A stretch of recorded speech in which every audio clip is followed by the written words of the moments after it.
It was an ordinary sunny day. Liu Feng had no idea that he would be hit by a truck with such fury, cruelty on such a beautiful, sunny, magical day. Liu Feng was just working as a regular food delivery man while he was out on a field trip, talking on the phone with his younger sister Liu Xintong. In the end, he thought he was distracted while talking on the phone with his little sister and was hit by a truck. Already lying on the asphalt, he could not understand what was wrong with this driver, since he was so easily able to hit an innocent person. He was in great pain. He thought he was dying, but he could not die, because he had raised money for the operation with great difficulty. His little sister suffered from a disease, black blood in common parlance Melanie has. To cure her of this deadly disease, he dropped out of school and worked as a delivery boy for 3 years. He borrowed several million and was able to pay for an operation to implant a special chip. After a successful operation, her condition improved. He realized that if he died on that pavement, no one would be able to take care of his little sister. He didn't realize how he would be able to look his parents in the eye after that. And another reason not to die was that he had never slept with a girl before. Meanwhile, he got a notification on his phone that a massive spread of a genetic virus had been detected in the city. Possibility of human extinction, 99.87%. Vectors at death, tethered to a bunker defense app.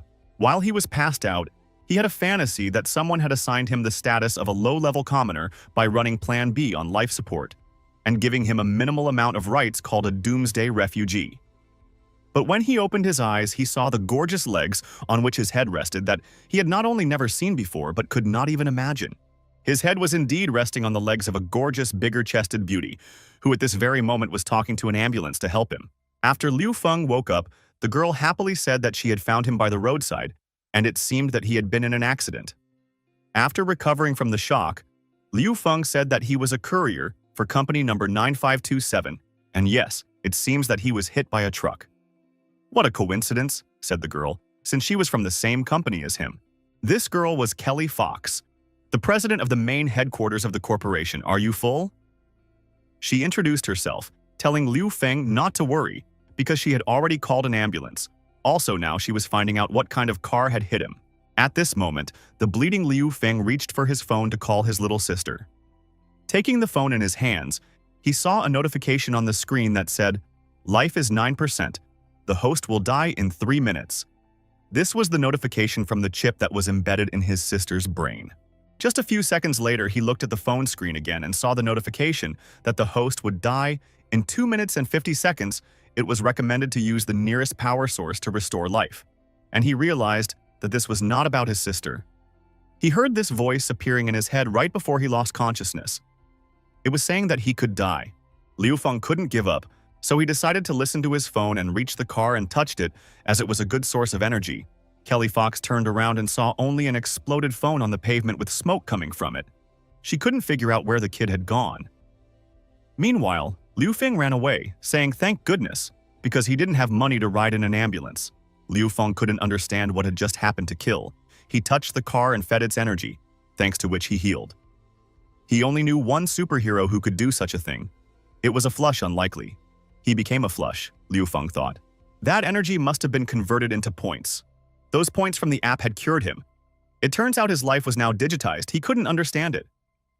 As far as he recalled, this app was already installed on his phone when he bought it at the flea market.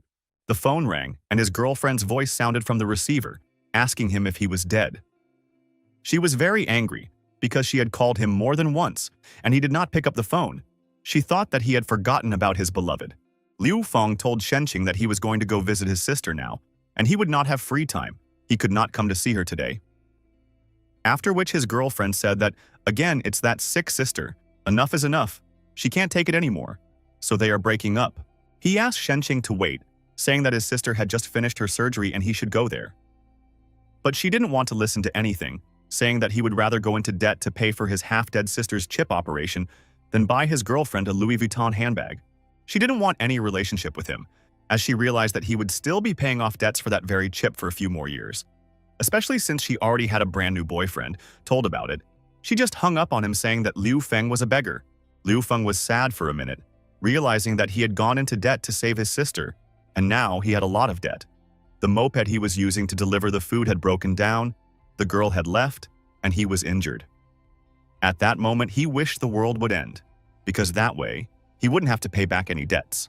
Gathering his thoughts, he realized that this would not do, because now he had a system, and he would definitely pay off all his debts and become a very big man in society.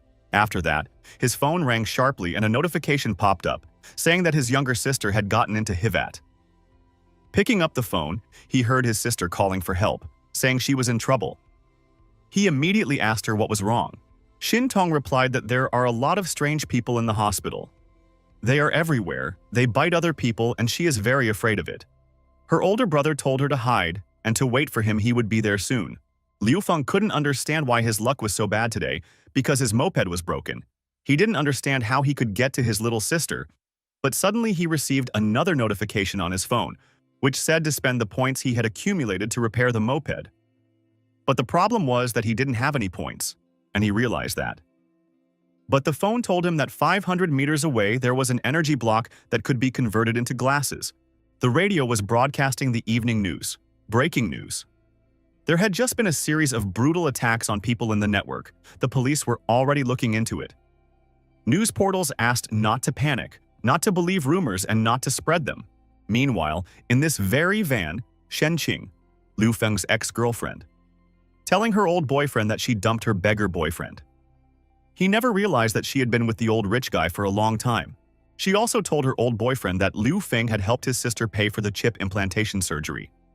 She also told her old boyfriend that Liu Feng had helped her sister pay for the chip implantation surgery, to which the old man replied, laughing that it was easy nowadays because nowadays, an artificial intelligence chip is a symbol of wealth. In the new era, in 125 years, there has been a great breakthrough in the development of science and technology. The historical name of the beginning of this era is the era of artificial intelligence. Every country in the world, every capital is developing the gene with all its might, and artificial intelligence chips are one of the crystals that have appeared due to the development of science.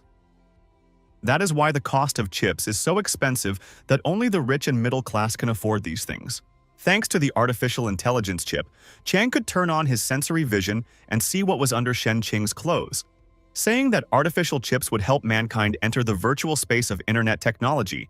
That's how it was. He finished his story. Chiang told her that if she wanted the same chip, she should take good care of him. Before she could do him a favor, the silhouette of a ghost suddenly appeared in the window. It was Liu Feng who absorbed the energy of this black car, after which his motorcycle was subdued, his speed increased by 30%, and he still had 300 points left. He was pleasantly surprised to see that not only the appearance had changed, but also the speed had increased.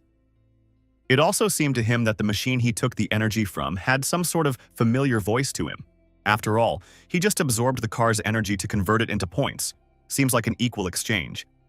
Turns out this program still knows he's in a hurry and converted his moped, a motorcycle, to increase his speed. This was the moment he realized he had just gotten the coolest system. He squeezed the gas to the max in order to get to his sister Shintong as soon as possible and help her. An hour later, arriving at the main entrance of the hospital, Bluebird Liu Feng couldn't understand what had happened here, because he hadn't even seen the guard Uncle Liu. There were broken windows, boarded-up doors, and blood everywhere. He wondered if there had been a terrorist attack. Then he decided to go and find his little sister, Shintong. When he saw a sea of blood, he realized that there was something strange, because so much blood could not be from one person. The further he went into the depths of the hospital, the more he did not understand what had really happened. After walking through several hospital passages, he saw a man who was banging his head against the wall, and then he came across a man who was looking for his dog. Liu Feng recognized the dog owner for whom he was always delivering dog food, so he decided to help him by asking if he was all right. After Liu Feng asked if the dog man needed help, he very quickly stood up and started growling at the boy. This was no longer the dogman Liu Feng thought it was. It was a monster that wanted to devour him. He immediately attacked the boy, leaping towards him, trying to grab him in order to turn him into a monster like himself, but the young man managed to dodge. Immediately after that, the silhouette of Shintong's attending doctor, Dr. Li, appeared beside him. He extended his hand towards her, asking her to look at this person who had just tried to attack him. But the attending doctor he had known before was long gone. Now it was a zombie. A monster that, just like the previous one, wanted to devour him. He was frightened by what he saw. As he asked Dr. Li to stay away from him, he noticed that 10 more angry zombies were approaching him from the side. He was shocked and didn't understand where so many of them had come from at one moment, so he scrambled into the office behind him. With all the strength he had, he held the door open so the creatures wouldn't burst into his room. Holding the door with his back, he realized if they got in, he would definitely be finished. Turning around, he saw that this was the CCTV room. One of the CCTV monitors showed his little sister standing on the second basement floor. The red vessels on her face and body meant great danger. The girl was already at the mutation stage. In the era of scientific discovery, there was a great scientific and technological breakthrough in the fields of genetic engineering and aviation, and a full-fledged artificial intelligence was created. Mankind has entered the era of the future, and artificial intelligence has gradually entered the lives of ordinary people. The power in the world is divided between the Enlightenment Alliance of the three East Asian states, the European Alliance centered in Rome, and the Alliance of North and South America centered in the Heavenly Harbor. All three alliances fight for power in the world, so wars are constantly taking place. Abuse of genetic engineering has led to the development of diseases, and the most terrible representative is black blood. A person who has this disease gradually stiffens his limbs. The blood becomes black, which leads to death. Only with the help of a very expensive chip can this disease be cured. Liu Feng is an ordinary guy whose parents died. He lived together with his little sister and they relied on each other. And at that moment, he couldn't even imagine that he would be in such a desperate situation. Liu Feng and saw that his sister was sad, and he asked her what was wrong with her. She replied that she had heard that he had gone into great debt to cure her. The brother said it was nothing, because he delivered a lot of stuff every day, so he would manage somehow. The younger sister Xin asked not to be deceived, because she knew she was sick with black blood and only a super expensive chip could save her. She knew that because of her and her brother had given up his dream, dropped out of school, and now worked as a delivery boy. She said that if she hadn't been there, everything would have been fine. With tears in her eyes, she asked her brother why he pulled her out of the river. After all, she wanted to commit suicide. If she had died, everything would have been so much better. Seeing his little sister on the CCTV screen, Liu Feng said that he was grateful to her as he only had one sibling in this world, and he would definitely save her. Liu Feng realized that he wouldn't last long. Analyzing what he saw, he realized that these people were like zombies from the movies. It was impossible for them to bite him. After a second, he remembered that he had a system that could help him. He took out his phone and asked the system what solutions it could offer him. To which the system offered a choice of two solutions. The first was to hide in the surveillance room and try to survive. The survival rate was 95%. The second solution, however, is to get to his sister, who is in the basement of the hospital's research institute. And if he wants to save his sister, it is necessary to successfully reach the basement floor on successful survival. Reward: 1,000 bonus, survival rate 5%. Liu Feng had no choice. After all, he wanted to save his sister. He saw two mops breaking off the handle of one. He slipped it between the door handles to prevent the monsters from entering the room and pulled the dresser. After searching the room, he found another brush cuttings, a knife, duct tape, a gasoline can, and a box. Thanks to the reconstruction, he decided to convert it all into weapons and defense against monsters. While Liu Feng was reconstructing the items he found in the CCTV room, the same Li doctor who treated his little sister burst through the door, but at this moment, she wanted to eat him by pouncing on him from behind.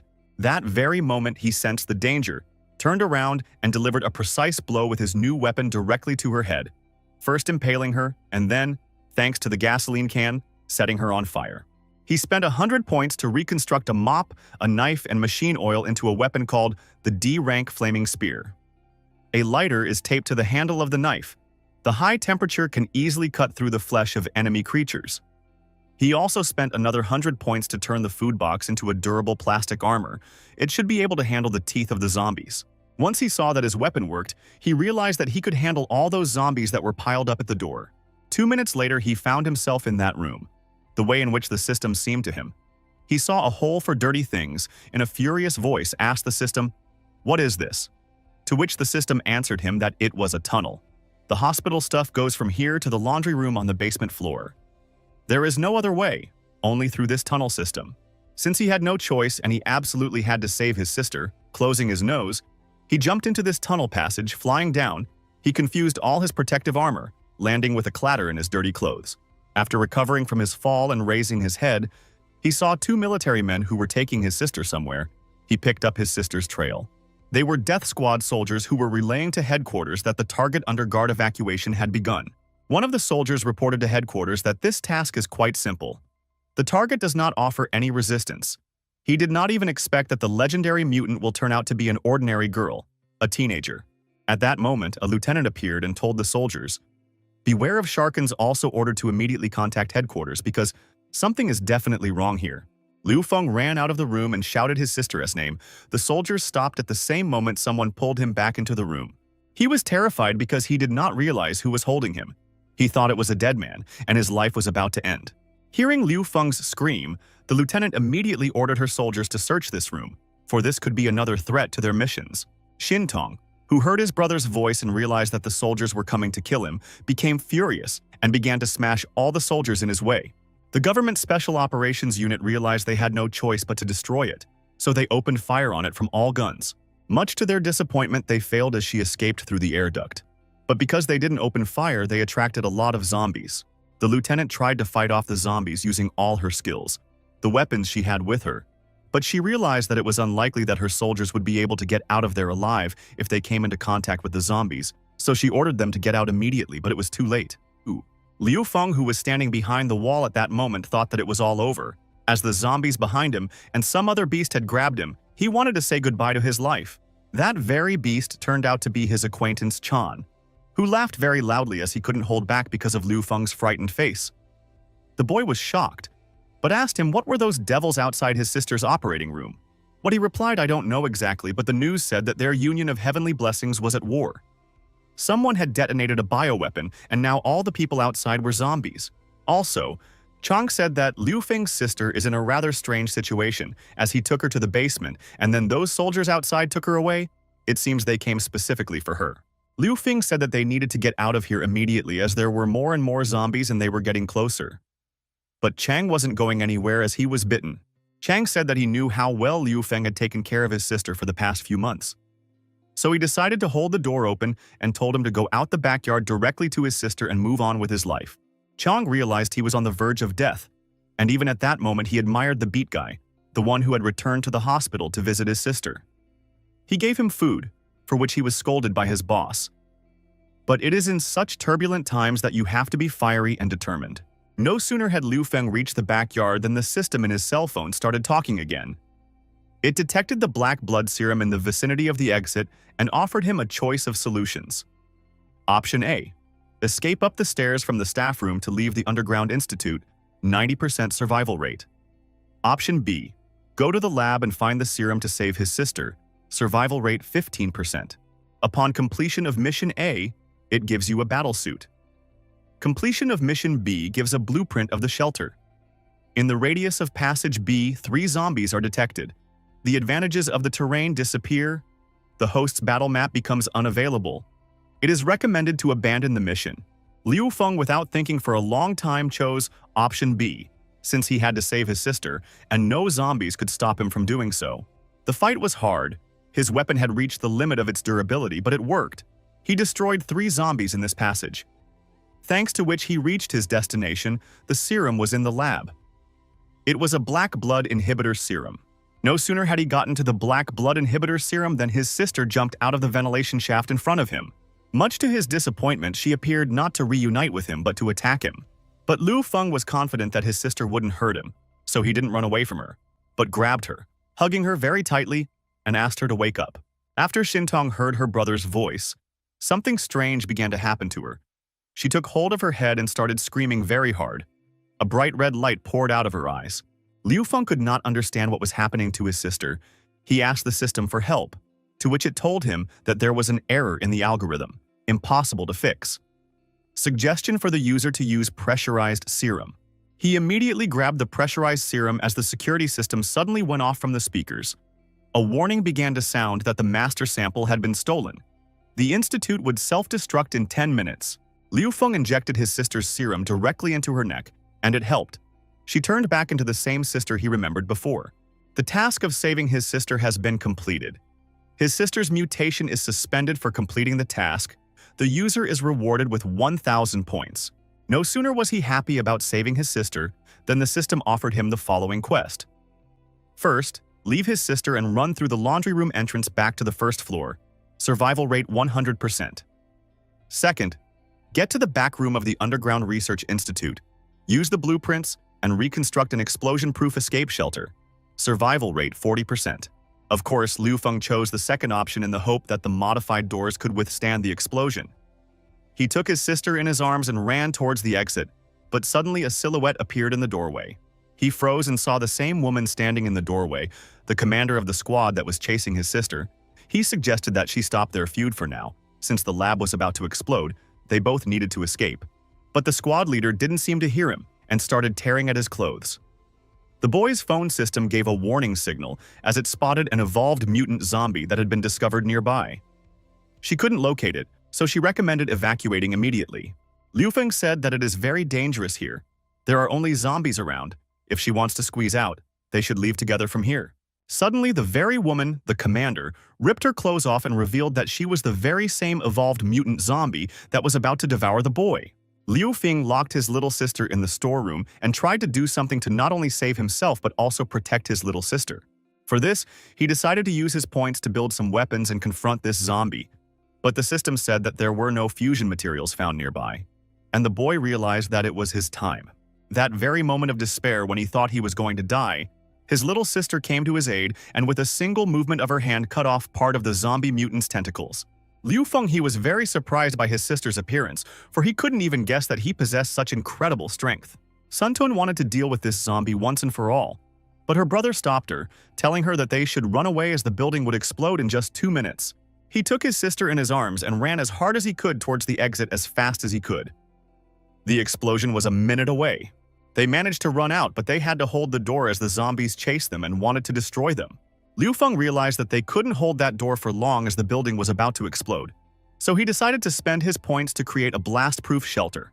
Seconds after his brother created the bomb-proof shelter, the hospital building exploded. Many of the walking dead on that floor were destroyed. Although the hospital building exploded, but many zombies have already managed to get out and infect the inhabitants of the city. After the cloud of dust and ash dissipated, Liu Feng realized that he was not dead yet and was still alive. The system congratulated Liu Feng for opening a level 1 shelter. The grocery room has been converted into an anti-explosive shelter. The post-apocalyptic shelter is open. Liu Feng asked the system why his shelter was so shabby and nothing worked. The system replied that his shelter was at the first level, and in order to make everything work and be more powerful, he would need to raise the level of the shelter, thus expanding it. Looking at his sister, he realized that she was in a pitiful state and he must do anything to heal her. After a 10-minute inspection of the shelter, he decided to fix the computer, spending 50 points to see what was going on in the world. The system upgraded the computer and connected it to the network. But Liu Feng was most concerned about his sister's condition, so he asked the system what his sister's position in the system was, to which he received a reply that the new serum temporarily slowed down the hybridization of the black blood virus and the microchip gene. If there is, and such a serum will help out zombies, there are solutions, he asked the system. After analyzing all available information, the system concluded that this serum is ineffective against normal people infected with the microchip virus. It is able to inhibit the process, mixed mutation, infected with black blood. Once their mutations are complete, they become stronger and scarier than normal zombies. They are called mutants. Black blood mutants are a completely different species, at the top of the food chain of their very creation. Liu Feng realized that the serum would only temporarily delay his sister's mutation, and he must not let her turn into a monster. Since he now had a network, he decided to call the police. The government should be able to solve the virus problem. But going on the internet, he saw a mass of headlines with the title that it was a viral war started by the Heavenly Blessings Alliance that caused the extinction of humanity in the Golden Realm. Mass mourning was declared throughout the city. The government fell. The number of microchip-infected people in the city reached 30 million. The military was defeated and retreated to the banks of the river. The post-apocalypse had begun. Liu Feng didn't understand what he should do. Should he really just watch his sister turn into a monster? He decided to ask the system how he could save Xin Tong.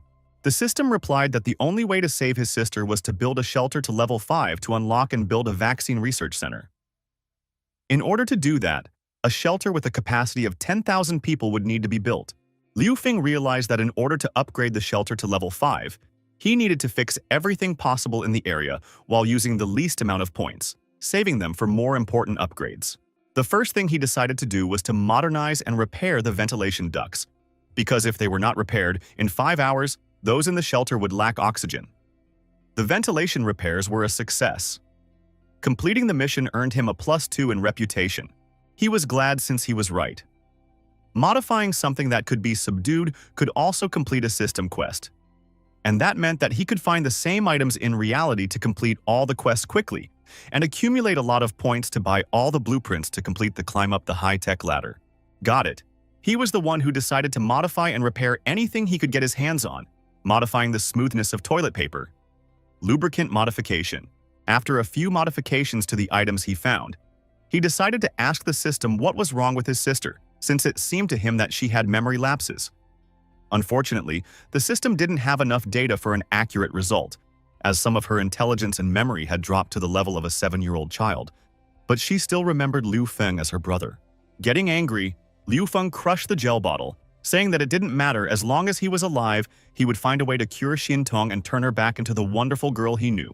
At that very moment, his sister woke up and was very much surprised to see that there was some slime on her brother's hand. She said that he was a pervert, and she was disappointed in him. Liu Feng realized that the perfect image of his brother that had been building up for so many years had been shattered so ridiculously because he couldn't even explain himself to his sister because she didn't want to listen to him. The next day, a new death squad arrived looking for Commander Li's missing team. They were very surprised to find that the command signal was gone, but the target signal was still active, so they decided to go down to the hospital. His sister had fallen asleep again, but Liu Feng couldn't help but think that his reputation as a decent brother had been ruined. He didn't understand how he would be able to look into her eyes now. He realized that she was now a child, no matter how old she was. Just as suddenly, the system alerted him that because he had survived one day, he had a chance to play the pledge lottery. Also, the system suggested him to find the blueprint of the energy room and build it. He would get a reward of 100 points. But Liu Feng decided to play the lottery first and see if he could win the blueprints there. A moment later, he won the vaccine. He asked the system if this vaccine could cure zombies. If released in batches, could he save time? The answer he got was that the vaccine was designed to suppress the microchip virus and build up the body's resistance. It does not cure zombies and does not turn them back into humans. It can only be obtained at the National Institute or in level 5 shelters. After hearing the system's answer, Liu Feng decided to use the vaccine on himself as his life was very important now. Then he asked the system if he could repair the generator in the Underground Institute to provide power to the shelter. Everyone has been told it's possible. But the energy core of the generator is destroyed. But there is a spare energy core in the dean's office on the 16th floor of the research department of the hospital. The system then prompted him to choose a quest. First, find the blueprint for the power generator and build it. The reward is 100 points, survival rate 100%. 2. Repair the generator in the Underground Research Institute and go up to the 16th floor of the research department to find the energy unit. Reward 900 points plus 10 reputation points. 1,000 experience points, survival rate 10%. Of course, he chose the second task. After that, he thought about it because if the shelter he created would be recruited by people, then he would be its director and decided that he needed to come up with a name for it. Whereupon a brilliant idea came to him. To recruit a bunch of surviving beauties and become a sultan, and their adoring savior for them. After a moment of reflection, he still decided that he must do his best to save humanity and become the great creator of a new world. But first, he had to solve the problem of food. But despite all his thoughts about what he was and how he wanted to achieve it, he still couldn't get over the fact that his sister still thought he was a pervert. The next morning, he decided to complete the task and set out on his journey. This time, he needed to find the energy unit of the hospital's inpatient outdoor research department. Liu Feng understood that this hospital had everything because it was the biggest research center in the country. After he saw that the zombies were gone, he realized that this was the perfect opportunity to move on. Climbing out of the sewer manhole, he reached out to his sister, Xin Tong, to help her get up faster. At first, he wanted to do everything alone, but he couldn't leave his little sister behind as she was afraid of being alone. He realized that no matter how much she changed, she was still the same gentle Xin Tong. As they rose to the surface, they saw a zombie devouring innocent, helpless citizens at their side. Liu Feng realized that the apocalypse had already arrived. He couldn't help these poor people as he had to save his sister. The only ones they could rely on at a time like this were themselves. He gave himself his word that no matter what, he would protect the people he cared about. Suddenly on his way, he met his old acquaintance, Old Man Chang, who helped him survive and saved his life. He couldn't allow the viruses to further defile Old Man Chang's body, so he decided to free him from this filth. Meanwhile, on the other side, on the roof of the hospital building, there was an incredible battle of Death Squad versus the Walking Dead. This is 8th Captain Li Xin of the Government Special Forces, call sign Death. Seeing that her fighters are not really coping with zombies, she decided to teach them a lesson and show them how to fight this evil. She was smashing zombies left and right, ordering all her soldiers to cease fire. One of the soldiers told the newcomer to stop. Since the captain herself had taken over, they wouldn't need to do anything else. Enjoy the battle. For the crushing dance, lady, Death is beautiful as she's entered the game. We only have to watch this, he said to his partner. Literally 5 minutes later, Lady Death had massacred all the zombies in the area, leaving them no chance of survival. The soldiers admired her because she was very tough, not for nothing among the soldiers, and had the nickname of the Goddess of Death, indestructible. But the soldiers could not help but notice that she had some shortcomings. For example, she did not have the best eyesight. The soldiers knew that if they were teamed up with the Goddess of Death Li Xin, it was safe to die. After a moment, one of the soldiers noticed that the target had started to move, and Li Xin ordered everyone to move forward, for they must finish this mission. Meanwhile, Liu Feng was about to destroy his old friend Chang. From his arsenal, he had a blade that he had collected this morning. In the pantry, he found 1 box of instant noodles, 3 bottles of water, and 2 canned goods. Barely enough food for a week. Well, water was scarce, so he had to go outside to find food. He realized there was no point in going outside without a weapon. At first, he decided to rest and think of something tomorrow, but as soon as he saw his younger sister Xin Tong emptying 1 water bottle after another at an incredible speed, he realized that he had no time to rest. Just a moment later, the system prompted him to select and allocate his talents. After looking at all the talents available to him, he realized that his shooting skills were pretty good, but it was hard to get something like that in his situation. Therefore, he decided to add more strength to himself. After that, I decided to remake the knife and choose the Kung Fu Master Skill Level 1, as well as the Superpower Level 1. He realized that if there were no weapons or ammunition in such a terrible time, then welcome to the Doomsday Valley of the Juggernaut. The Kung Fu Master's chip was successfully loaded, and the strength was increased to C+ level. In his hands was a rank C fire blade, the blade attached to a flammable device, the weapon effectively suited for hitting a target in close combat. With just 1 strike of his fire blade, he cut Lao Zhang's head off his shoulders. On top of that, his body was also watered, freeing him from the virus. He did so without a shred of regret, for he had given himself his word that he would protect his baby sister and by any means necessary, no matter what. After he released his friend, he realized that with the Kung Fu Master chip, he could improve all of his melee skills because the system chip was really cool. In addition, because of the superpower skill, his physical strength had also increased a lot. He realized that he shouldn't linger outside with his younger sister Xin Tong, especially since their destination was the heart of the 16th floor of the Scientific Research Center. Meanwhile, in the corridor on the 7th floor, Xiao Guang and her friend Lixiang ran very quickly to the staircase that was ahead, in order to hide from the zombies that were chasing them. Xiao Guang couldn't believe that the most beautiful girl Lixiang would ask him for help. He thought that when they got out, they would get married immediately. But to his disappointment, because he was distracted, a zombie attacked him and bit him in the neck. He asked his girlfriend to save him, but she ripped her dress out of his hand, saying he was a nasty loser. That it was foolish to think in his place that if the end of the world came, she, the prettiest girl of the school, would look at such a one as he. But a moment later, she too was bitten and then eaten by monsters. Meanwhile, the president of the Legion Company, who was unchipped, was working out a plan with his colleagues and the remaining survivors on how to get out of the hospital alive.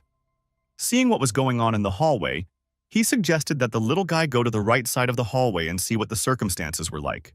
But his sister Zhao Jia stood up in defense of the boy, asking why her brother should do it since he is still very young. Li Zong replied that they were both useless and unnecessary and no one would feel sorry for him. Sarah, the secretary of the research department, also supported the girl, saying that she knew everything here. The right side of the corridor is also full of zombies. If he goes there, he will definitely die.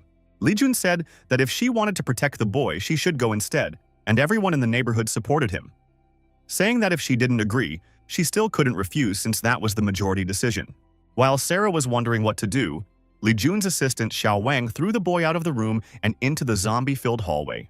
A boy screamed for help to his sister, thus attracting the attention of the zombies. The sister wanted to save him by screaming at him to run back, but they shut her mouth, telling her she was stupid since they could all die from her screaming. The zombie pounced on the boy and seemed to be about to bite him, but at what seemed to be the last moment of his life, Liu Feng appeared and stabbed his sword through the zombie's head, thus saving the boy from imminent death. It was a spectacular appearance. Sarah fell to her knees in front of Liu Feng, thinking that the god had heard her prayers and sent the warrior to save her. Liu Feng turned back and counted the number of zombies behind him. After counting the 5 zombies behind him who were moving towards them, he ordered them all to run. He realized that he was the only one who could handle these 5 zombies. The most important thing was to believe in himself. He loaded up his kung fu skill and rushed into the attack. Thanks to his kung fu techniques and his awesome fire sword, he waded through zombies, killing them one by one without even giving them a chance to touch him. Thanks to his confidence and the strength he had pumped up, it wasn't long before he was fighting one zombie after another, slicing and piercing their heads with his sword. Sarah, who was watching Liu Feng fighting the monsters from the corner, was very much surprised as she couldn't even believe that he was even a human at all, as he was very strong. She couldn't believe her eyes because it wasn't even a fight, it was like a dance. Liu Feng's sword technique was so skillful that it seemed like he wasn't fighting, he was dancing, performing some kind of fire sword act. Sarah, along with the boy's sister, just couldn't take their eyes off of what they saw Liu Feng doing to the zombies. They even forgot that they had to run away. At the moment of the fight, Sarah noticed a very murderous aura, and the fact that he looked like a brutal warrior, thus making her fall in love with him from the first minutes of the fight. But not everyone was watching Liu Feng destroy the walking dead. Mr. Li's assistant ran without looking back, shouting for the creatures to stay away from him, as he still wanted to live. After a while, he couldn't run anymore, and stopped. When he turned back, he noticed that no one was following him. After panting a bit, he noticed some sort of strange fog coming towards him. He saw a very sexy and beautiful girl come out of that fog.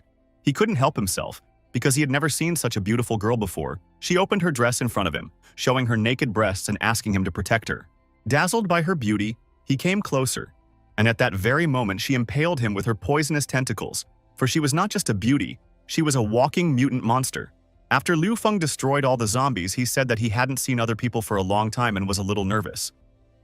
He said hello to everyone and introduced himself, saying that his name was Liu Feng, and next to him was his younger sister, Liu Xintong. Everyone admired him. They saw that he had destroyed all the monsters and realized that he was a master.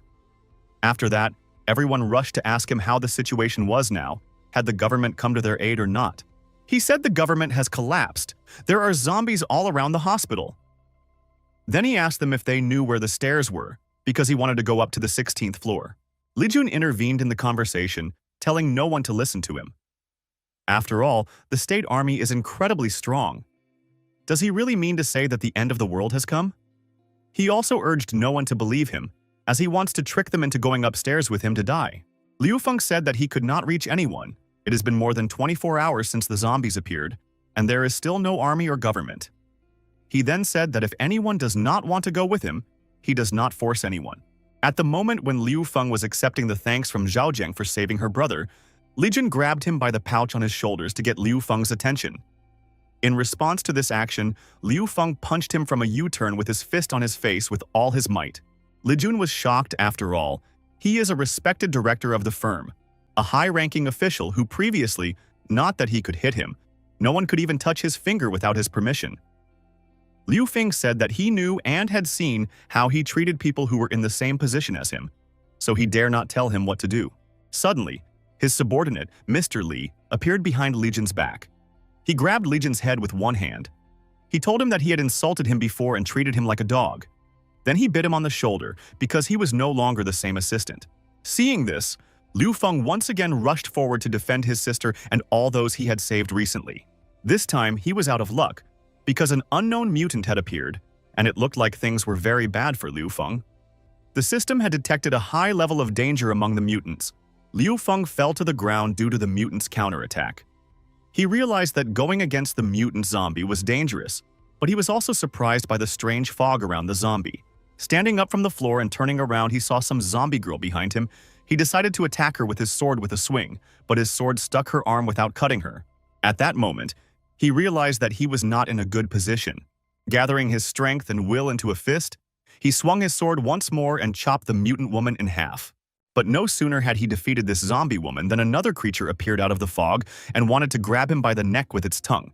But at that very moment, his younger sister appeared in front of him and grabbed this creature by the tongue. That very moment of desperation on the floor, windows began to break and the military death squad stormed the building. Led by their leader, using firearms, they destroyed one zombie after another, blowing their heads off and leaving no chance of victory. Lady Death knew how to use not only firearms but also everything that cuts and stabs. That's why she was nicknamed Lady Death, because she destroyed everything that moves and threatens her life. Liu Feng was shocked by what he saw. After all, he had never been able to destroy monsters so quickly, violently, and accurately. After the death squad had wiped out all the zombies, the squad leader ordered no one to move and stay where they were. After she saw Liu Feng and her sister, she said that they had been looking for them for a long time, and decided to introduce herself by saying that her name was Li Xin and she was the captain of the Death God Squad. Then she apologized to Liu Feng, saying that the girl behind his back was their target. A second later, the same fat man who was hit by Liu Feng came out from behind the wall. He said that he needed help because he was bitten. He was bitten because the soldiers took too long to come to his aid. He's a friend of the mayor and a level 2 VIP user of state protection. After he saw Liu Feng, he said that he had just punched him and also wanted to force him to go out to the zombies to be eaten by them. Liu Feng, on the other hand, said in his defense that the bastard blamed everything on him on purpose. After that, he asked the soldiers to shoot him because he was insulted, and he was a person of the second VIP defense level. The captain of the Death God Squad, Lixin, briefly put a gun to his head and said that if he said anything else, she would shoot him in the head. As suddenly one of the soldiers intervened in their dialogue, saying that the zombies started moving again. It was strange because they didn't die from a headshot. No sooner had he said this than the zombies with their long, dangerous tongues began to attack, the soldiers killing them one by one. Liu Feng realized that this was a great chance to escape. He took his little sister and Sarah by the hand, telling her to show her the way in order to go up to the 16th floor. Meanwhile, Li Xin saw the very same zombie mutants from the research institute she had been told about earlier. Liu Feng was apologizing to everyone along the way for getting them into this whole mess. After all, the soldiers had come to capture his sister and he had to protect her, but now he had put the others in danger as well. The girls said that there was nothing wrong with it because they believed him because soldiers only save people with VIP. Liu Feng was happy to hear this and thought that it was good that he had met such good people. He wanted to let them enter his shelter. Just as suddenly, he stopped and froze, for he saw that Zhao Hua's hands were bitten by a zombie. He didn't know what to say to his sister as he didn't want to disappoint and upset her. Just as suddenly, he noticed a fog approaching behind his back, and the system said that a high threat level mutant zombie had been detected. As he looked up, he saw on the ceiling a terrifying, scary mutant zombie he had never seen before. The system advised him to run. At this moment, the monster stared horrifyingly at all the humans below in anticipation of their deaths. Meanwhile, Liu Feng accidentally touched Miss Sarah's hand. Her eyes and thoughts were clouded with love for him, and she couldn't believe that he felt anything for her. She reached up to kiss him, but he stopped her, saying it wasn't a good time for kissing. Then he took her by the waist and pulled her closer to him, saving her from the zombie attack on the ceiling. He ordered her to go to his little sister and stand aside while he dealt with the monster. Then he drew his sword from behind his back and, thanks to the flames of fire, cut off the zombie mutant's tongue. After he cut off the tongue of this mutant zombie, he saw that two zombies had broken through the wall behind him and were trying to attack him from behind.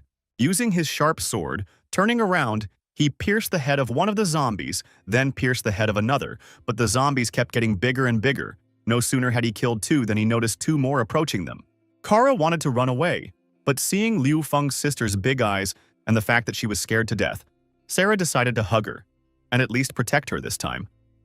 Not just run away, Kara closed her eyes, preparing to die, as suddenly the Death Squad commander Li Xin burst onto their floor and saved them by shooting off a couple of stupid zombie heads.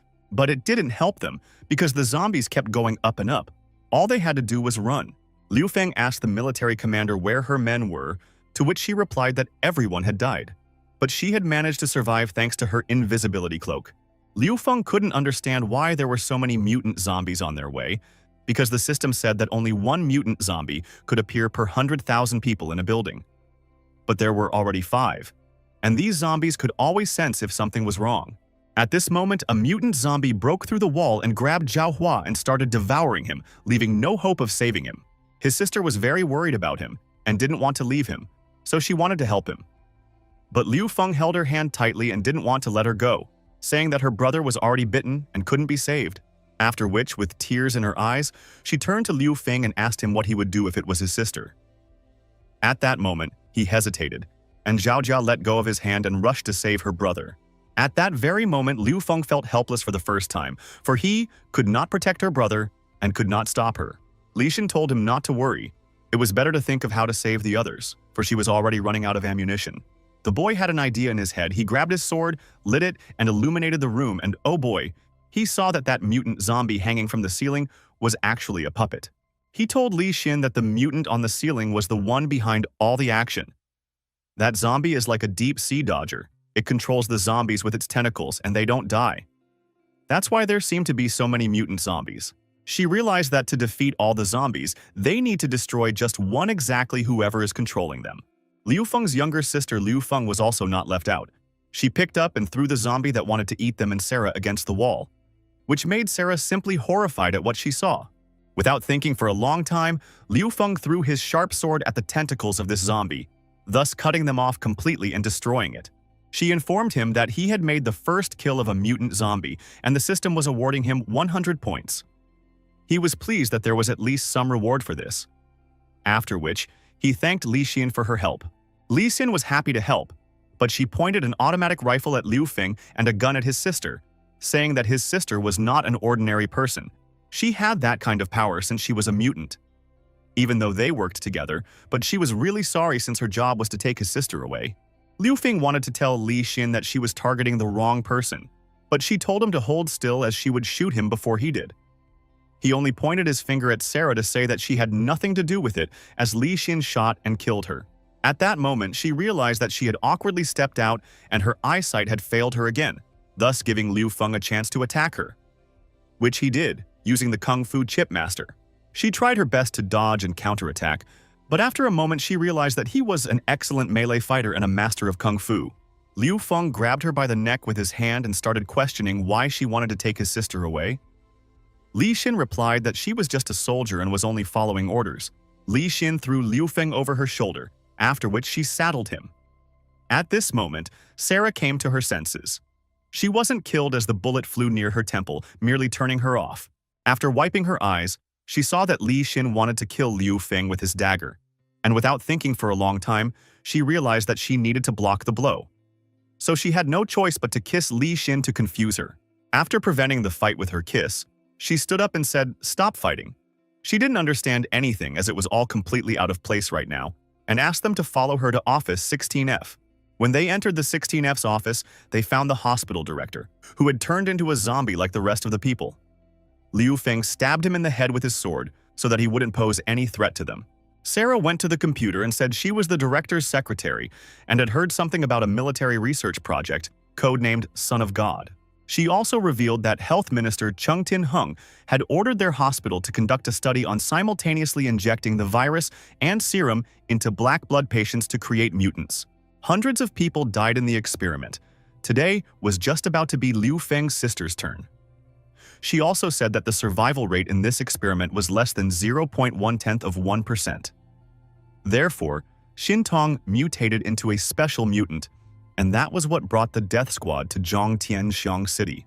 Liu Feng couldn't believe that his mutant sister was a mutant, but remembering what happened just 10 minutes ago, when after he killed the mutant, she came up to him and took out the so-called mutant chip from his body, after looking at which literally seconds later she just took it and ate it.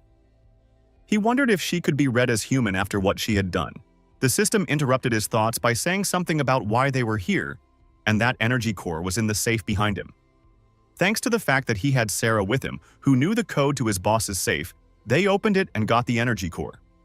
He also received 900 bonus points for completing this task. Sarah asked Liu Feng what this cube was, to which he replied that it was an energy core. He thought for a moment and decided that she deserved to know about his hideout. He told her that he had a shelter where it was safe. Since Sarah and Li Xin had nowhere to go, he suggested they join him, saying that why go back to this zombie world? Why don't they both join him? Then they can survive this apocalypse together. Sarah gladly accepted the offer since she had nowhere else to go anyway. Liu Feng admired himself, thinking that very soon they would be praying to him like a god. Before he could rejoice, Li Xin's rough voice sounded from behind his back, saying that she was refusing. After which, she said that in truth she needed to make sure of everything first, and if that was the case, she would apologize to Liu Feng. But that didn't mean she would join them. Besides, even if the government collapsed with her abilities, she could survive in this world on her own. Sarah and Liu Feng were shocked and didn't know what to say back to her. But after a second, he said that she was right. He's just a boy. But he has enough reasons to make her join them, the glorified goddess of death Li Xin. Li Xin said with a smirk on her face that she was curious, and he had 5 seconds, in which he should try to convince her, but if he dares to play around with her, he's a dead man. He looked into the safe and saw the playboy there. He tensed up really hard and thought some more until he realized that she was military, and to get her to do anything, or to get her to stay with them, he would have to be older than her in rank. He decided to spend the ingots to make an ID, after which he said that he didn't need to hide anymore. He is actually a special government agent and also in charge of the Kindling Project. He said he was in charge of building a doomsday shelter called Kindling Fire Fetus, the last hope of mankind. Li Xin was furious, saying that if he decided to poke fun at her, she would kill him. After which, Liu Feng took out his ID card and asked her to scan it. Li Xin scanned the ID, making sure that he was indeed a level 5 authorized person whose status was classified. But she didn't care, because she realized that inventing a new identity during the end of the world was easy to do, so she couldn't be sure of this document. Enraged, Liu Feng said that the end of the world has come. Therefore, she can't even think of dragging her miserable existence alone. As a soldier, she must bravely stand up and march forward, saving humanity and trying to restore peace in this troubled time. To summarize, he said that she was not worthy to bear the title of a glorious soldier with her evasive behavior. After everything she had heard about herself, and not only that, she took Liu Feng by the shoulder and thanked him for the words he had just spoken. She said that yes, she was a soldier and really had to do something for humanity. In addition, he dared to invite Li Xin, the goddess of death, to join him, and it made her very sad. The system notified him that 2 people had joined his hideout. Authority plus 10 added 200 points for unlocking 2 comrades. Li Xin said that her co-workers didn't live long, and he not only dared to become her soulmate, but also dared to invite her to join the team. She really hoped that he would last much longer with her. Since Sarah had joined Liu Feng's team, she decided to make some contribution, which was why she brought her to the dining room on the 16th floor of the Research Institute, which she had the keys to. Since the cook had gone home because he was getting married, he gave the keys to her. Logging in on his cell phone, Liu Feng looked at the data of his girlfriends that he had recently accepted into his bunker. He saw a line called relationship. The system replied to him that when the relationship is shown in green color, it means the object is good towards the shelter. If the relationship is shown in red color, it means the object is hostile towards the shelter. When he saw his little sister drinking milk, he realized that habits don't just go away, and remembered that she had loved the milk of the very charming neighbor as a child very much. Whereupon, he decided to look up his sister's card in the system. Seeing his sister's card, system, he was dumbfounded, for there were no skills there, they were not shown or unlocked, the relationship to the asylum was unknown. Just when he wanted to look at his profile in the system, Sarah came running up to him and told him that she had found the rebar and film he needed, and that she realized he wanted to build a greenhouse for vegetables. Afterward, Li Xin came over to him and said that as soon as she heard that he was going to build a greenhouse, she immediately went through and found several kinds of vegetable seeds in order to help him sow the greenhouse. Li Xin said that she was going to go look at his shelters and would be back soon. Liu Feng actually just wanted to make a bed for his little sister. He couldn't be happy about how they could be so smart and figure everything out for him. When Liu Feng took them to his hideout, naturally back through the sewers, Sarah and Li Xin were shocked to say the least. Liu Feng excused himself and said that it was just an emergency exit because the main gate was blocked by a rock. On the way in the tunnel, Li Xin asked Liu Feng what his hideout was. She hoped it wasn't an ordinary tool cellar. Looking at her beautiful butt, He replied that it was a big hideout, not ordinary and round. Getting to the shelter, the girls realized that, but it wasn't bad. They thought it was a huge big basement, but it turned out not to be so. They even liked the idea of waiting out the collapse in the bunker. Liu Feng was shocked because he didn't understand what was going on. And how could this happen? The shelter hadn't even been standing for a day, but twice as long. In addition, there were 2 extra doors. The system replied to him that while he was outside the shelter, it was automatically implementing plans to build a dining room, pump room, and restroom, and it required the expansion of the area, the shelter. Liu Feng calmed down and began to show the girls his chambers. He said his shelter is being built by the AI manager. To the left is the break room. In the center is the pump room, and to the right is the kitchen. And now they are in the cafeteria. This is where different edible substances are transferred by the artificial intelligence to be processed into the desired dish or pressed food. The next room is the pump room. One of the main living facilities of the whole shelter, this is where water can be stored once electricity is available. The next room, he showed the restroom, which has its own bathroom, hot water, available 24 hours a day if electricity is available, currently can accommodate 10 people. Next, Liu Feng put his hand on the control panel to open the main gate. After the gate opened, they went in and saw a huge pile of stone blocks. This is the main entrance enclosure, but the lieutenant blew it up because of the self-destruct trigger, said Liu Feng. Li Xin scrutinized these blocks of stone, took out an explosive device from her pocket, said that she would easily clear this area and asked everyone to step back. There was a huge explosion and a doorway was formed in the rubble. Li Xin said that it was a special bomb to break the door. After going through the rubble, they found themselves in a room with a generator. There were dead zombies lying around. Liu Xin said that the area should be safe at this level, but Liu Feng asked her to guard the entrance to the bunker just in case while he fixed the generator. After Liu Feng put in the energy element he found for the power plant, the system said that all the elements of his shelter had reached the final stage. The shelter could be upgraded to the 2nd level. After a while inside the bathroom, the girls were talking about how hot water is one of the main elements of power in a post-apocalyptic world. Liu Feng returned to the main computer to start the upgrade, the shelter to level 2. The system announced the start of the upgrade and said that it would take 6 days and 5 hours. Meanwhile, the power source would run out 4 months after the upgrade of the shelter and asked Liu Feng to find a new power source. Liu Feng was also happy that there were now 4 new blueprints available to him: the teleportation room, the medical room, the battlesuit lab, and the firearms lab. Meanwhile, in the bathroom, Secretary Sarah was telling Li Xin that hers were very big and she was even envious.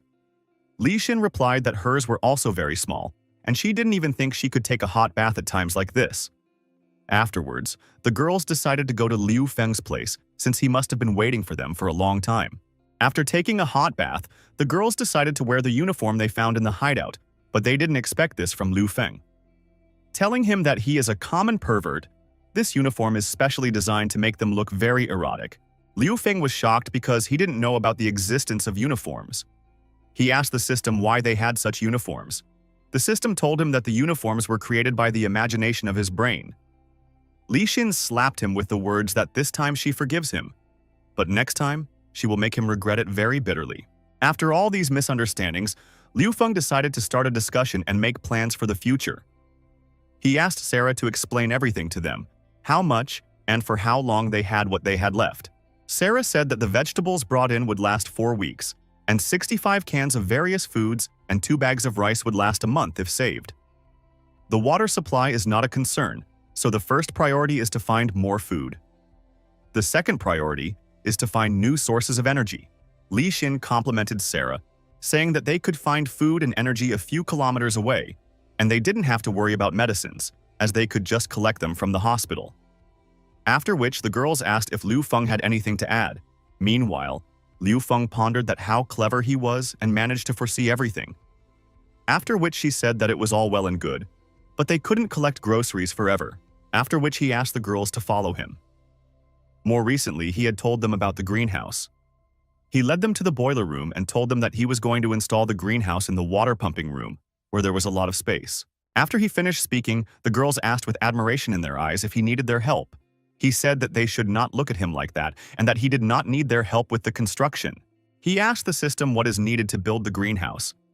The system replied that it needed missing materials, namely nutrient solution, hydroponic bell plant with truth, Also need 100 points to buy everything.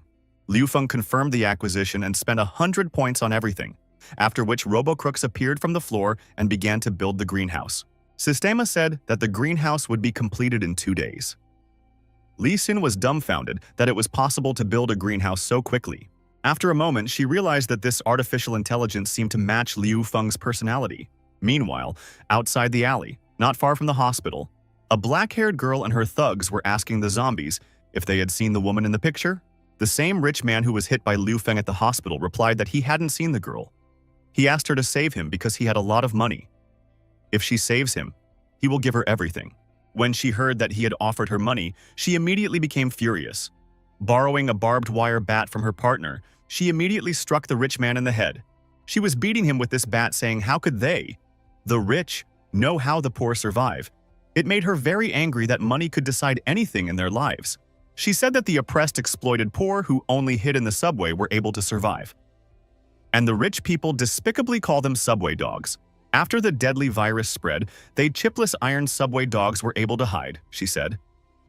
Afterward, with a hard swing of a bat, she smashed his head. After seeing this, and her assistants asked her if it was true that she had offered a big reward for finding that girl. Zheng Tianxiang replied that it was true, but he was not a good person.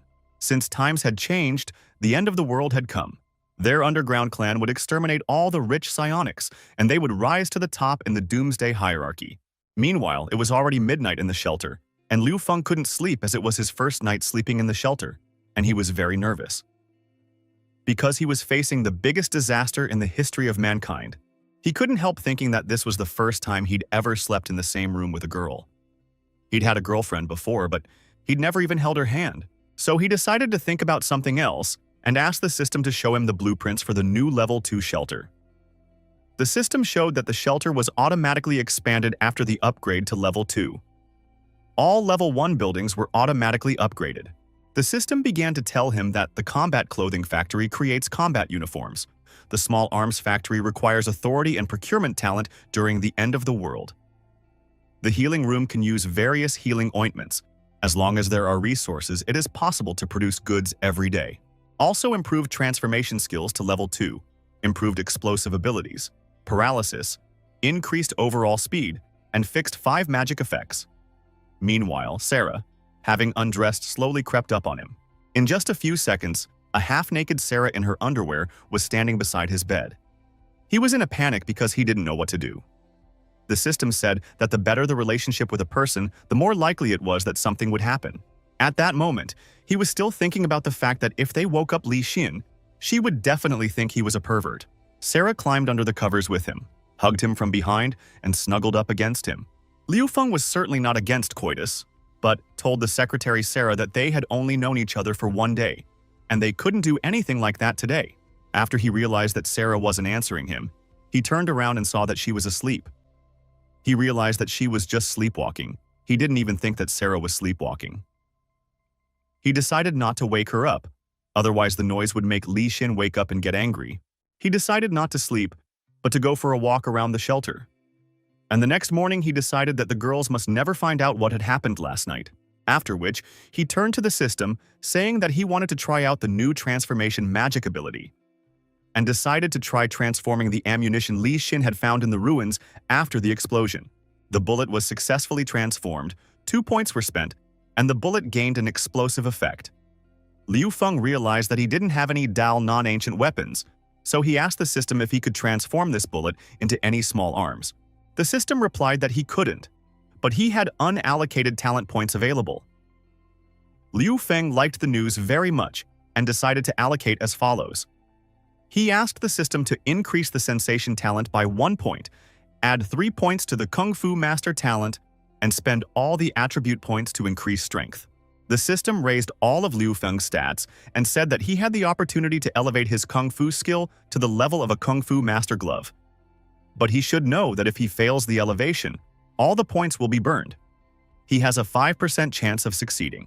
Liu Feng still decided to take a risk and chose to transform his Kung Fu level to the Kung Fu Master's glove perfection. The system of starting the refinement even hurt him at some point. Luckily, the Kung Fu enhancement was successful and he received the Kung Fu Master gloves. Also, 3 slots in the first slot stored the power. which thanks to the gloves increased by +1 index. Also, he got the magnetic power of attracting metal, and there was one more empty slot. But no sooner had he gotten excited about his gloves than he suddenly had a new delivery order, and the number 9527 popped up on his phone. It was Kelly. She was a few kilometers away from the shelter, and she had just now had a chance to contact Liu Feng. She asked him to come to her because she needed his help.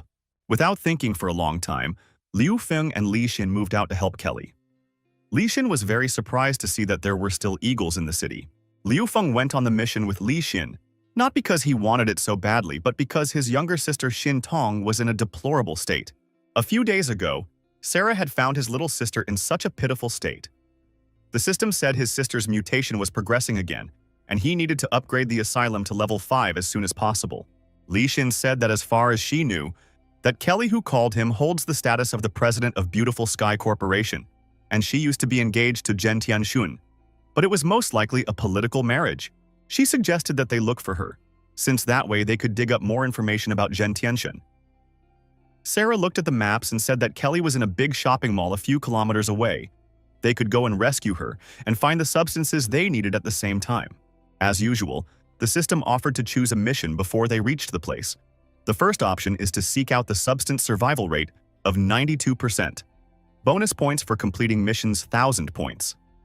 The second option is to seek out the materials. Join the shelter. Survival rate 30%. Bonus points 5,200 points.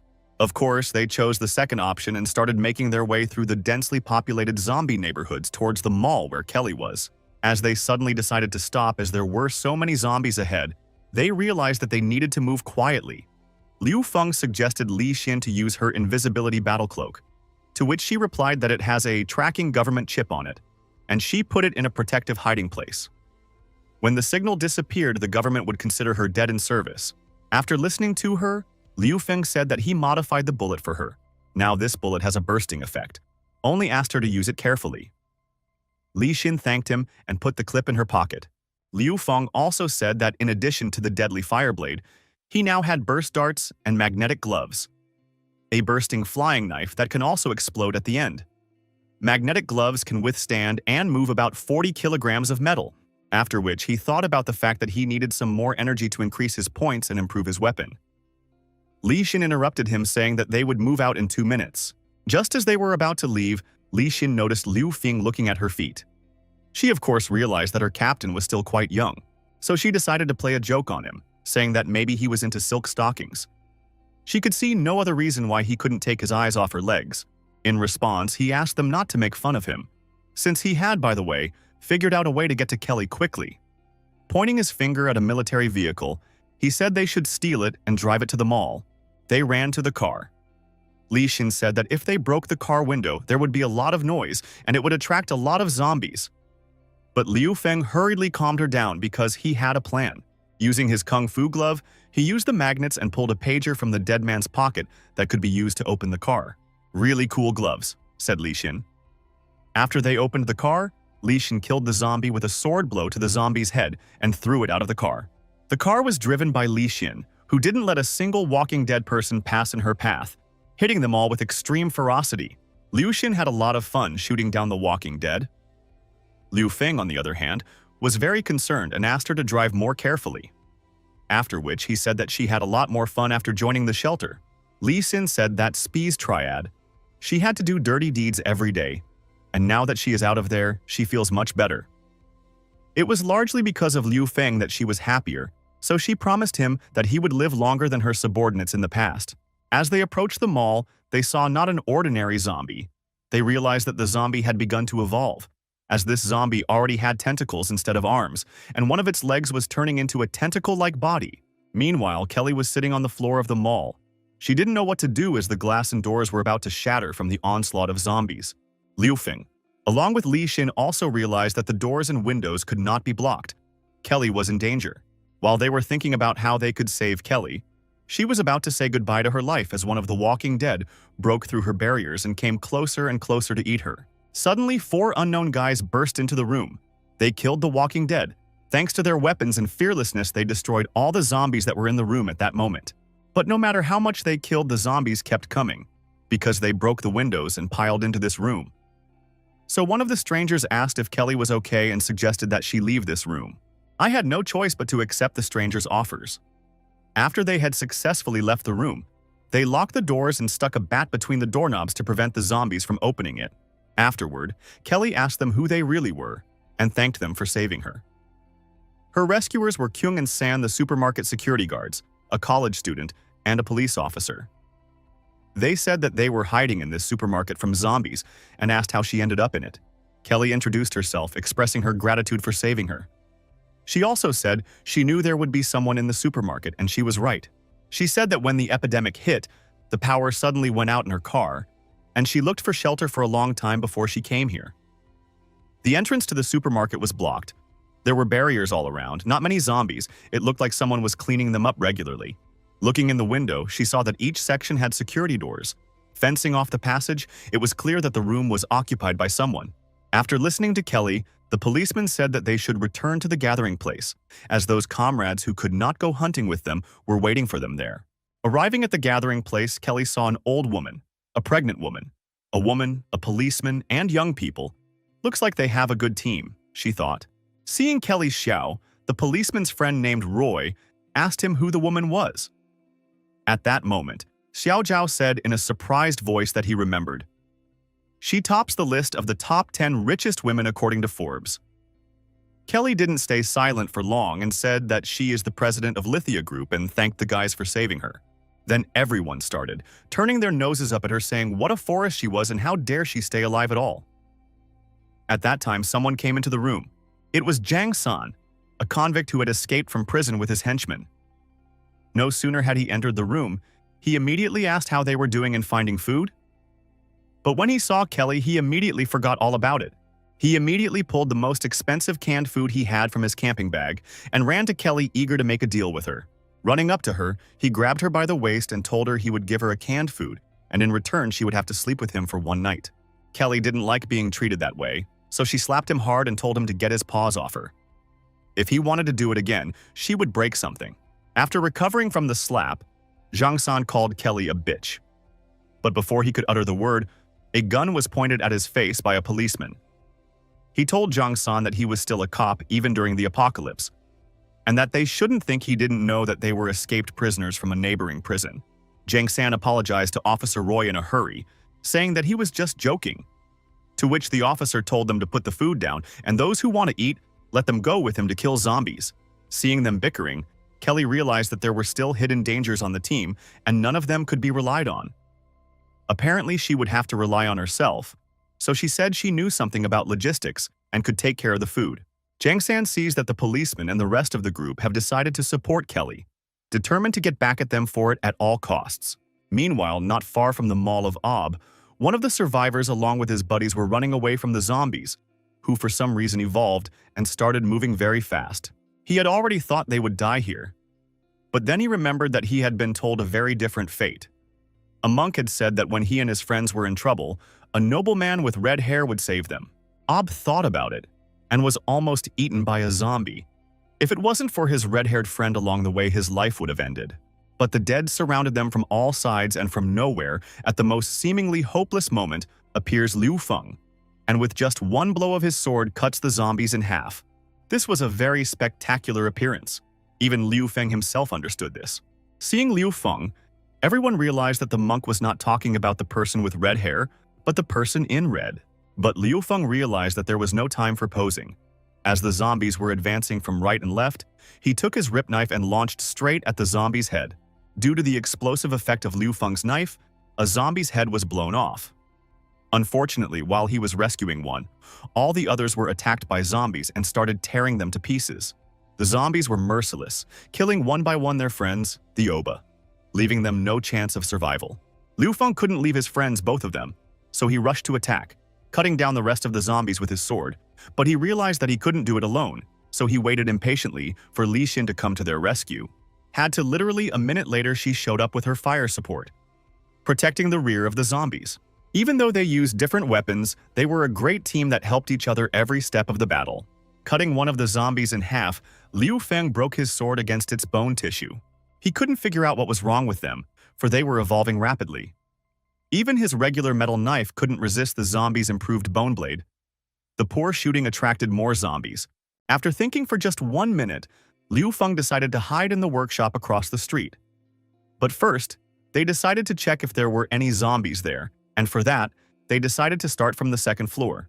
They quietly and carefully decided to go up to the second floor using the emergency stairs. As they approached the door, they opened it, and a zombie flew out at them. Liu Feng immediately stabbed her head with the rest of his sword. After which, he realized that he needed to create a new weapon. Li Xin checked the rest of the room and said that it was the last zombie on the second floor. And since it was safe here, she offered to stay in the workshop for the night. At night, Li Xin went to the second floor canopy of the workshop and saw that they were surrounded on all sides by zombies. Liu Feng hurriedly reassured Li Xin, saying that it was fine, because when he created a new weapon, the crowd of zombies would not be a hindrance to them. Meanwhile, a thought flashed through Li Xin's mind that if he had a transformation ability that glowed blue, was it possible that he could also be a legendary mutant? The boy they had rescued cut into their conversation, saying his name was Ob and he was an electrician. He then thanked them profusely for their rescue. He also said that he and his friends went out to look for food, and if it wasn't for them, they would have definitely become one of the zombies. When Liu Feng heard that he was an electrician, he immediately offered to join them, because he had a shelter that lacked an electrician. He said that there would be food and a place to sleep. But Ob did not agree at once, saying that he must first discuss it with his comrades. Liu Feng realized that he was hungry and told Brother Ob that he had medicine, water, and food. If he agreed to join them, they would immediately help his comrade, and guaranteed they wouldn't need anything. In his mind, Ob realized that he was hungry, but he thought that he would rather feed the zombie with his body than take something from Liu Feng. But these were only thoughts. In reality, Ob actually took the food from Liu Feng. After taking a small bite, he said that these were the days that anyone could die at any time. And as sad as it was, he was also saddened by the fact that he was still a virgin. Liu Feng told him not to worry because he's a loner like him, so they need to stick together to survive. How suddenly Li Xin jumped on him after what he said, saying that what he said was so impressive, and of course they would all live together. And asked him if she heard him correctly that he said he didn't have a girlfriend. An hour later on the first floor, Liu Feng was walking around looking for material to create a new weapon since he needed it before dawn. With enough parts, he decided to start building a new weapon. The next day morning, when they went out on the second floor balcony of the workshop, they were shocked to see so many zombies roaming around under the workshop. He was terrified and didn't know what they should do. Li Xin realized that they would have to find another way. But since they had one injured man, they wouldn't be able to move quickly. Suddenly, a military Humvee with some thugs inside appeared on the horizon, shooting down any zombies that got in their way. Thanks to their spectacular appearance, the men in the jeep led the entire crowd of zombies away. Obi was happy about this because now they could leave in peace. But Li Xin didn't think so. She knew that she had to leave sooner rather than later. So she immediately ordered Obu and his injured comrade to leave the room as soon as possible. But no sooner had she finished speaking than the bandits burst into the room. Li Xin immediately eliminated 2 of the attackers thanks to the accurate firing of a burst of automatic rifle fire. Another bandit she impaled with her retractable knife. Suddenly, a stranger in black appeared in the room and engaged Li Xin in battle. Li Xin quickly batted against the attack and took the black lady at gunpoint. But it was already too late as her friends had already been captured and presented a machete under their throats. The girl in black laughed, saying that the gun was a very dangerous weapon and also very valuable. She then warned Li Xin that if she dared to shoot, she would kill her friends. She then decided to introduce herself, saying her name was Virus, the captain of the underground team, and asked who they were. Then Virus turned to Li Xin and said she was a government dog. After pulling out a picture, Kelly asked her if she had seen this woman. Li Xin replied that she had never seen her. Oba's friend intervened in their conversation, saying he heard on the radio that a group of survivors at a nearby store had been joined by a woman named Kelly. Virus thanked the guy, saying she was giving him life. After listening to the guy, she turned back to Li Xin, offering her a one-on-one fight with the condition that if she won, the Virus would let her leave. If not, she would forever be a military mutt that would serve her. Virus pulled out 2 half-bent swords and rushed into the attack with words that she hoped would be a good battle. At this moment, Liu Feng appeared behind Li Xin's back and told her to step aside. After which, he took over the Virus attack. It was quite unexpected and very unusual, as he was wearing a horse's head on his head and holding a chainsaw with 3 blades. After repelling all of Lady Virus's attacks, Liu Feng said that his name was the Savior of the Weak, the Holy Horse. On his head, he had a fire-breathing D-grade horse head, and in his hands he was holding a grade C happy chainsaw.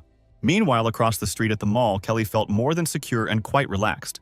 The prisoners, led by their red-haired leader, were still trying to please her. Saying that she would be lonely alone, they urged her to come and play with them. They pawed at her calves and her exposed shoulders, trying to get her started somehow, saying they wanted to have fun with her. But after just a couple of minutes, their leader said that it didn't make any difference whether she agreed or not. Realizing that she wouldn't go with them that easily, he said he even liked it better when rich bitches like that were fighting their last stand. They decided not to wait any longer and take her by force. One of the abusers took out his tongue to lick her gorgeous body, to which in response he got juice from the glass right in his face. When the ringleader saw this, he decided to forcefully grab her breasts, telling her that if she didn't want to do it the right way, she would do it the wrong way. But Officer Lowe arrived just in time and pointed his gun at him again. Officer Lowe, along with his fellow guards, rounded up the gang leader and his associates, saying that Kelly had told him they wanted to attack her. But he didn't believe her at first, but now he was convinced personally. The head of the cons told the officer that if he suddenly decided to go along with this mischievous bitch to plot against him, he would regret it. Just as suddenly, Kelly put her foot on his face. Putting her foot in his face, she told him that a scumbag like him should rot in prison for the rest of his life, and that she, Kelly, would never let a time bomb like him go off around her. Meanwhile, not far from the mall, the fight between Lady Virus and what he called himself, Liu Feng the fire-breathing horse, continued. Virus was confused because she could not understand who was under the horse mask. And who would ever think of wearing a horse mask because a man with a horse's head is not considered a hero, she thought. Liu Feng once again used the flaming horse breath, but the virus managed to dodge. At this moment, Liu Feng realized that she needed to show something new, something she had not seen yet and would not expect to see. He used the magnetic power of his kung fu glove to stop her flying blade and send it back to her, thus knocking her not only off balance but also off her feet. Since Liu Feng did not want to kill her, he made a grip on her neck and took off his horse head. He said that she seemed to be saying if he won, she would let his friends go. Was it true, he asked her? She recognized the fact that Liu Feng was good-looking and his strength wasn't bad, but she couldn't understand if he was together with that Kelly. After that, she asked him to wait for a while because soon they would go to the mall and grab her. Liu Feng asked why do they need Kelly. Virus replied with a smile on her face that Health Minister Zheng Tianxiang had announced a huge cash reward for this girl. These officials are always so gracious, so she decided that she would kill this dog sooner or later. Liu Feng realized that this time there was no way to do without blood.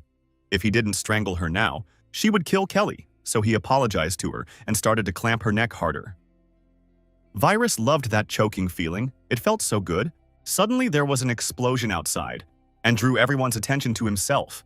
Just a second later, the system warned Liu Feng that mutants of unprecedented strength were appearing, and it advised to leave this place for the safety of the host. This explosion meant that Commander Virus's convoy had been attacked by a zombie monster, which easily took the vehicle and lifted it up and threw it right into the building. After which he took another vehicle and threw it directly into that building where Liu Feng and his friends and Commander Virus and his comrades were. Taking advantage of the moment, Liu Feng along with Li Xin made a unanimous decision that they shouldn't continue the battle, and it was better to slowly flee. Seeing them running away, Commander Virus ordered her subordinates not to pursue them, but to deal with the zombies first. Then go to the mall and capture Kelly.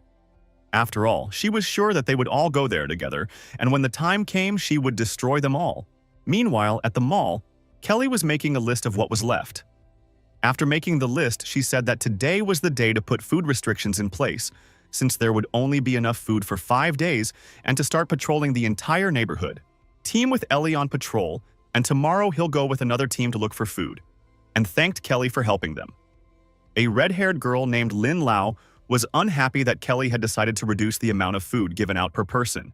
Lin Lao asked Kelly in an angry voice why she was restricting her food. But Kelly was interested in another question at the moment. She asked her grandmother how many months pregnant that girl was. Grandma replied that, frankly speaking, it was strange because when they came to the mall, Li Hua's belly was small, but in the past few days it suddenly became so huge, as if she was about to give birth. Kelly realized something was amiss and offered to help her grandmother deliver some food to the pregnant woman to see if they were okay. She then remembered that the pregnant woman had wrist wounds that looked like a zombie bite. Lin Lao again told Kelly that she had not answered her question. Kelly said she would not answer her question because she had nothing to say. She decided that she would personally go with the squad to kill zombies and look for food. Then she asked Lin Lao if she would go with them or not. Officer Luo interrupted the girls and told Lin Lao to stop being cranky. Kelly, on the other hand, reported to Officer Luo her concerns about the pregnant Li Hua, saying that she took a look at her wound and it doesn't look like a simple scratch. Besides, there's no such thing as a belly growing to such a huge size in just 3 days. Lin Lao was very angry with the officer and Kelly because she was the reason why Luo scolded her for the first time. Just as she was about to leave in frustrated feelings, she was suddenly called out of her cell by Dong San saying that he had a way for her to get his man back and kill that chick she hates. Meanwhile, in one of the rooms on the other side of the mall, that pregnant woman was feeling very uncomfortable and in a lot of pain because her stomach seemed to be about to burst. She asked her husband, who was beside her, if their baby is okay, is it healthy? But when the man saw what came out of her belly, he froze in shock. He couldn't believe that this monster he saw was really his child. Suddenly, he noticed that his grandmother had come to them and brought them food. Upon seeing what had happened to the pregnant woman, the groceries fell out of the grandmother's hands. She grabbed her face with both hands and started screaming that she was a zombie. But her husband didn't want to believe it and said that it wasn't true. She was fine. But no sooner had he finished than his wife, whom he loved so much and waited for a child, pierced him through with her tentacles. Because she was no longer the one he loved, she became a mutant zombie. At this point, Kelly was telling the officer that Li Hua had been bitten by a zombie, and she probably didn't have a baby in her stomach anymore. She probably had a parasite in her. Before she could say anything, Li Hua jumped out of the room as a zombie and started eating her grandmother. The officer, without thinking for long, pulled out his service pistol and fired 2 shots at Li Hua, one of which hit her directly in the head, but she did not die. The officer immediately realized that she was now a mutant zombie and ordered Da Qiang to run away with Xiao Sun in order to protect the supplies. Kelly realized that her plan had gone awry again. She didn't understand what the end of the world was like, but it was definitely beyond her capabilities. She knew she only had 9527 to count on.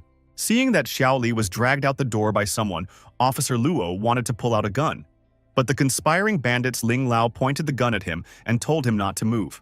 She told the officer it was all because of Kelly's seductress and asked him to step aside so she could kill her. Jiang San realized that they had quarreled, which was not good, but now they were a team. Ling Lao told Jiang San to kill that bitch instead of standing there like a statue. It didn't take long as one of Jiang San's accomplices came around Kelly from behind and grabbed her. She had miscalculated about the psyche of people in an apocalyptic world. Now her hope of salvation was only 9527. He tore at her dress, telling her he'd wanted to taste her for a long time, telling her how juicy she was. Being sure that they were rich, they had no idea what kind of life ordinary people lived. Jiang San was fed up with Officer Luo's threats and rebukes, so he pulled a gun on him. Then, without thinking twice, I shot him in the head. He then walked over to his partner, who was holding Kelly, and began to help him tear her dress, telling him that they would not stand on ceremony any longer. He told her that he and his brothers had done time for killing one rich mayor. But before she died, they tried her for 5 whole hours. At the very end, she prayed to get to heaven as soon as possible. They tore her dress to shreds, holding her hair and her arms, talking about how they so enjoyed watching the rich people struggle with their last strength. But they still failed. Kelly remembered how she struggled for years to establish her business. But in the past few days, everything collapsed in an instant.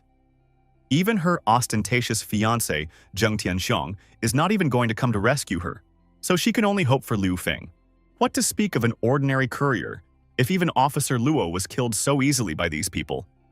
But she wasn't going to give up, because she could get her revenge. All she needed to do was to survive.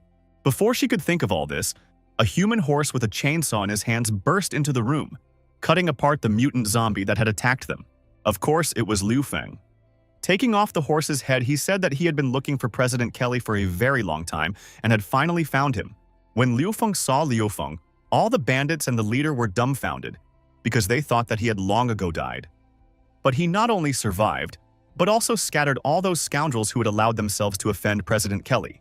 After he had dealt with all the offenders, he asked President Kelly if she was okay. In turn, she replied that she was fine and was very grateful to him for saving her. Seeing President Kelly standing half naked, he immediately took off his red sports jacket and threw it over her shoulders. Kelly said that she didn't even think he would really come to save her. Liu Feng responded by saying that he couldn't not come because he promised her he would. After he saw her sniffing his sports jacket, he apologized to her, saying that he ran here and all his clothes smelled like sweat. Kelly reassured him by telling him that his clothes didn't stink, but even the opposite was comforting, and thanked him again for saving him. Jiang San recovered from Liu Feng's blow, stood up and pointed his revolver at him, asking him why he was serving this rich woman and why was he saving her when he was a poor man himself. Liu Feng, thanks to his kung fu magnetic glove, disarmed Jiang San, then took his chainsaw and stabbed him through with it. Killing him, he answered his question by telling him that, although he was poor, he believed that he could realize his dreams through his own efforts, and he wasn't exactly like the rest of them. Before he could finish his story, a mutant monster suddenly appeared from behind the wall and grabbed Jiang San's head. It was a mutant zombie of incredible strength and power. The system immediately warned Liu Feng that this mutant was a high threat, and he was advised to flee. Liu Feng said that he was the one who brought this mutant zombie with him, as it chased them all the way to the entrance of the mall, and Liu Feng had no choice but to divert it to himself. Before Liu Feng could finish his story, the mutant zombie released 4 tentacles in his hand, 2 of which pierced through the bodies of the people standing next to him. Kelly suggested that he run away from this mutant zombie, but Liu Feng knew that he couldn't just run away from it, so he didn't even try. He put on his fire-breathing horse mask. After that, he started his chainsaw with one hand and said that everyone just underestimated him. He lunged forward and began chopping off one tentacle after another, preventing the mutant zombie from attacking himself. After chopping up all of the mutant zombie's tentacles into small pieces, he decided with his chainsaw to cut up the zombie himself. In response, the mutant zombie launched a counterattack, hitting Liu Feng with his most powerful left fist. After seeing Liu Feng get hurt by the mutant zombie, Kelly asked him if he was okay. Liu Feng said he was fine.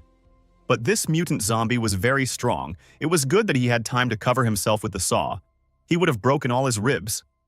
But he noticed that his fire show did hurt the zombie. Shaking off, Liu Feng stood up and again decided to fight the zombie mutant.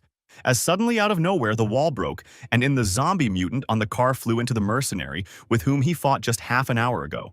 Of course, it was the virus lady with her goons. Liu Feng didn't expect to see her so soon.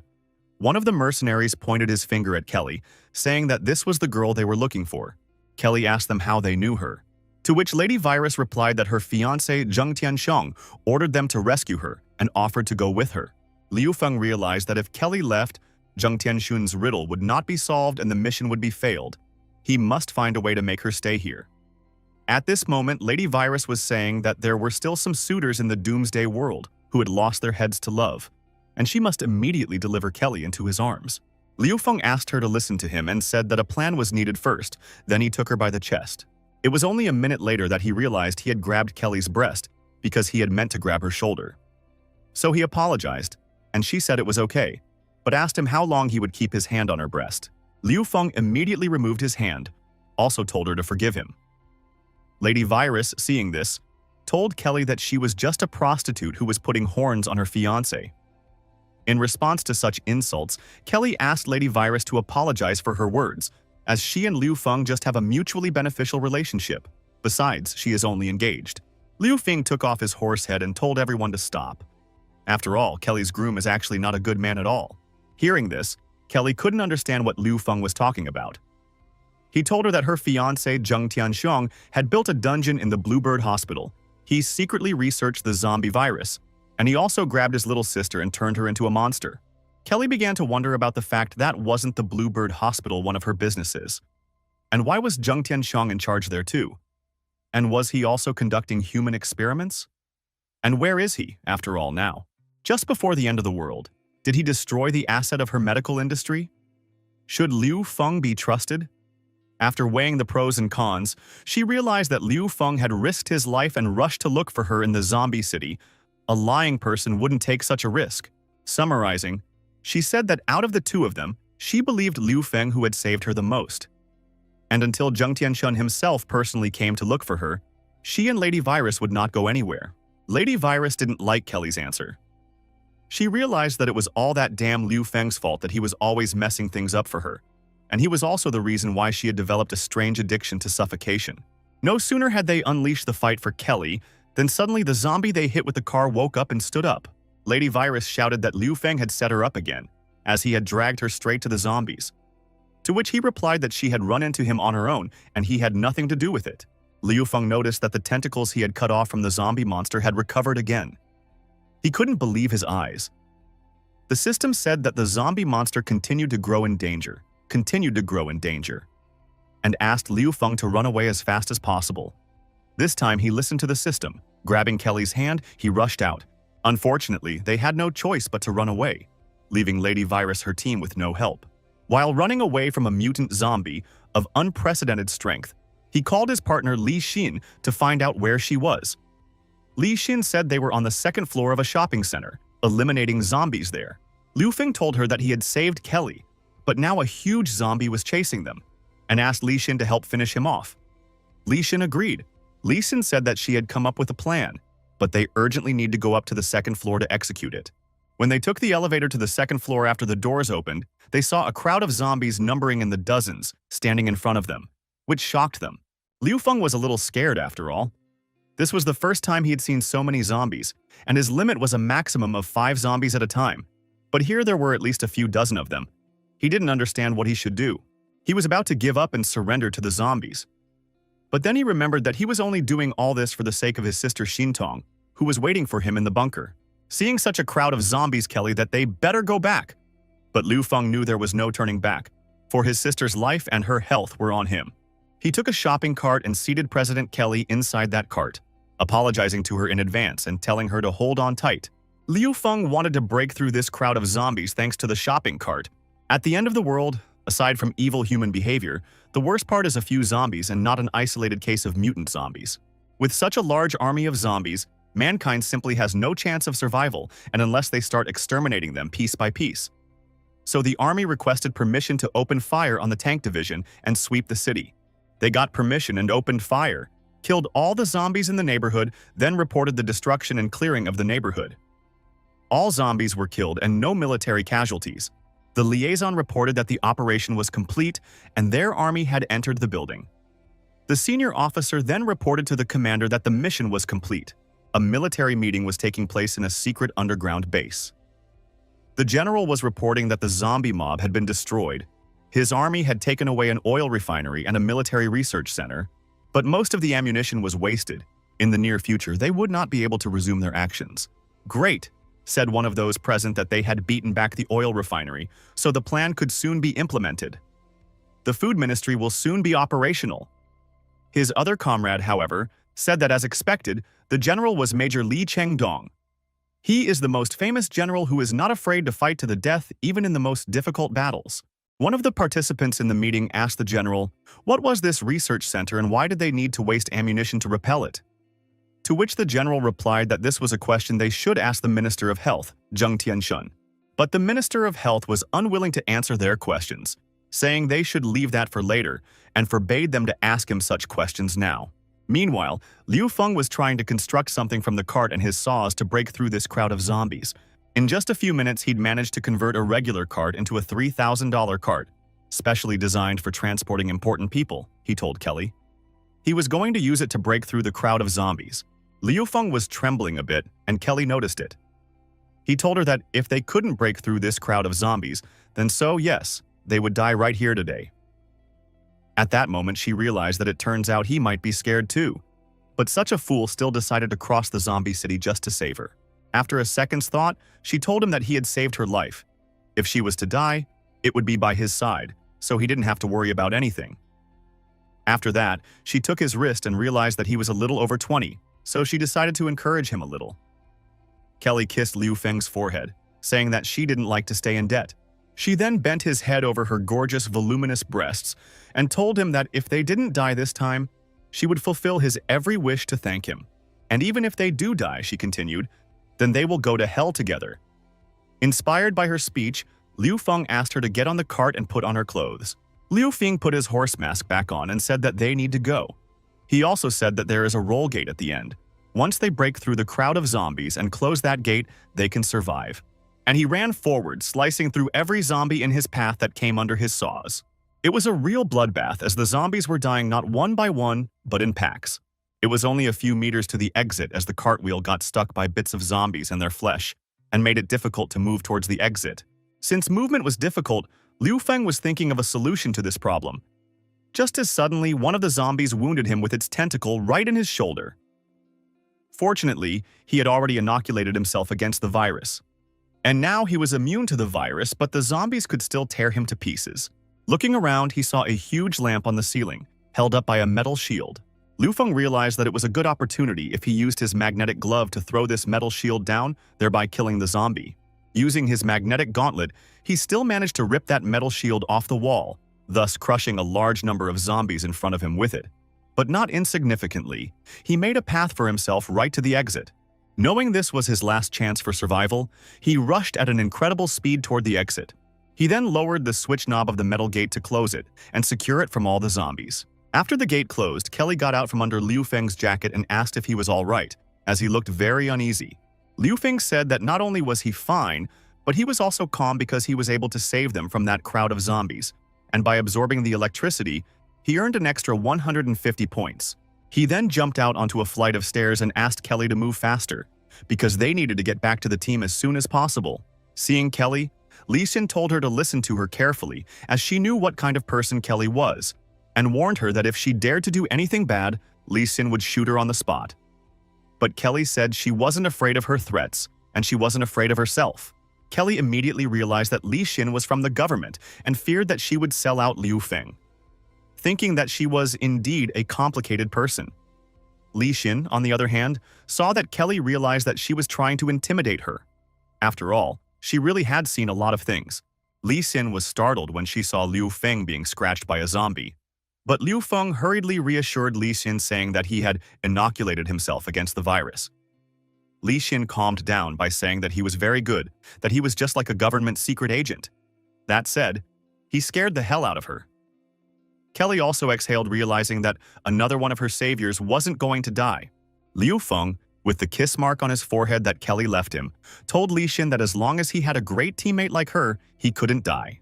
Li Xin was furious when she saw the mark of Kelly's kiss on his forehead and orderly told him to wipe the lipstick mark off his forehead. One of the team members who was setting the trap asked them to stop, flirt, and get ready, for they should be starting soon, as he had finished setting the trap. No sooner had they gotten ready than the doors were smashed open by a mutant zombie that the Lady Virus mercenaries were fleeing from. They were running for help because they didn't want to be eaten. Liu Feng told Kelly and Li Xin to run away, while he himself stayed behind to help these guys to protect them from this mutant zombie. He rushed at him with his saws to protect those boys, but his attack was repelled as the zombie was very strong. The zombie got into a good position for the electrician to drop the huge gnome on him, but he couldn't do it because his arm was tangled in the wires. And so, the seemingly well-planned plan might have been about to fail, as the zombie was already very close to kill the electrician. But Liu Feng woke up in time and ran to save the electrician, telling him that he must start executing the plan at this second or they would all die.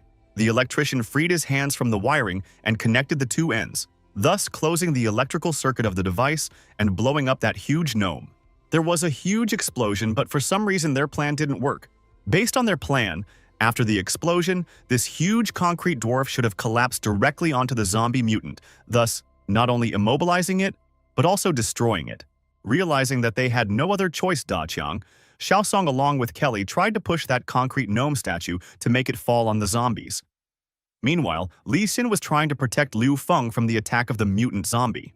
After firing more than a dozen burst bullets at the mutant zombie, Li Xin realized that its defense was too strong, as there was almost no effect from the bullets.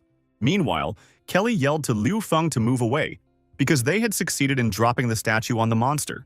When the dust cleared, everyone saw that the statue had not crushed the monster, and he easily with his two hands took it on his shoulder and threw it aside. Everyone was shocked, unable to understand how he survived since they knew that this statue weighed at least several tons. At this moment, Liu Feng noticed that the severed arm of the zombie had started to develop again. Liu Feng immediately asked Li Xin that she use the ammunition magazine he gave her this morning, because ordinary burst bullets were useless. Liu Feng's situation was very dire, as his magnetic glove was still not charged and his chainsaw was damaged. And the mutant zombie was already striking again. It would seem that all his death had come, as the mutant zombie had caught him off guard, and already his hand was flying right into his eye. But luckily for him, Lady Virus appeared on the battlefield and asked Liu Feng where it was that her foal had lost the powerful strength he used in the fight with her. Why was he so hesitant now? She only decided to help him for the reason that this zombie had killed her brothers. So she also told him to remember that only she could kill him and no one else had any right to do so. Li Xin smiled at that. Meanwhile, Li Xin loaded the magazine of live burst cartridges that Liu Feng had given her from the morning into her assault rifle. She realized that if the explosion from the bullet was very powerful, then the recoil would be even more powerful. But she still decided to give it a try. She fired several accurate shots directly at the mutant zombie. Thanks to which it pierced through its body, these bullets were indeed very powerful. But the recoil after the shot was also great, even crushing Li Xin's shoulder. Liu Feng, seeing that he had a chance, picked up his chainsaw and chopped the mutant zombie along the traces of bullets that wounded him and pierced his defenses. After Liu Feng killed a mutant zombie, the system said that he had killed a zombie with enhanced combat performance. For this, he was rewarded with 100 points. Also, the essence of such mutant zombies could help his little sister wake up, so the system asked him to collect them from the carriers. Kelly and Li Xin were very worried about the life and health of Liu Feng, which is why they asked if he was okay. Liu Feng replied that he was fine. The survivors of police officer Luo's camp asked Kelly who survived the camp, to which she replied that she was the only one to make it out alive. Lady Virus turned to Liu Feng saying that this time is lucky for him. Zombies had killed many of her brothers, and now he had killed a mutant zombie to avenge her. Thanks to this, she would let him get away this time. Li Xin pointed her machine gun at her and asked the virus not to cause them problems. Lady Virus turned around and as she walked away, said that his life was hers now and he shouldn't die first. She also said that they would see each other next time. Liu Feng waved his hand at Lady Virus. After that, he received a call from Kara who was in the shelter. She told him that he should go back and see the shelter, as it had gotten much bigger. Liu Feng saw through the system that in his absence, the artificial intelligence helped him expand the shelter, building a greenhouse, developing combat uniforms, built a factory to produce combat uniforms, also a medical station and a portal. After that, Liu Feng turned to Kelly, asked her if she remembered what she had promised him before.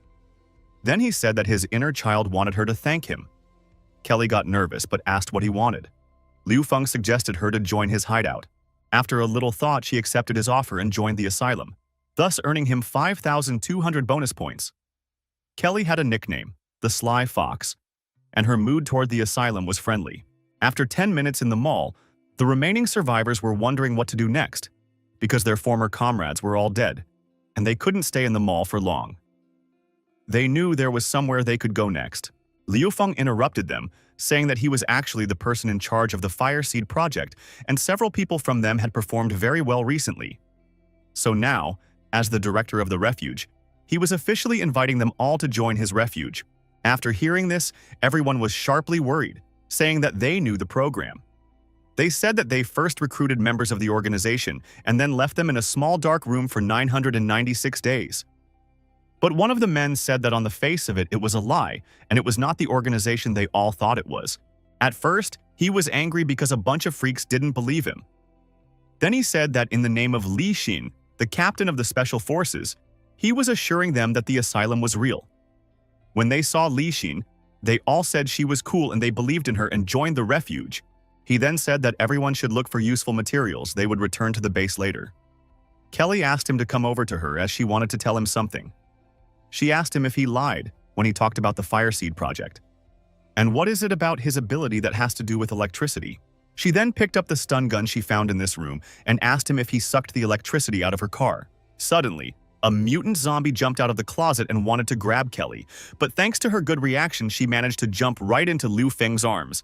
After hearing some strange noise and rumbling, Li Xin decided to check what was going on to see if there were any zombies. When she opened the door to the room, she saw Liu Feng lying on the floor with a sexy Kelly on top of him, holding his hands. She was immediately upset, thinking they had decided to make love in such a dangerous place, but turned her head to the right. She saw the walking dead man who wanted to eat them and calmed down. Liu Feng wanted to use his chainsaw to destroy this zombie, but he failed because the chainsaw ran out of energy. But not far from the bit, he saw a battery and decided to build a new weapon to protect himself and Kelly. In literally seconds, he had constructed a new lethal weapon and, Tilting Kelly in front of him, he shoved the zombie bat right into its mouth and gave it an electric shock.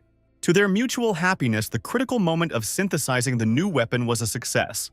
Seeing once again what Liu Feng Kelly could do, she realized that his ability really impressed her. She wondered what other abilities and many useful skills he possessed. Li Xin, who was standing outside the door, tried to overhear the conversation. But because there was a lot of noise and interference around, she decided to look into the room again and saw that Liu Feng was now on top of President Kelly. Li Xin couldn't understand if Liu Feng was so good that Kelly let him climb on top of her. Kelly, on the other hand, once again thanked him for saving her, after which she asked him again, how did he steal the electricity from her car?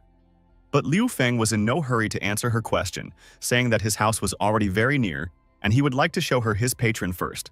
Kelly realized at that very second that Liu Feng was hiding many more secrets. Meanwhile, there were simply a huge number of zombies roaming near Liu Feng's house. Liu Feng did his best to get into the house as quickly as possible, and be undetected by the zombies, of course. While making his way to his house in one of the alleys, he saw a dog who loved his master very much, even after his death, watching from the corner of his eye the situation in the street. He had no idea that someone would start shooting at him. The first shot went straight to the horse's head, breaking it. It was the commander of the 6th team who recognized Liu Feng as the new horse-headed ghoul and decided to tweak his appearance. But she couldn't do it. She immediately called headquarters and said that a suspicious mutant zombie was found near the target and asked for directions if the target was unknown. From headquarters, she was told that she must find the target, and all who stood in her way were to be destroyed. Liu Feng could not understand where the sniper was, so he asked the system to analyze the trajectory of the projectile. After analyzing the trajectory of the projectile, the system replied that the sniper was on the roof of a high-rise building to the southeast of Liu Feng. Liu Feng was coming home to rescue Auntie, and he was sure she would be all right. He would definitely get to her and rescue her. Auntie Li Hanyan was actually Liu Feng's neighbor and constantly cooked him and his sister breakfast. This kind auntie constantly helped him and his little sister. He must surely save her. Meanwhile, while he was running away, the system offered him a choice of task as mutant energy was detected ahead. The first option was to turn around and run away. 100% chance of survival. The second option was to investigate the matter. Reward: 1,000 points, 10% chance of survival. No sooner had Liu Feng said that he was choosing the second option than a man in a metallic exosuit flew out of the neighboring house through the ruined wall towards him. He immediately decided to attack Liu Feng, striking him with his powerful metal fist. At the same time, he of course used the surprise effect. But not only did Liu Feng fall down, he also stopped this mechanical bully's punch. He realized that if he hadn't increased his strength, this mechanical bully would have crushed him long ago.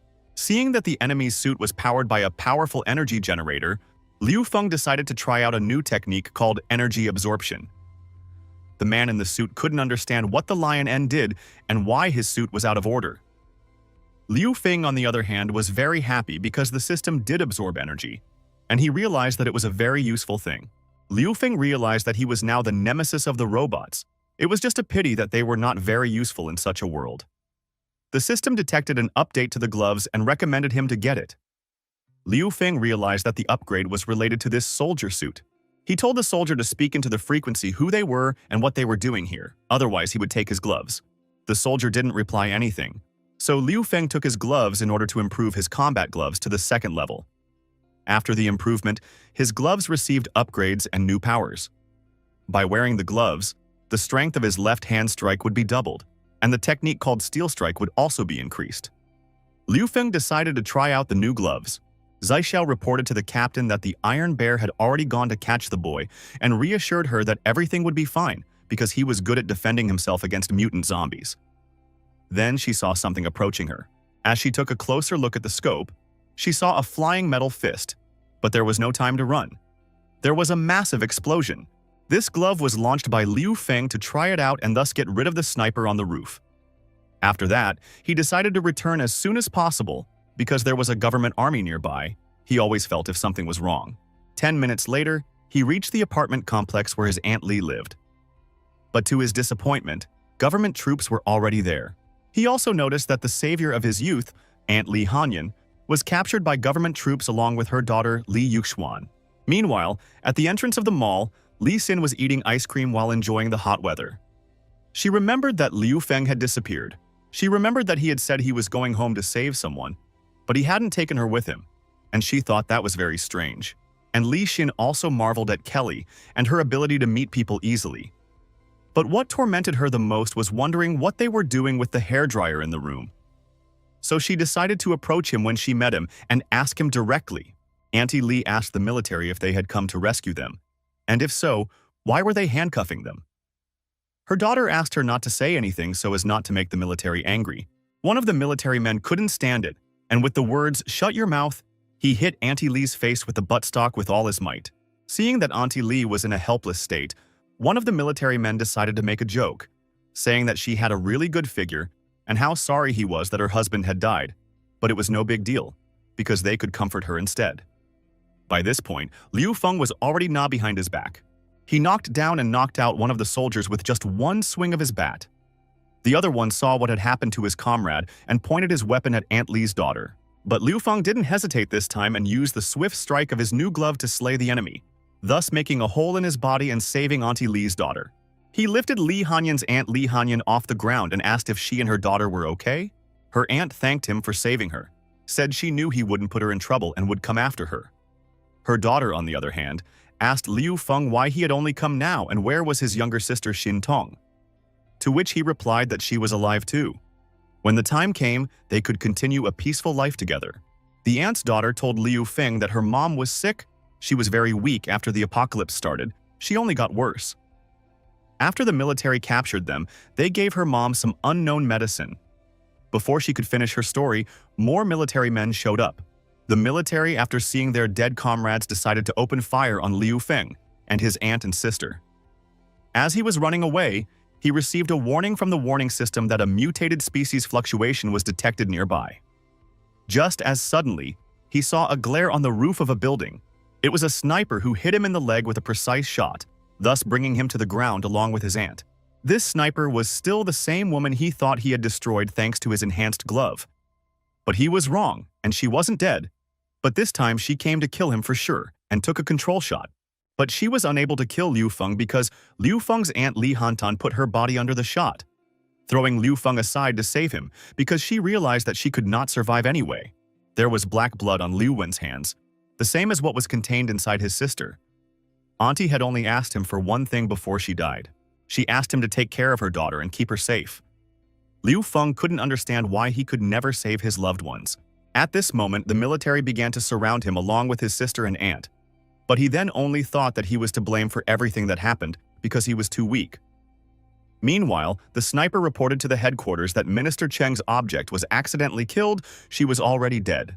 Liu Feng was very angry, and he realized that in this harsh apocalypse world, only humans were actually evil. The military pointed their weapons at them and ordered them not to move, raising their hands up. At the same moment, the system turned red and warned Liu Feng that powerful fluctuation energy of a mutated species had been detected, the level of which was unknown. The system also warned that a new mutated species had appeared at their back and asked the host to duck immediately. Turning around, Liu Feng saw a huge tentacle flying towards him. There was nothing left for him to do but grab his sister and take cover, falling down onto the pavement. When the monster grabbed almost all the soldiers in the area and put on its tentacles, Liu Feng looked up and saw that the monster was his Aunt Li. The system began to warn him that the mutant was evolving and asked him to leave the area as soon as possible. Well, as much as they wanted to get out, they wouldn't be able to do so anymore because they began to be surrounded by mobs of zombies on all sides. The system said that it seemed to lack the nutrients to evolve all the way through, and so it was actively attracting large numbers of zombies. The system began to determine which level it would determine according to the mutant's energy fluctuations. Her mutations surpassed all other infected. Her energy even surpassed the elite level and lord level. The system made an update and recalculated the energy level seen, and failed to determine the first time to which level Liu Feng's aunt belonged. After rebooting and 1 minute of calculation, the system determined that Liu Feng's aunt belonged to the disaster level. There was a whole system of vein tentacles coming off of Auntie Li, but Liu Feng, it was unclear why they didn't touch him and his sister. Even though the tentacles didn't touch them, they were so scared that they couldn't even move after all. "What energy level is this?" asked Liu Feng's system as it looked too terrifying. The system replied that the evolution of normal zombies is probably at the infection level. Mutant zombies are at the mutation level, And this mutated species with many abnormalities has a disaster-level energy level. Perhaps this is the world's first disaster-level mutant. Suddenly, I saw something start to come out of this heart in the middle. The system started going crazy, saying that a mutated species with large abnormalities has been detected. There are errors in the calculations, there is no way to determine her energy level, and the chance of survival is 0. The system warned Liu Feng that the target's energy level was too high. Liu Feng might have wanted to run away, but he stood there terrified, staring into her eyes, unable to move, feeling as if he had been caught by a predator from the top of the food chain. The reason the system realized that it didn't destroy them was because it seemed to have reacted to Li Xuan's blood, her daughter's blood. Liu Feng realized why the veins then also didn't pierce them. It was all because they are one blood with Yuxuan. Sima said that she lost her emotions and memories. She is now a whole new species. She can instantly suck the blood of the living beings of an entire neighborhood and destroy all existence. She is worthy of her name. Li Hanyan is now the Scarlet Queen. The level is a natural disaster. From special abilities of blood control and decomposition of all things into molecules. The sniper immediately decided to report to Minister Chen that what she saw was that a supernova mutant had appeared. All the blood was sucked out of her the second she saw it. Health Minister Chen was getting very worried about what was going on. Liu Feng asked the system if it was still possible to save Aunt Li. The system replied that if he upgraded the asylum to level 5 and followed the vaccine, or found a new one similar to the one he had administered to his sister, then he would have a chance to return his aunt to human form. System notified that the Scarlet Queen was going to leave and was heading downtown to build her nest there and would continue to evolve. One day later, after filling up on supplies, the trucks all began to return to the shelter. Upon arrival, the newcomers were shocked. Everyone was amazed and delighted to see Liu Feng's hideout. Sarah greeted everyone and introduced herself as his personal secretary. Kelly's thoughts were that underneath the hospital she had invested in, there was suddenly such an interesting shelter. While Li Xin was showing Kelly the bunker, Liu Feng was thinking about the fact that finally Hooked went to the center of the city, and without the vaccine, he would have no way to save her, so it seems like the best option would be to go back and think it over carefully. Meanwhile, Sarah was introducing the newcomers to their sanctuary. Telling them that the shelter is controlled by artificial intelligence. This is the state of the place at the time of the last update, she said. Now, to the previously available 5C main building, after the upgrade to level 2, rooms such as the clothing workshop, teleporter, medical room, and greenhouse have also been added. Clothing workshop use materials or points to make gear. Currently can produce clothing, shoes, gloves, lightweight body armor, and gas masks with helmets. A level 1 medicine cabinet uses materials or glasses to make simple medicines, alcohol, anti-inflammatories, antibiotics. Basic surgical care may be provided. A room with a teleporter, which is a rudimentary teleporter that uses teleportation points to move things around. The prerequisite being a transmitting device on the other side. Can only be used once per day at this level. Can move up to 2 tons at a time. Sarah then showed the newcomers a level 2 greenhouse that can grow seeds with an improved system. They grow fast and mature quickly. There are already enough vegetables in this shelter to provide for 10 people. The bedrooms, kitchen, and pump room at the other end of the shelter. Please do whatever you want, Sarah said, and let the newcomers go. While Li Xin was telling Liu Feng that she had only been gone for 2 days, the shelter had changed beyond recognition. Just as suddenly, Kelly suddenly appeared in a shelter outfit and said she had a suggestion that a command center should be built for general planning. Seeing that the blueprints hidden in the base and simply could not be found, Liu Feng immediately ordered the system to immediately build a command center. Later that evening in the bathroom, he couldn't believe that he could have any hidden blueprints. After upgrading to the 2nd level, the bathroom upgraded to a public bath, a shelter. Liu Feng decided that in his free time, he would have to question each person. This trip was very useful, not counting the loss, Aunt Li Hanyan. Tomorrow, he would find out what was hidden behind the secret blueprints there, and had the blueprints brought back. Li Xin?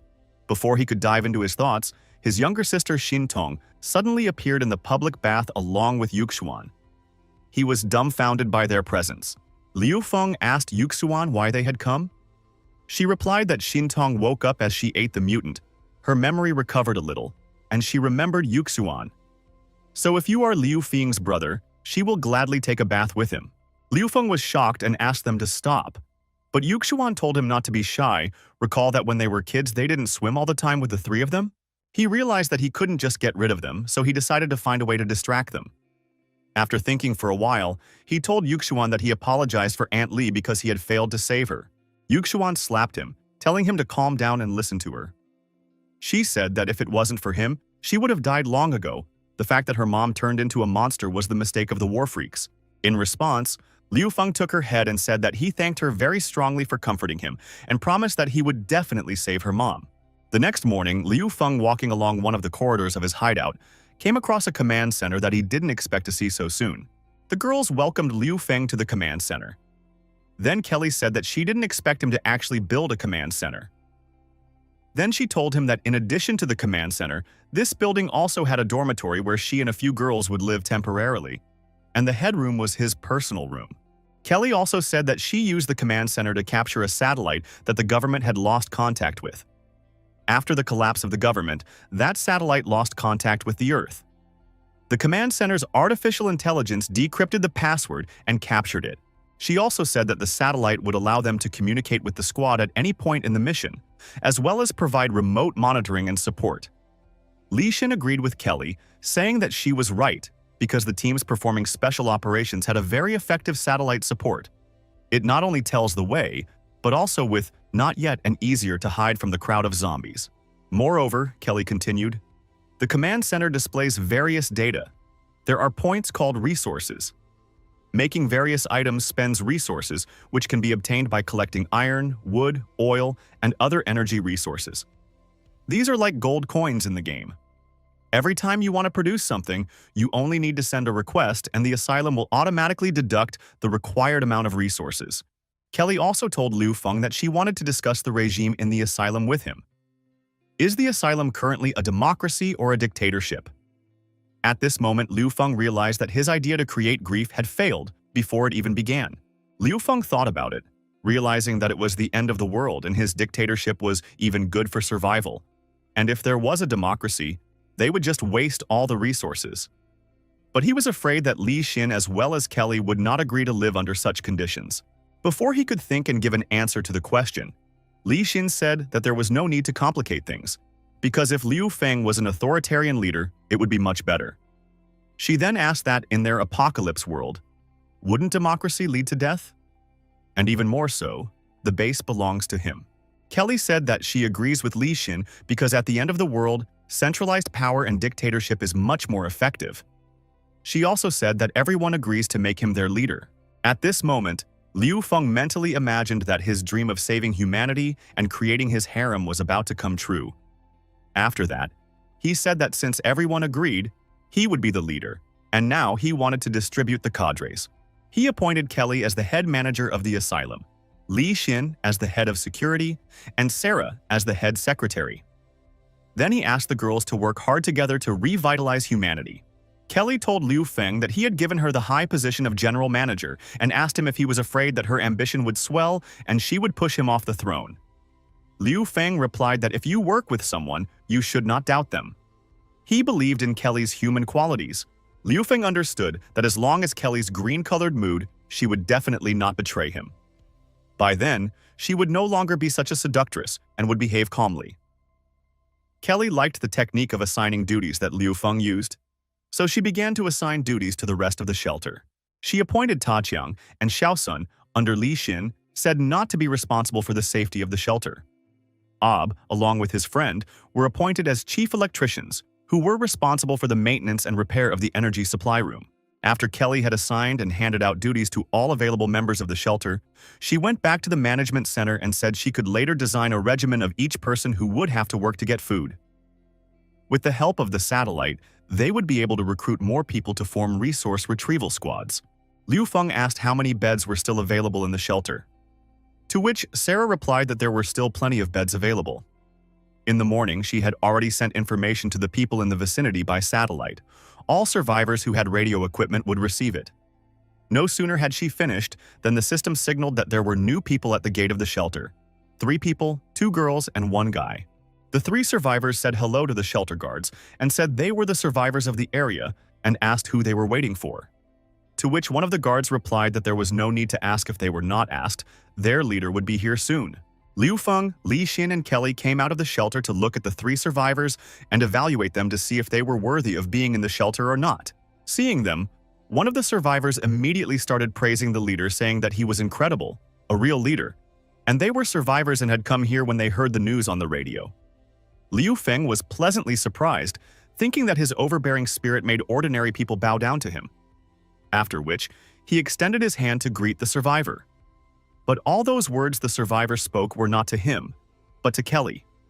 Thinking she was the leader, Kelly apologized for leading them astray with her authoritative appearance, but immediately said that the head of Liu Feng's shelter. The survivor was shocked and immediately said all the same things that Kelly had said before, but Liu Feng was no longer interested in that. He asked the survivors if they were sure if they wanted to join the shelter since they didn't need bums. Liu Feng used the system to see what talents these survivors had. One of them had a talent for growing vegetables, which was very good. The second was also good, but the third was very hostile to the refuge. Liu Feng suspected that he was a spy. Liu Feng took all the survivors into his hideout, even a spy, to see what kind of idiot decided to lash out at him. The next morning, Liu Feng woke up in his bed, but not alone, not understanding what had happened, and not understanding what Xin Tong's sister was doing in his bed. Was she really sleeping with him? He realized that it was most likely habit, since his little sister had been clinging to him since he was a child. But he also realized that he had to wake her up right away, because if other people saw it, it would be very bad. As the head of security, Li Xin suddenly rushed into the room to wake up the head of the asylum, opening the door with the words, "Good morning." She was dumbfounded by what she saw. Literally in a second, her smile changed to sadness, and the thought that Liu Feng was a pervert came into her mind. But without saying a word, she simply closed the door and left. When he came out of his room, he saw Li Xin and Kara whispering to each other that he was a real magnet for girls. At that moment, the guards came up to him saying that they were going on duty. The shelter's resources provided them with body armor, first stage, engineer suits, and police shields. They thanked Liu Feng for the outfit, saying that he was the real leader, and that with this outfit, they guaranteed that the headquarters would be safe. Liu Feng proudly agreed with their words and said that it was a pity there were no guns, but they could use his modified electric rollers. He was called back to headquarters before he could speak. Sarah reported that the 3 survivors who had recently come to them had told her that the government had built camps for the survivors in the northern part of the city and that everyone was going there now. Kelly added that Zheng Tianshun was there too. Liu Feng said he would go and look for him. After that, he immediately asked Kelly to plan his route. He also asked her to help him come up with the perfect name for their hideout. Kelly mapped out the route, saying that the main goal was to make sure there was a survivors' camp in the northern part of the city and find the Minister of Health, Zheng Tianshun. But first, she had to get weapons. There is a prison down the road that she once invested in. There should be a whole arsenal there. Kelly suggested we try our luck since the asylum needs weapons now. The system updated, the tasks offered 3 options. The first was to get to the survivors' camp. The second option is to go to the prison to get the firearms. And the third option is to rescue Li Hanyan's aunt. Liu Feng said that they would call the L Asylum, and he would personally lead the squad to the prison. Kelly said that she would form 2 more squads with Ta Qiang and Xiao Sun and personally lead it to clear the area around the gas station shopping center and hospital, because it would save their base's resources. Liu Feng asked her if she wanted him to leave Li Xin to her, but Kelly replied that his task was to find weapons. That was more important. With those weapons, they could get to the steel mill in the northern part of the city and the gasoline depot before winter came to grab more resources. Otherwise, they won't survive this winter. She's not some pampered girl. Sarah will be more than enough to hand over command of the base. Liu Feng to say that in order for him not to worry, he would still leave Li Xin at the base. After which he said that he has an assignment for Kelly. There is a spy among the 3 survivors. Her task will be to find him. In the meantime, he'll grab the weapon and return through the portal, and then they'll figure out who's behind the spy and destroy them in one fell swoop. Kelly realized that with her technique, she would need at least a week to discern if there was a problem with this man, especially since Liu Feng's hideout was so huge. After the meeting, sitting on the couch in his room of the head of the asylum, Liu Feng realized that this time he had to raise the levels of not only strength but also skill levels nicely. Liu Feng realized that he had to become stronger to avoid that situation again. This time, he raised all his characteristics by 3 levels. He knew he had quite a few points, and decided to trade them for 2 vaccines for Li Xin and Kelly, since that way he wouldn't have to worry about them when they came out of the shelter. After that, he decided to pump up his abilities by increasing his strength to the 9th level and pumping up the gift of a scientist. After that, a lot of information began to appear in his mind, which was related to the talents of the Kung Fu master and the scientist.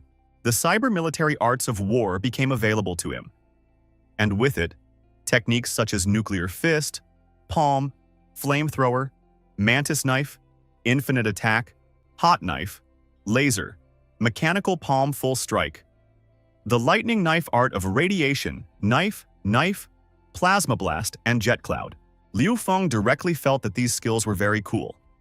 But he realized that although the martial arts were very cool, most of them would not be very practical in close combat. After 1 minute of thought, Liu Feng decided to modify the gloves so that it would increase their range and add 1 special combat element. This time it's the little brother and sister on the attack. The target is the prison and the survivors' camp in the northern part of the city. The prison was located almost in the very center of the city of N. The prison guards were running away from something in a hurry. One of the guards asked Warden Zixuan what they were doing. And why are they still being chased? She told him to keep moving. The prisoners had revolted and they should get weapons. They were being chased by mutated police dogs, pushing police zombies, mutants. Not expecting an invitation, mutant police dogs decided to attack them to eat their flesh. She ordered her subordinates to open fire on the dogs. But the dogs were very fast and immediately started attacking the officers who fired at them. Well, zombies, dogs weren't their only danger, as behind them on the wall was a zombie, a mutant that had its tentacles impaled on Li Fan's head. The zombie mutant on the ceiling let out its tongue to eat Zixuan, but it failed, as it was attacked by metal arrows that cut off its tongue and tore its head. It was Liu Feng who came with his younger sister to the prison to get weapons. When he saw that Zixuan was in danger, Liu Feng told his younger sister that he would take 1 dog each, and the rest he would take care of. Upon seeing them, the zombie dogs immediately rushed towards them in order to attack them first. But Sun Tong's younger sister didn't fear them in the slightest and ran towards them, grabbing one of the dogs with her hands over her mouth. After she grabbed his stock, she slammed him against the wall with all her might. After that, she took him by the muzzle again. Without even using her full strength, little sister Lufana easily tore the mutant police dog into 2 halves. Liu Feng, on the other hand, used a bursting crossbow arrow to destroy his dog, the mutant zombie. Explosive throwing knives were not very practical, so he converted them into explosive crossbow arrows. After he killed the zombie dog, he thought he was done, but a new mutant zombie was about to pounce on him from above. Liu Feng was not confused and decided to use his military cyber arts and technique, the detonating palm. He took the zombie's head with his mechanical glove and simply blew it up. Meanwhile, inside the prison, the prisoners revolted and hung one of the guards from a chain, intending to burn him. He begged them to let him go, but they didn't care.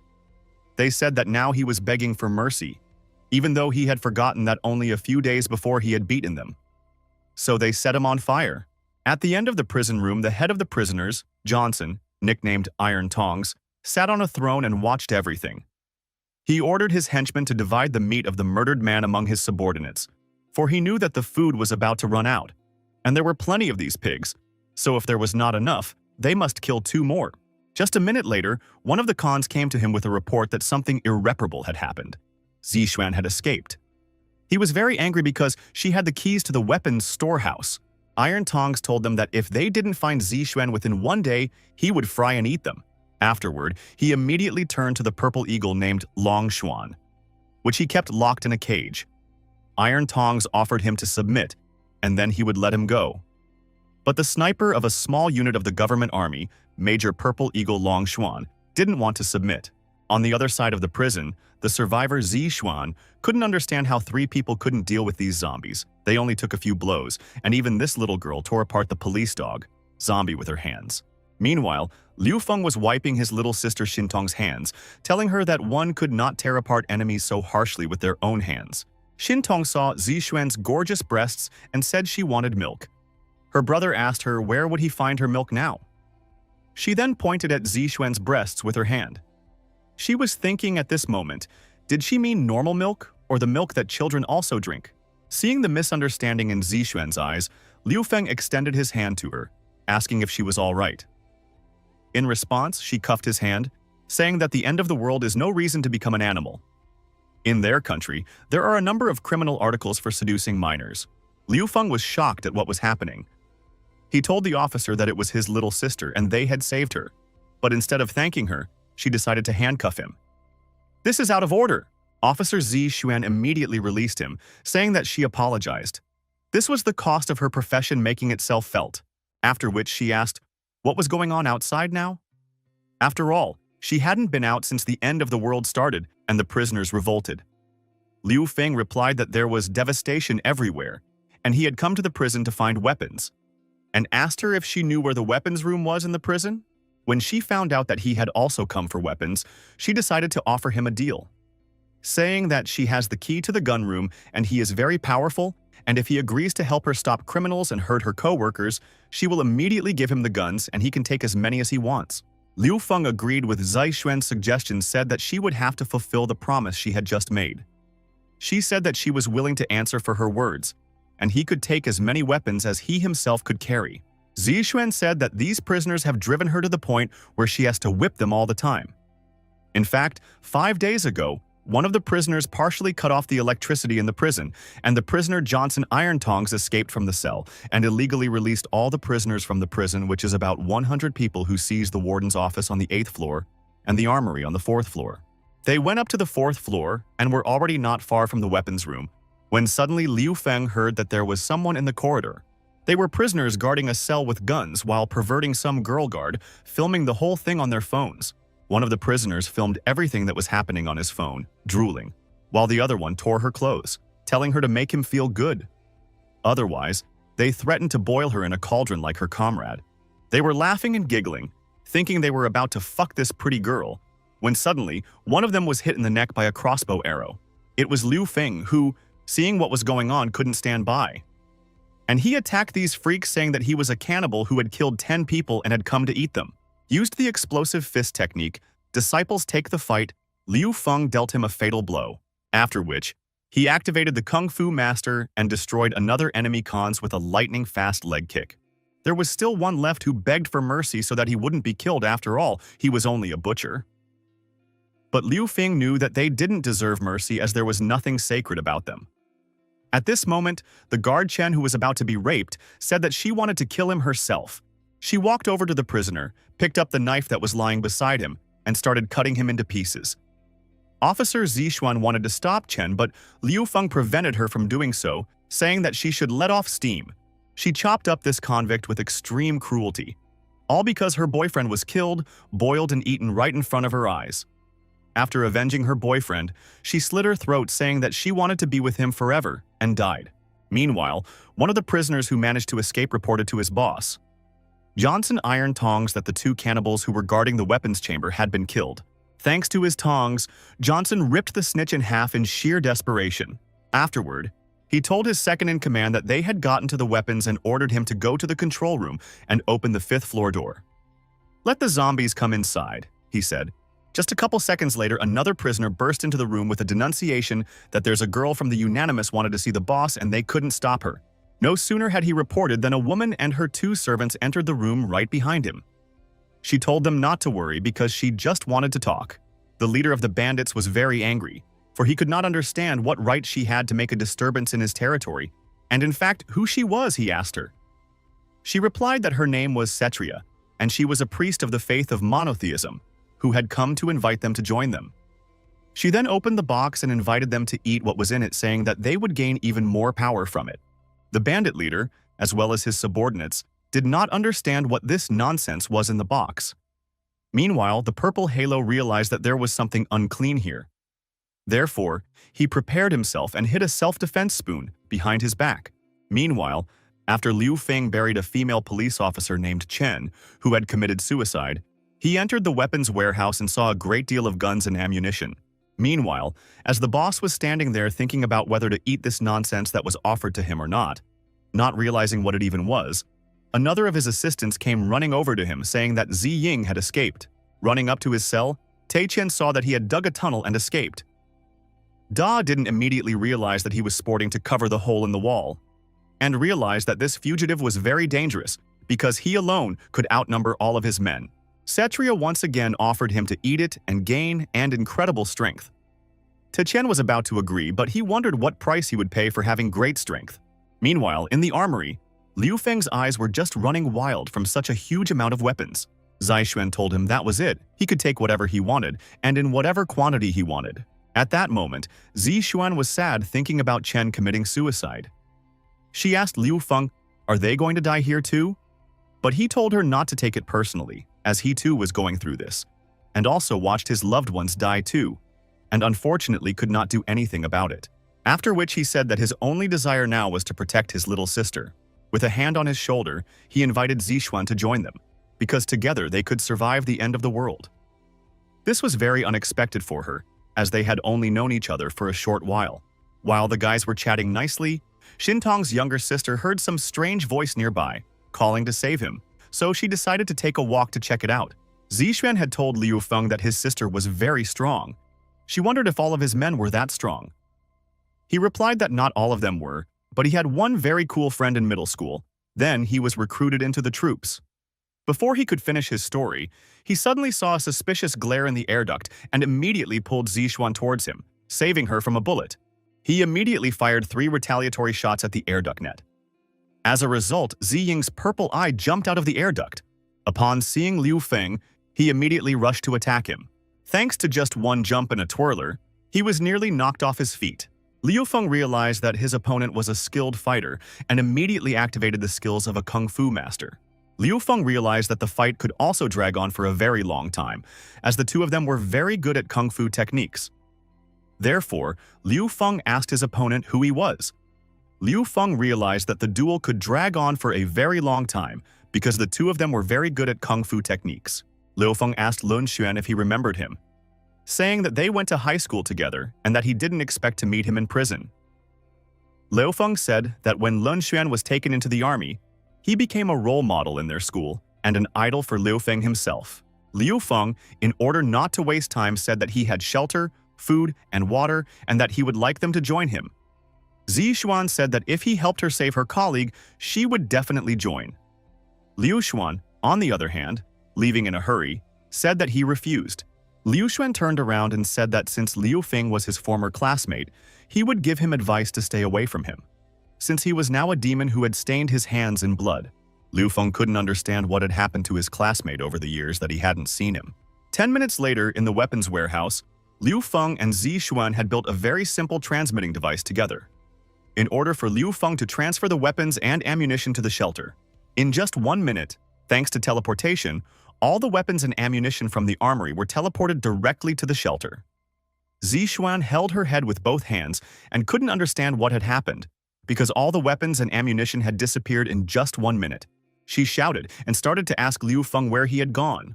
All the weapons, because there were so many of them. He replied that she had told him that he could take whatever he wanted. Li Xin suddenly teleported into their room, saying that they hadn't seen each other for a few days and Liu Feng already had a new lover. He immediately said that she had misunderstood and asked her what she was doing here.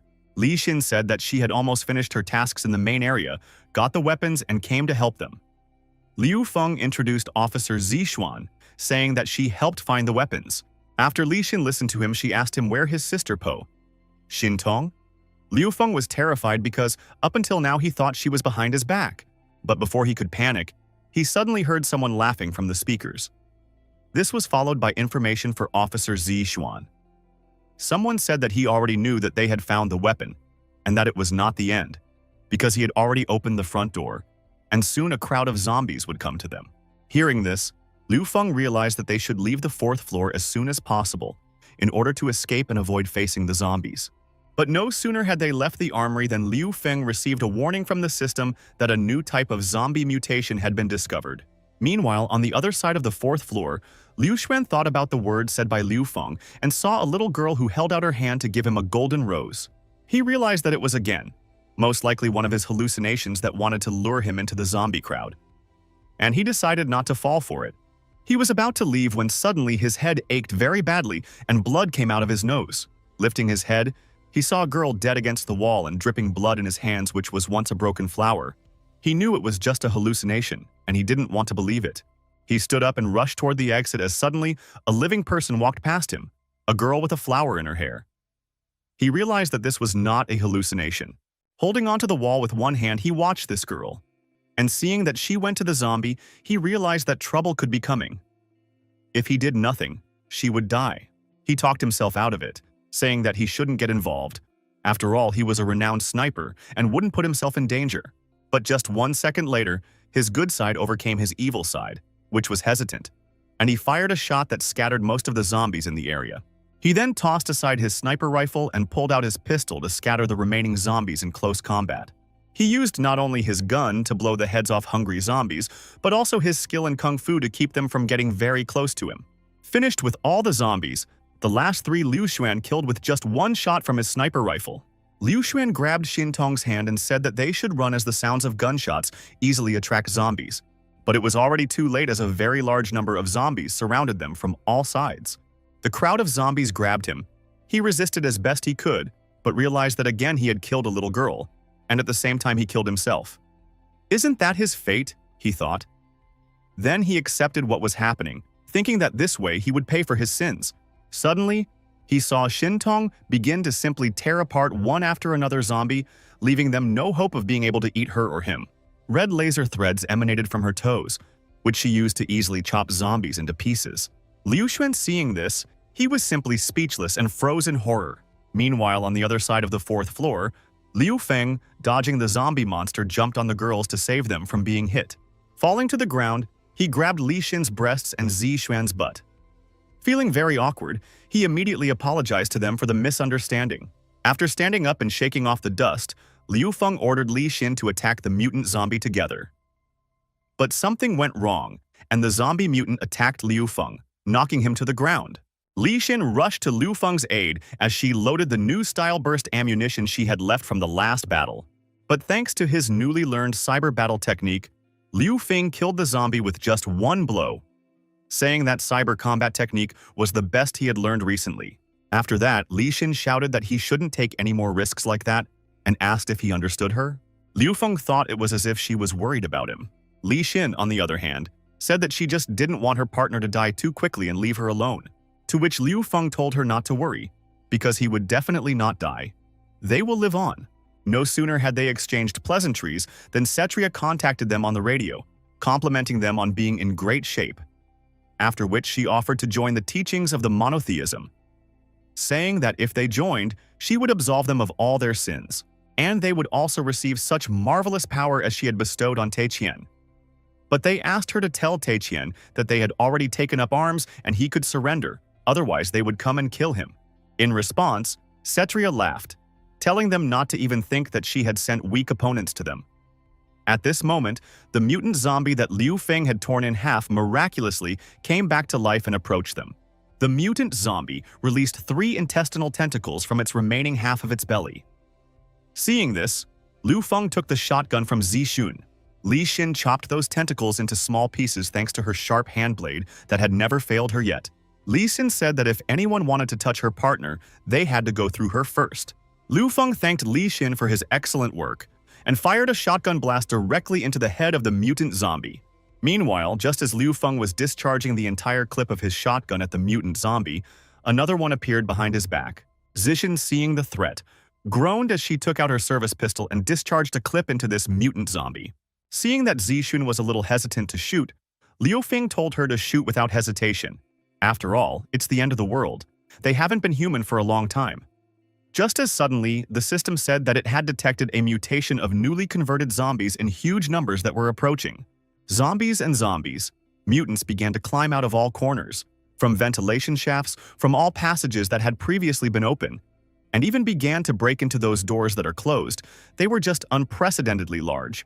Liu Feng realized that they should run away as soon as possible. As he ran, he thought, where could so many mutants come from? Could it be that these sectarians had the ability to create new zombies? On the 4th floor in the direction they were running, even before the apocalypse, technical work was being done to replace the floor. Without noticing the warning sign, they fell through. Falling down, Liu Feng asked the girls to group themselves together as best as possible in order not to break anything. Upon landing, Liu Feng immediately asked Li Xin and Zi Xuan if they were okay. Li Xin replied that she was fine, but it seemed like they were now on the third floor. Likewise, Li Xin told Liu Feng that she didn't expect him to cushion her fall with his body, calling him very resilient. Liu Feng replied to her that she may not thank him since they are the same team, then asked where Zixuan was. She fainted, said Li Xin, pointing at her with his finger, after which Li Xin pounced on Liu Feng, saying that now it was just the two of them. She asked him how she could thank him for saving her. Liu Feng asked her to stop, saying, did she really want to do it right here? Li Xin replied that there was nothing to be afraid of. After all, she had checked. These zombies did not have much intelligence compared to the others. After losing their target, they will disperse, and Zixuan is unconscious. Li Xin asked him that he doesn't feel anything. Liu Feng replied that he has feelings for her, but he doesn't understand why she chose him. She replied that it's pretty simple. One is that he saved her several times, and two is that he's her only partner, a guy who didn't die. She got tired of listening to him talk and told this virgin to shut up by giving him a kiss in return. Then she unzipped her pants. Pulling his belt out of his pants, she told him to calm down and leave everything to her. Liu Feng immediately transferred everything mentally to Jinshan Temple, the temple of his dreams. He saw himself as the monk Fahai and Li Xin as his opponent Amitabha. She grabbed him with her green snake ring technique. Afterwards, she asked him how he liked her hold. He replied that it was very narrow. She just curbed him. Afterward, we used a technique called water washing the Golden Mountain, and Fahai felt how wet it got. At that very moment, Fahai realized that he had lost the first round by just 2 punches. Then, he gathered his strength and told her to underestimate him, for he had already become much stronger. He had had an epiphany. He knew it was all nothing, and some little snake wouldn't just break him. Amitabha realized that she couldn't take much more. One more blow and she would die. In the end, barely breathing, Li Xin said that Liu Feng was great and she gave up. Meanwhile, Kshatriya was asking her assistants if they were them, to which they replied that they seemed to have fallen into the blind spot of the chamber, so they hadn't found them yet. Kshatriya ordered them not to stop searching until they found them. A little later, she noticed that the transformations would soon be over, and the tentacle arms would soon become a full-fledged mutant zombie. So she ordered to gather as many people as possible, find and bring them to the arena. Then she asked how the situation was with the assignment she had given back in the beginning. The assistant asked the high priestess not to worry because that thing had already been imported and placed on the 5th floor. Meanwhile, Shin Tong and his sniper had reached the 5th floor and found themselves in front of some incomprehensible living wall of many veins. The sniper cautiously regarded this wall, as suddenly Shin Tong simply took and with one of her hands cut a passage through those bloody veins. Looking at her, he realized that it was the girl who saved him, but he couldn't figure out who she was. The whole zombie thing, she didn't look like a zombie, but it looked very strange. Just as suddenly, he got another headache. He couldn't understand why he was always having these hallucinations. He was always dreaming of some girl holding a flower in her hand and saying, wasn't he ashamed when he killed her? Meanwhile, behind his back, a zombie in headphones was trying to bite him. He turned around abruptly and saw a zombie sticking out of a lot of bloody in the day. He couldn't figure out what it really was. But Shin Tong didn't think for long, and when she saw this zombie, she immediately decapitated it with her laser-sharp threads coming from her fingers. Looking around and assessing the situation, Sniper realized that there were people in those bloody dollops on the wall. Suddenly, he had another headache. Seeing this poo, Shin Tong picked up the zombie's head from the floor, took off his headphones and gave them to the sniper. He put the headphones on his head, and the headache disappeared. He then realized that some sounds were causing his headaches and hallucinations. Then they saw a door with a bright red light coming from it, and they decided that the answer to their question was in that room. As they entered the room, they saw a huge bloody vessel under the name of monotheism, the Virgin Mary, which had bloody veins on all sides. 8 hours later, Zixuan still woke up and heard Liu Feng talking to Li Xin. She was asking him to do something even stronger and that she felt really cool. And he was saying that he was already almost doing it with all his might. And why wasn't she still feeling good? When Zixuan heard this, she jumped up and said, "Wait a minute," saying that they are shameless. How could they do such a thing in front of other people? But when she came closer, she apologized when she saw that Liu Feng was just massaging Li Xin's legs. But still, she couldn't understand why her face was wet. Liu Feng wanted to say that this slime belonged to Li Xin, but she told him to keep quiet about it. In order to calm Zixuan down, Li Xin took out some canned food from her backpack. Zixuan was very happy about the canned food because she hadn't eaten meat for a long time. Li Xin said that after a good battle, one should have a good meal. With tears in her eyes, she pounced on the canned food and began to greedily eat it all. Liu Feng told her not to hurry because no one would take away her food. Meanwhile, the system notified him that he had been given a new title, Suddenly Women. It was because he, like an idiot, had mistakenly awakened strange fascinations in women. The system also told him that he had a new terrain opened up, due to the fact that Li Xin likes to do daring deeds in arousing places. The system also warned him and advised him to be careful because he is very successful with women. It's a good way to die. After he learned all about Li Xin, he asked the system to show him Kelly's card. It said that Kelly's mood towards Liu Feng was friendly and her hobby was sexual fetishism. Since she had been traumatized psychologically, one critical moment calms down. Now she only wears perverted clothes. At this moment, Li Xin walked up to Liu Feng and whispered in his ear that even though she couldn't show that she was a virgin, her first man was definitely only him, and slapped his hand on his bells. Zixuan heard Liu Feng's squeak and asked what they were doing, but they said nothing. Everything was fine. They could move on to the 5th floor. When they reached the 5th floor, being in the middle of it, they saw a shadow on the balcony that said it had finally waited for their arrival. She said she welcomed them into the arena and asked if they had defeated her followers. Liu Feng asked her who she was. She replied that she was a high priestess of the 8th teaching of the monotheism, and it was very nice to meet them. The high priestess said that she had a welcome gift for them. Then she put both hands on her head and started emitting kinetic waves. Suddenly, many zombies appeared around in all the cages, and it was hard not to notice them. Liu Feng realized that the priestess could control them. Liu Feng couldn't figure out if she was really stamping zombies. After all, the system told him that it was a pseudo-zombie. There was something fishy going on. Li Xin noticed that the zombies were starting to come out. No sooner had Li Xin told Liu Feng that the zombies had started to move than a bunch of zombies started to come out of all the cells and run straight at them. When Li Xin saw this, she immediately started shooting at the zombies, killing them in batches. Liu Feng used his kung fu hand to tear out a metal cage and threw it at the zombies, killing a huge number of them. Liu Feng realized that there were a lot of zombies, and no matter how many they destroyed, there were more and more of them. So he ordered the girls to move back and seek shelter. He then realized that it was time to apply the teachings of cyber warfare, to use a new weapon, the bipolar cannon.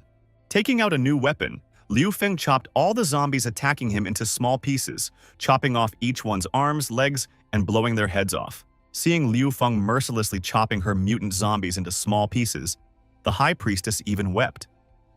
She felt sorry for her zombies for dying like this, so she ordered her loyal zombie servants, the mutant it had created itself, to attack Liu Feng to teach him a lesson. Liu Feng was a little shocked to see her 2 minions were zombie mutants that he had never met before. He was no longer the boy who knew nothing and was afraid of everything.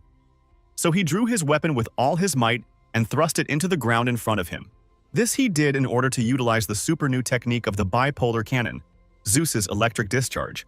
After seeing Liu Feng fight, Li Xin and Zixian realized how strong he was, and that he was getting stronger and stronger every time. Thanks to his technique, he destroyed one of the zombies. A no-nonsense battle broke out between Liu Feng and the zombies. No matter how much he beat the zombies, he couldn't be bothered. Realizing that even a new gun couldn't pierce the skin of this zombie, Liu Feng decided to use his kung fu glove. Liu Feng used the cyber warfare drill, the explosive fist technique, to test how tough this zombie's skin was. Thanks to his mega-cool glove, he was also able to defeat the High Priestess's second assistant. She realized that Liu Feng was a strong opponent. She was also saddened by the losses. But no matter what, she said that she still had followers. Immediately after her words, Taiqian, the head of the prisoners nicknamed the Tongs Hands, appeared in the battle arena. But not in his usual appearance, but in a mutated zombie form. Compared to an ordinary zombie, Taiqian was simply a giant. He belonged to the chosen class. But he was still immature as his cultivation had not fully completed. Looking at this overgrown mutant zombie, Liu Feng realized that his bipolar cannon would definitely not be able to handle it. The High Priestess didn't want to wait, so thanks to her telepathic zombie control ability, she ordered him to attack everyone. After receiving the zombie mutant signal, it obeyed and immediately attacked Liu Feng. But he easily dodged its attack and regrouped, charging his mechanical fist to retaliate. He used the explosive fist technique to counter. Attack the zombies. Well, the zombies, mutants, it didn't hurt at all. It didn't even leave a scratch.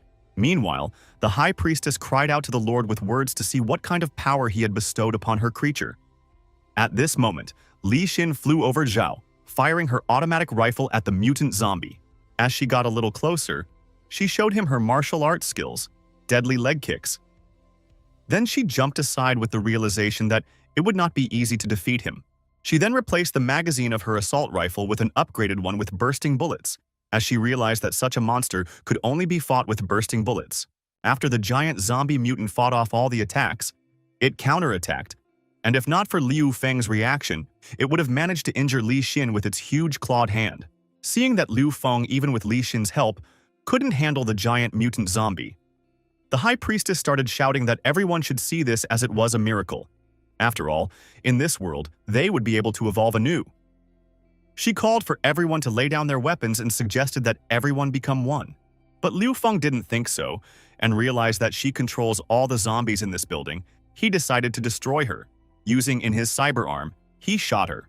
The high priestess realized that Liu Feng realized that she was the one controlling that big guy and the rest of the zombies on the floor, so she set one of the zombies to hit him with a flying death fist, then said he was a fool to think he could get rid of her so easily. After all, she's the only one who can control zombies in this world. It's a gift given to her by God himself. Liu Feng was upset that he couldn't kill her, but he found out that while they were fighting, she had summoned a zombie for protection. Meanwhile, she continued to praise herself, saying that she was the will of the heavens, after which she once again ordered her enormous zombie mutant with pincers instead of an arm to attack Liu Feng. At that moment, Liu Feng realized that he only had one last strike left, and a technique that he hadn't used yet. He realized that he couldn't give up, because somewhere in this prison was also his sister Xin Tong, who was also fighting somewhere. Meanwhile, on the other side of the prison, Xin Tong and his sniper were in the room that was the heart of all those bloody veins. It was a monster that looked like a heart, but had a head and a mouth, which it used to emit sound signals. It transmitted hallucinations into people's heads. After which, this thing enveloped Xin Tong with its long tongue. Seeing that this thing had enveloped Xin Tong with its long tongue and was trying to eat her, the sniper did not think twice and shot off its tongue. To save Liu Feng's little sister, after freeing herself from that monster's tongue, Xin Tong was very upset, since she was covered in the monster's slime. Literally a moment after that, she became enraged. Shaking off the slime of that monster, she ran to tear it to shreds in fury. Xin Tong mercilessly vomited and cut off a vein of Cherished, making his way to this monster. Realizing that he was about to be finished, the monster decided to drop its bloody eggs. Smoothly the ground, the eggs broke, and small jellyfish with teeth began to emerge from them. These bloody things crawled over to the zombies hanging in cocoons on the walls, crawling up their backs and waking them up. It seemed that Xin Tong was about to destroy this heart monster and everything would stop. Because of this monster's defense reaction, the room was filled with dozens of zombies, making it difficult to eliminate the heart monster. The sniper couldn't understand what was happening or where Xin Tong had gone, as the number of zombies was increasing every moment, and he didn't even have time to kill them. Before starting this ill-fated mission 3 days ago in L's hideout, Liu Feng decided to remake and upgrade his weapon, making it a bipolar cannon. Class B bipolar cannon. Its first function was the ability to convert force into a lightning discharge. The second function was that the tip was covered in flames and gave a +1 to the ability to slice through living creatures, and more. There was also a third function. It was the forceful mode of lightning fusing with fire. The High Priestess did not believe in Liu Feng's victory, so she asked him not to resist since no human had the power to oppose a god.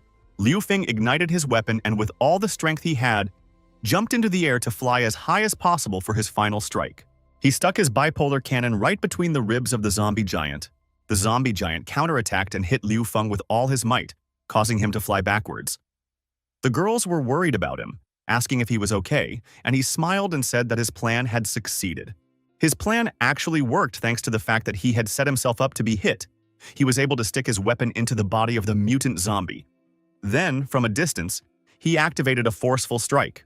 Thanks to this technique, the mutant zombie was torn into small pieces. The High Priestess was very saddened by what had happened because she had not expected it, being fully confident that her zombie mutant was unbeatable. While the High Priestess was in a state of panic and terror, Li Xin and Zixuan shot all the zombie guards and pointed their barrels directly at her face, ordering her to raise her hands and kneel down. Kneeling down with tears in her eyes, the high priestess accused them of being mere blasphemers, since they dare not insult the high priestess of the monotheism. Liu Feng saw her in such a state and said that she is what she is, this sectarian.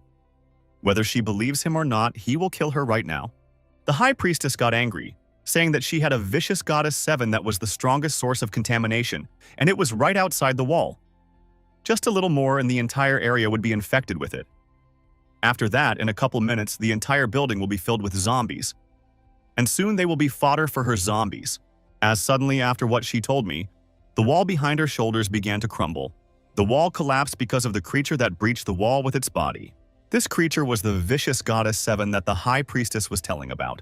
Suddenly, after a moment, Xintong Liu Feng's younger sister Liu Feng appeared in this passage holding in his hand the bloody head of vicious goddess 7. After the high priestess saw Xintong, she immediately mistook her for a goddess. Xintong, on the other hand, was worried about baking into the blood-stained dress her brother had given her. But after she saw her brother, she immediately rushed to him, pouncing on him with a hug. After 1 minute of caressing and hugging, Liu Feng turned to the high priestess, saying that it was now her turn. Xintong had something on her mind at this moment. Her eyes lit up bright red, and with the speed of light she leaped at the high priestess with thoughts of how she would kill her. At least, that was how it seemed at first glance.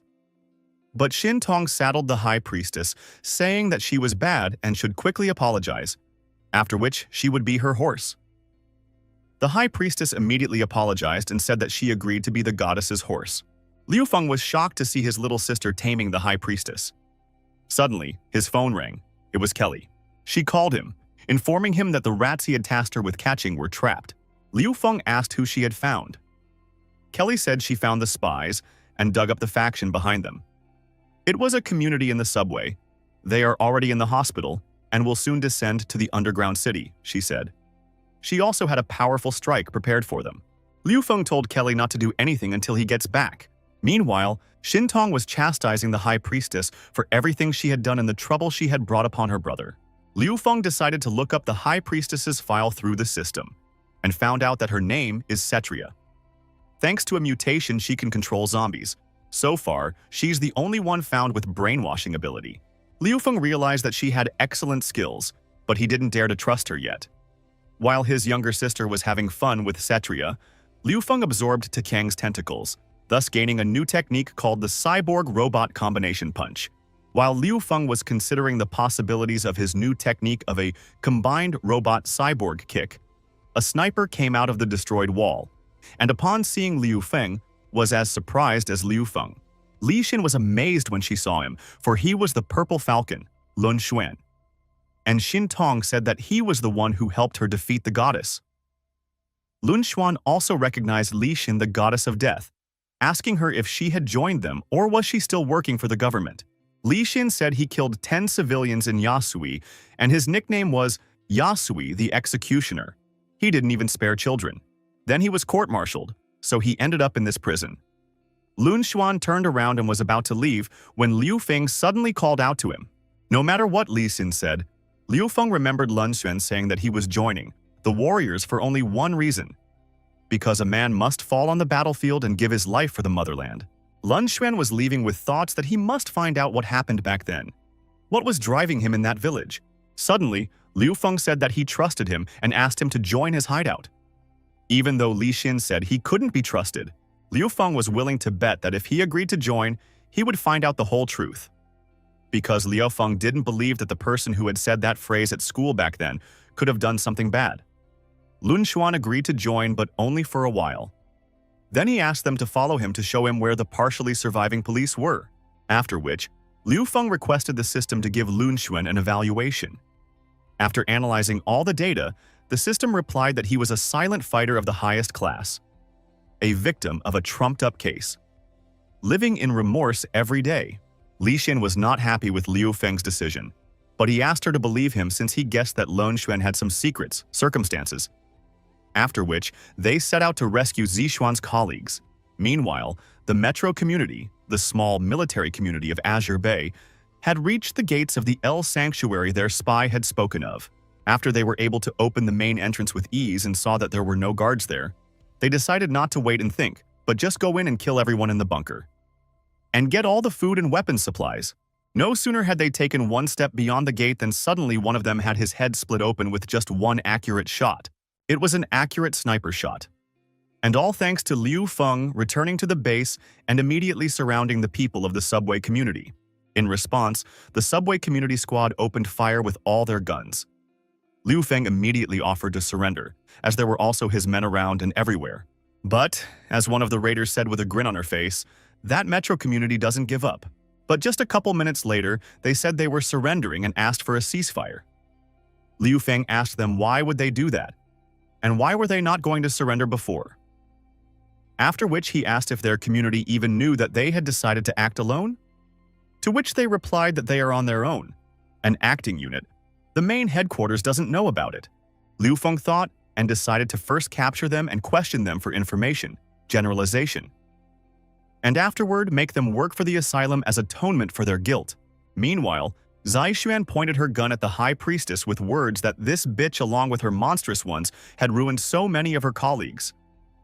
She directly longed to kill her. Speaking of which, her entrusted high priestess alone had eaten more than 10 guards. Only 4 were left alive. Crying, the high priestess said that it was all in order of the teachings of monotheism, and she was just carrying it out. If she had not obeyed the orders, she would have been killed just like the others. But Zixuan didn't care anymore. She wanted to kill her. But Liu Feng grabbed her hand saying that he understood that she wanted to kill her and why, but they should now let her live, in order to find out all the information and find their main headquarters, and then finish off all those man-eating, human-eating things. Then again, he offered her to join his hideout, saying that then the priestesses would be under her control. Zixuan agreed to join, but asked him to promise that they would destroy this sect. Also that they would build a prison in the hideout for the likes of the high priestess. Thanks to Zixuan entering the asylum, Liu Feng had obtained the blueprints to build the prison. He could now take prisoners of war, with the probability that 20% of them would become residents of the underground city. The system rated Zixuan as a very reliable jailer with excellent interrogation skills and attracting opponents to his side. No sooner had Liu Feng studied Zixuan's personnel file than one of the asylum guards approached him with a suggestion to create a guard room, and better yet, build a very strong door. That way, they would be able to prevent the invasion of the shelter. Li Xin also suggested building a shooting range to increase the accuracy of the shots. Liu Feng realized that all the buildings had to be upgraded to the second level before the prison and guard room could be built. The system, having studied all the subtleties and nuances, answered that the time required to build a prison, shooting range and guard room is 4 days. The next day, Liu Feng returned to the prison again, but already with Kelly and Lun Xuan.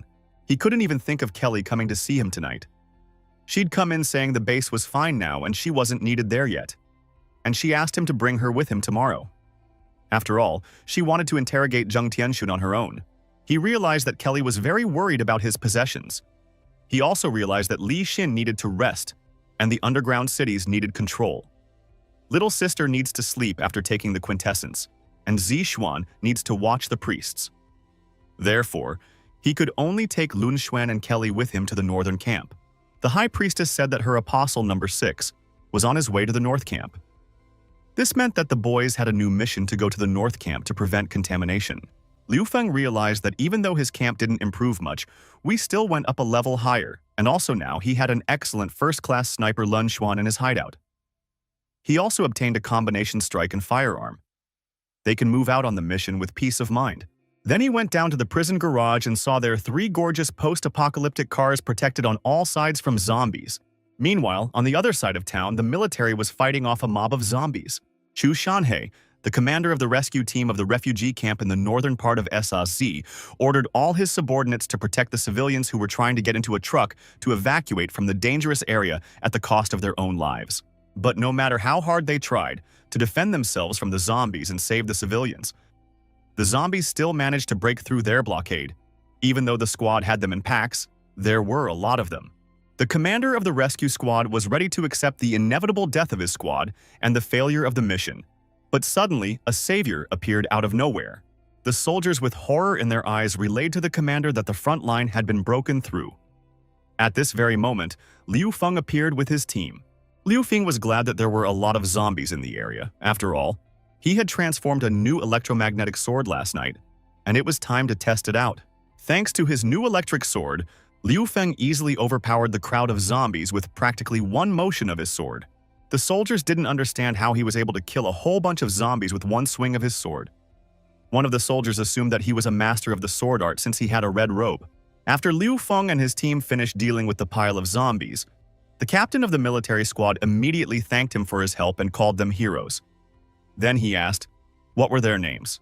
Liu Feng replied by saying that there is no need for gratitude because he just doesn't want to watch zombies eating ordinary people. Li Xin told Liu Feng that he hates government troops, but the ones who hurt his sister and Auntie Li are a special operations unit. They have nothing to do with real government troops. Even though it was true, subconsciously he still didn't like the government troops. And there was nothing he could do about it at the moment. Meanwhile, there was panic in the crowd of civilians, for each of them wanted to get into the truck as soon as possible. Seeing this, the commander of the military ordered him to immediately shut up and get in line to be loaded into the vehicle. Big Breasts, the girl in the green dress, upon seeing Liu Feng, recognized him and shouted out his name. Meanwhile, sitting in the other car, Kelly thought back to last night with Liu Feng. Although he had agreed to take her along, Kelly began to suspect that he didn't seem to know how to refuse women at all. So she asked him if he had a girlfriend before. Liu Feng replied that of course he had a girlfriend, but he had never touched her. Although, on the other hand, his business had been booming lately. The girl in the green dress with gorgeous breasts was Liu Feng's ex-girlfriend, seeing whom he just froze and was speechless. Seeing this situation, Kelly realized that she should train Liu Feng because he shouldn't freeze like this whenever he met a woman. When Liu Feng saw Liu Feng, his ex Shenqing immediately began to insult him, saying that her ex was weak and a loser. She didn't understand how she could date him. After which he began to praise his new boyfriend, saying that he was strong and sturdy, and 100 times more handsome than Liu Feng. At this moment, Kelly came up to Liu Feng and asked him what he was doing. All the men were immediately speechless when they saw such a gorgeous, lush-breasted, attractive Kelly. Shenqing said that her former fat friend turned into a zombie and almost killed her, so she had to give herself to Wang Jian to survive. Seeing a girl near Liu Feng, she asked who it was. Kelly replied that it didn't matter because she had to thank Shenqing. Looking into Liu Feng's eyes, she said that he tortures her until dawn every day, because he is so indomitable.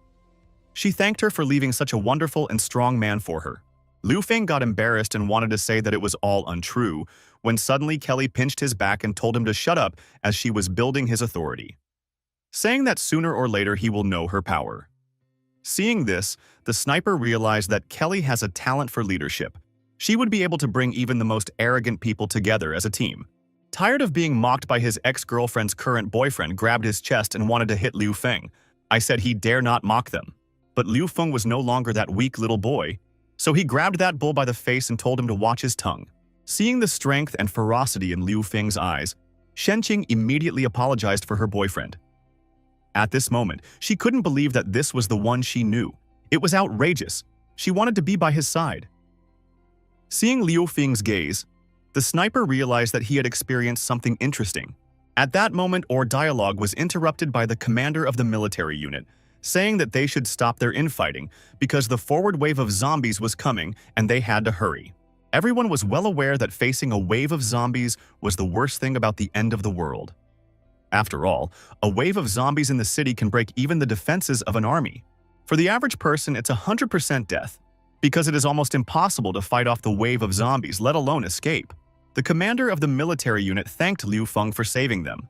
But now, since there was a wave of zombies coming, he decided to postpone their conversation for another time. Asking him and his team to proceed to the vehicle behind, he and the military unit would clear the way for them. The commander then ordered his military and civilians to get in the vehicle quickly, if they did not want to die here. Upon hearing this, the civilians panicked and started piling into the bus. Everyone was pushing and shoving, trying to get on the bus. But unfortunately, there were so many people that it was physically impossible to fit everyone on the bus. In the end, 3 civilians were simply thrown off the bus because there was no more room. Seeing this sad picture, Liu Feng could not leave these people to be eaten by zombies, so he quickly climbed his car. After which he told Li Xin to keep up with the military. The column moved, and the military commander radioed to tell the cars behind them to stay behind, closer to them. They would use 3 machine guns to open up the road. He also warned everyone to be careful as some zombies would try to jump in. To prevent that, They should watch the windows and doors and keep up with the convoy, after which he said the government would not abandon a single civilian. Their target is a refugee camp north of the city. After he voiced the important information, he ordered his subordinates to open full fire on the zombies and start moving the convoy. Thanks to the 2 military vehicles at the beginning of the convoy and the machine gunner who was on the roof mercilessly destroying packs of zombies, they were able to slowly move through this wave of zombies. Although the car that Liu Feng and his team were in was very sturdy, but he realized that if it continued like this sooner or later, this crowd of zombies would overturn the car. Looking into Liu Feng's eyes, Kelly said that from the look on his face, he wanted to use his transformation ability again. He asked her how she realized that, to which she replied that she was not stupid like his ex. Liu Feng grasped the fender of the car with his hand, said that he had almost managed to forget about this ability of his own. But now was the right time to remember it. Due to his strength and education, Liu Feng created cars. The blade that stuck out of the car was 2 meters long, due to which prevented the zombies from getting very close to the car. Seeing him use the transformation ability, the sniper thought that he was a legendary mutant since only they possessed such abilities. Although Liu Feng had secured the car from all sides with the blades, he still didn't take care of the roof where the zombies could climb up. So he decided to go to the roof himself to destroy them. Seeing a man on the roof of a car, people started saying he was an idiot because he was trying to show off because he was sure to die. Meanwhile, while on the roof, he remembered what Kelly had told him. In order to earn his reputation, simply put, he just needed to show off. So he decided to do it right now and triggered the Kung Fu Master skill. Standing on the roof of the car like a surfboard, he destroyed one zombie after another, doing it with such ease and precision as if he was born to do it.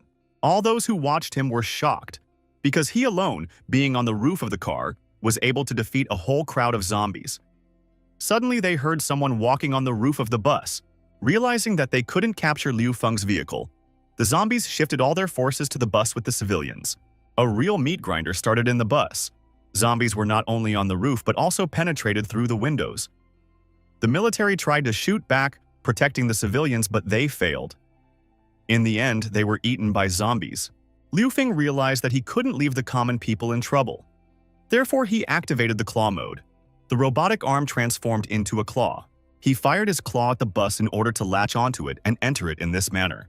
He flew into the bus through the window, immediately destroying one of the zombies in his way with his sword. The civilian girls and guys were very happy to see Liu Feng because they considered him their savior, and the female half was also handsome. Only the guy Shen Qing was not happy to see Liu Feng. Meanwhile, while Biken was massacring the zombies on the other end of the bus, Shen Qing and her boyfriend were surrounded by zombies. In order to escape and survive, her boyfriend pushed her towards the zombies. Finding herself on the edge of life, Shen Qing couldn't understand why everyone was giving her a hard time. After all, she just wanted a better life. She just wanted to live. She couldn't understand why she had gotten such a bad man, and why she had been so wrong in choosing the men in her life. It would seem that her life has come to an end. But it is at the very last second that Liu Feng appears and cuts the heads of the zombies attacking her with his sword. After climbing onto the roof of the vehicle, the sniper decided to help overpower all these zombies that were on the bus. Liu Feng destroyed one after another zombie, when suddenly the commander reported over the radio that the third car was attacked and out of service, and ordered the entire convoy to leave the vehicles as quickly as possible. Behind the Shenqing guy's back, at this moment, some strange zombie with unusual eyes appeared. The convoy came to an abrupt halt, and the commander of the military group gave the order for everyone to leave the vehicles immediately. Liu Feng accomplished the task of protecting the civilians on the bus by killing all the zombies, and received 1,100 points from the system for this. Liu Feng fell to the floor due to the sudden braking of the bus. He was immediately surrounded by girls who said that if it wasn't for him, they would have died. They asked him to gladly accept their gratitude, while thinking about that mysterious zombie he saw on the bus, for he had very unusual eyes, not like all the other infected. They still managed to break through this wave of zombies, and by nightfall they were in the forest celebrating their victory. The commander of the military unit said that they would reach the refugee camp tomorrow, and if not for Liu Feng's help, this time the consequences could be unpredictable. He introduced himself, saying that his name was Chu Shanhe, and it was heroes like Liu Feng that he admired the most. Chu Shanhe told Liu Feng that, unfortunately, they didn't have enough food, so they would only have to eat the leftovers tonight. It was good that they would already be able to return to base tomorrow. Hearing this, Kelly said that if there was a chance, they could sell the army canned food made in their shelter. After which, Liu Feng gave a dozen of his canned food and asked him to heat up food for everyone. Tasting the canned food from the shelter, Liu Feng, the commander, said with a twinkle in his eyes that it was the currency of the future. The girls, on the other hand, could not contain their emotions at how delicious it was to them. Midnight, and decided to see, thanks to the satellite system, what other institutes her ex-fiancé had appropriated. Seeing that she had lost contact with all 4 research institutes, as well as Li Tian's 14 research institutes, Kelly suspected that he was looking for the same thing she was. A little later, she remembered telling Liu Feng to establish a relationship with the army. She thought that with his temperament, it would probably be very awkward for him to make new acquaintances. Meanwhile, at the campfire, Liu Feng was spending time in the pleasant company of 2 gorgeous ladies, and also the commander, who praised him and raised his glass to the master in the red robe. Uncle Fu ate the canned food that Liu Feng had nobly given them and noticed that it had a too pleasant smell. So he told Liu Feng not to sell too many of these canned goods in the city, otherwise something bad would happen. Liu Feng asked him why he thought so. Uncle Fu answered him, telling him that there was no need to look for brotherhood and wealth. He heard that they have a lot of money. If people found out about it, the asylum would most likely become a target. The old man only suggested that the asylum would be better off making an exchange deal with the military. Jia Shueli took Liu Feng under her arm and decided to take him to her tent, saying that if he drank another cup, he would get drunk. She took him to her tent, saying that she would show him something interesting. She laid him on the bed and climbed on top of him, asking him if he understood what she wanted to do. Liu Feng didn't understand what she wanted to do to him. Jia Shueli told him to be quiet and just seduce her. Liu Feng said that she didn't have to do that and pushed her away. Jia Shueli took her face and said that she had been starving and exhausted for so many days, and she had also almost been killed by a zombie. He not only saved her but also fed her. She just wanted to thank him. Liu Feng couldn't watch the tears rolling down in her eyes. So he asked her to forgive him and said that she could thank him however she wanted. Suddenly, at this moment, 2 other girls entered the tent and said that they too wanted to thank him for saving their lives. They asked him to close his eyes and feel their concern. At this moment, it seemed to Liu Feng as if he was a teenager again, and the 3 women had left him for special extra tasks. The hum, the cicadas, the sweltering summer math equations of English speech and readings of ancient poetry. All of this put so much pressure on his young body and mind. For he was saddled with 3 gorgeous girls. Sometimes even he would fall down from fatigue. 3 beautiful ladies gave him 60 marks in the exam, which is a bad score. And they asked him how he was going to become a good student. But Liu Feng wasn't about to give up. The foundation of success is repetition, and his greatest asset was his youth. He satisfied one of the ladies with his answers and performance, passing the exam with 100 points. After that, he took up the English language and spoke it so positively with his tongue that the English teacher could not resist and gave him 100 points too. He then set about solving math problems, and so good was he at solving them that he also got 100 points in math. He loved this kind of study, and the girls were trying so hard for him to finally become educated. He had to study well because he didn't want to be like that Manhwa cow. Meanwhile, elsewhere, on a tree branch, a sniper decided to commit suicide. After loading a revolver clip and taking 1 bullet out of it, he decided to play Russian roulette. After spinning the revolver drum a few times, he pulled the trigger. But the shot was a blank, and he realized that heaven didn't seem to want him to die that way. At this moment, he thought of Liu Feng again. I think this guy has top-notch skills and has conquered so many masters. He is indeed full of mysteries. Just as suddenly, he heard a branch on the ground breaking. So he decided to see who was there through the scope of his sniper rifle. In the crosshairs of his sniper rifle, he saw the guy from the bus. But he couldn't figure out why he was staring at the car. It was Shen Qing's ex-boyfriend who had turned into a zombie. It was unclear how, but he was able to track them down. The sniper was ready to shoot him, but he vanished like the wind. He was very fast. 1 hour after everyone had rested, the military commander ordered everyone to line up. Everyone was extremely unhappy about it because they thought that waking people up in the middle of the night was not good. But Chu Shanhe said that they had just found out that there was an infected person among them. Liu Feng then pointed his sword at Wang Jian and ordered him to step forward. Liu Feng's ex-girlfriend said that it was a joke and asked the soldiers not to let him do whatever he wanted. The military raised their machine guns and ordered no one to move or else they would open fire. Chu Shanhe said that they certainly believed Liu Feng, but hoped that he had proof. Otherwise, he would be court-martialed. The sniper Xiao Lu said that there was definitely something wrong with this Wang Jian, and if he hadn't noticed him, he would have killed Kelly. Shen Qing couldn't believe it and asked her to stop because she thought it was a mistake. Xiao Lu had already pointed his revolver at her and told her to shut her mouth. After which he told Liu Feng but not to worry about her and just kill Wang Jian already. Wang Jian walked out of the crowd, laughing and saying that Liu Feng thought he could kill him. After all, he is a murderer himself. Liu Feng, without thinking for a long time, took his sword and cut his head in half, saying that this was the apocalypse and he would kill whoever he wanted. After which, he added that anyone who dares to go against him will die. Shen Qing tearfully started shouting that he was a bloody murderer. And Liu Feng realized that he was very blind that he loved her once. After which, her lover Wang Jian attacked her from behind. And she tasted the fruits of her actions. The military opened fire on him in an attempt to save the girl. But Liu Feng turned around and put his sword behind his back, thinking that now he had definitely said goodbye to his past. Standing next to him, Kelly told him that his momentum was pretty good. He replied that if she thought he was trying to clear his reputation, that she was wrong. It's just that no one dares threaten him. Kelly noticed something blue in the pocket of the departing Liu Feng and asked what it was. These items were the panties of Jia Zueli, a mathematician. Liu Feng couldn't understand when she had put them in his pocket. Sniper couldn't understand how else they were even together after something like this. After all, this wasn't Liu Feng's first prank. The next morning, they were on the road again to the Northern Survivors camp.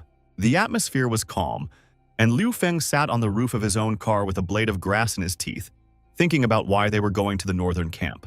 He wondered why the survivors had refused to seek asylum. Though, of course, if one had to choose between the Northern refugee camp and finding another shelter with unknown prospects, anyone would choose the camp. Uncle Fu and his granddaughter, who wanted to play with Liu Feng, came up to his roof. He thought that Uncle Fu was good at many things, so he asked what he had done before. Uncle Fu said he was a researcher from a government program, forestry project. The project specialized in studying the profound effect of male hormones on the cerebral cortex. Liu Feng didn't expect Uncle Fu to be such an expert in science. Well, his granddaughter interrupted him and said that Grandpa was being very high-minded because he was just the lead expert of a project on hair growth in bald men. As suddenly the grandfather along with his granddaughter jumped up and in one voice said they were almost there, pointing their finger at the North Campground. Seeing the northern base that was in the process of being built, Liu Feng opened his mouth, his eyes rounded. This was the Northern Refugee Camp. Meanwhile, the same strange zombie that Liu Feng saw on the bus came to the parking lot in the forest. His head split in two, and a worm came out of his head and entered the body of Liu Feng's ex-girlfriend. Shen Qing had risen from the dead, becoming a mutant zombie. It was under the control of this worm that appeared to be the apostles who had come to faith number 6 that the high priestess had told them about. Meanwhile, the survivors were already passing through the northern gate of the base. Liu Feng paid attention to the walls, which were truly grandiose. Chu Shunhei turned to Liu Feng, saying that he and his team should first go through the formalities to enter the city. In the meantime, he would take care of the refugee resettlement. Uncle Fu and his granddaughter waved goodbye to Liu Feng and said that if he had a chance, they should come over for tea. Liu Feng said goodbye to them and decided to go on to explore the camp, when suddenly he was stopped by a man in a suit. He introduced himself as the refugee quarantine director Huang, and said that their car and weapons had been requisitioned as compensation. They would give them 10 kilograms of grain. After which he said that they would be going to quarantine soon. Liu Feng and his team didn't like it, and he greeted the director, saying that he was a friend of Commander Chu. And since they don't need the grain, he asked for their vehicle back. Huan responded by calling him a son of a bitch. He said he was from a research institute, so he didn't answer to the military. Liu Feng immediately realized that if there was a scientific research institute and the military was present in this city, it meant that it was not so peaceful. At the same moment, a disgruntled survivor attacked Huang and said that he would not trade his car and asked him to call his superior. With a smile on his face, holding a cigarette in his teeth, Huan ordered the man to be shot, which the military did in front of everyone else. Liu Feng immediately took up his sword when he noticed that these people's equipment was the same as the ones who took his sister. At this time, Huang said that he suspected this person was infected. And to make sure no one else makes mistakes, he said that the base has military control and obey orders or else they will all be shot. Kelly got out of the car and asked Liu Feng to wait, as he shouldn't be so impulsive. Huang was speechless when he saw Kelly and almost swallowed his cigarette. Kelly apologized to the principal for insulting him and said she had a few packs of cigarettes. Upon hearing about the cigarettes, Juan said that in the post-apocalypse it was the new currency and asked to see them. Afterwards, Juan said she understood the rules, and since she did, she could sleep with him, because he wanted to try out that firm ass. Liu Feng couldn't tolerate such insolent behavior from Huang and chopped off his wrist with one of his ball movements. A nearby kid in rollerblades playing with a coin heard Huan yelling. He realized that someone must have caught his prey. At this point, the military was at a loss and did not know what to do. Liu Feng told Kelly that her beauty in this apocalyptic world would cause some people to think bad thoughts in such cases, so using force was the only way out. She apologized to Liu Feng, saying that she had underestimated the strength of her attraction. She realized that her behavior hadn't changed at all, and luckily Liu Feng was around this time, otherwise there would have been trouble. After recovering a little and coming to his senses, Huan immediately ordered the military to kill them. Everyone panicked and didn't know what to do, while the confident Liu Feng, holding a sword in his hand, told Kelly to go back to the car to secure it and figure it out for himself. Just as suddenly, the same kid on rollerblades from 2 showed up but punched Huan in the face. It was a move he called the ideomotor flying kick. Unfortunately, he then tripped and fell right in front of the military. Huan started screaming for them to kill him. Seeing that the situation was getting heated, Liu Feng couldn't let the boy die. So he used the electromagnetic glove technique and took away the military's weapons, thus knocking him down. Seeing Liu Feng, the boy pointed his finger at him and said that he saw him as a mutant, saying that he couldn't be wrong since he also had telekinesis. When the soldiers heard this, they were horrified. And Huan, maimed, beaten, and armless, asked him who he was. Rising from the ground, the boy replied that he was Huang Bingbing, a member of the F-level Mutant Association of one of the 4 forces of the Northern Base, and ordered the military to rather let their mutant brother in. After hearing this, Liu Feng realized that this small northern base was truly interesting. After all, there was a military research institute and a mutant association with some other 4. The military couldn't understand what kind of mutant association was and how the boy was a member. Huang Bingbing said that he was here to welcome the new members of the association and asked to be let through again. Huan realized that if he didn't let them pass, he would provoke an association and he still had to heal his arm. So he raised his crippled arm up and ordered the military to let them pass. The military let them pass cheerfully. The boy said he would take them on a tour of the low neighborhood. Meanwhile, the vindictive Huan couldn't let this all go unchallenged, so he radioed a gang of light-bearing dragons and asked them to help teach one mutant a lesson. Liu Feng thanked the boy for helping them out and asked his name again. Laughing, the kid replied that his name was Huang Bingbing, and said that he could just say Huang Bing, since 2 words sounded too feminine. Then he asked Liu Feng if it was true that his power was telekinesis. Liu Feng replied that no, it was the magnetic gloves that attracted metal, such an ability. Then he asked if the boy's telekinesis was strong. Huang Bing replied that he can only move small objects, which is why he has an F level. After a moment, they arrived at the northern base itself. Huang Bin Po said that this northern refugee base, which was under construction, was based on the Northern Military Industrial Zone. With the newly built city wall, the base has become equipped with the appropriate military-industrial capacity. The population is 1,340,000 people. He further explained that the base is divided into 3 neighborhoods. The industrial district is the central one, where military personnel live, as well as workers and their families. It could be entered by ordinary people with a regular pass. Elite officials, generals, and foreign friends live in this neighborhood. Ordinary people are not allowed to enter here. And the outer neighborhood is where the refugees live. Everyone who just came to the city and didn't contribute anything is stationed here to observe if they are infected. Huang Bing told Liu Feng after his story that if he joined their association, he would get a lot of perks. Liu Feng replied that he would come by tomorrow. Huang Bing asked him to write that he was the one who invited him. Thanks to this, he would be given a stew as a reward. He then invited Liu Feng to get into the vehicle so that he could drive him and the team to their residence. Liu Feng decided to introduce Huang Bing to his team, said that his girlfriend Kelly was sitting on his right, and his sniper Lan Xuan was driving. After seeing Kelly's gorgeous breasts, Huang Bing said that he wasn't surprised why Liu Feng was always fixated on her breasts. Passing by a settlement, Liu Feng saw poor people, beggars, and hungry, who had nothing to eat and even somewhere to live. He also noticed that food prostitution was rampant in the settlement, as a woman standing outside a club offered him entertainment for just 1 bun. One man sold his wife to another man for just 1 sausage, saying that he did it because he had not eaten for 4 days. It was a terrible sight. Liu Feng realized that Uncle Fu had warned him not to bring food here for a reason, because if he did, there would definitely be a robbery here. Kelly put her arm around his shoulder and whispered in his ear that he'd already done a lot of good. After all, if he hadn't saved her back then, her end would have been the same as those standing on the street now. Liu Feng's imagination ran wild. Liu Feng asked Huang Bing with special worry. The government wouldn't give him such a bad house. Huang Bing replied that no, of course not, and asked him to look through another window. Liu Feng was shocked when he saw from the window the tent city for the survivors, who looked even worse than the ones he had seen before. Liu Feng couldn't contain his emotions, saying that how people lived here, even the shack he passed by before, was better. Huang Bing said that this plot is the center of the outer district and it is still not bad here. After which he said that if he wanted good conditions and a quality house, he just had to join the Mutant Association and get a level higher than B. Liu Feng thanked Huang Bing for his help. He, however, said that he was not to be thanked as it was his duties. But Liu Feng was very grateful to him as he had helped them a lot at the border. So he handed him 1 tin can, saying that it would be his payment for his help.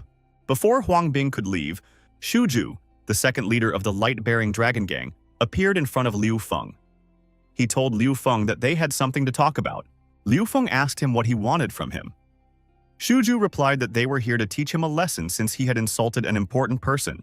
Lan Xuan immediately insisted him his sniper rifle. But Shuju waved his finger in front of him and said that it was not allowed to shoot inside the city. If he started shooting, he would immediately be shot by the military.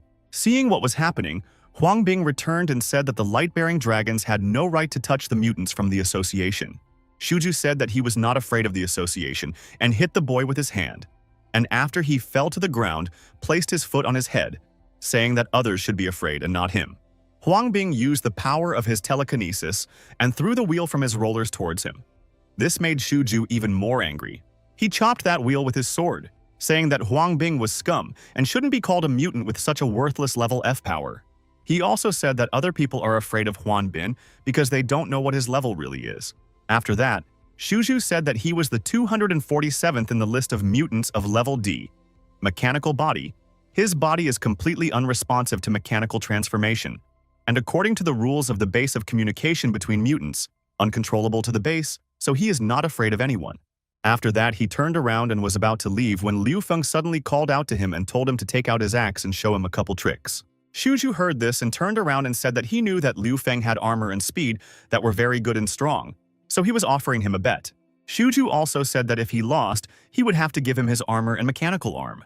Liu Feng had said that if he won, he would take his left arm from him. Shuju agreed to the terms of the deal and accepted the bet. Liu Feng extended his hand to him in response, saying that they had to shake hands to make a bet. Through this handshake, Liu Feng was able to scan Shuju's body and realized that it was almost completely mechanical, upgraded, and he could change the control. He could transform it. By that time, a crowd of onlookers had gathered around them and started shouting for the old man to finish him off with one punch. Kelly was worried about Liu Feng, but he told her he had everything under control, and Shuju struck the first blow with his axe, and for the first time in his life he missed his opponent. Liu Feng didn't even move. The crowd cheered, saying that Shuju was already a little old, so it was forgivable for him. Shuju said that he would yield the first punch to Liu Feng. Suddenly, he realizes that he has a very bad stomachache. He couldn't believe it, as it was impossible. After all, his entire body had modernized, he couldn't just have a stomachache. It felt like he had a man or even 2 wrestlers fisting inside his stomach. Seeing that the old man was just badly twisted, the jubilant fans couldn't believe that they were about to see the secret technique of the second head, called the ferocious tiger coming down the mountain. Meanwhile, Yuju realized that it was Liu Feng's doing. He had never thought that the boy would be able to transform his mechanical body.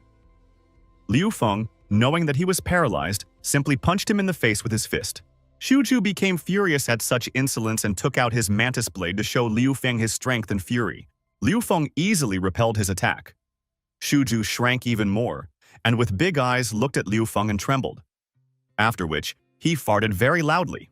Well, fans believed that Shuju would win, saying that it was the secret family martial art of the second chapter, called Ferocious Tiger Descending from the Mountain. The legend said that when the art was released, the muscles of the entire body would make a sound like a fart. This is the manifestation of the ultimate power of this martial art. He had killed several sea-level mutants with this technique. But Juju realized that he couldn't take it anymore. His eyes began to darken. He realized that his fecal container was already overflowing. He could no longer tolerate the onslaught on his rear flap, so he jumped aside. Jumping aside, he fell to the ground. Tears were pouring from his eyes and his mouth was foaming.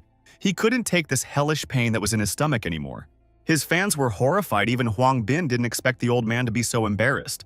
Liu Feng, on the other hand, walked over to him and took his trophy in the form of his left arm. Late at night, after Huang Bing left Liu Feng and his team decided to discuss the following tasks. Kelly said that they had accomplished their first task by infiltrating the northern base. Now their main goal is to find Zheng Tianshun. An additional goal is to take refugees to increase the population of the asylum. But looking for him openly is definitely not allowed. Also, all the gates were guarded by his men, which confirms the strength of the research institute. They realized that they simply couldn't break in because their mascara would be grabbed. Kelly finds out that Zheng Tianshun is looking for her institute, and she thinks he's looking for what she's looking for too. Liu Feng immediately asked what she was looking for. Kelly replied that it was nanotechnology, micro-robots with artificial intelligence. It's a flagship research project developed with the New Rome Alliance. This technology can be used in military, medical energy, and space applications.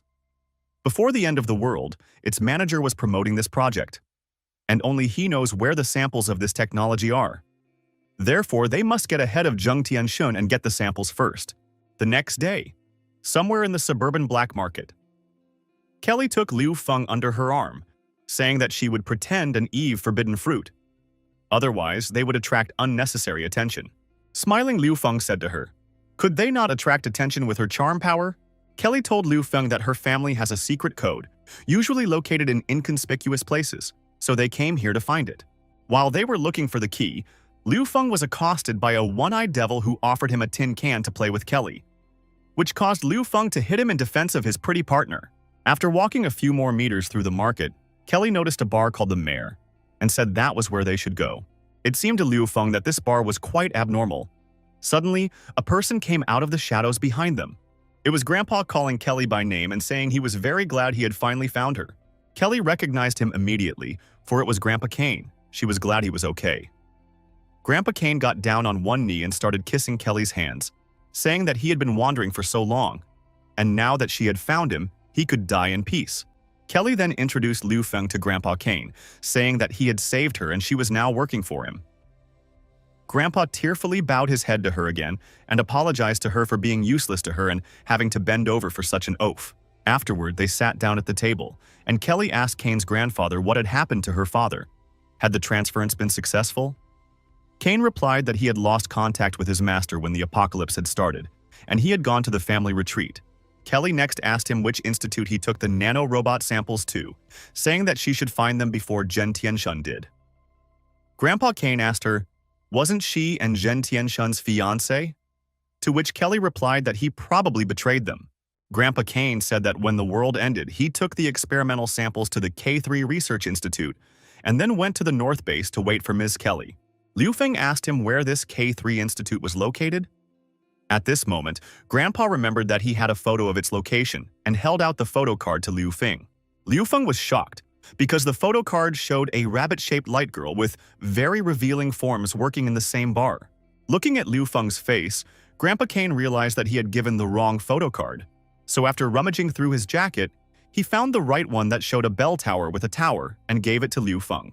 After which, Grandpa Kane said that the K3 Science and Research Institute was hidden in the basement floors of the bell tower, in the small city of Shinan, 10 kilometers away from here.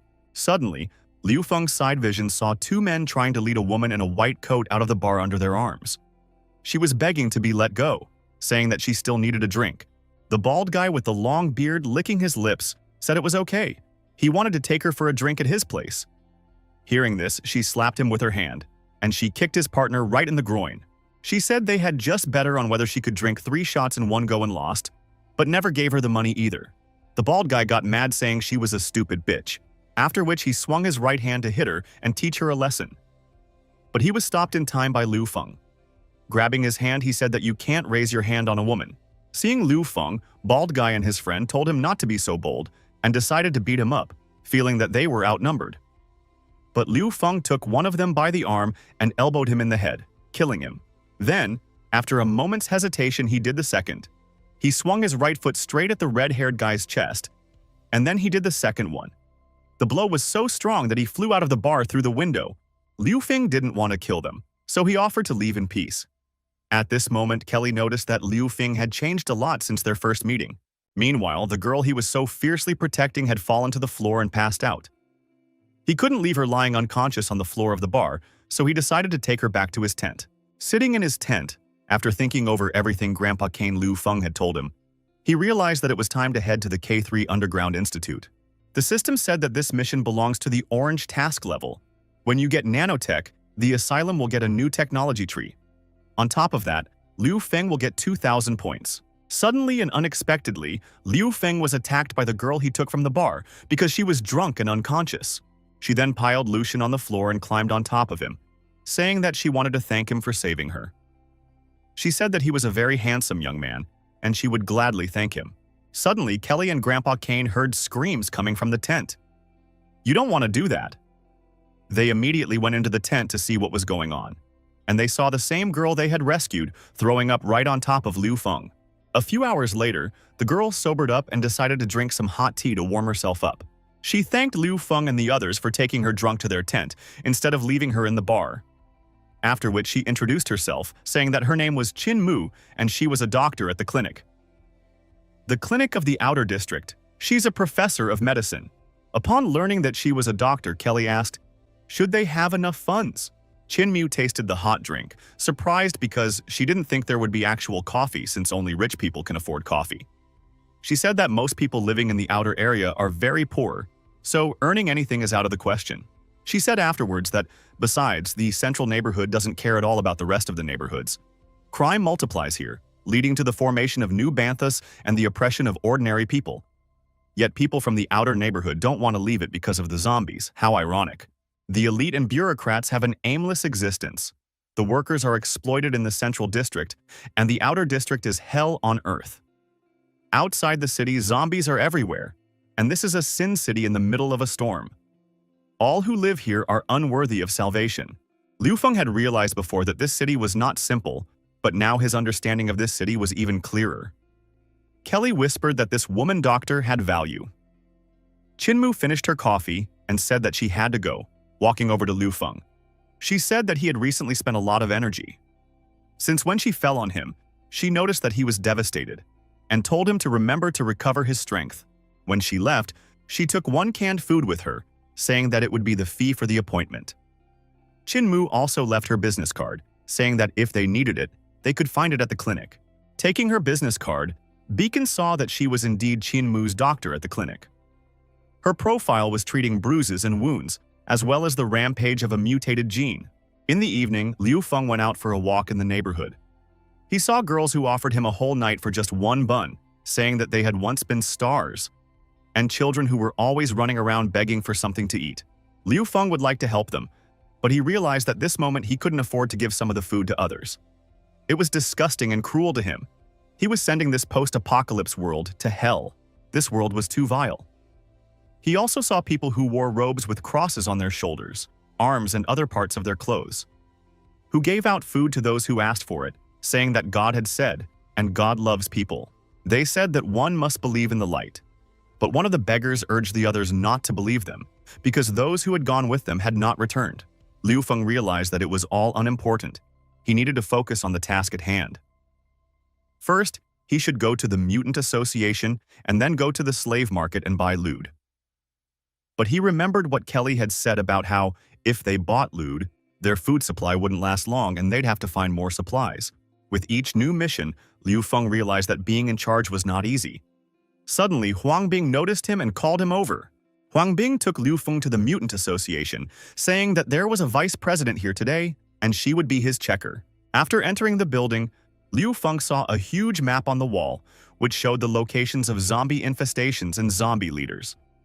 There were many people with weapons in the building, and they all possessed some kind of power. Huang Bin said that the vice president was waiting for them on the second floor. Passing by the tables, Liu Feng sensed the danger when he saw one of the men burn the table in half with just a touch of his hand. Liu Feng was shocked to see that kid turn into a red, angry mutant. Huang Bing was scared because he knew it was trouble because it was a mutant with a rampaging gene. To their mutual delight, a girl in a samurai hat appeared, and with just one blow, she knocked the red mutant to the ground and disarmed him. When Liu Feng saw her, he realized that this woman was not simple. She asked Liu Feng who he was and what he was doing in the Mutant Association. This girl's name was Kawase Suena, and she was the vice president of the Mutant Association. She was level S, the secret level of mutation. She ordered Liu Feng to take his sword and asked who he was once again. Huang Bing ran out from behind Liu Feng and told the vice president that it was him. Didn't she recognize him? Then he said that he had brought the new mutant he had told her about and pointed at Liu Feng. Upon recognizing Huang Bing, Kawase Suena told them to go up to the second floor for testing and follow her. Going to the test, Liu Feng asked Huang Bing what had just happened to that person. After all, it was as if he had gone mad. Huang Bin replied that some mutants have poor control over their own powers. They can easily go on a rampage. In such a state, they become emotionless, driven only by the lust for destruction. In severe cases, they can even mutate completely. This is why the association needs a high-level mutant to be in control. Liu Feng realized that these symptoms were similar to the ones his sister was showing. Kawase Suen said that they had already arrived. After arriving at the test hall, Kawase Sueng asked Liu Feng to demonstrate his abilities. He agreed, but decided to show only a part of his abilities, hiding the main power. Walking over to the weapons table, he picked up the sword and said that his power was mainly focused on the weapon. He could repair it or strengthen it. After that, he decided to show by example what he could do and started transforming the sword. After the transformation, he said that there were some changes to the form and also added ignition. The sharpness has also increased. The fire will make it easier to cut flesh. It can be said to be a special bloody attack. Huang Bing couldn't contain his emotions and said that it was very cool. Kawase Suen was also very surprised because she hadn't seen someone who could put buffs on weapons in a long time. Kawase Suen said that it's an amazing ability to improve weapons because it's very rare and highly sought after everywhere. Rumor has it that the Military and Research Institutes has a few people with this ability.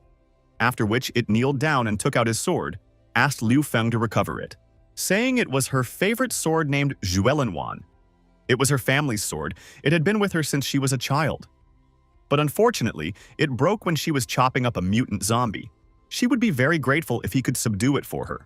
Liu Feng asked the vice president to get off his knees and said that he was also a ball lover, and said that he would gladly do this small favor, after which he started transforming her sword. In just a moment, he had restored her sword.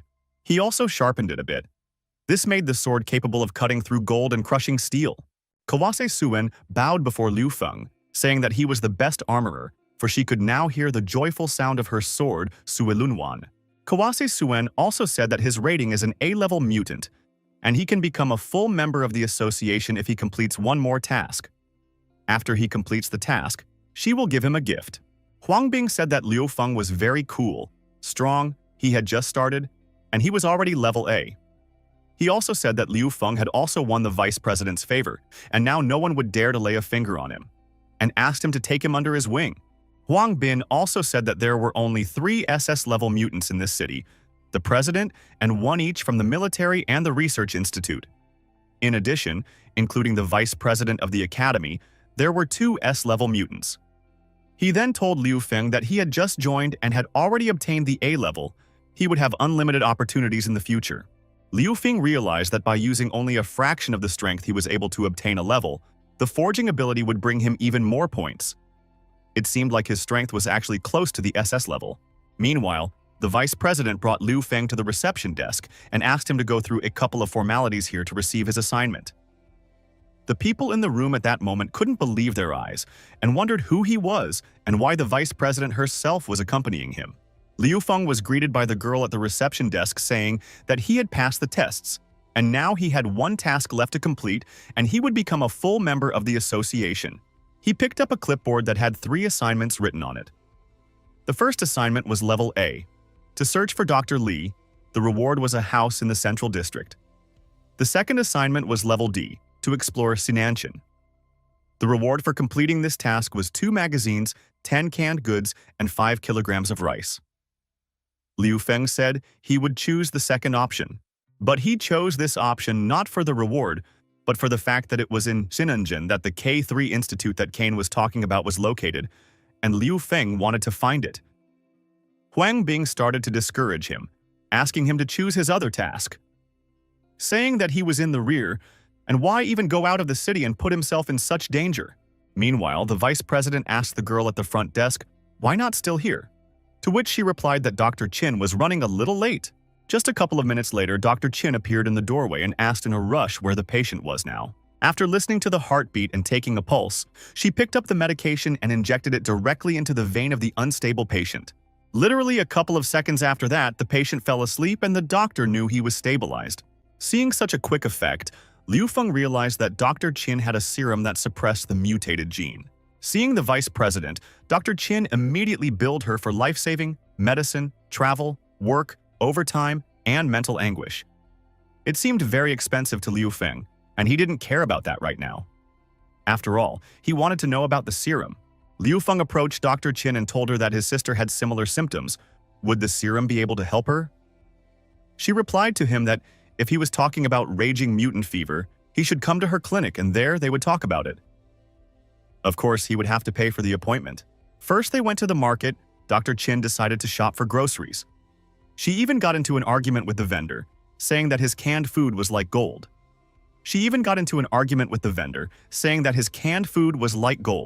After walking a few blocks, they still came to the hospital, even though it looked like a strip club.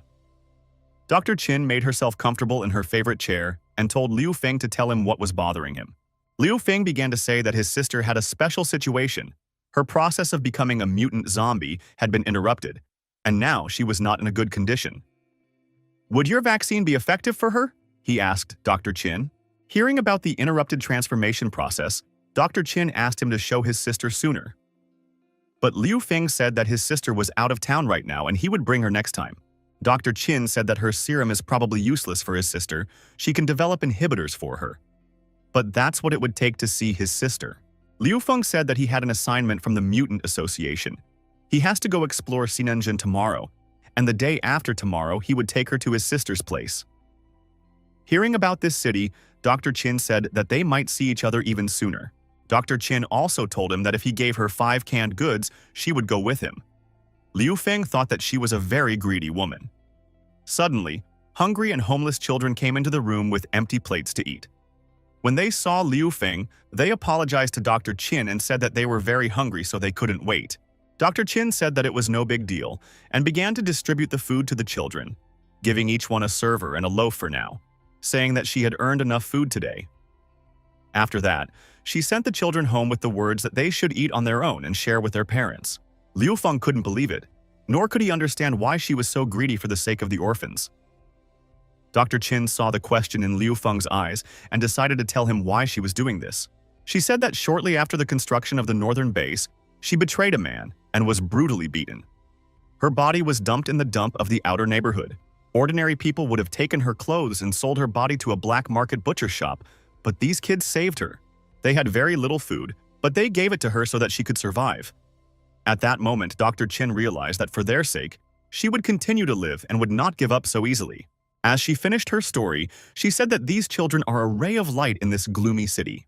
Meanwhile, outside the clinic, the children were having fun and cheering thanks to Dr. Chin for having food today. Suddenly, someone bad appeared and trampled on their canned food. It was the brigands who came who wanted to beat Dr. Chin out of his debts. She looked out the window and realized that things were bad. Apparently, one of their pawns had seen her buying groceries. Liu Feng asked Dr. Chin if he could help her. Answered that no, even if he can't help him with these, and she doesn't want to hurt him after all. They are the biggest of the local gangs. She said that they were being controlled by the second leader of the light-bearing dragon gang, an invincible D-level mutant, Shuju, who, if she doesn't return the favor, will kill these children one by one. Hearing about Shuju, Liu Feng was amused. And amused after all, he had just defeated him a day ago and took his hand away from him. The ferocious tiger.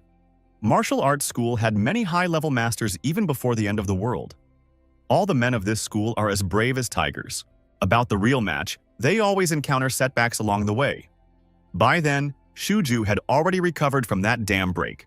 Of course, There were many who recalled the moment when he crapped his pants during the fight. But Zhu shut everyone's mouths, saying that it was just a mistake. He was very angry because Liu Feng had not only made him look like a fool, but he had also stolen his hand. Shuju made a promise to himself that if he met him again, he would stick his head up his own ass. Liu Feng walked out of the hospital and approached Shuju, saying that here they were, meeting again. Shuju, seeing Liu Feng across from him, was simply shocked.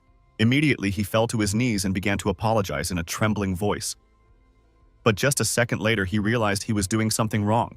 After which, he jumped up and swung his mechanical hammer over Liu Feng's head with a shout that this was outrageous, and no one had any right to mock him. Seeing this picture, Dr. Qin ran out of the hospital shouting for him to stop, for she was out. But Liu Feng was expecting an attack from Xu Jue, and counterattacked, hitting him powerfully in the chest, thus breaking his mechanical defense. Holding Xu Jue above his head with one hand, Liu Feng told his henchmen to go back and tell the chief that there was a level A mutant named Liu Feng, and that if anyone dared to cause trouble for Dr. Qin, he would kill everyone. Dr. Qin saw that Liu Feng was very strong, and thought that maybe he could help her get revenge. Liu Feng had never thought that he would stay with Dr. Qin for so long. The slave market was already closed as night had fallen. He realized that he would have to come again, for he did not know that the slave market closes at 5 o'clock in the evening. Dr. Qin said that the head of the market was grateful to her for saving his life, and she could introduce him to him next time. Thinking about tomorrow's task, Liu Feng realized that he, Kelly, and Li Xin would be in charge of the task, while Long Xuan would guard the house. Their main objective was to search for samples of nano technology. But before that, he decided to log in and pump himself up. Lately, he had accumulated a lot of points, quality and skill points. So he decided to pump up the skill of a Kung Fu master, which increased long-range combat intuition and could avoid the use of weapons. So he decided to increase it by 8 levels at once to the 16th level of strength and go to the bank. He immediately gained a new ability called Two Things at Once. He could now use 2 melee weapons with both hands at the same time. This doubled the damage he dealt to his opponents. Liu Feng immediately remembered that he had a mechanical left hand, Suzhu, and it could be used thanks to this new ability. He immediately started to transform it. After finishing his education, he discovered a new Kung Fu technique, a level 3 technique called Combination Strikes. He also obtained a Mantis Sword, 2 things at once, the art of wielding 2 swords, and the Sword of the Praying Mantis to top it off. His evening was a success.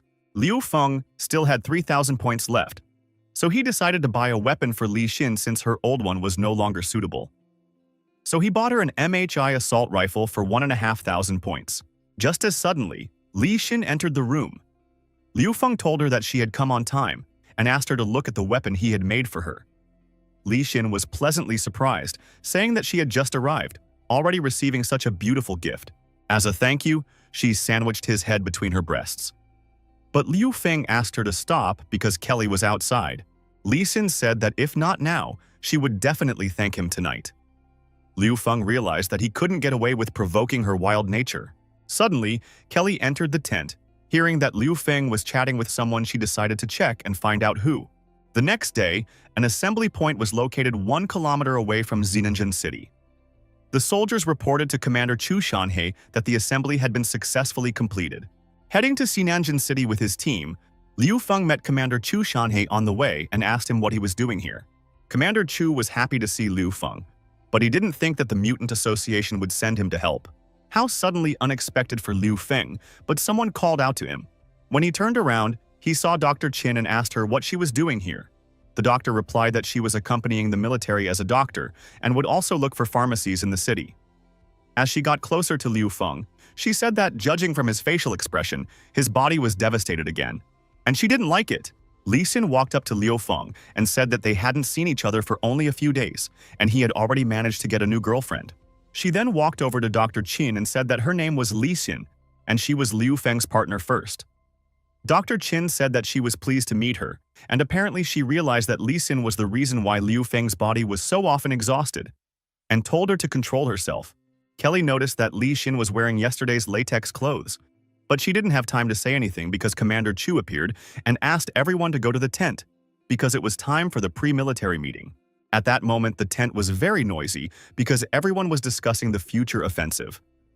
But Commander Chu stepped to the microphone and asked for silence in order to briefly describe their combat mission. He said their mission is to investigate the city as the garrison in the city suddenly stopped communicating 2 days ago. Their goal is to investigate the cause of the sudden loss of communication with the garrison. Liu Feng, on the other hand, remembered that the K3 Science Research Institute was under the bell tower and decided that he should also get supplies if possible.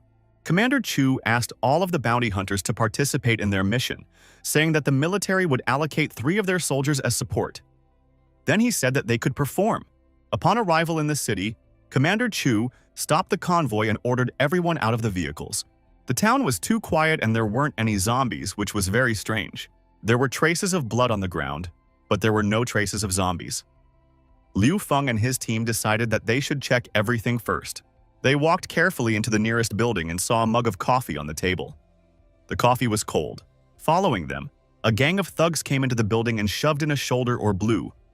One of them said to keep the mutants out of the way under their feet. Liu Feng and his team could wait outside. The mercenaries quickly explored the room, not realizing where all the people had fled to. Suddenly, a fused zombie mutant came around the corner to meet them. He immediately grabbed one of the mercenaries and started eating her. The cowboy hat mercenary, without thinking for long, opened fire on him with a double-barreled shotgun in order to save his partner Li Ping. Well, there was nothing the zombie mutants could do. The mutants ate his partner completely, and her head became part of the monster's body.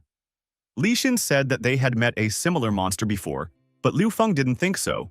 The cowboy got close to the zombie monster and put his shotgun to his friend's head to kill Li Ping once and for all and prevent the zombie monster from getting a piece of her, but was immediately grabbed by the zombie's tentacles and was on the verge of death. The cowboy was lucky that Liu Feng was nearby and came to his rescue. After Liu Feng cut off the mutant zombie's head, he thought it was over. The zombie mutant did not die after losing its head. Seeing such a large number of heads on the body of this mutant zombie, Liu Feng realized that they had eaten all the people in the city. So, as many heads as he had, that's how many he had killed. While Liu Feng was standing and pondering over the zombie heads, Li Xin intervened in the duel, and thanks to her new machine gun, she simply tore that mutant zombie to shreds.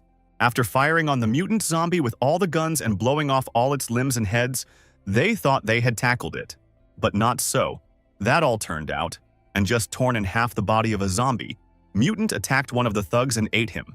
Hearing Dr. Chin's shout, Liu Feng looked outside and saw 5 more of the exact same but much larger in size zombies, and realized that they were surrounded. Commander Chu said that ordinary weapons were useless and ordered everyone to go towards the barracks. Since there were heavy weapons there, Liu Feng couldn't understand what had happened in this city and why were all the zombies so strange. Liu Feng said that they shouldn't linger in this place and ordered Li Xin to use her cloak, invisibility, to protect Dr. Chin. Also said that if she finds supplies, have her send him a message as he and Kelly are heading to the K3 shelter. Seeing these monsters, Kelly started to worry that they would eat her. But Liu Feng told her not to worry because he wouldn't let those monsters touch her. He began to chop the heads of the monster that stood in their way with his sword. Using the Kung Fu fire glove technique, Liu Feng gave a powerful kick to the monster, thus tearing it into small pieces. Seeing this strength, the mercenaries decided to walk beside Liu Feng. Meanwhile, while Liu Feng was dealing with the huge mutant zombie, Kelly was kidnapped by a 2-headed flying zombie. Liu Feng couldn't believe his eyes because he had never met such flying mutant zombies before. The mercenaries were also shocked at the sight of flying mutant zombies. One of the pilots chopped off one mercenary's head and flew away with it. To their general disappointment, the flying zombies were numerous and ready to tear the humans apart. The cowboy ordered his men to open fire on these flyers. But flying zombies were not easy to kill because it was very difficult to hit them in the head, so the mercenaries had to flee. Liu Feng rushed after the zombie who stole Kelly on the way, killing all the flying zombies in his way. Liu Feng realized that he couldn't catch up to the flying zombie with his legs, so he decided to shoot the crossbow straight at its head, hoping that it would die. The flying zombie didn't die because it had 2 heads. It survived, and even more angry, flew faster. Kelly realized that her business was bad, as she thought the flying zombie was carrying her into a nest of walking zombies. She remembered that she had a revolver stashed in her bra. She pulled it out and shot the second head of the flying zombie, thus killing it. Seeing that Kelly was falling from a great height, Liu Feng took the mechanical claws and shot a tether to catch her. Kelly was falling from a great height, and she realized that it looked like this was her end. But she considered it not bad, knowing that she wouldn't die from a zombie bite. And she also realized that without her, Liu Feng would be free and could do whatever he wanted without worrying about her safety. But Liu Feng still managed to catch her in time. Afterwards, he asked her why she had acted so recklessly. They looked into each other's eyes, and it seemed to be the most romantic and sweetest moment of their lives. As suddenly, with great speed, they broke through the wall in the clock tower and were inside. Seconds after the dust fluttered, Liu Feng saw that Kelly had attacked him and was holding his arm so that he couldn't resist. No sooner had Liu Feng asked Kelly to get off him than he noticed that something fishy was going on with the bell above them. Swinging a little to the right and left, suddenly the bell collapsed and covered Liu Feng and Kelly. He immediately realized that they were stuck under the bell and asked Kelly to wait a bit because he would get it up. Kelly asked him if he knew what she was thinking when the zombie grabbed her, and replied that she thought she was going to die. But he saved her life again. Liu Feng asked her if she could be afraid too. Kelly replied that she was also a human being, but at night, she could only sleep peacefully if she covered herself with clothes soaked in Liu Feng's scent.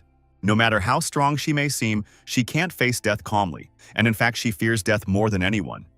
And that's because she hasn't gotten her revenge yet, and this end of the world has taken everything from her. Liu Feng realized that he had to comfort her, so he told her to calm down because he was by her side. Kelly responded by telling him that he was so gentle, she thought they could discuss some other things. Kelly pulled off her dress, exposing her breasts, and said she wanted to talk to him about what he was afraid of. Liu Feng was terrified because he was afraid he wouldn't make it. In his fantasies, he was the perfect military pilot.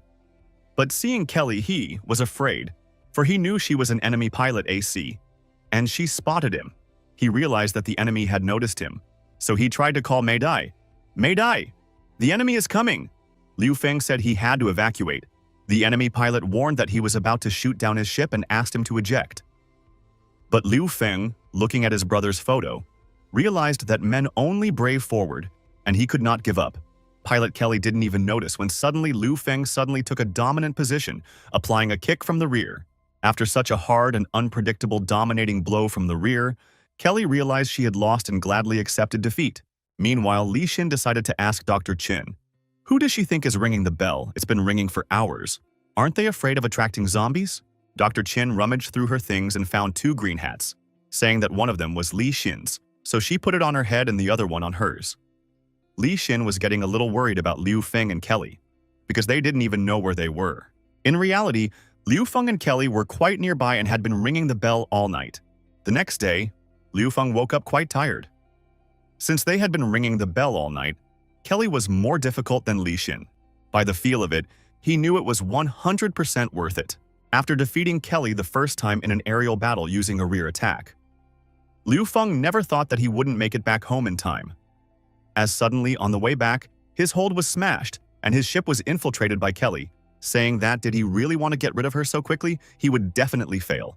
Seeing that Liu Feng got up before her, she said that he seemed to be filled with power today, and immediately stole his fighter jet, pulling the handles at an incredible speed. After such a morning discharge, Liu Feng made breakfast for Kelly, after which he approached her and asked her why she chose him. Why did she like him? I told him he shouldn't belittle himself. After all, he had saved so many people and so many women were crazy about him. Even though he stole her electricity, but he also traveled several kilometers of swarming zombies to save her. For this reason alone, her ex-fiancé Zheng Tianxiong is not worth one finger of Liu Feng. Looking at Kelly, Liu Feng realized that this was the first woman other than his sister that he wanted to protect day and night. He realized that he had to make a protective suit for her because the apocalypse world was too dangerous. At that moment, he received a call from Li Xin reporting that she had found the granary and had completed a side mission. He thanked Li Xin for a good job and sent her the coordinates of the bell tower, asking her to find him. At that moment, Kelly asked him who he was with last night in the tent. Not with Li Xin by any chance? Liu Feng asked Kelly to wait, as he was ready to explain everything to her. Kelly realized that men, even before the end of the world, would remain the same. So she pinched his back with all her might, causing him unreal pain. 10 minutes later, on the first floor of the bell tower, Liu Feng was already fighting zombies and mutants at full strength. Luckily for them, the zombies here haven't had time to merge with humans and become super mutant human-eating mutants. Meanwhile, searched the entire first floor and found a secret retina reader in the statue.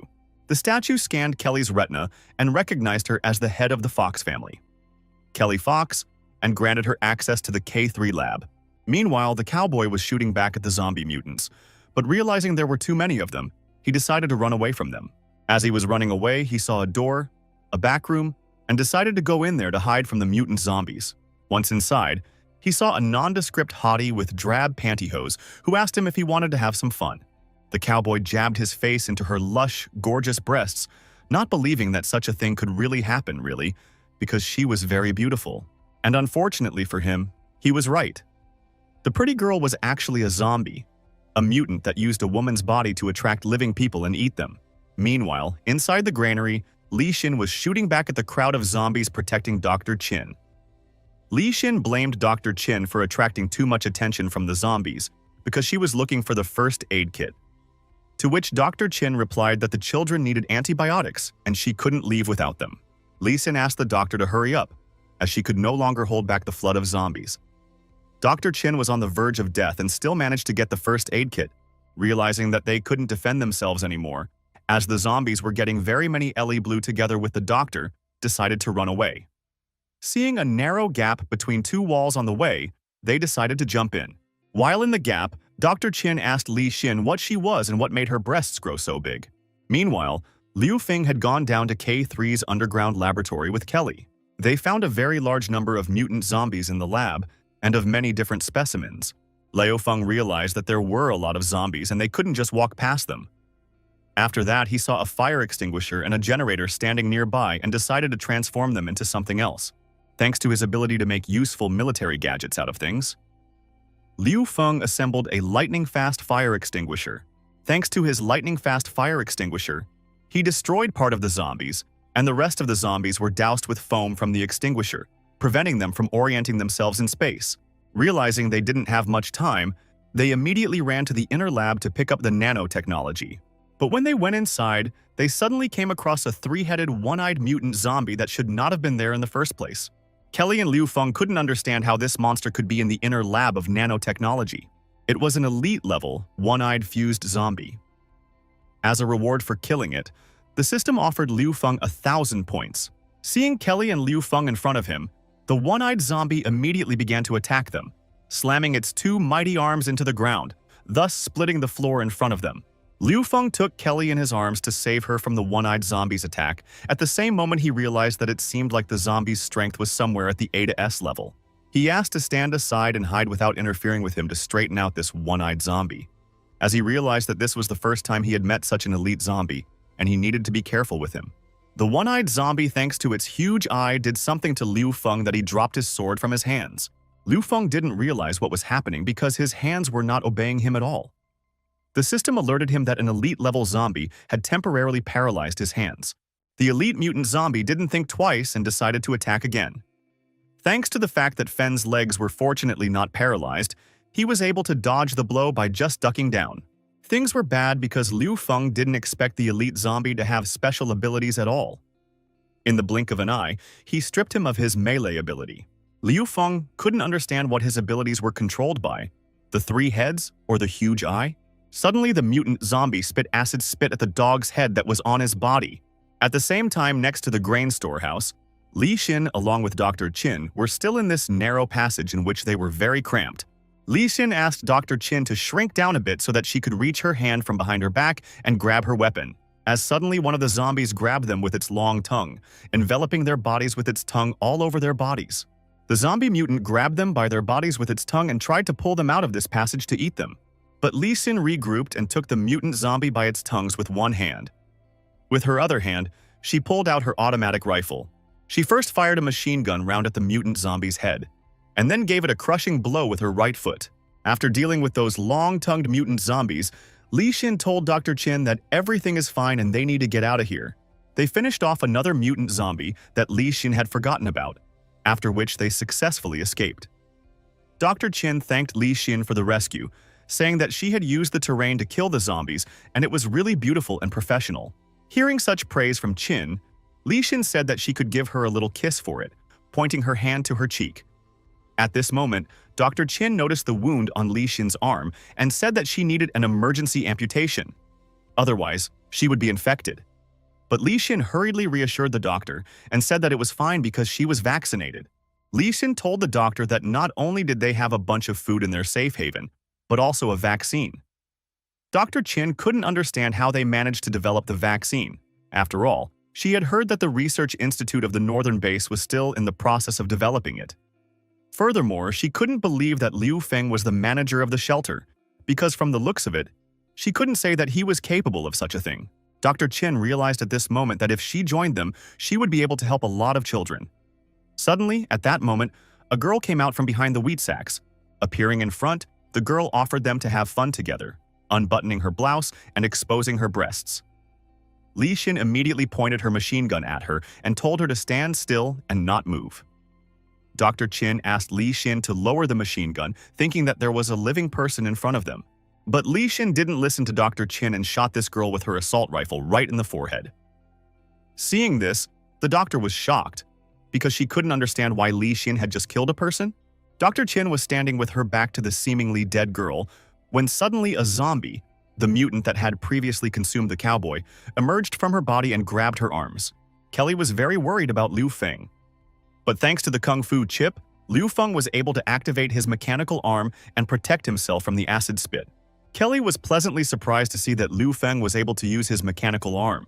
He told her that while he couldn't raise his hands with, well, a kung fu glove, he could control with a chip and give instructions through the system. He then commanded the system to prepare a steel fist strike and capture the target. As soon as the system did so, he fired a shot and destroyed one of the mutant zombie heads with his mechanical fist. After that, Liu Feng immediately rushed to attack using his crossbow. He decided to attack the central head. But the mutant zombie was protecting it with his hands, and Liu Feng realized that if he was protecting the central head, then it was the main head. And in order to use his hands again, he needed to destroy it. The mutant zombie launched another attack on Liu Feng using his huge arm, but Liu Feng was able to dodge it this time, and then he used his Fist of Rage to counterattack. He punched the zombie mutant in its left arm, thus tearing it off at the elbow. Feeling threatened, the one-eyed mutant zombie decided to attack Liu Feng with his tongue. It was a lousy move, and Liu Feng had to retreat, especially since he realized that his glove would soon run out of power. Kelly called out to Liu Feng, saying that she could move her arms. After that, she attracted the attention of the huge eye and was unable to move her arms again. Kelly asked him if he could kill the mutant zombie if he moved both hands. Liu Feng replied that if he used a two-handed sword, he would probably be able to kill the mutant zombie. She then told him that he should trust her, because she could deal with the loss of control of his hands, and asked him to wait for her signal by the sword. Liu Feng rushed into the fray, diverting all the attention of the zombie mutants onto himself in order to give Kelly a chance to resolve the loss of control of his arms. The zombie mutant grabbed his mechanical arm with his tongue, but Liu Feng was not going to give up. Use the mantis sword to cut off the zombie monster's tongue, after which he sprinted around and with all his might, he punched the one-eyed mutant monster right in its big eye. How suddenly after that, Kelly was immediately able to move her arms, and she realized that she really just needed to avert his eyes. She pulled her favorite revolver from her chest and aimed at the mutant zombie's eye. Realizing that its eye was only capable of tracking a small area, she realized that an animal is an animal. Saying that this mutant zombie had an IQ like bread, she fired a precision shot right into his huge eye. Liu Feng immediately felt that he could move his hands again, and realized that the source of the problem was still the eye.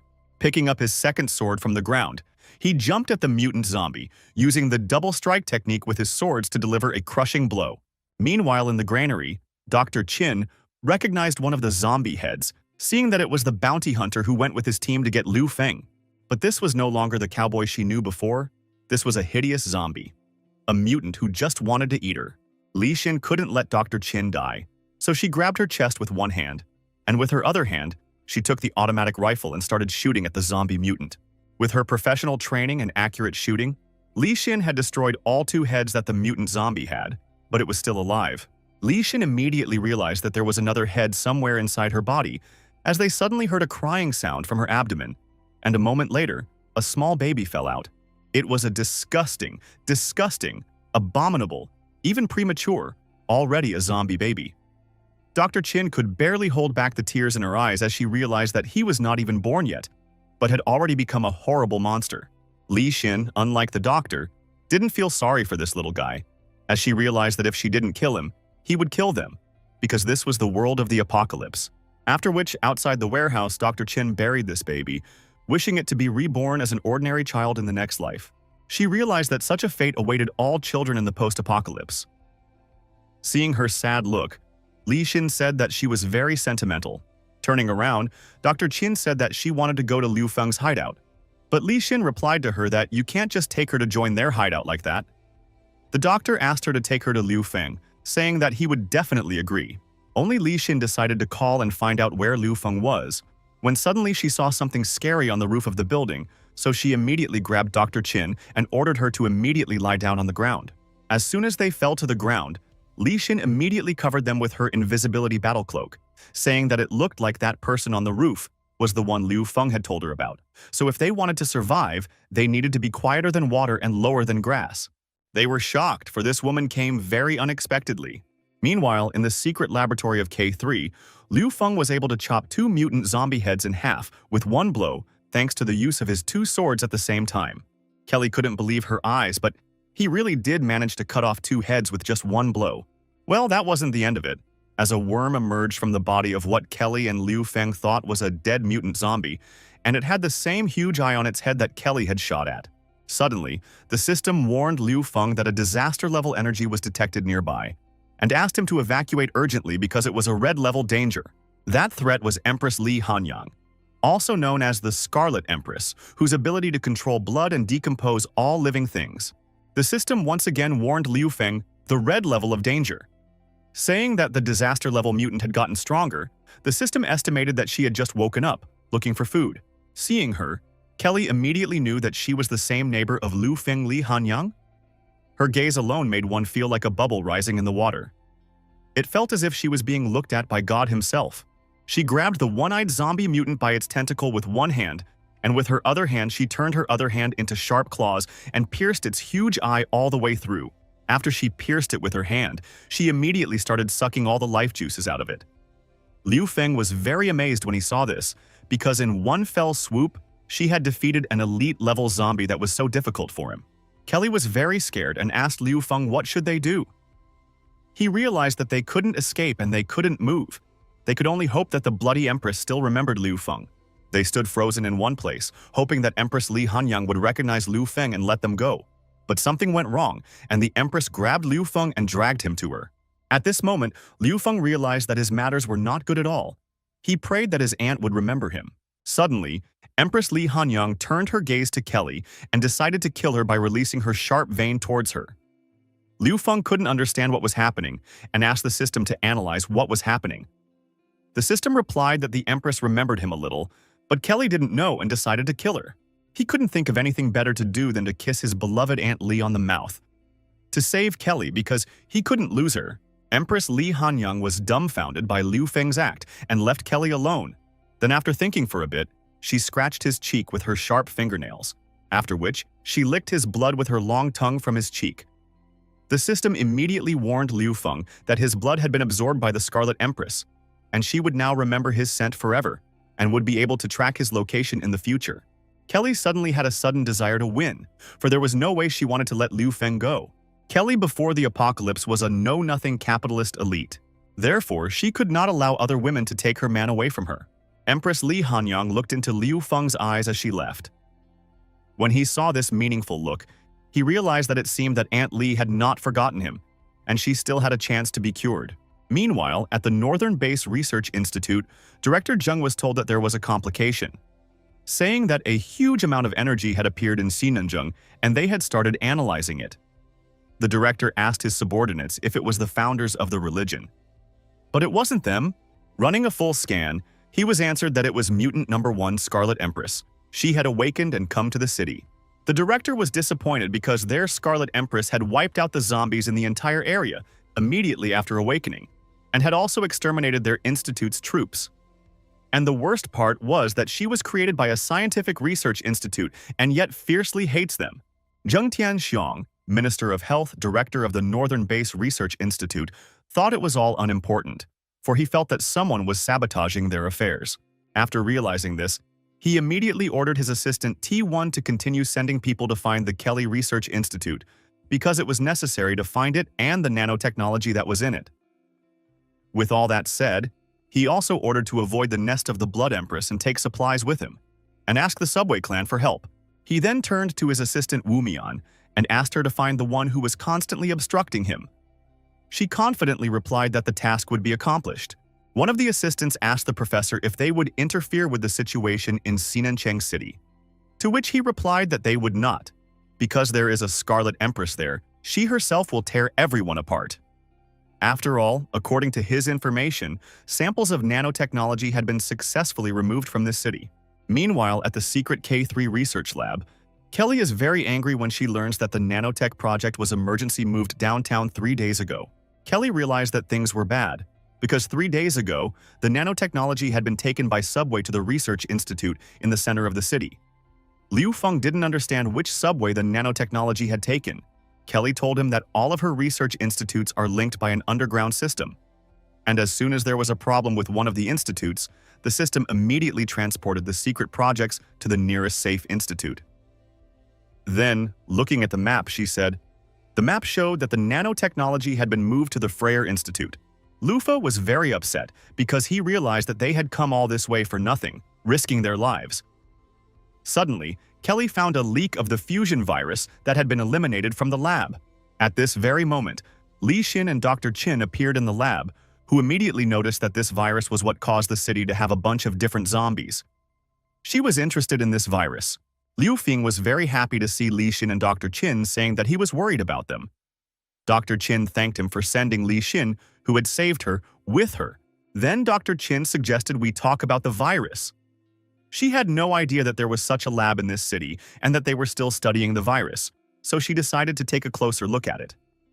Then she learned that a byproduct of nanotechnology research allows you to combine nanorobots and a virus. It's a powerful technology. The Fox family was the initiator of the project. Upon seeing this, Dr. Qin turned around to Kelly and said that she was the famous Kelly, and this underground institute was under her direction. She also said that she believed that she wouldn't do something like this since she had always been a white knight in this field. Kelly, on the other hand, replied that she knows nothing about the initiation of this project. Dr. Qin believed Kelly, but asked her what would happen if someone in her family colluded with outsiders, for example, Zhen Tianxun. Dr. Qin then added that Fox Corporation has nothing but money. They invested in quality assets around the world. After that, they act like white knights, or better said, they are a science and technology firm, not an investment corporation. The doctor said she used to work at a research institute that Kelly's company had invested in, and there she saw a man appointed by her family collude with Zhen Tianxun. Li Xin hugged Kelly with a grin on her face, saying that she didn't think she would ever see a fox like Kelly being humiliated in public. Dr. Qin noticed that the fusion virus was still active, and she thought that she might be able to use it to restart the development of a serum that removed the mutation virus, telling Liu Feng that it could probably alleviate his little sister's symptoms. Hearing this, Liu Feng immediately suggested that Dr. Qin join his hideout, saying that now his little sister and Aunt Li would have a hope of escape. Meanwhile, on the other side of the city, Captain Chu and his subordinates were fighting a wave of zombies. He gave orders to his military to hold their positions as they needed to chase these zombies away to keep them from going to the northern encampment. One by one, his soldiers were killed by zombie bites. He realized that the zombies here were not like the ones he had met before. These ones, no matter how many times you shot them, they would not die. In order to hold back the onslaught of zombies, waves of Captain Chu along with his soldiers used all the weapons available to him, even grenades. But even grenades couldn't save them, as they were blocked by a bone shield that couldn't be penetrated not by bullets, not even by a grenade. Captain Chu couldn't believe his eyes, because it was really bad. In a couple of months, they had evolved to impenetrable bone shields. The military's defenses had been breached. Lying on the ground, Captain Chu thought about the fact that humanity would most likely no longer be able to defeat them. Before he could even think about what Liu Feng would do in his place, a red cloak of salvation appeared out of nowhere and pierced the head of the zombie who wanted to kill Commander Chu with his sword, after which he immediately asked old Chu if he was all right. In response, the commander thanked him for saving his life again. Before they could talk, the Bone Shield zombie decided to attack them again, at which point Liu Feng pushed Commander Chu aside and dealt a crushing blow to the Bone Shield zombie. But he didn't destroy it, and on top of that, he broke his sword against the Bone Shield. Seeing his broken sword, Liu Feng was not upset. After all, 10 minutes ago, back when he was still in the grain store, He had prepared for such an occasion. While in the granary, he contacted his assistant Sarah and asked her to send all that grain to their base. He then said that tomorrow he would bring more people to the base. Dr. Chin was very surprised to see such technology, and she asked Liu Feng what kind of technology was this that could teleport things. He replied that it was just a small equipment from his hideout. Meanwhile, Li Xin came over to them and said that they had cooler things in their hideout. She then pressed Liu Feng's head against her chest and led him to another room, saying that she had said this to interest Dr. Chin in their hideout. At this moment, Kelly called Liu Feng over to her place, saying that she had found another byproduct of nanotechnology development at the institute and asked him to take a look at it in case he could use it. Opening the suitcase inside it, Liu Feng discovered a nano-level, a level striking glove. After his sword broke with this very gauntlet, Liu Feng delivered the next crushing blow to the bone-shielded mutant zombie.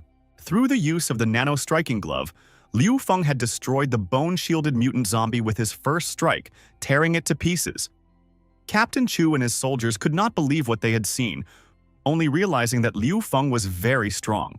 Now in the eyes of the military, Liu Feng was no longer like a sword master, and he had become a demonic fist in people's hearts. After half an hour, they arrived at the gate of the northern base. Commander Chu reported their return, saying that thanks to Liu Feng, they had delivered 2 truckloads of supplies and scouted the situation in Xinanzheng.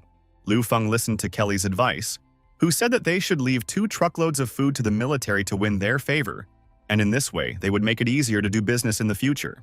While driving one of the trucks, Liu Feng looked sideways at the pass of people and saw his ex there. He couldn't believe his eyes. Therefore, he blamed it on the fact that he was too tired and he was dreaming of his former Shen Qian. The next day, together with Dr. Chin, Liu Feng went to the slave market, where she introduced him to the owner of the largest slave market in the northern base, Boss Zhang Li. He, on the other hand, was happy to see the famous demonic fist Mr. Liu. He said that he had wanted to meet him for a long time. Zhang Li asked Liu Feng not to worry, saying that for Dr. Chin's sake, he would provide him with the best goods. He gave him the best beauties of the old world, Xu Qianqian and Hua Meimei. Liu Feng couldn't believe his eyes. After all, Xu Qianqian was a movie actress who played the role of Yang Guifei, and Hua Meimei is an international star who played the role of Ida Wang in the movie Cruelty Crisis. Movie star right and left. At this moment, Hua Meimei was blaming Xu Qianqian for getting them caught because of her, and it was completely her fault. Liu Feng wanted his harem very badly, but he also knew that this fatty was seducing him on purpose so that he wouldn't ask for something else. Seeing that Liu Feng was hesitating, the merchant said that this celebrity couple was not cheap, and added that the head of the light-bearing dragon gang wanted both of them, but he refused him. But Liu Feng told him that if he thought he could lead him astray just by showing him a beauty, he was very wrong. The merchant was shocked, for he didn't think that there really was a man in this world who could hold his own at the sight of such beauties. Unable to bear the seller's stupidity, Liu Feng shouted at him that, oh, he didn't come to him to buy beauties from him. The intense pressure even made his nose bleed. At this moment, Kelly entered the room saying that the last thing they need in this era is beauties, telling Boss Zhang that they only need talented people. Boss Zhang immediately recognized Kelly as the only woman in the top 10 rich people according to Forbes magazine. Now he was not surprised that with such a beauty, Mr. Liu was not interested in movie stars. The girl also recognized Kelly, thinking that she was a legendary woman who was the trophy of this young guy. Kelly, on the other hand, told Liu Feng that he was worthy of being the director. However, he should invite these stars to his hideout since they were quite not useless.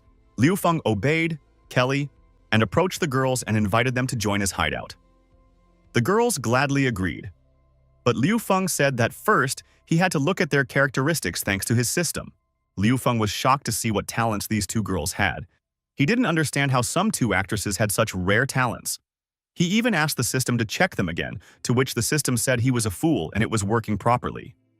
Without thinking for a long time, he asked the merchant to bring all the people he had so that he could choose them himself.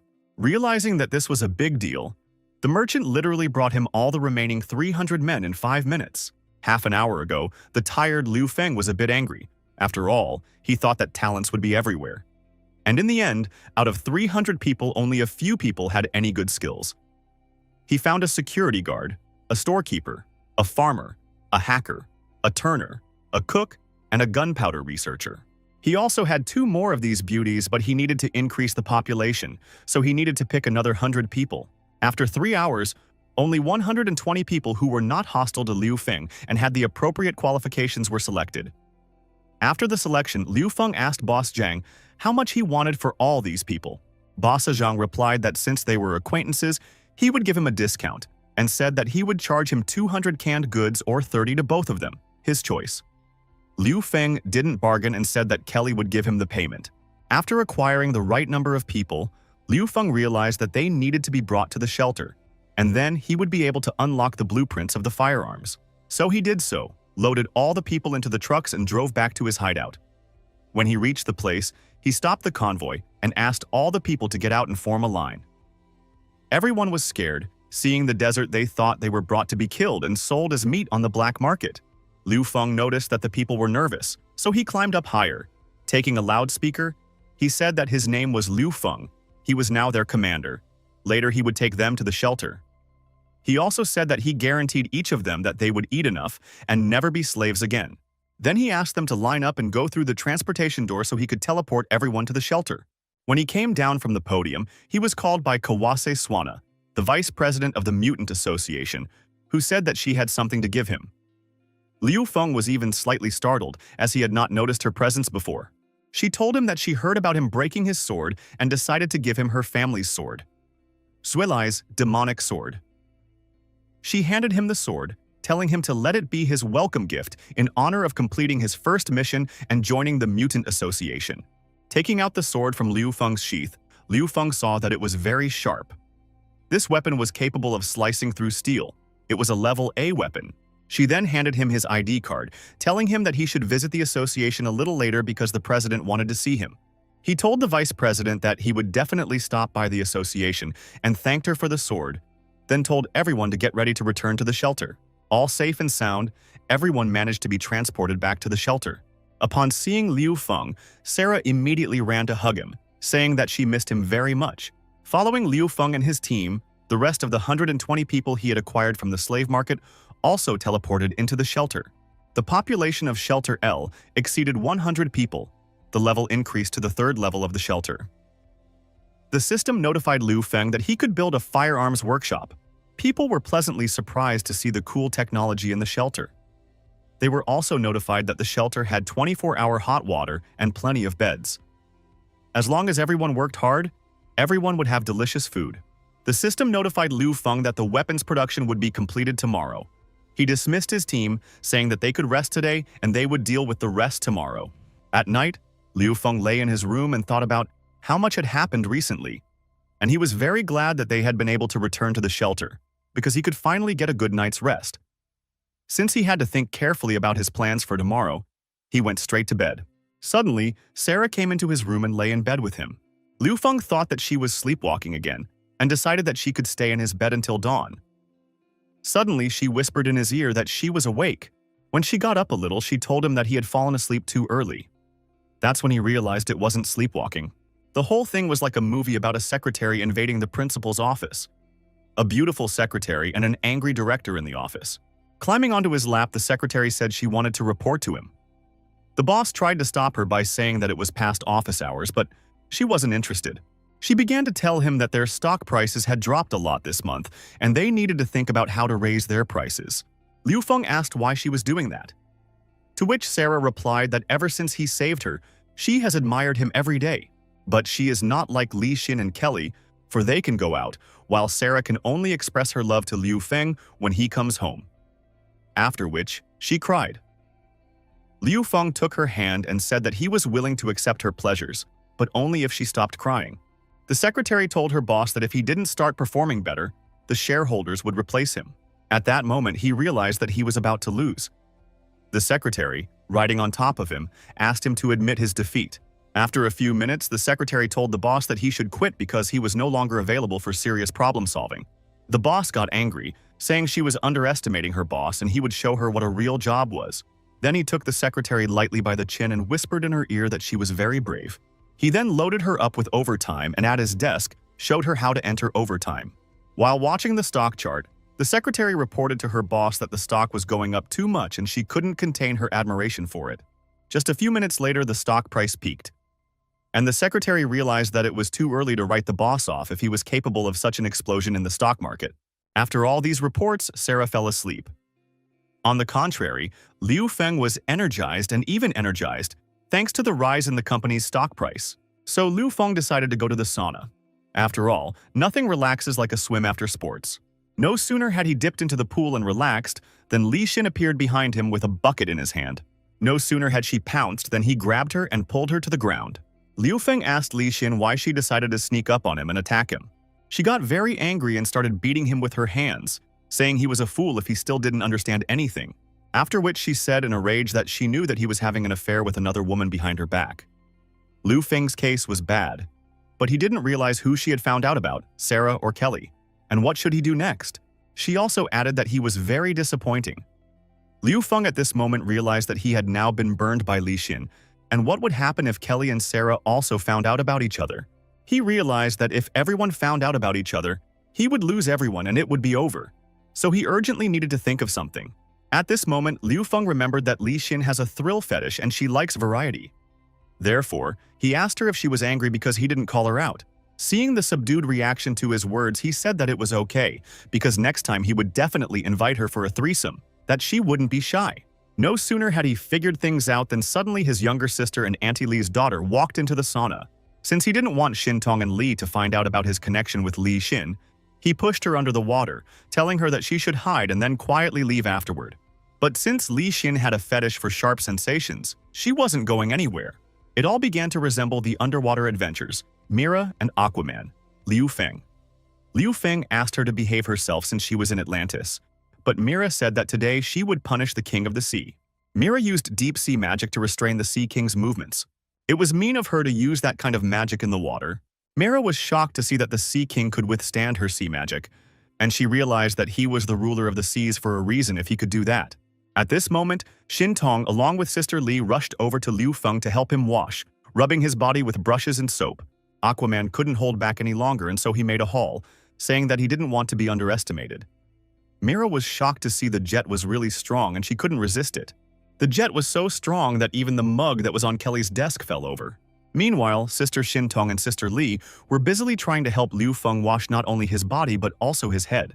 At this moment, Wu Feng felt dizzy and his eyes darkened. He even thought that he had gone to heaven, because just now, he had done it right into Li Xin. At the moment when the sisters were washing their brother's head out of the water, Li Xin appeared. Liu Feng was puzzled because he didn't think Li Xin could last so long underwater, and she also seemed to have something in her mouth. Just a moment later, the sisters also noticed that Li Xin had something in her mouth. So Sister Li asked her, did she also help brother Liu Feng wash? Li Xin realized that she urgently needed to answer something, so she decided to spit out Liu Feng's thingy, but she accidentally swallowed it. Liu Feng and his sisters were shocked when they saw this. The next morning, Liu Feng decided to show Dr. Qin the medical section. She couldn't believe that his shelter was so big. After arriving at the infirmary, Liu Feng said that it consisted of 2 rooms, an outer room and an inner room. The outer room was a ward with beds, and the inner room was a laboratory. Both rooms were now completely vacant. They proceeded to the laboratory. The system said that the equipment was working fine and that they could do various tests on it. Dr. Price immediately realized that there was artificial intelligence in the lab. After looking at the lab, Dr. Qin said that it was even better equipped than the one at the northern base. The space, although not much, was enough for one person. Then he told her that she could bring those children of hers directly to the shelter, for here they could learn. Since many children had come to the shelter this time, he was going to find teachers and start a school. After the head electrician left them, Dr. Qin kissed Liu Feng gently on the cheek. From surprise, he fell to the ground and she along with him. At this point, the chief electrician decided to go back because he had forgotten something, and he saw a very interesting picture. Seeing Liu Feng and Dr. Qin kissing behind the curtain, he couldn't believe his eyes. But they were actually kissing, and the shadows were just distorting their actions. Liu Feng asked Dr. Qin to sit down on the couch to rest and recover from the fall. The electrician was shocked because he didn't understand how they could do it in broad daylight, so he decided to watch them a little longer. Liu Feng asked Dr. Qin to take her time and move more slowly so that she could fully recover. After settling down, Dr. Qin said that since he had a microscope, they could take a closer look at the fusion virus and see how they could help his sister. The chief electrician was a lone wolf, so he just couldn't put up with something like this. Vedum, he knew that Liu Feng had Li Xin, and he just didn't dare to pull something like this on Dr. Qin, so he decided to barge in and prevent the cheating. But the video, increasingly passionate shadows, he just fell to the floor. Dr. Qin said that by taking the genome of the fusion virus as a basis and using Liu Feng's equipment, she might be able to create an inhibitory vaccine. Seeing all this picture, the chief power engineer was horrified because it was disgusting to him, and he promised that as soon as he became the head, he would punish such dogs. After all, cheaters are the worst thing in this world. It's like the cancer of society. Cancer. Suddenly, a very beautiful girl with gorgeous forms came up to him and asked him if he was okay. When he saw her, he was immediately dazzled by her beauty. The girl told him that something was broken in their enclosure and asked him to look at it and fix it. The chief electrician gladly agreed and said that of course he could help. After that, he immediately realized that he had fallen for her tenderness.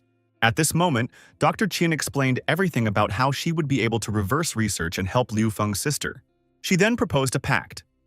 She said that he would help her get the children from the base and take them to the underground city, and in return, she would help him create an inhibitory serum. At this moment, Liu Feng's people realized that Dr. Qin and did not want to join the shelter. She immediately apologized to him, saying that she couldn't join for now, since there is not one matter that she cannot leave behind. Hearing this, he offered to help her. No sooner had they spoken than suddenly, the system alerted Liu Feng that the construction of the weapons factory was complete, saying that the shelter could be upgraded to level 3. Upon hearing this news, he immediately ran to see the brand new gun factory. Everyone was amazed at the amazing build quality of this weapon factory. But Li Xin and the sniper already wanted to test this weapon for quality. After a few minutes, taking a couple samples of the finished weapon, Li Xin conducted an inspection. At the end of the inspection, she said that it was an excellent weapon. Kelly, on the other hand, said that the plant can currently produce entry-level firearms and ammunition, such as the AK-47, M1911A1, Browning M37 shotgun, Dragunov sniper rifle, fragmentation grenades, ammunition, and more. Li Xin told Liu Feng that since they now had such opportunities, they should build a shooting range to train the guards. He agreed, saying that he was entrusting this task to her and Long Xuan. They would have to choose the future guards, with Li Xin in charge. He then ordered the system to fully upgrade the shelter to level 3, and to start building a firing range. The system replied that the shelter would be ready in 2 days. Liu Feng decided to take a walk in the center of his hideout and met 2 beautiful actresses in a bar, who saw him, invited him to the bar, and offered to have a drink with them. Seeing the actresses, Liu Feng realized that he couldn't hide from them. Also remembered that when he was a teenager, they were his sexual fantasy, and back then he only had pictures of them. And now they were right in front of him, and as they looked into his eyes, they realized how majestic he was after all. But he was so nervous that he couldn't control his facial expression. How suddenly, a moment later, his reputation increased by 1 point. He realized that when the actresses saw him, they were immediately frightened. And because of this, his reputation increased by 1 point. Seeing that his reputation was growing, he decided to join the girls and be tougher on them, thanks to which he could check if the reputation really grows when he is cruel. At that moment, one of the girls was talking to the other about what she had heard, that the stars could only survive this apocalypse by trading themselves. And she asked her friend if they should make those sacrifices. Xu Qianqian was naturally charming and also had high communication skills. She could definitely figure out Liu Feng's true intentions. The girls asked Liu Feng if he wanted to drink something stronger, to which he replied that he would drink milk. The girls were shocked that he didn't fall for their flirting. They were also surprised that he was able to resist them, because it was the first time in many years that they had failed to charm someone. They could believe that the leader of the underground city, such an intimidating and serious man, drank milk instead of whiskey. But Sis Li told the story that Liu Feng's little brother has loved to drink the milk her mom sent him since he was little. No sooner had she finished her story than Liu Feng noticed that his reputation had increased by 233 points again, even though he didn't seem to have done anything for it. He thought he should say something to the girls. They might be friends after all, but instead he coughed 3 times. Hearing him cough 3 times, the girls thought they would have to come to his bedroom at 3 in the morning, and realized there was no way they could avoid that fate. They stood up, turned around and left, saying that they understood. At this moment, Liu Feng was very upset because he thought he had offended the stars. After this incident, Liu Feng decided to go up to the command center. Seeing Liu Feng, Kelly stood up and slapped her heel on the ground. saying that everyone should stand up and greet the principal. Liu Feng said hello and said that greeting him so formally was unnecessary. But Kelly told him that the director should live up to his status, after which she asked him to take his place of honor as principal. The meeting had begun. Sitting in the center of the table, Liu Feng pondered, did he need to pretend to be strict now? Kelly stood up from the table, saying that since everyone was present, they could proceed with their first question. Saying that now that the problem with creating the weapon was solved, she suggested that they create a 30-man security detail. Because lately 2 groups have gathered around the base. The first is the Salvation Army, and the second is the co-religionists who are a direct threat to the refuge. Liu Feng asked Kelly to tell more about these groups. Kelly said that one of the groups is this One God Church. They have recently intensified their activities in the south of the city. The rate of spread is very high. Their slogan is that belief in the Day of Judgment will save you from the bonds of worldliness. The other group near the shelter is the Salvation Army. This gang created by thugs, they had already gathered about 200 people. Li Xin laughed, saying that the Salvation Army sounds like a gathering of collective farmers. Lun Xun asked Liu Feng, didn't they capture the high priest of the co-religionists? Liu Feng replied that she was captured and asked his little sister to bring her in. After a couple of seconds, Xin Tong brought in the high priest of the One God Church dressed in a prison short tunic with a black leather collar around her neck, holding her by her leash. Li Xin immediately asked her to tell what she knew about the development of the One God Church and its emergence. The captive told them that the Church of the One God had been founded before the apocalypse to save all living things. Now it had tens of thousands of believers, and a branch must have sprung up near the asylum. Liu Feng was shocked when he heard the number of tens of thousands, and asked which sect next to them is small or big. The hostage continued the story, saying that the ordinary sect is ruled by several bishops. 8 of them are the highest ranking. They are named by numbers from the 1st to the 8th. She was the 8th, and the 7th was killed by Liu Feng said. Liu Feng realized that all those zombies were created by the founders of their religion. The hostage said that all the mutant zombie eggs were given to them by the founder. Xin Tong couldn't stand the long story and bent her over and started whipping her butt with the leash so that she would quickly tell her who their founder was. After which she immediately said that although she hadn't seen him in person, she felt like he probably wasn't human. Li Feng along with Li Xin were very upset with her answer and asked her what about the apostle she mentioned. Would she be able to recognize him? The hostage replied that of course she could, and that he was probably already in the city. Liu Feng then said that next time he would take her on a mission with him. After summarizing the meeting, Liu Feng said that they currently had no need to confront these gangs. They should first train their guard squad before dealing with the gangs. Kelly agreed with him, saying that they should first strengthen the strongholds around the shelter. After that, he said that lately he was short on points and needed to prepare for a foray into the city center. Therefore, it is necessary to perform 4 combat missions. First at the oil storage facility, second at the hypermarket, third at the sewage treatment plant, and fourth at the harbor dock. Liu Feng said that everyone would lead a team. Li Xin was to take over the hypermarket, Lun Xuan was to take over the purification station, Da Qiang was to take over the wharf, and Liu Feng was to take over the oil storage tanks. After assigning missions, Liu Feng realized that he lacked talent on his team. Kelly said that there was still one outstanding issue, and said that and needed to go to the research institute in the center of the city to find nanotechnology and uncover Zhen Tiansheng. However, in the center of the city, the number of zombies reaches millions on their own. They will not be able to get there, so you need to take advantage of this opportunity. Li Xin suggested going for broke, to which Kelly replied that not everyone in this office was as crazy as her, saying that Principal Liu had already thought of a way. Suddenly, Grandpa Kane came on the video link to them saying that while he was waiting for Kelly to call him, he heard that the military wanted to explore downtown. Kelly said that although they didn't know what the army's goals were, they had already started recruiting mutants and bounty hunters. So she advised the director to establish a relationship with the military while they were still at the northern base.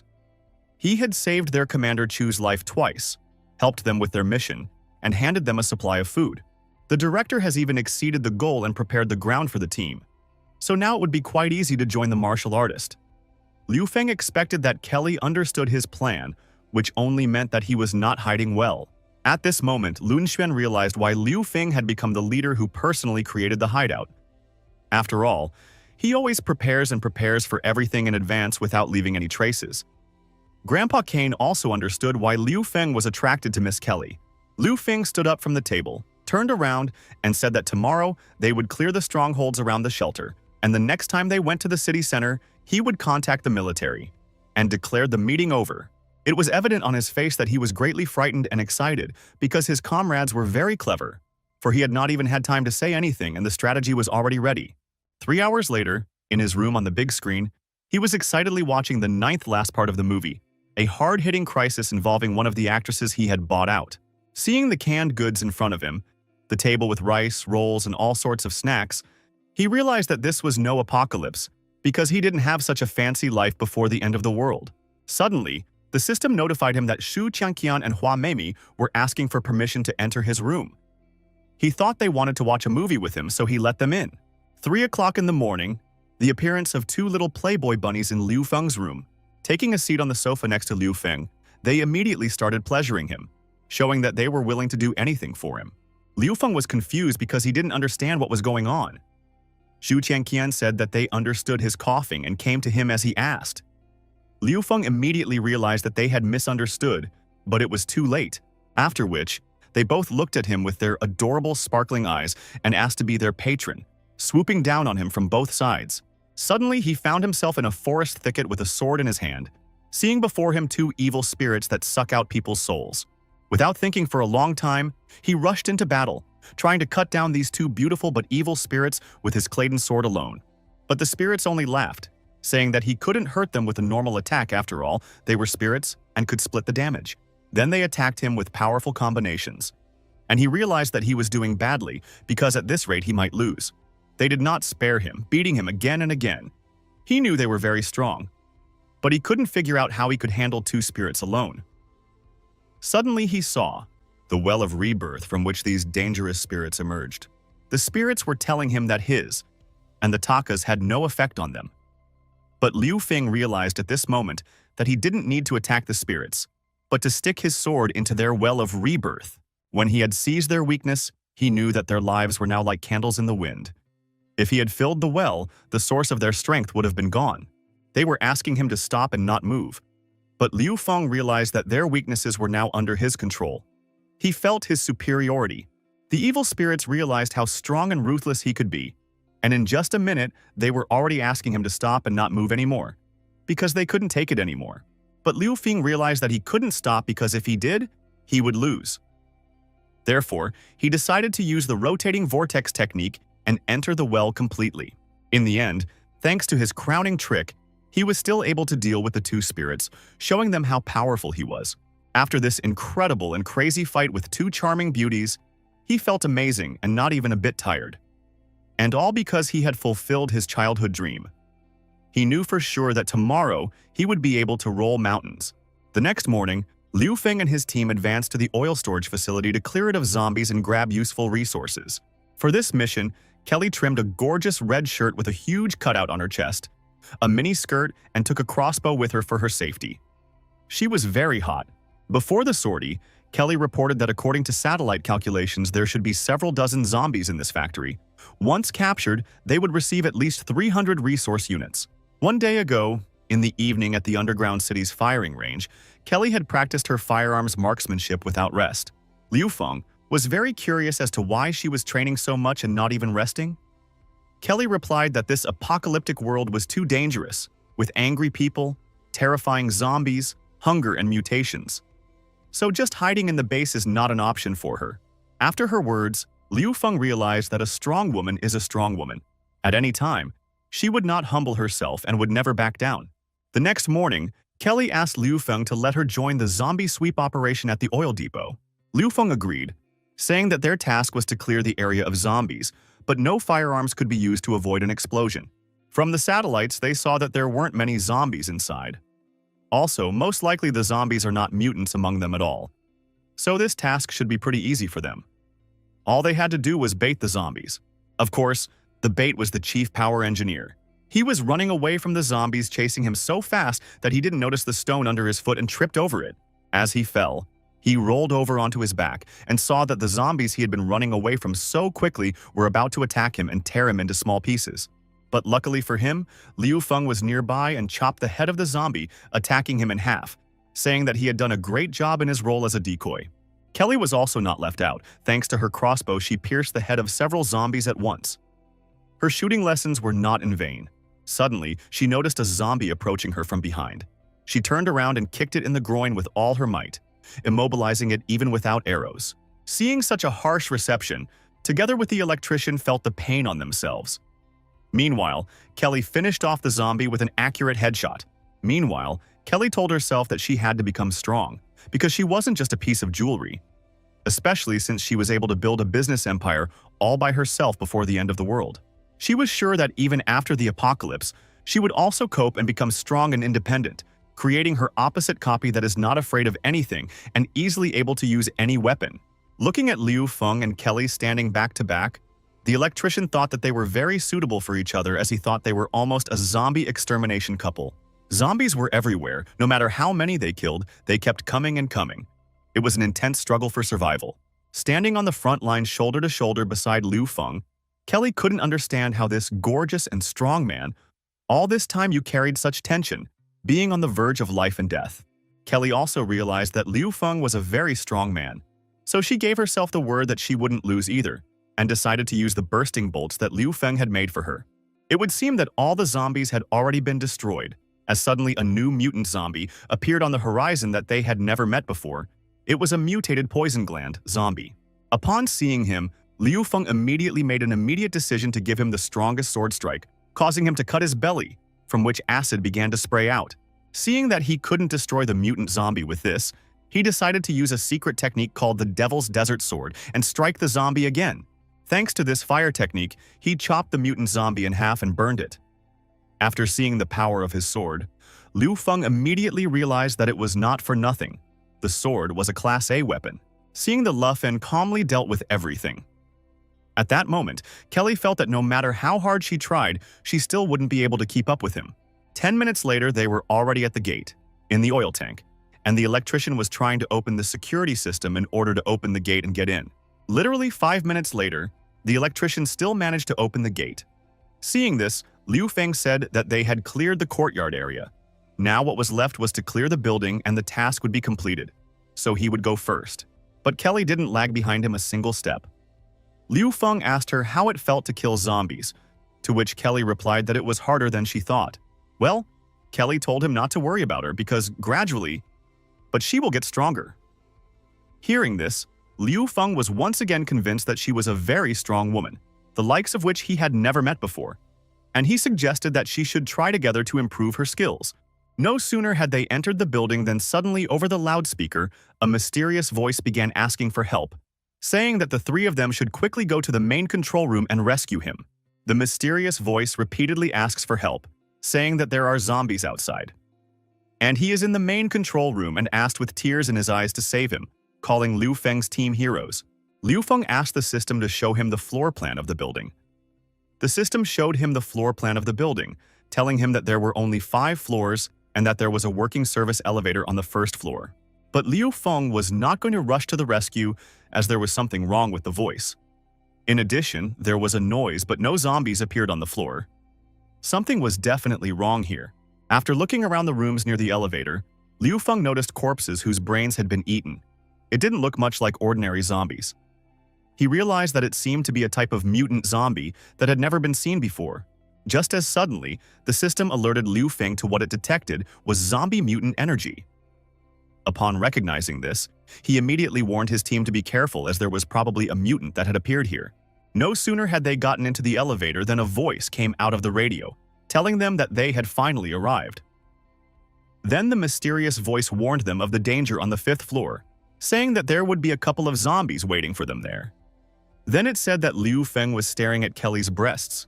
Liu Feng immediately told him to immediately stop lying, but the mysterious voice said that he definitely saw it, and he didn't even imagine it, even that Liu Feng was staring at her butt right now. After a few minutes, they arrived at the 5th floor. Liu Feng drew his sword and told his partners to stay behind him. Kelly realized it would be safe behind his back. She even felt like hiding. Thinking about the battle just now, she realized that she had trained for so long, but it was worth it when a couple of zombies appeared and she was on edge. but it was a momentary weakness. For gathering her thoughts, she said no. She would not give up. For in this world of apocalypse, only the strong can survive. She then told Liu Feng that she wouldn't hide behind his back. He was happy to hear her say that, realizing that she was very determined. And despite the danger, she can handle everything. A moment later, the elevator doors swung open, and they saw the dark and half-empty hall of the 5th floor. You see, something is amiss here. He asked his partners to be very careful. But the electrician only got angry because he was jealous of Liu Feng, saying he's not like him and doesn't have a woman behind him. How suddenly after that, the electrician started to parody Liu Feng, showing him looking at Kelly. As suddenly at that moment, some drooling tentacle touched him. Thinking it was Liu Feng, he asked him not to parody or touch him. Seeing Liu Feng standing aside, the electrician realized something was wrong, and then a second later, a huge slimy tentacle appeared in front of his face, and a huge mutant zombie that they had never seen before hovered over him. Seeing in front of him such a terrible and so huge zombie, mutant, the electrician from fear, just froze in place. Kelly decided to kill this mutant zombie and fired a crossbow shot at it, asking the electrician to duck. But to their mutual disappointment, this mutant zombie's skin was very hard and the arrow couldn't penetrate it. Sitting on a metal partition, the intimidating zombie was a mutant zombie, Red Claws. A new kind of mutated zombie. Immediately after the shot, a mutant zombie grabbed the electrician with his tentacle, and another mutant zombie grabbed Kelly around the waist with his tentacle. So it's time to choose. Save Kelly first or save the electrician. Liu Feng realized that these zombies were like jackals, grabbing two people at the same time to force him to choose. But there were more mutant zombies in the room. Feeling threatened from behind, Liu Feng turned around and struck a powerful blow with his sword at the mutant zombie that wanted to attack him as well, then immediately attacked this mutant zombie with his nanoglove to inflict more damage. When he saw that his blade and glove were able to wound a mutant zombie, he realized that it wasn't all bad. Suddenly, the remaining mutant zombies began to pull Kelly and the electrician towards them. Liu Feng was shocked as he realized that they were dragging both of them away at the same time, and he could only choose one to save his life: save the electrician or save Kelly. While Liu Feng was weighing the pros and cons, Kelly saw the picture from the outside and realized that it was so similar to 4 years ago. A year ago, a secretary came to her office to tell her that her company's financial resources were limited, and they had already set conditions for the acquisition. If not accepted, the company would not be able to avoid bankruptcy. After which, just a couple minutes later, the owner of the Ninth Sky Corporation, Director Luo, walked into her office, mocking her by saying that she was weak. But Kelly didn't understand why Director Luo had come to see her. When he saw her eyes not understanding, he asked her not to be so cold and told her that he had come to show her the way out of her situation.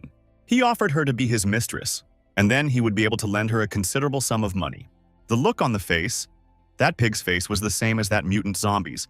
They both thought they had managed to get Kelly. Thanks to Kelly remembering this passage in her life that happened to her 4 years ago, she decided to not give up in any way and shut their dog mouths. Meanwhile, the lion did not choose one and decided to save both, throwing his sword at one of the zombie mutants, and the other shot from a hand crossbow right in the tongue. She also shot the mutant zombie straight in the mouth with her crossbow, ripping off its tongue.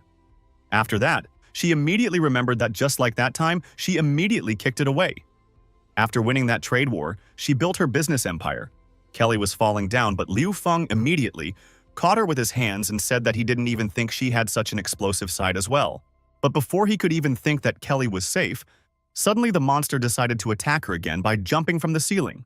Liu Feng manages to keep things idyllic by using a mantis claw to pierce the head of this mutant zombie, and saving Kelly by telling her at the end not to be afraid since he's around. After saving Kelly from this mutant zombie, Liu Feng asked her to be his girlfriend, after which he kissed her in French. After the blood rushed back to Liu Feng's brain, he realized that not only did he not hold back and say this, but he also kissed her. Kelly said that whoever wants to be her boyfriend has to be powerful and brave, so he has to try harder. No sooner had he heard Kelly respond to his suggestion than a giant Red Claw leader, an elite zombie, suddenly appeared in front of them. Just seconds before this ferocious elite zombie appeared, a mysterious voice on the walkie-talkie warned them and told them to be careful, as the type who was scratching at his door was coming to look for them. After which he said that this herd of zombies had a special characteristic: they were like jackals. The leader of the Red Claws saw that his brothers were dead. He was very upset and decided to immediately destroy these people. Liu Feng decided not to wait for the weather to clear and attack the Red Claw leader first. But the Red Claw leader gave Liu Feng a powerful strike, forcing him to dodge. The strike was very fast. Liu Feng didn't expect this from him. After dodging the mutant zombie's quick strike, Liu Feng decided that it would be rude not to retaliate. So he used the Kung Fu Master's technique, the Chaos Flower, striking dozens of zombies in an instant. Seeing that his punches slightly hurt the elite mutant zombie, Liu Feng told Kelly and the electrician to look for the main control room. While he is dealing with this monster, Liu Feng used his nano glove to deliver a devastatingly powerful blow to the Red Claw leader. After seeing such a powerful punch, Kelly and the electrician were convinced that Liu Feng could do it without them and ran to find the control room. Literally a few minutes later, they found the head console room. The electrician said it would take about 5 minutes to open the gate. The mysterious voice was overjoyed. He couldn't believe the door was about to open. Realizing that the electrician did not meet the 5 minutes, the mysterious voice told him that he could be faster considering that he had no girlfriend and he was a 30-year-old man, so his hands should be faster by 20% than the others. Suddenly, turning around, Kelly noticed that Liu Feng had been thrown backwards by the blast wave. At this point, Kelly was very worried about Liu Feng, so she asked if he was okay, to which he replied that he was fine. Liu Feng also said that something incredible had happened. Because his punching glove couldn't break the arm of this elite mutant zombie, seeing the paw of the ringleader, Liu Feng realized that the ringleader is a special defensive elite zombie. Its skeleton and flesh are tightly connected, the muscles form flavoring punches, the outer skeleton, and it can't be broken in one go. Meanwhile, the electrician needed another 3 minutes to crack the door. Liu Feng had just hit the zombie mutant directly in the forehead, but the armor on its skull was peerlessly hard. Furthermore, Liu Feng realized that in close combat, the leader of the Red Claws had a very strong sense of smell, and the skills of a kung fu master would not give a meaningful advantage. It was moments like this that he realized that he missed his brother Lun Xuan very much, who could aim for the soft spot under his ribs and destroy this elite mutant zombie with just one shot. The Red Claw leader, meanwhile, decided to retaliate. Seeing that he could hit Kelly and hurt her, Liu Feng pushed her aside and took the full force of this crushing blow on himself. The impact was indeed very powerful as Liu Feng broke through the gate to the central room with his body. Liu Feng turned his head to see a robot wearing a construction helmet, thanking him for them coming to save him. Seeing the robot in front of him, Liu Feng was shocked, but still asked him what he even was. The robot said that he was an artificial intelligence for oil drilling named Xiaopuff. Hearing this, he immediately sent the robot far away, saying that he was a small toy that tricked them into coming here. In response, Xiaopuff said that he was not a small toy, but the most innovative robot, the driller. Meanwhile, the elite mutant zombie once again decided to attack Liu Feng. When the robot saw the attack, it warned Liu Feng, thus saving both himself and Liu Feng.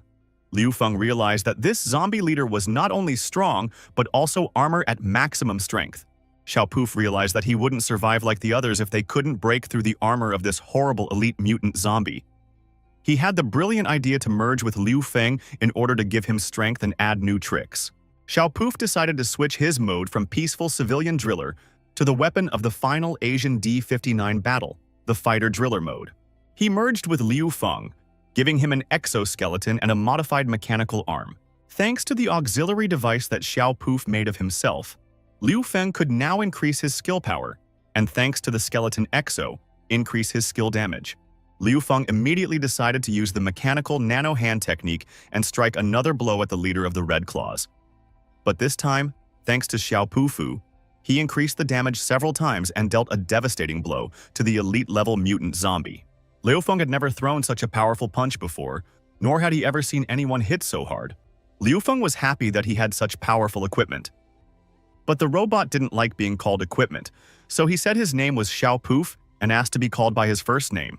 Seeing that the leader of the Red Claws was still alive, Xiaopuff decided to finish him off himself. He fired a powerful volley from the weapon of the final Asian Battle D9 Go laser. Thanks to that, he completely destroyed an elite-level mutant zombie.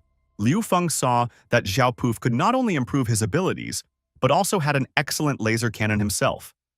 However, this cannon consumed 60% of Xiaopuff's charge, so he automatically shut down after firing it. After killing this elite-level monster, the system notified Liu Feng that the task of clearing the oil storage tank had been completed and he would receive 2,000 points and 100 reputation points for it. Since it was his first completed task at the beginning of the new week, he received an additional reward of 1 attempt at the lottery. This time, the rewards in the lottery were quite good, and the most needed and good one was the Energy Shield Blueprint, which was a great reward in general. There were such rewards as a Ghost Carbine, full body armor, a virus vaccine, and an ability awakening reagent. Liu Feng pressed start, and the wheel started spinning.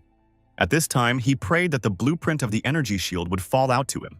But unfortunately, he fell a little short of his intended goal this time.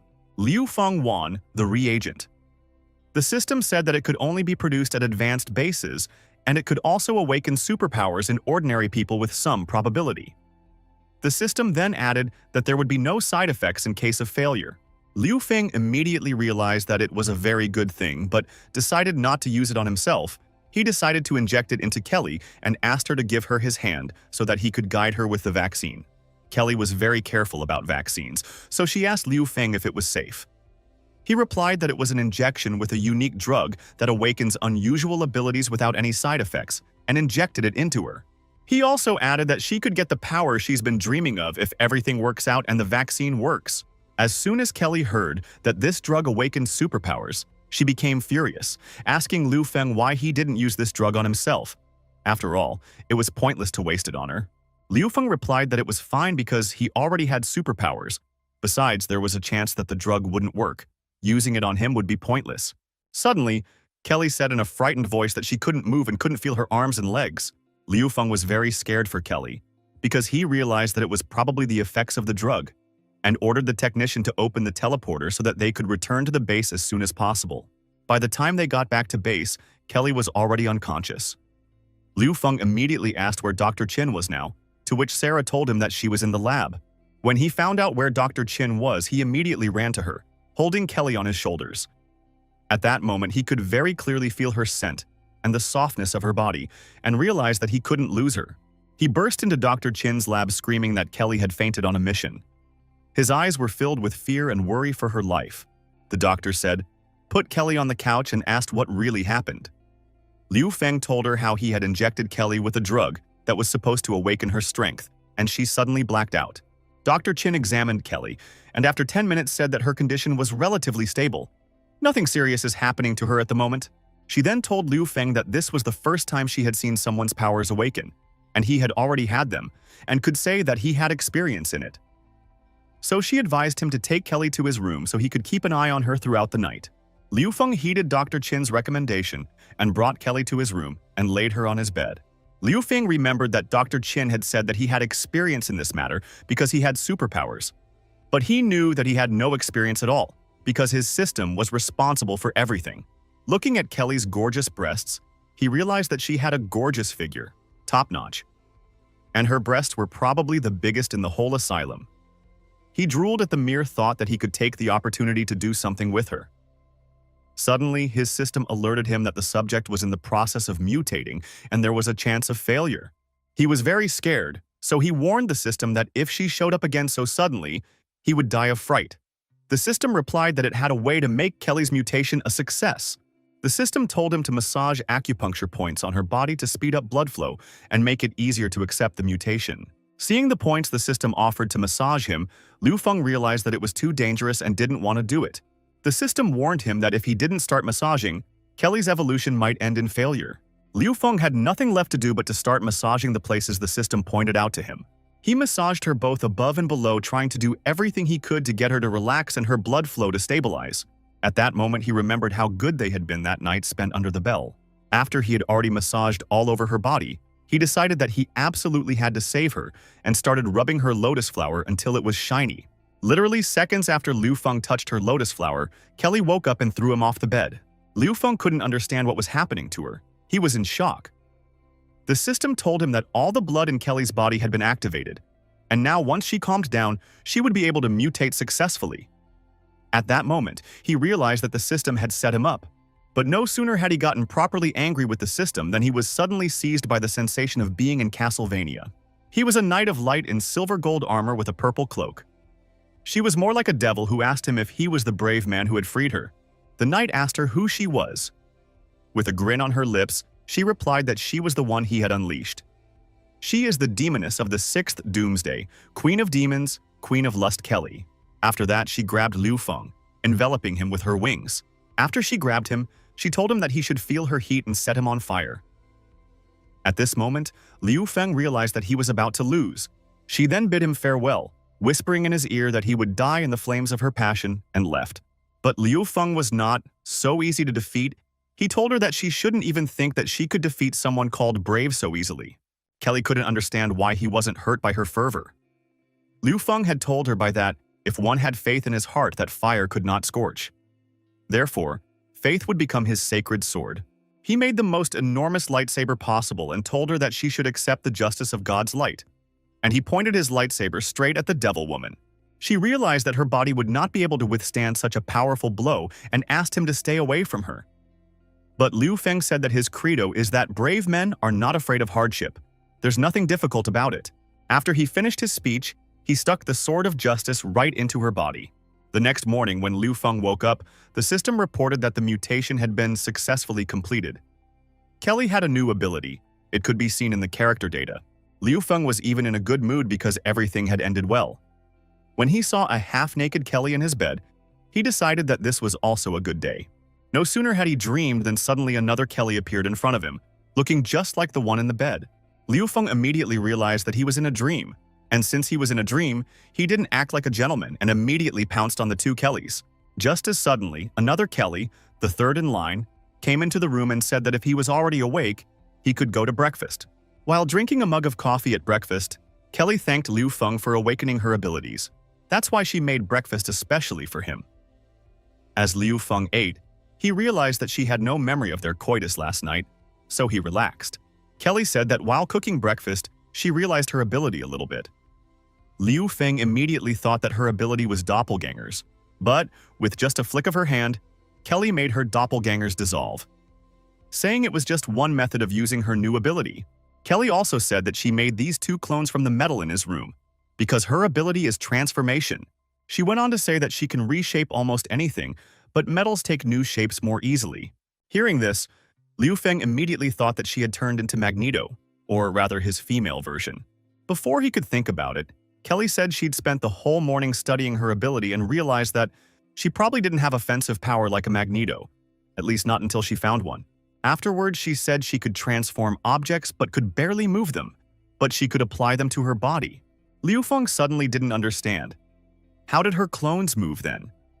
She replied that it had to do with the research she had done this morning. Having said that she could split her consciousness and control the clones, and perceive the environment through them as through cameras. Of course, the more objects there are, the more you have to split consciousness, and if abused, she could go insane. She also said that right now her maximum limit was to control 2 columns in a short period of time. But she realized that after training she could easily split into even more bodies. It made Liu Feng's head spin, knowing that he now had not 1 but 4 Kellys. Then she said that her mutation was 100% compatible with Liu Feng's. Before they could finish their dialogue, the system suddenly notified Liu Feng that the shelter had been upgraded to level 3, saying that the construction would begin soon. The system then notified all residents of the shelter that construction of the level 3 shelter had begun, and asked everyone to hold tightly to the railing and be careful while shaking. The upgrade would begin in 5 minutes. The modernization of the shelter was completed successfully in just 5 minutes. Everyone noticed how huge the shelter had become, even though it didn't change a bit in appearance. At this very moment, Li Xin and Lun Luan returned back to the base. They had completed their mission successfully and without any casualties. They also noticed that the others had not wasted any time and had improved the shelter again.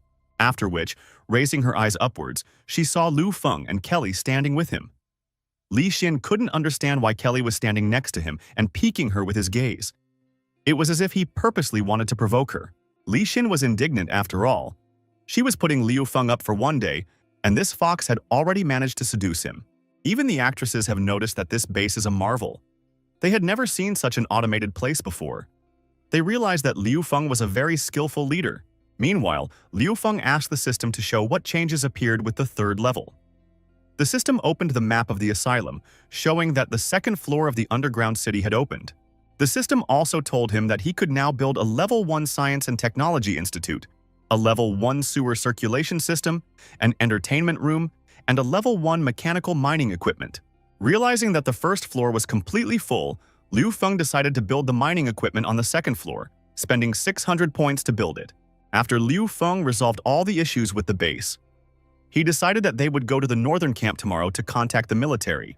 As early as midnight, Liu Feng was already having a wonderful time over a mug of milk with his sisters, declaring this night as the night of brother and sisters.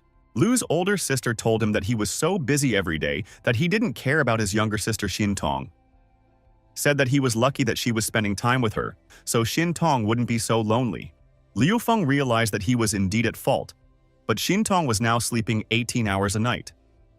After all, Dr. Qian had said that this method should slow down the mutation. And when Xin Tong was awake, Liu Feng was busy with his duties. Sister Lu was lying down and playing a console on the bed. Meanwhile, Liu Feng saw her gorgeous heel and couldn't take his eyes off her. He realized that she was no longer the little girl she used to be. Suddenly, his sister noticed his vulgar gaze. Realizing that he had been spotted, Liu Feng immediately apologized. But his sister said it was okay for him to watch after all. When they were little, they had promised that they would become husband and wife once they grew up. Liu Feng was shocked at what he heard and asked his sister to forget it. After all, these were childish jokes that couldn't be taken seriously. His sister became furious and began pounding his chest with her fists, telling him that he could not now renege on his promises that he had promised to fulfill as a child. Then she threw him on the bed and sat on his face as punishment for daring to betray the promises he made as a child. She asked him not to move and to talk more, using her skillful tongue. Xin Tong's younger sister was drinking milk at this moment and didn't understand what was happening. An hour later, Liu Feng was left alone with his younger sister Xin Tong to play the console, as brother and sister's private time began. Liu Feng had never thought that they would all be alive by this day. After all, it wasn't very easy for them. Xin Tong told Liu Feng that when she grew up, she would marry him too. He laughed and said he felt better, and she comforted him. He realized that even though Xin Tong had lost her memory, she was still the same gentle and caring angel. Liu Feng remembered the first time he was brought to Xin Tong's family as a 10-year-old. He was told not to worry, because today was his home, and they were the parents who had adopted him. Her mom was telling Xin Tong not to worry because she now had an older brother, and she asked to greet him. At that moment, his sister's angelic smile won him over and melted his cold heart. Meanwhile, the two sisters fell asleep sweetly in his lap. Liu Feng promised them to protect them at all costs until the last drop of his blood. Just as suddenly, Xiao Poof suddenly came up to him and wished him good morning, startling him. For energizing the owner with Poof, he offered to give him a massage or make him breakfast. Liu Feng was shocked, not understanding why he was the one who became the master for him. Meanwhile, Xiao Poof noticed that there were two adorable girls lying on Liu Feng's lap. He immediately thought that his master was a lollipop man and decided to activate the Master Presence program. After activating this program, Xiao Puffy asked Liu Feng if he had any dirty thoughts. But Liu Feng asked Xiao Puffy to stay away from him. But Xiao Poof didn't listen to him, which caused his master to behave aggressively. Liu Feng said that if he didn't want to do it the right way, he would do it the wrong way, and he would teach him. Then he attacked Xiao Poof. Their fighting woke up the sisters as it was very loud. Rubbing their sleepy eyes, they saw their brother along with a robot in a not quite normal pose. The sisters were immediately outraged, saying that their brother was a pervert. He wanted to explain, saying it wasn't what they thought it was. But the robot interrupted him and told him he was a lousy person, because that's not what he had just told him. Liu Feng clutched his head with his hands, realizing that it was all over. After all, he would definitely not be able to wash it off now. In the evening of the same day, Liu Feng made the decision to move out with his team to the northern base. The next day, at the north base checkpoint, there were a lot of people crowded at the checkpoint who just revolted because they were being allowed into the city very slowly. But the military told everyone to line up for inspection or they would open fire on them. After arriving at the pass gate, Liu Feng realized that there seemed to be some kind of conflict ahead and didn't move closer. Suddenly, a man got off the bus and asked his assistant Xiaozhang to speed them through the border as he was feeling very unwell and urgently needed to see a doctor. Well, seeing that his aides were not getting anywhere, he got out of the car and told the military that he knew the mayor of their town and asked them to let him in sooner rather than later. But the military wasn't going to let him in because they saw that he was probably bitten by a zombie, so they told him not to move, because otherwise they would open fire. In just a couple of minutes, he turned into a zombie and attacked his subordinate as the power of hunger overpowered him. and his subordinate, in his opinion, was very flavorful and delicious. Upon seeing this, the military immediately opened fire on him, alerting the rest of his comrades to the threat. Seeing the people scattering in different directions, Liu Feng realized that it seemed like it was time to intervene. The military tried to stop the zombie by shooting it with a machine gun, but they were unsuccessful. It would always get up and keep walking towards them. Unlike the military for Liu Feng, this was a common occurrence. After all, with just one swing of his sword, he had cut the head of a zombie off its shoulders. The military men were shocked, not only because they saw Liu Feng, but also because he threw one of them the head of the very same zombie. After that, one of the soldiers called Liu Feng a demonic fist. Liu Feng was dumbfounded by this statement because he couldn't understand how everyone knew about it. Liu Feng told the military that he was looking for the commander, Chu Shanhei, and asked them if they knew where he was. One of the soldiers replied that squad leader Chu had been promoted and was now a platoon leader. Liu Feng then asked Liu Feng to wait until he informed Commander Chu of his arrival. The second martial artist thanked Liu Feng for his help, saying that he was a big star. Then he added that Liu Feng didn't know that a list of mutant masters had been compiled for all the surviving cities. He also said there are only 100 people on the list. It is compiled by the military in conjunction with the Mutant Association. The ranking of the participants does not take into account level, but only ability, and consists of the strongest mutants in the country. Liu Feng was surprised to hear that he was on the list because he had only completed one city exploration mission, and that was at the D level. The soldier told him that the D-level assignments were later converted into S-level assignments. The institute studied the zombie corpses that the military brought back last time, and the scientists said that if these zombies were allowed to continue to merge, it would end in disaster. Fortunately, thanks to Liu Feng, this problem was solved.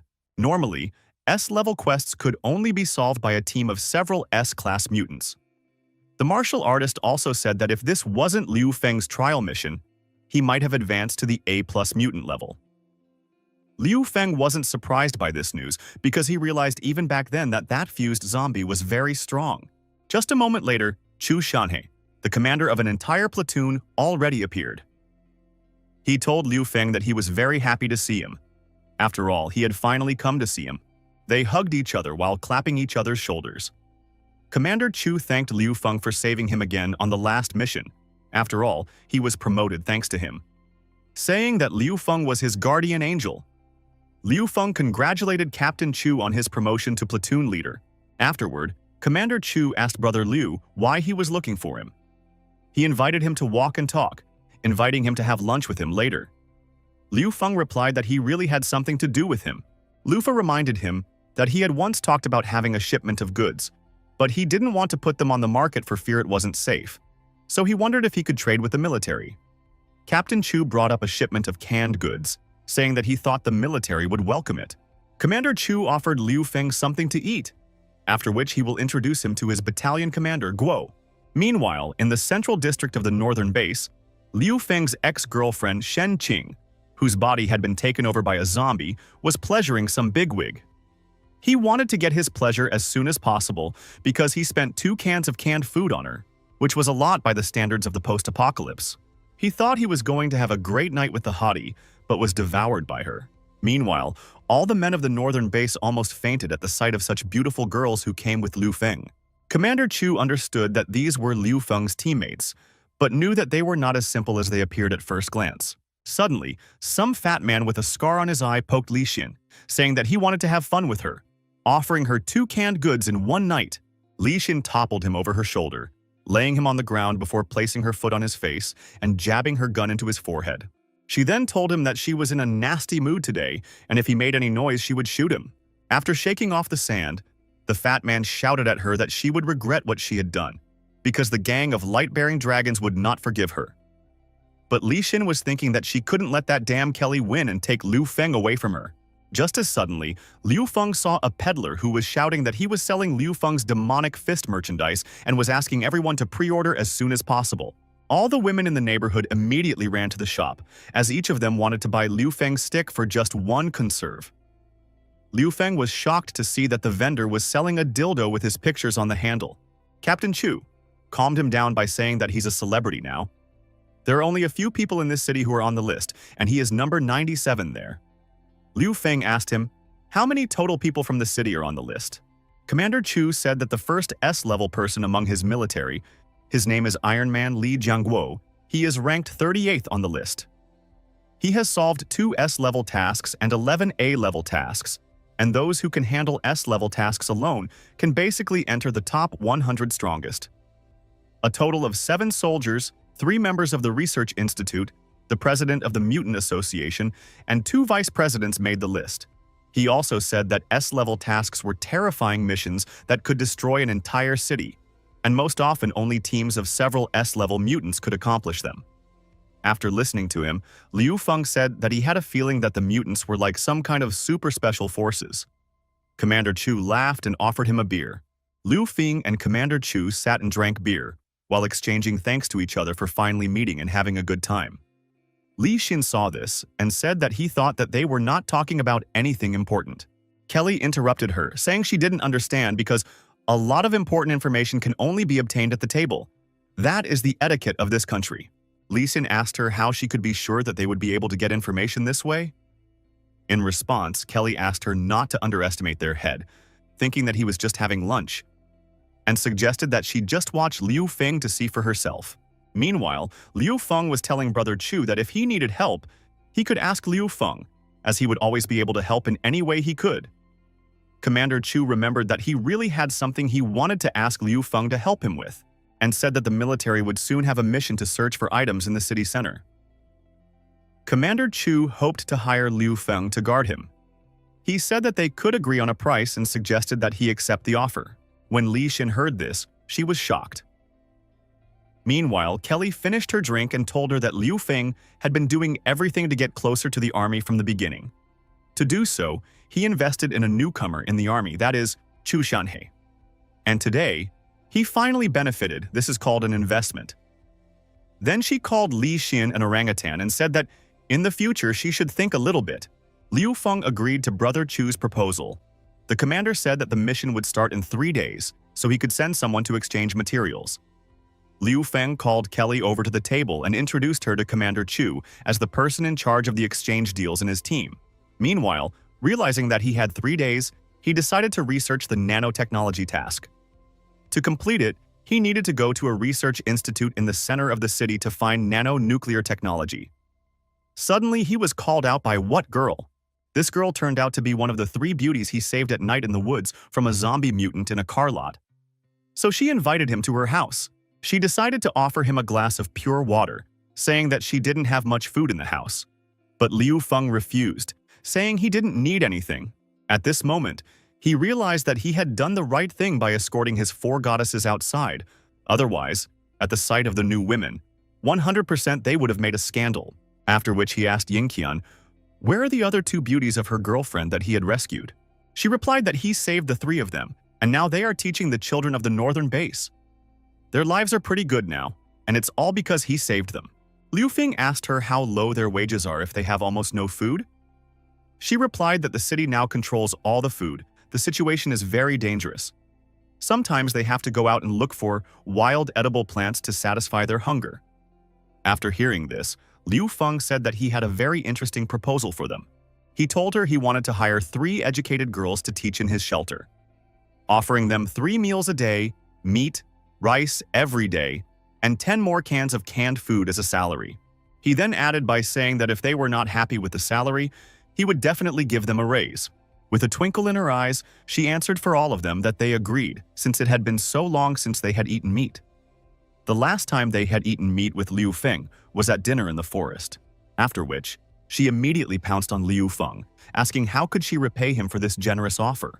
As suddenly someone from her friends came back, and she decided to hide with Liu Feng in the closet, covering his face with her gorgeous breasts.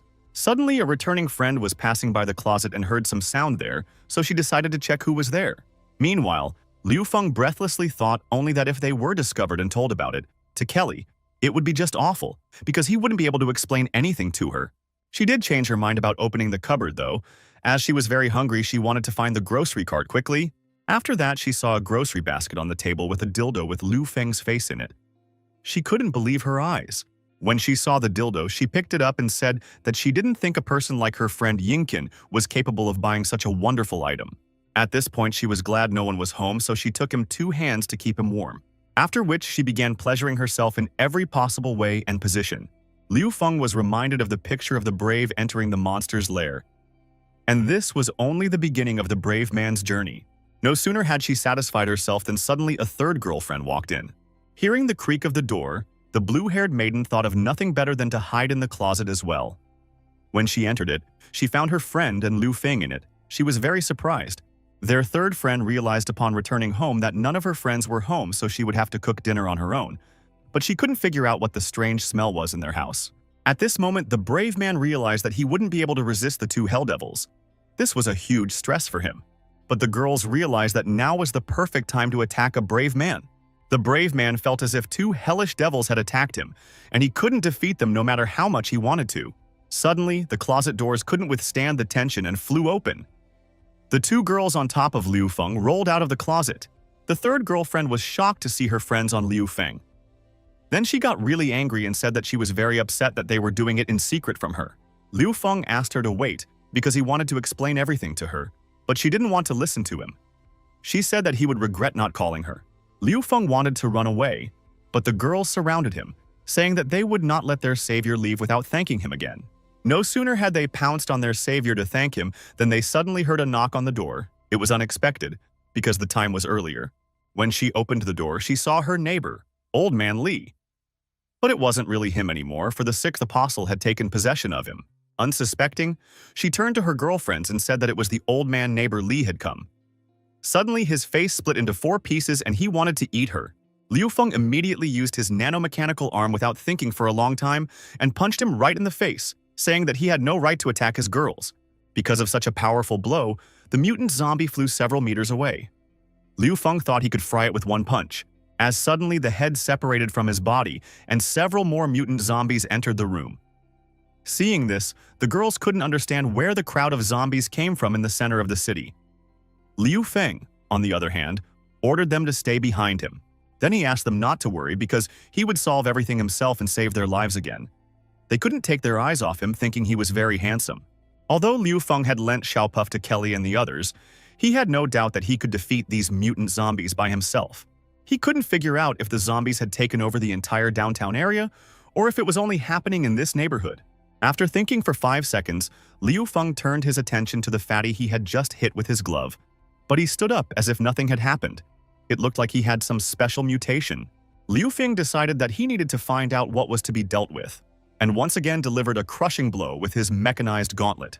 It would seem that after such a powerful blow to survive unrealistic, but from the body of the fat man crawled out, centipede with his head at the beginning. The thing rushed to attack, but I tried to bite him right on the face. At that moment, he decided to use his favorite sword. With his sword, he chopped the centipede in half, killing it. But it was too early to rejoice because another mutant zombie was already attacking him from behind. But thanks to his reaction, Liu Feng was able to dodge his attack and counter-kick him in the head. Then he stabbed it through its body with his sword. But a centipede also came out of its body and jumped towards the girls. So Liu Feng decided to use a crossbow to deal with this unkillable type of zombie. Realizing that it was an unusual species, Liu Feng decided to use bursting bolts at once. The centipede was shattered into small pieces after the first explosion. But this was only the second zombie, so Liu Feng realized that he had to use a more powerful and massive technique on them. He decided to use the Dragon Flame Blade technique. The fire enveloping Liu Feng's sword increases its attack by several times and allows it to cut through even the strongest metal. He delivered a crushing blow at the zombies, cutting them in half. After he had dealt with all the zombies and mutants, he called Captain Chu and told him that zombies had appeared in the central area, then asked him to bring his sister and that high priestess to him. No sooner had he finished talking than he suddenly saw his ex-girlfriend in the window. Liu Feng immediately realized that it wasn't his ex-girlfriend, or rather, it was her. But she was possessed by the sixth apostle. Therefore, he jumped out the window with sword in hand, trying to kill him.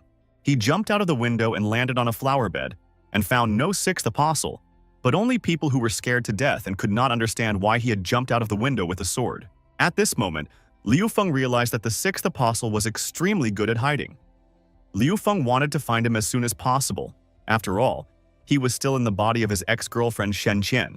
At the same time, on the other side of the dormitory, Shujong's assistant told him that it was here that he had last seen 3 very beautiful female teachers.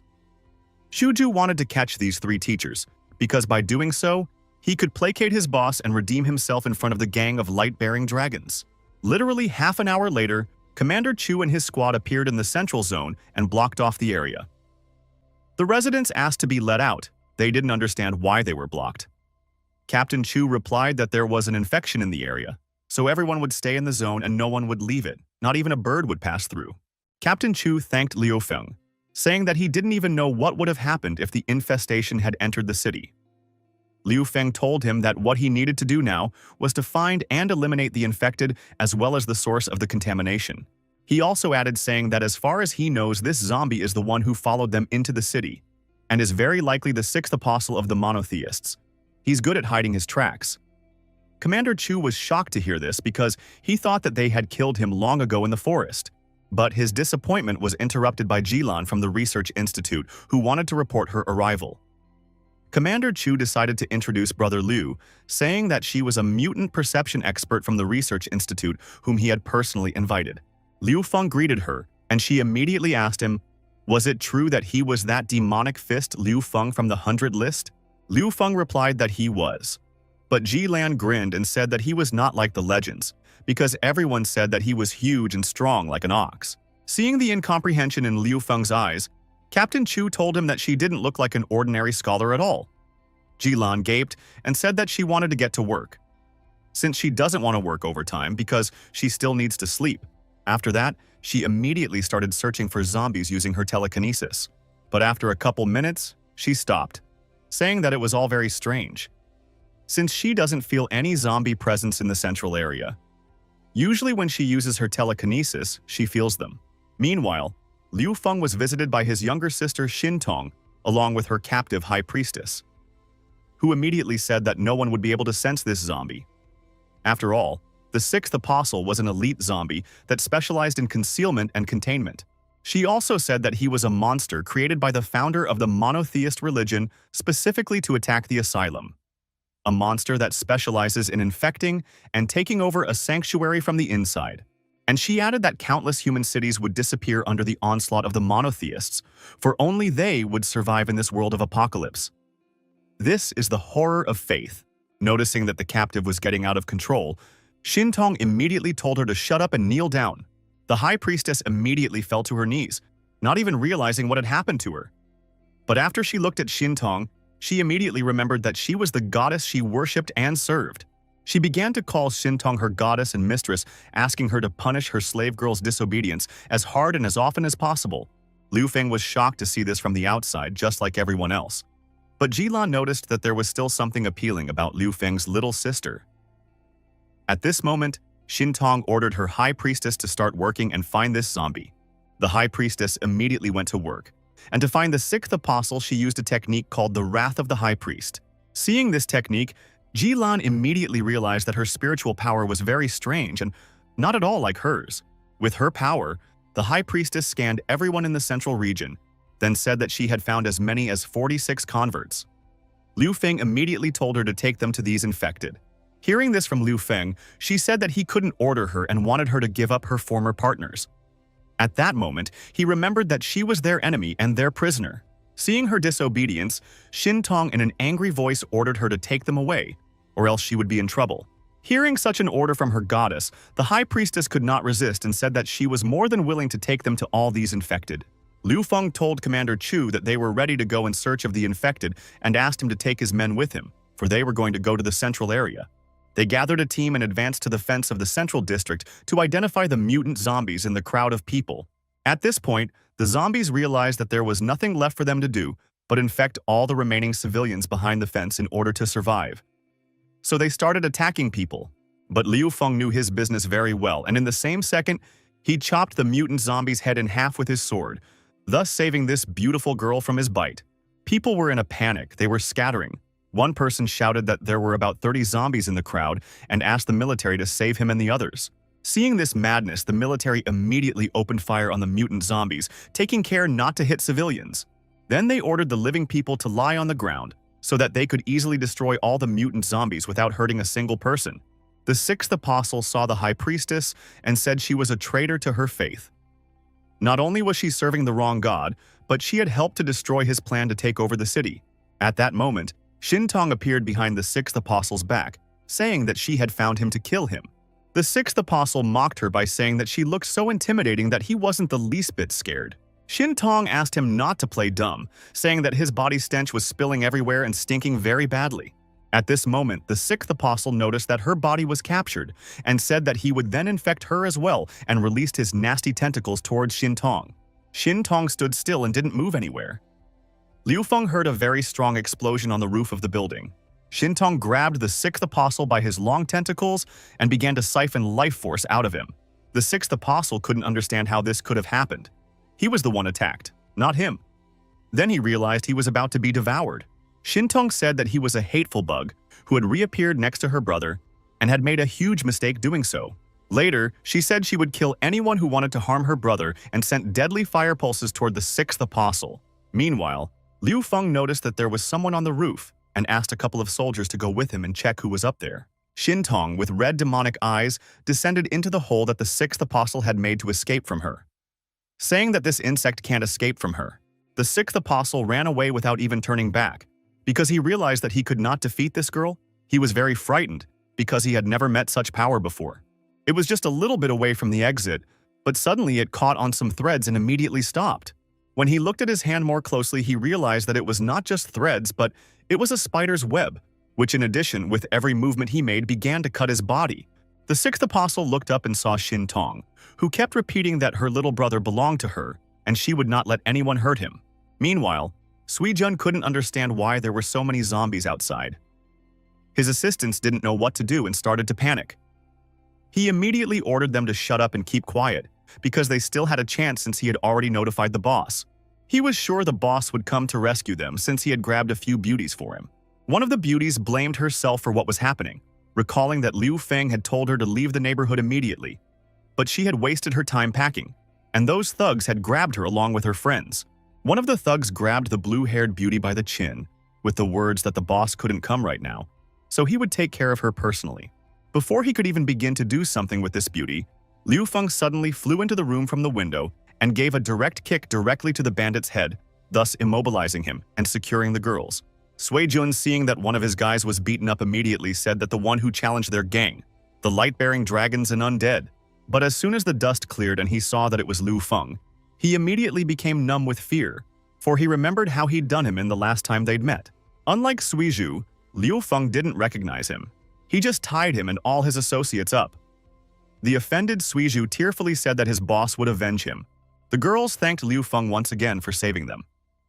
He said it was not necessary to thank him. After all, he had seen something on the roof and noticed that they had not come out. So he thought that they had some problem on the way. After rescuing his future teachers, Liu Feng took Suiju and his gang to the military, asked to follow them, while he himself went to the roof. He was in a big hurry, running up and down floor by floor, and after a couple minutes he finally reached the last floor and opened the door to enter the floor. Opening the door, he saw his little sister Shintong standing next to the sixth apostle's body torn in half, holding his essence in her hands. When she saw her beloved brother, Shintong immediately rushed into his arms and said that she missed him very much. Seeing such a thing, Liu Feng realized that his little sister had already grown up. After getting out, he immediately asked her not to do that again and not to run away. Just as suddenly, Jilan walked up to them. She said she was going back to the research institute, but she promised that they would see each other in 3 days. Liu Feng immediately realized that she was also participating in the mission in the city center. Meanwhile, in the shelter dormitory, the guards were playing cards. One of them mused about how life in the shelter is so joyful and not having to confront zombies every day. Hearing this, one of the jocks said it was worth protecting this hard-won life, because there will never be another, telling the boys that they can't be so careless because it could lead to trouble. So they could rely on the leader to take care of things. They should take care of the defense of the base themselves, said the jock. No sooner had the jock finished his homily than suddenly the system notified all the guards that an emergency had occurred and ordered everyone to return to their posts immediately. On receiving a signal of an unforeseen situation, all personnel had to return to their posts. Even if they had a day off or a day off, Da Chang and Xiao Sun's guards ran to the headquarters where all the commanders were already in. Da Chiang's guard turned to Secretary Sarah and asked her what was wrong. She replied that Lun Xuan was in charge this time, pointing at him with her hand. Da Qian asked the commander Lun Xuan the same question. Lun Xuan showed him a CCTV camera showing that there was currently a 30-man reconnaissance team near their hideout and approaching their base. Meanwhile, 3 days later, the people in their group were off to their destination point, downtown. Near the center of town, the military built a front base to pull forces together. Captain Chu had instructed the mutant vehicles to stop near the front base without entering it, as they were to settle into their own camp nearby. Steel Fist, a level C mutant who wasn't on the 100 list. I didn't understand why those stupid military people asked them to help so they could put them in some camp. Of the 6 Banthas operating in the city, 4 arrived, and the Mutant Association also sent vice presidents. The man in the Cyclops mask was the vice president of the Sacred Fist Gang. His name is Li Hong. This is a serious woman holding a machine gun in her skillful hands, the head of the Rose Gang, Huang Li. And this gray-haired handsome man is the head of the Death Creation Gang, Zhang Che. When they met, Li Hong immediately suggested that Zhang Che and Huang Li should help each other this time, instead of the other way around. Huang Li had heard that the head of the Light-Bearing Dragon Gang would personally participate in this mission. Suddenly, Captain Chu ordered his soldiers to raise the barrier because his motorcade had arrived. The bandit clan leaders couldn't understand who was so coolly blowing dust in their eyes. After getting out of the car, Liu Feng was surprised to see such a large number of people. He asked his younger sister Xin Tong to stay in the car with the priestess, saying that he would take care of things and come back. No sooner had Liu Feng stepped out of the car than a steel fist came up to him and put his hand on his shoulder and offered to buy his car and Liu Feng's girls in addition. Liu Feng immediately asked him who he was. Suddenly, this bully's assistant appeared and said that his master's name was Steel Fist Mutant Level C, and he was the head of the Hyena Gang. After hearing that this Steel Fist was a Level C mutant, Liu Feng decided not to offend him. Well, after Liu Feng heard Iron Fist saying lewd things to Kelly about how he'd like her on both weekdays and weekends, Liu Feng couldn't help himself and said that he was going to kick Iron Fist's ass. Liu Feng grabbed his fist and stopped the attack. It would seem that the battle cannot be avoided, but suddenly appeared between them Huang Li, head of the Gang of Roses, and said that they do not need to fight because they can both be hers.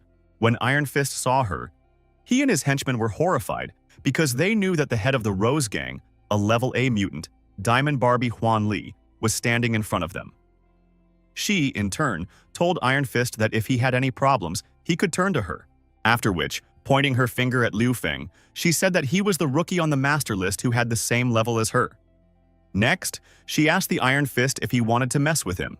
Iron Fist was even more shocked after learning that Liu Feng was the same demonic fist from the list of mutant masters. The conflict with the Iron Fist was resolved without a fight. Meanwhile, Captain Chu called Liu Feng to a meeting. Sister Li warned Liu Feng to be careful because the head of the Light Dragon Gang would also be at the meeting. Kelly took Liu Feng under her arm and led him into the tent, saying she wanted to see him show everyone his greatness. Right after Liu Feng, the head of the Light-Bearing Dragon Gang, a level A mutant, Zhao Feng, entered the tent. He immediately sat down next to Liu Feng, saying that he was happy to meet the very demonic fist that was constantly disturbing his gang.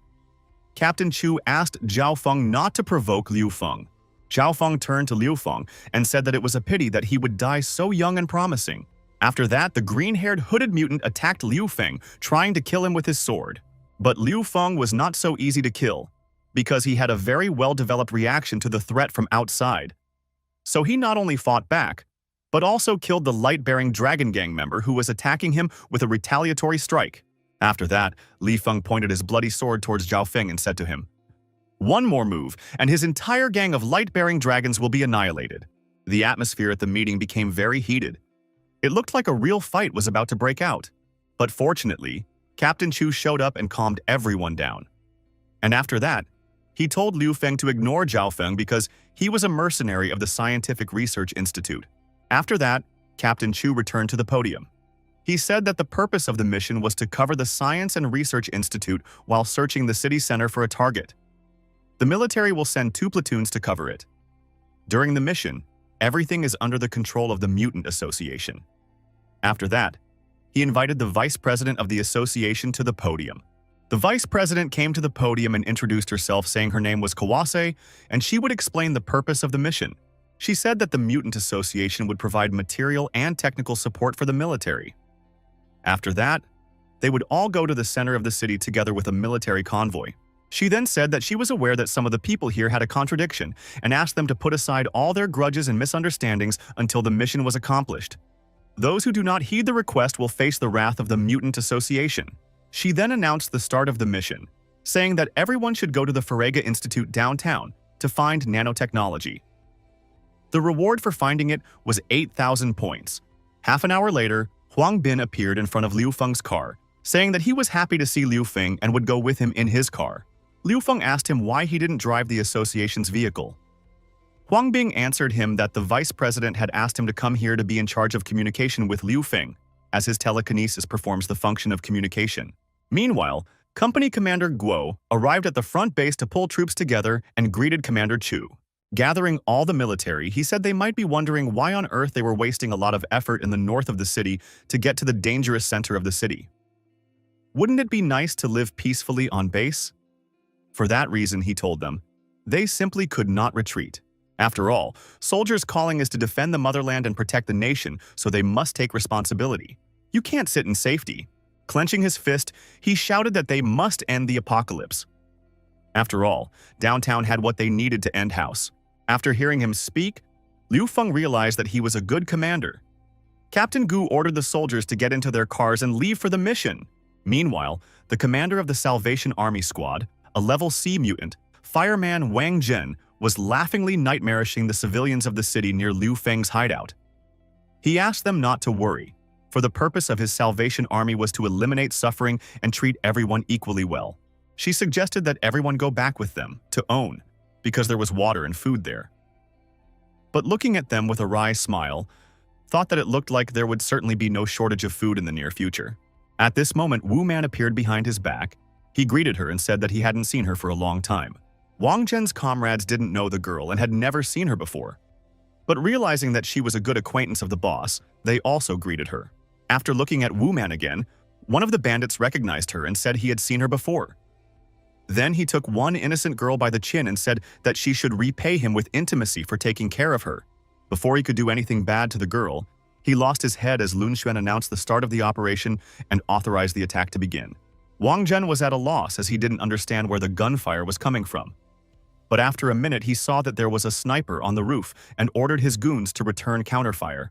They returned fire, but it was too late because Lun Xuan's marksmen shot all the bandits in just a few seconds, leaving them no chance to win. And those who voluntarily surrendered with their hands up and guns down, they certainly didn't kill.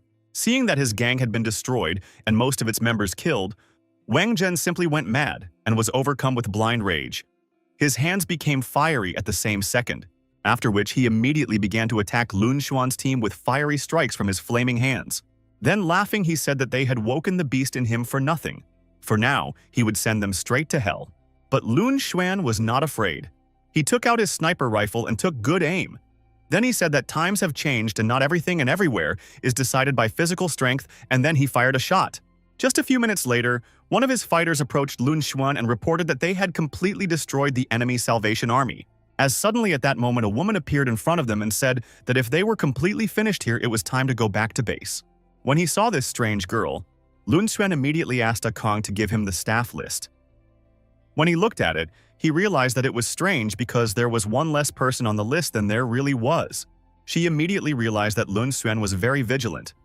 After all, she had erased all of her memories with her ability, but he still found inconsistencies. She then replied that she had traveled after they had left the base, and added that she was their friend. But Lun Xuan still didn't believe her, realizing that there was something wrong. He ordered Da Qiang to write it down and report it to the base, then gather everyone at the gathering place.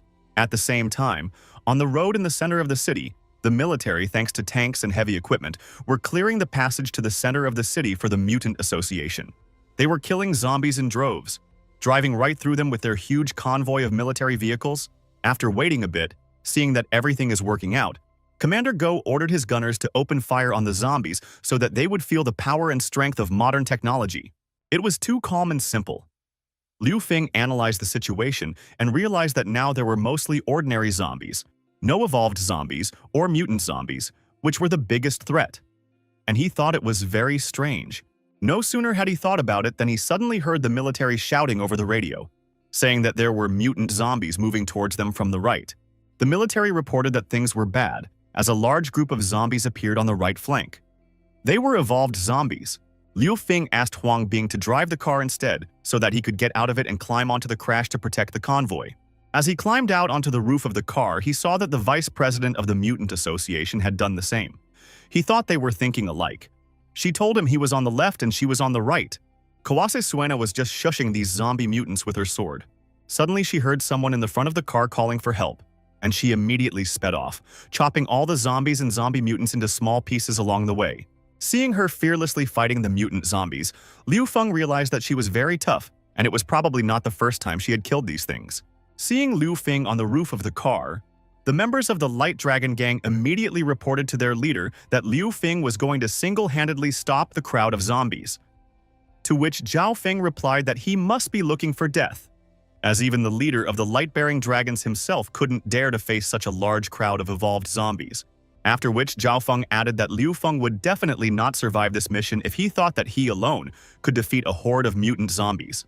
But just a few seconds later, everyone clutched their hands over their mouths because they could not contain their surprise, seeing that Liu Feng had killed a whole bunch of mutant zombies with just one blow. Zhao Feng saw this and realized that Liu Feng was a very serious opponent, and realized that he should not let him leave this mission alive. Therefore, he ordered his right-hand Zhang Hu to find an opportunity and finish him off, saying that he didn't have to worry about the consequences because Liu Feng was a rearguard. After chopping up all the mutant zombies that got in his way with his sword, he thought it was too easy. And he was right, because just 1 minute later, a huge boulder flew into their transport convoy. To their mutual disappointment, they were new, mutated zombies, redcoats with incredible strength. It was a very strong mob of evolved zombies that turned the tank over and split the column in two. But the worst awaited them ahead, for dangers follow one another. Seeing the huge boulder above his head, Liu Feng immediately ordered everyone to jump out of the car and jumped away from the car with all his might. Not only the car exploded, but also the fuel drums that were on it, causing the roadway to be surrounded by flames and separating Liu Feng and Kelly from Xin Tong and Li Xin. Liu Feng asked if they were okay and if they could get through the fire to him. Li Xin replied that they were fine, but they wouldn't be able to get through that wall of fire, so she suggested everyone meet in the center of the city. Liao Feng agreed with her but asked her and her sister to be careful.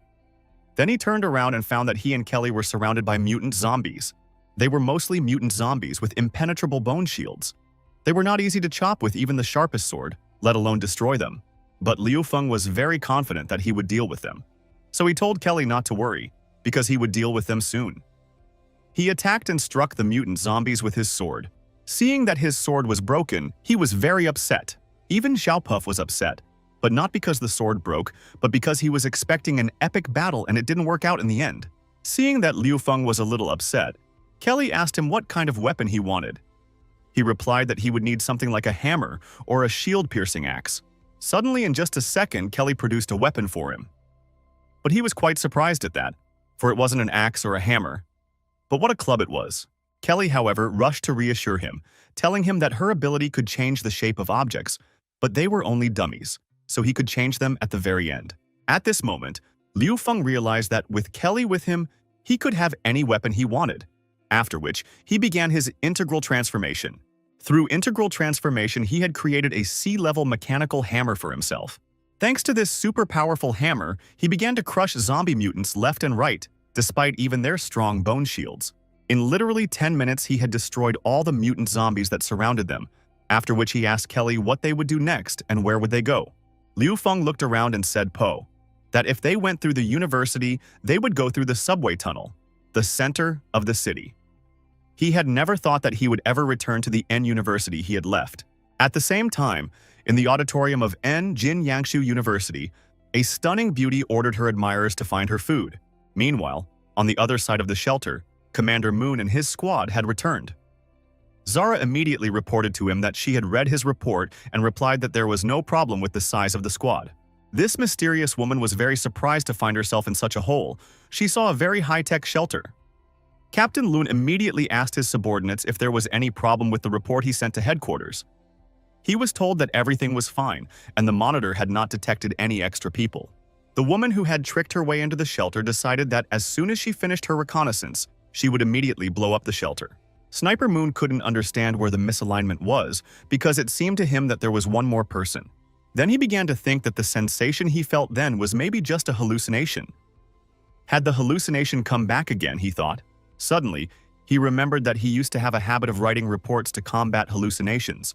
So he asked Da Qian to let him see the hiking report, and again, taken in hand, he read that 13 people went out and 14 people in returned. He couldn't believe his eyes that this report was written by himself. After all, he couldn't have made such a big mistake and returned to the base. Unless a mutant with powers had snuck in, he could have confused them and the computer. Upon realizing this, Commander Moon immediately ordered Sarah to issue an alert at the base, as there is a problem with the report, and he suspects that a mutant has followed their squad and infiltrated the base. Sarah immediately questioned Commander Moon if he was sure of his order, since the shelter's computer and none of the people had noticed any anomalies. Moon replied that because of personal problems, he records everything. During the training camp, he had clearly recorded 14 people with one more, which means only one thing: someone has the ability to make the world forget about him. This ability makes everyone feel like everything makes sense the moment they see him. He can contaminate computer data, but he can't change reality. Even though Moon couldn't memorize him, the numbers he wrote down on paper are still there. Moon said that now that the impact on him had lessened, the mutant must have moved away from them and entered the base.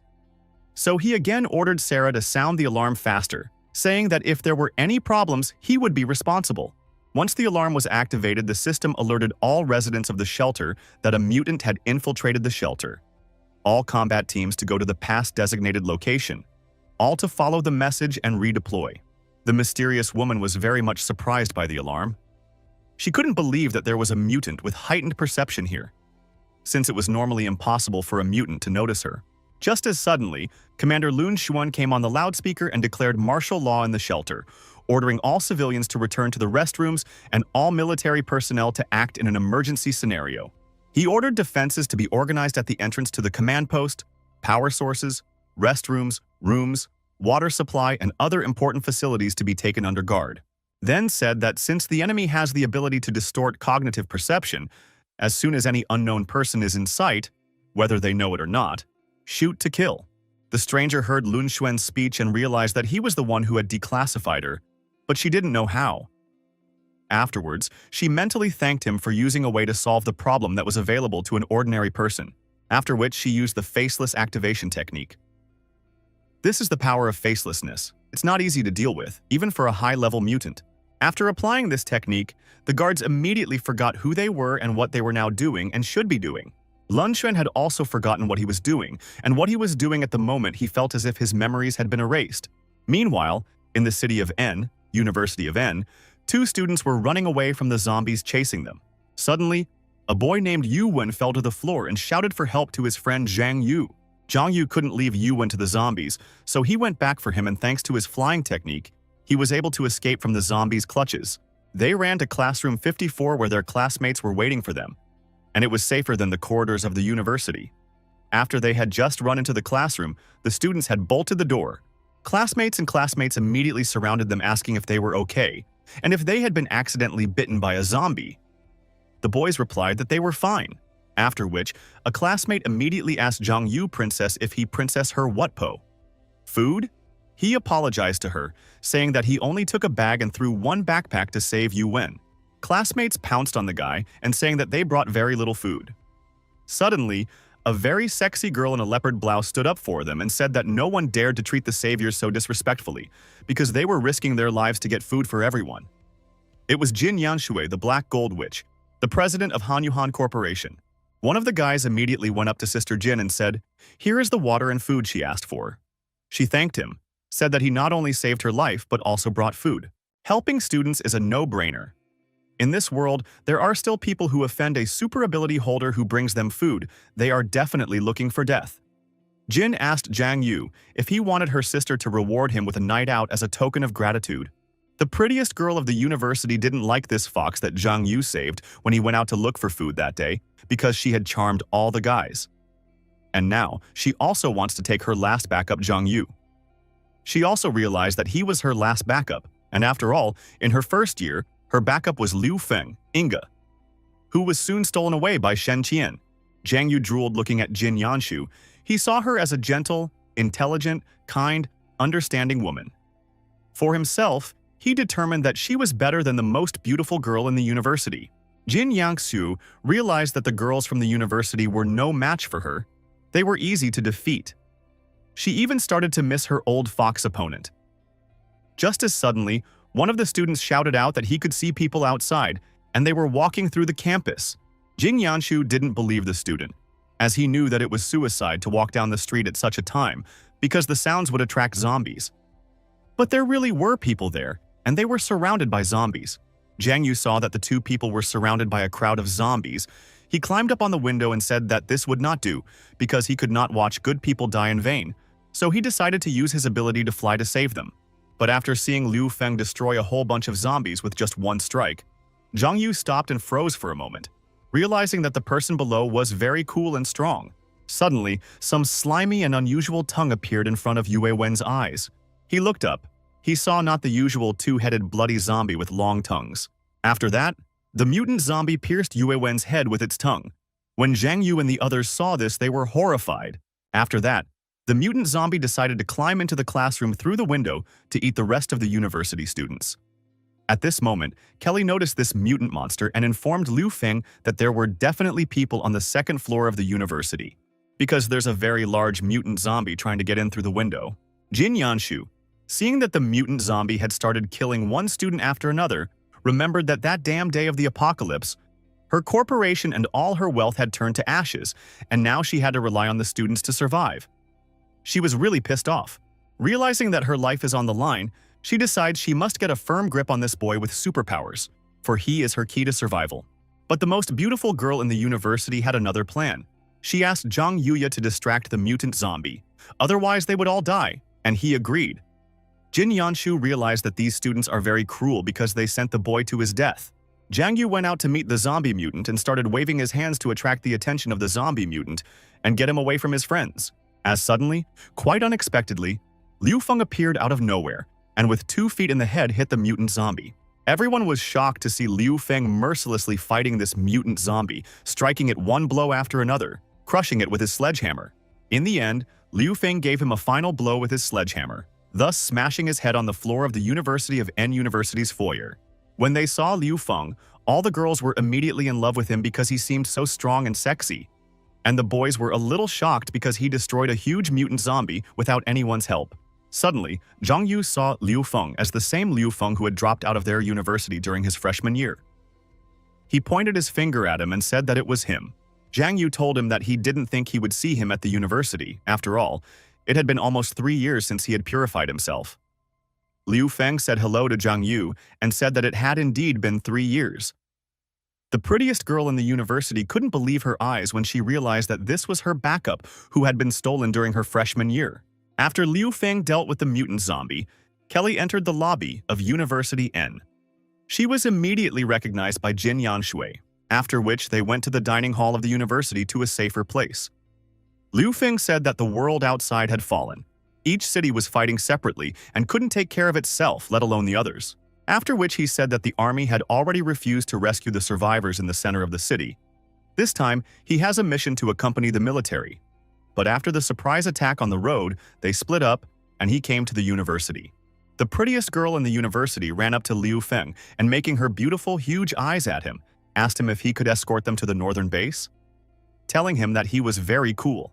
Liu Feng replied to her that he couldn't do that because he had to go to the city center and couldn't go back. She couldn't believe what she was hearing. For not so long ago, he had been hers and her doggy, and now this nasty loser dared to neglect her and refuse her request. Jin Yangsu thought for a bit and said that on the 3rd, 7th, and 11th day after the apocalypse began, there were sounds of shelling in the area. But the military didn't enter the campus. Did they fail to recapture the city? Also the explosion this morning. Was it the military, she asked Kelly and Liu Feng? Afterwards, she walked over and told Kelly, calling her by name, that she was right. Kelly answered her that she didn't think the black gold witch Jin Yanshu was still alive. At this moment, all the students realized that she is the president of Hengyuan Corporation, and that it used to be said that her corporation was comparable to the Lian Corporation that Kelly owned, and they were competing with each other. They are both outstanding women, but they don't get along with each other. Zhang Yu remembered that they had no food again, so he asked Liu Feng to go with him to find food for everyone else. That way, everyone would be able to survive and not starve. Liu Feng was surprised to hear about the food search and asked him if he was sacrificing himself to find food for everyone. Zhang Yu replied that he finds most of it by himself, but sometimes he goes out to search with his friend Yu Wen, who was killed by a mutant zombie. Because of the lack of food, everyone hasn't had enough to eat for days, he said, after finishing his story. After listening to Zhang Yu's heartwarming story about sacrificing himself to find food for everyone, Liu Feng said that he was refusing his offer. After hearing Liu Feng's reply, everyone couldn't believe that a great and strong guy like him was refusing to help. They started to rebuke him, saying that they were former classmates after all and that he had no conscience at all. But Liu Feng said that he still wasn't interested because he didn't want to be Mother Teresa. After all, there are so many of them, and if they want to eat, they should look for food themselves. They started saying that there are a lot of zombies outside and they don't know how to get out. They also said that he was emotionless and didn't seem to be human anymore. Liu Feng was very angry, so he took his hammer and smashed it on the floor in front of him. Then he said that this was the last time he would say he refused to help look for food. He said that if they wanted food, they could try to change his mind by force. If not, they should organize themselves to kill zombies and get food on their own, since the supermarket was nearby. He then sent them all away, saying that they have so many men, but they all count on one mutant Zhang Yu. Seeing that Liu Feng was about to explode, Kelly decided to cool him down and keep him out of trouble. She said it's not because they're stingy. There are zombies roaming around the world now, and there are those who can't find food and those who can eat easily, she said. Kelly said that today they are resting here at the University of N, and tomorrow they will go to the supermarket to get food. And she suggested that the students should go with them to kill zombies to get to the supermarket. Seeing Kelly and Liu Feng standing next to each other, Jin Yanshu realized that they were very close and decided to use trickery. A couple hours later, the break room in the neighboring auditorium. Liu Feng asked Kelly if Jin Yangshui was her close friend. Kelly said she couldn't be called a close friend. Kelly told him that their families are longtime friends. She has known her since childhood, as she has always been in competition with Kelly in everything. Moreover, she likes to use various tricks to achieve her goals. She has an excessively dark character. That's why she is called the Witch of Black Gold. Kelly warned Liu Feng to be careful with her because she had been taking away Kelly's toys since she was a little girl. Liu Feng calmed her down by saying that, with such a bad temper, all the toys would leave Jin Yanshu. Kelly was happy to hear such words from Liu Feng and thanked him for it. Liu Feng, however, told her to lie down to rest early while he would keep watch outside. He also said that their bag of supplies was lost, so they would need to find food tomorrow. Sitting outside on the corridor near the fire barrel, Liu Feng thought about the fact that he did not expect to meet the object of his hidden love and Zhang Yu here. What a coincidence, he thought. Suddenly, he heard someone approaching him. That someone was Jin Yangshui. She approached Liu Feng and offered to chat with him to pass the night. She thanked him for saving her life and said it was midnight and he was still watching. It must be hard to be Kelly's protector because she's not an easy character. At that moment, she thought she could use a few tricks to get that toy away from Kelly. She almost choked up when she heard Liu Feng say that Kelly had a great character and he was glad he met her. She realized that Kelly liked losers like that, and it was obvious to her that she just needed to take the bait and put more effort into it. Using all her charm and sexuality, she leaned over Liu Feng and asked him to help her find food tomorrow. But her ploy didn't work and Liu Feng firmly refused her. She lashed out at him again, saying that she didn't believe that Kelly herself would go looking for food with him, calling him a hypocrite. Liu Feng asked her to shut her mouth and don't dare to defame Kelly. After all, Kelly could find food by relying on her abilities. She couldn't believe that the Kelly she knew was suddenly so brave. Jin Yangshui realized at this moment that she would have to try very hard to take away this toy. So she decided to take Liu Feng with heavy artillery and opened her blouse in front of him, showing that she was ready to give herself to him. But at this moment, Liu Feng was not looking at her, but at the zombie that was coming out of the corner. Liu Feng immediately plopped her on the floor and ordered her to cover her mouth because he saw someone coming out from around the corner. It was definitely not a person. But she didn't listen to him and started shouting that he was an impertinent and snappish boy who had no right to even touch her. At that moment, the mutant zombie was already reaching for her. Liu Feng had no other choice, so he used his mechanical arm and delivered a crushing blow to the zombie mutant that wanted to attack Jin Yanshui. Liu Feng then asked her to behave more carefully from now on and obey him if he ever asked her for anything. This man had repeatedly exceeded expectations. It was obvious that this loser she wanted to subjugate had suddenly subjugated her. After all, that feeling of security in his arms? She realized that this man had to be hers no matter what. At that moment, the most beautiful girl, a student from the University N. She was biting her nails, realizing that she had been outdone again. Jin Yanshu said goodbye to Liu Feng and said that she would go to her guys because she had enough adventures for today. Just a couple minutes later, Kelly came out of the room and asked Liu Feng why it was so noisy. He answered her that President Jin had come to talk and a zombie had shown up. Kelly couldn't understand what Jin Yangshui had come for, but she didn't ask Liu Feng about it and told him to go rest because she still needed to find food tomorrow. Suddenly, Sarah contacted Liu Feng and told him that there was an accident at the base. She said someone broke into the base and now they're trying to find her. Lun Xuan reported that relying on the military records, he assumed that it was capable of contaminating memory and cognitive ability, making people forget it. Liu Feng, hearing this, immediately realized that it was a mutant ability. After all, even a computer could be contaminated, and he immediately decided to return to the base. Lun Sun asked him not to hurry because he had thought of one way to find her. But Liu Feng was already on his way to the base. As a friend stopped him, Kelly told him not to hurry and listen to Lun Xuan, because he himself appointed him commander. Then, she told him that he didn't want to become the second Zhang Yu, right? At this moment, Liu Feng realized for the shelter could not rely only on him, otherwise he would be just like Zhang Yu, and everything would depend only on him. He contacted Lun Xuan again and asked the commander to tell him his plan. Commander Lun Xuan said that his plan is that Liu Feng and Kelly should not return. After all, this thing could contaminate the data of its description. That was why he was describing her, so her capabilities shouldn't be huge and wouldn't be able to affect reality. Lun Xuan said that Liu Feng had the highest access to the base. Therefore, he asked Liu Feng to turn on the radio broadcast every 5 minutes. The contents of the broadcast should not be about this stuff. We need to make people remember the goals and objectives every 5 minutes. That way, they can set the traps. The hunting plan is starting. But that's not all it takes for Kelly to activate Emergency Backup Plan F. Lun Xuan said that he had a way to memorize this mutant. First, you need to determine where it is, and then in combination with Plan F, finish it off. Wu Man heard the alerts again, stating that all military personnel should immediately open fire if a stranger came into sight. A curfew was declared for all civilians. She realized that the broadcast was repeated every 5 seconds. Its content did not concern Wu Man. It could not affect their minds. They seemed to have found a way to resist her power. But that didn't stop her in any way, for she realized that she was already close to the command post. But suddenly, someone threw a smoke bomb in her direction. It was Lun Xuan using the surprise factor. He attacked her. But Wu Man was able to repel his attack. She used her munitic powers on him again. Afterward, she said it had been reckless of her to come to her like that. She said that as long as he saw her, his memory of her would be erased every 2 seconds. That was the impersonality. Then she attacked him with a knife, but Lun Xuan was able to repel her attack. Wu Man was shocked to see that he was not affected by her ability. Lun Xuan told her that he had written down the words on his hand, and now every time he raised his hand, he could see them. Afterward, he said he wrote down a reminder to himself that the mutant had infiltrated the base not only on his right hand, but also on his left hand. Wu Man appreciated his cunning technique, recognizing him as a Purple Hawk, one of the army's top snipers.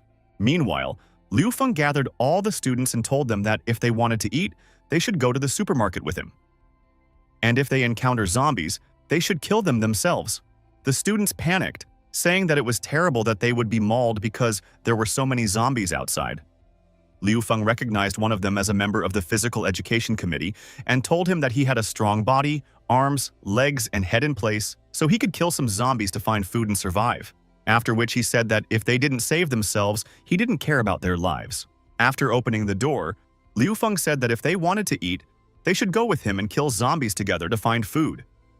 At this moment, Jin Yanshui realized that the students were really scum and very unreliable. Gathering all the daredevils and those who just wanted to squeeze, Liu Feng advanced to hunt for sustenance. Jin Yangshu couldn't believe her eyes that she was following Liu Feng of her own free will. She didn't look like she was following him at all. Her legs and body trembled, but she took step after step forward behind him. She asked Liu Feng if he had any plan or something like that. Liu Feng told her not to panic and just follow him. At this moment, she felt completely safe and calm again. Walking outside from University N, Liu Feng immediately asked Kelly to make a crossbow for him to transform. Kelly created a crossbow from a metal pole, and Liu Feng transformed it. This crossbow he made for Kelly so that she could protect herself by using it. Seeing that Kelly also had strength, Jin Yangshui realized that the two of them were very strong. Only Miss Jin and Zhang Yu went with them to hunt, so the rest don't want to live, Liu Feng thought, and decided to bang his sledgehammer on the trash can to attract the attention of the zombies.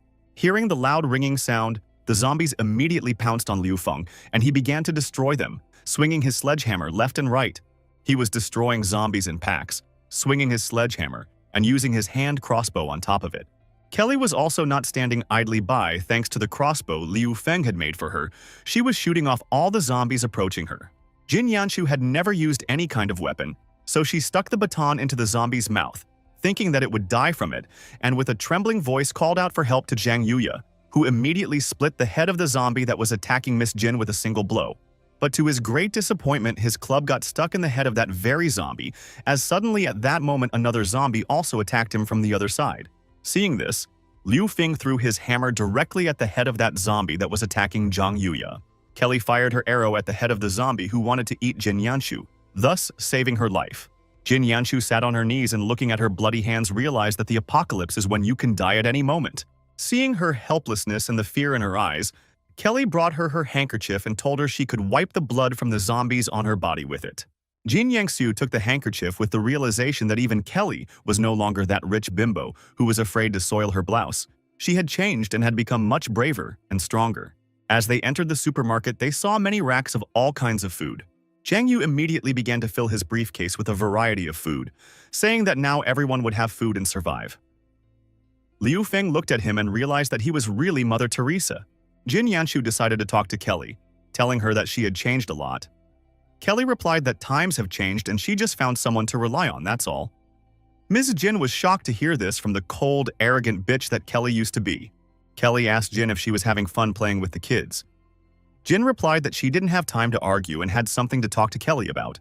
After half an hour, they returned back to the university, and in the dining hall, Zhang Yu proudly said that they had found food and now everyone would be fed. Zhang Yu got the prettiest cookie girl she wanted. Seeing this, Jin Yanshu realized us. What idiots they are. Are they asking for specific foods at such a time after all? If there is food, it is already good. She remembered what Kelly had told her at the store. After they went back to school and rested, she and Liu Feng would leave the school and head downtown. So given that they already knew each other, she could join their team. Therefore, she suggested that she should think about it and make a decision before they leave. Jin Yangsu realized that living with these students would be very hard for her, but she couldn't figure out if she could trust Kelly. Suddenly, Liu Feng said that he would soon leave the university, after which he said that, given that they were his classmates, if anyone wanted to leave the university, they could go with him, but he would not accept bums. Meanwhile, at Wu Man's hideout, after learning that her opponent was a purple hawk, she said she wouldn't give in to him, after which she threw her knife in his direction. Lun Xuan responded in kind, and they fought to the death. All kung fu techniques were coming in, as well as masterful wielding of sharp objects. She attacked him without sparing any of her strength. She used a variety of tactics and techniques, both close and long range. But Lun Xuan was also a great fighter, so he not only repelled her attacks but also attacked back. She slashed his hands that had inscriptions on them. At this moment, Lun Xuan realized that her technique was very familiar to him, and Wu Man said that he guessed correctly because she was the fifth queen of Lan Ying's soldiers. Then she ordered him to call her mistress, because that was the only way he could keep his life. At this moment, Lun Xuan's mind was once again blurred.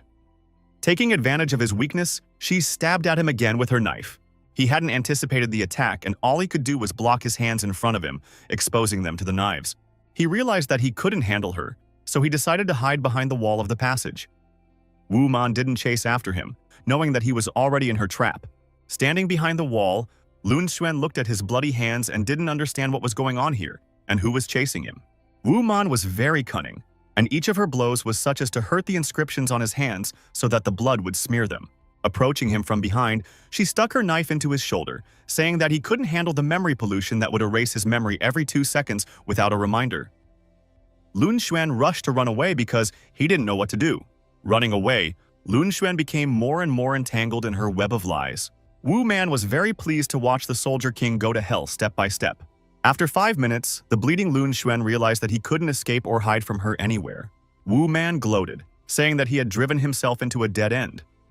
After which, she said that he would be the 4th Soldier King she would kill. She also said that kings were easier to kill than common soldiers, and that the 2nd Soldier King also died by her hand. After which, she swung her sharp knife to the side to deliver a precise stab to the heart and kill Lun Xuan. At the same time at the university, Liu Feng said that they were leaving because they were done with repairing everything, and if anyone wants to go with him, now is the time to decide. The students all went off the chain, saying that he had no sense of responsibility. He was the one running away, not them. The prettiest girl told him if he leaves and doesn't protect her, he should leave her food. But Liu Feng told her that he wouldn't leave anything behind. When she heard this, she was furious and said that he was a cheeky and no good loser. She said that her family was very rich, and a loser like him wasn't exactly the right fit for her, especially since she'd chosen him as a backup during her freshman year, out of pity. Laughing Liu Feng in the eyes, she said that even his ex-girlfriend Shen Qing didn't treat him like a dog. Then she said that he would be lonely and unneeded for the rest of his life, because no one needed such a loser. The students supported her, saying that Liu Feng was just a dumb loser and threatened him to stay away from the most beautiful girl in the university. Suddenly, Kelly stood up for Liu Feng by slapping the most beautiful girl in the university.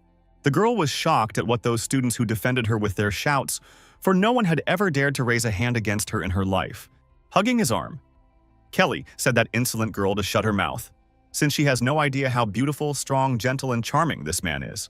Then she told him that because of one call from her, he had come a long way and saved her, and still protects her from all kinds of troubles and inclement weather. He gave her a position and supernatural abilities. He is strong, skillful, resilient, and the best a woman can be. Kelly complimented Liu Feng a lot more, and at the end she said that men are not born like that. They become like that, and she was glad that Liu Feng became like that with her. But the students didn't care, and decided to forcefully take the food away from Liu Feng. One of the students went around behind him and wanted to steal the food from his briefcase. But Liu Feng saw this and crushed his head with his sledgehammer. Then he said that if anyone dares to move on him, he'll die immediately.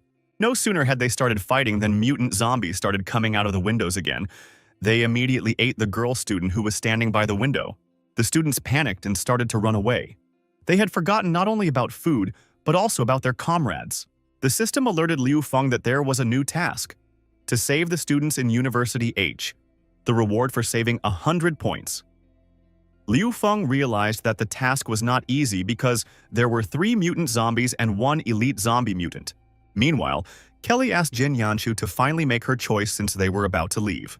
Jin Yanshu realized that if she decided to leave, it would mean giving up a comfortable life where someone was looking for her food. Seeing her hesitation, Kelly remembered her old self. Zhang Yu and the most beautiful girl in the university named Shui Wei were surrounded by mutant zombies. At that moment, he told her that they should join Liu Feng, but Shui Wei didn't want to leave, so she couldn't make the right decision. Zhang Yu shouted at her, saying that there was no more time to hesitate and she could no longer stay at the university. The mutant zombies came closer and closer to them.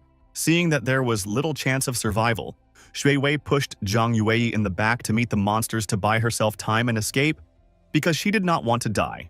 The girl he loved and constantly protected did such a treacherous thing to him. He couldn't understand what kind of world this was, where there was no love, no longing, and no pity. So he got angry and created a strong airflow that enveloped his arms and body. Thanks to it, he chopped to pieces all the zombies that attacked him. Seeing this power and strength, Liu Feng realized that his abilities were air subjugation and flight. After Zhang Yu dealt with the crowd of zombies, he immediately said that he wanted to leave with Liu Feng. He wants to become as strong as him. Jin Yangshu saw this betrayal and realized that if she stayed with these students, one day they could betray her as well. So she raised the baseball bat above her head and said that she was going along with them, and no hardship could defeat them. After gathering all comers under their wing, Liu Feng and Kelly decided to leave the walls of the university after all. Meanwhile, in Wu Man's hideout, Wu Man still failed to kill Lun Xuan because his mutation had awakened at that moment. She realized that the mutation had awakened at the most inopportune moment because she was just a little bit away from killing him. But most importantly, she couldn't tell if he could see her or not. Seeing how Lun Xuan by the multitude found himself behind her head, she realized that her ability was working, and it looked like he had just accidentally grabbed her blade. Before she could think about it, Lun Xuan launched a blade at her, which almost hit her head.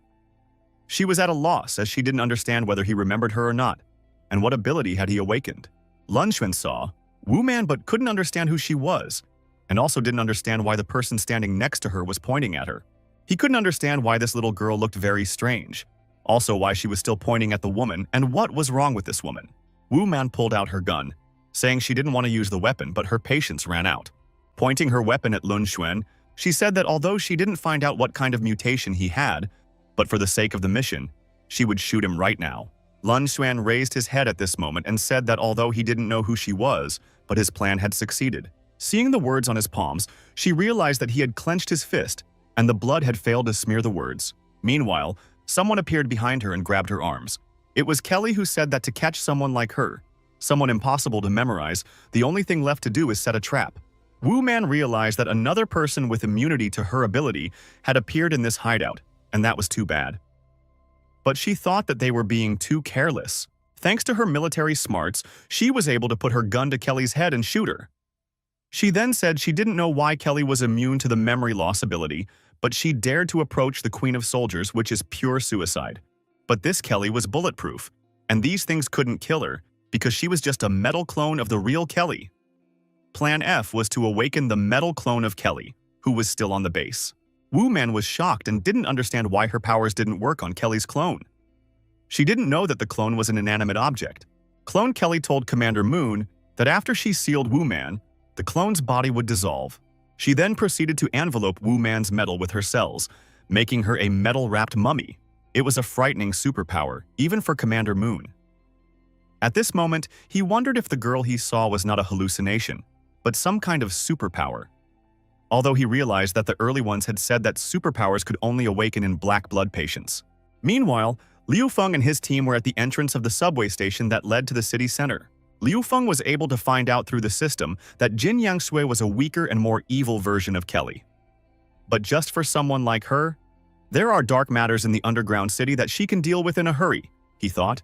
After studying Zhang Yu's data, Liu Feng realized that he didn't just have the power to fly, but he had turned zombies into powder with gravity. This is a future warrior. Liu Feng was happy because he had made a fortune since Zhang Yu had the strongest ability he had ever seen, apart from Liu Feng's aunt, who controlled blood. Liu Feng couldn't be happy to realize that Zhang Yu wasn't that simple. He realized that he had obtained a treasure. Liu Feng called Zhang Yuya over to his place and suggested that he use his abilities to open the subway doors. When Zhai Yu came to the door, he grabbed the lock with his hands and said that he didn't understand how he could open it with his flight. But Liu Feng told him that he was underestimating himself and decided to teach him a trick. Jin Yanshu asked Kelly what is it that the boys are doing. And Liu Feng at this moment asked Zhai Yuya to imagine that this castle was the most hated person. "What are your regrets?" Kelly asked her, and told her not to think that Liu Feng was just a backup, because he always acts for sure and his techniques are fierce. Kelly also told her not to question what he was doing and to just watch, because he is a man who can work miracles. Zhai Yu concentrated on the castle, but he couldn't do anything. Liu Feng said that he should further focus his thoughts only on the most hated person. As soon as Zhai Yu turned off all his thoughts and focused only on the memories of the most po person, which for him was the most beautiful girl in the university, because of whom he almost died. The metal bar doors simply began to twist and break, dissolving into his air power. After that, his rage overwhelmed him, and he simply tore apart all the gates. Liu Feng was happy about it because he realized that he wasn't wrong about him. And Zhai Yu couldn't believe what he had done. Kelly told Jin Yanshui to look at them because Liu Feng had just performed another miracle by unlocking Zhai Yuya's ability. Jin Yanshui was shocked because she and the students had been with this kid for so long and didn't notice anything. But Liu Feng just took a look and noticed his real ability. Zhang Yu thanked Liu Feng for helping him discover his inner strength. Liu Feng replied that this was the apocalypse, and if he had the strength, he no longer needed to look back at anyone because the past was already in the past. Afterwards, he said that on the contrary, now that he had lost the one and only love, he would meet someone much better, just like Liu Feng did. After all, a talented person will always prove himself. They shook hands, and Zhang Yu said that he would make Liu Feng his idol and find a shapely woman to marry. At that moment, after all the words Liu Feng had said, Zhang Yu realized that Brother Liu was right. Because if a person died, it was just one tree, but there was still a whole forest. It was at this moment that his role model was Liu Feng, who was able to get a very gorgeous woman. After a little more rest, they decided to go down to the subway and go to their goal, the city center. Xiao Poof said on the way that he hated the dark because it was like going down a mine.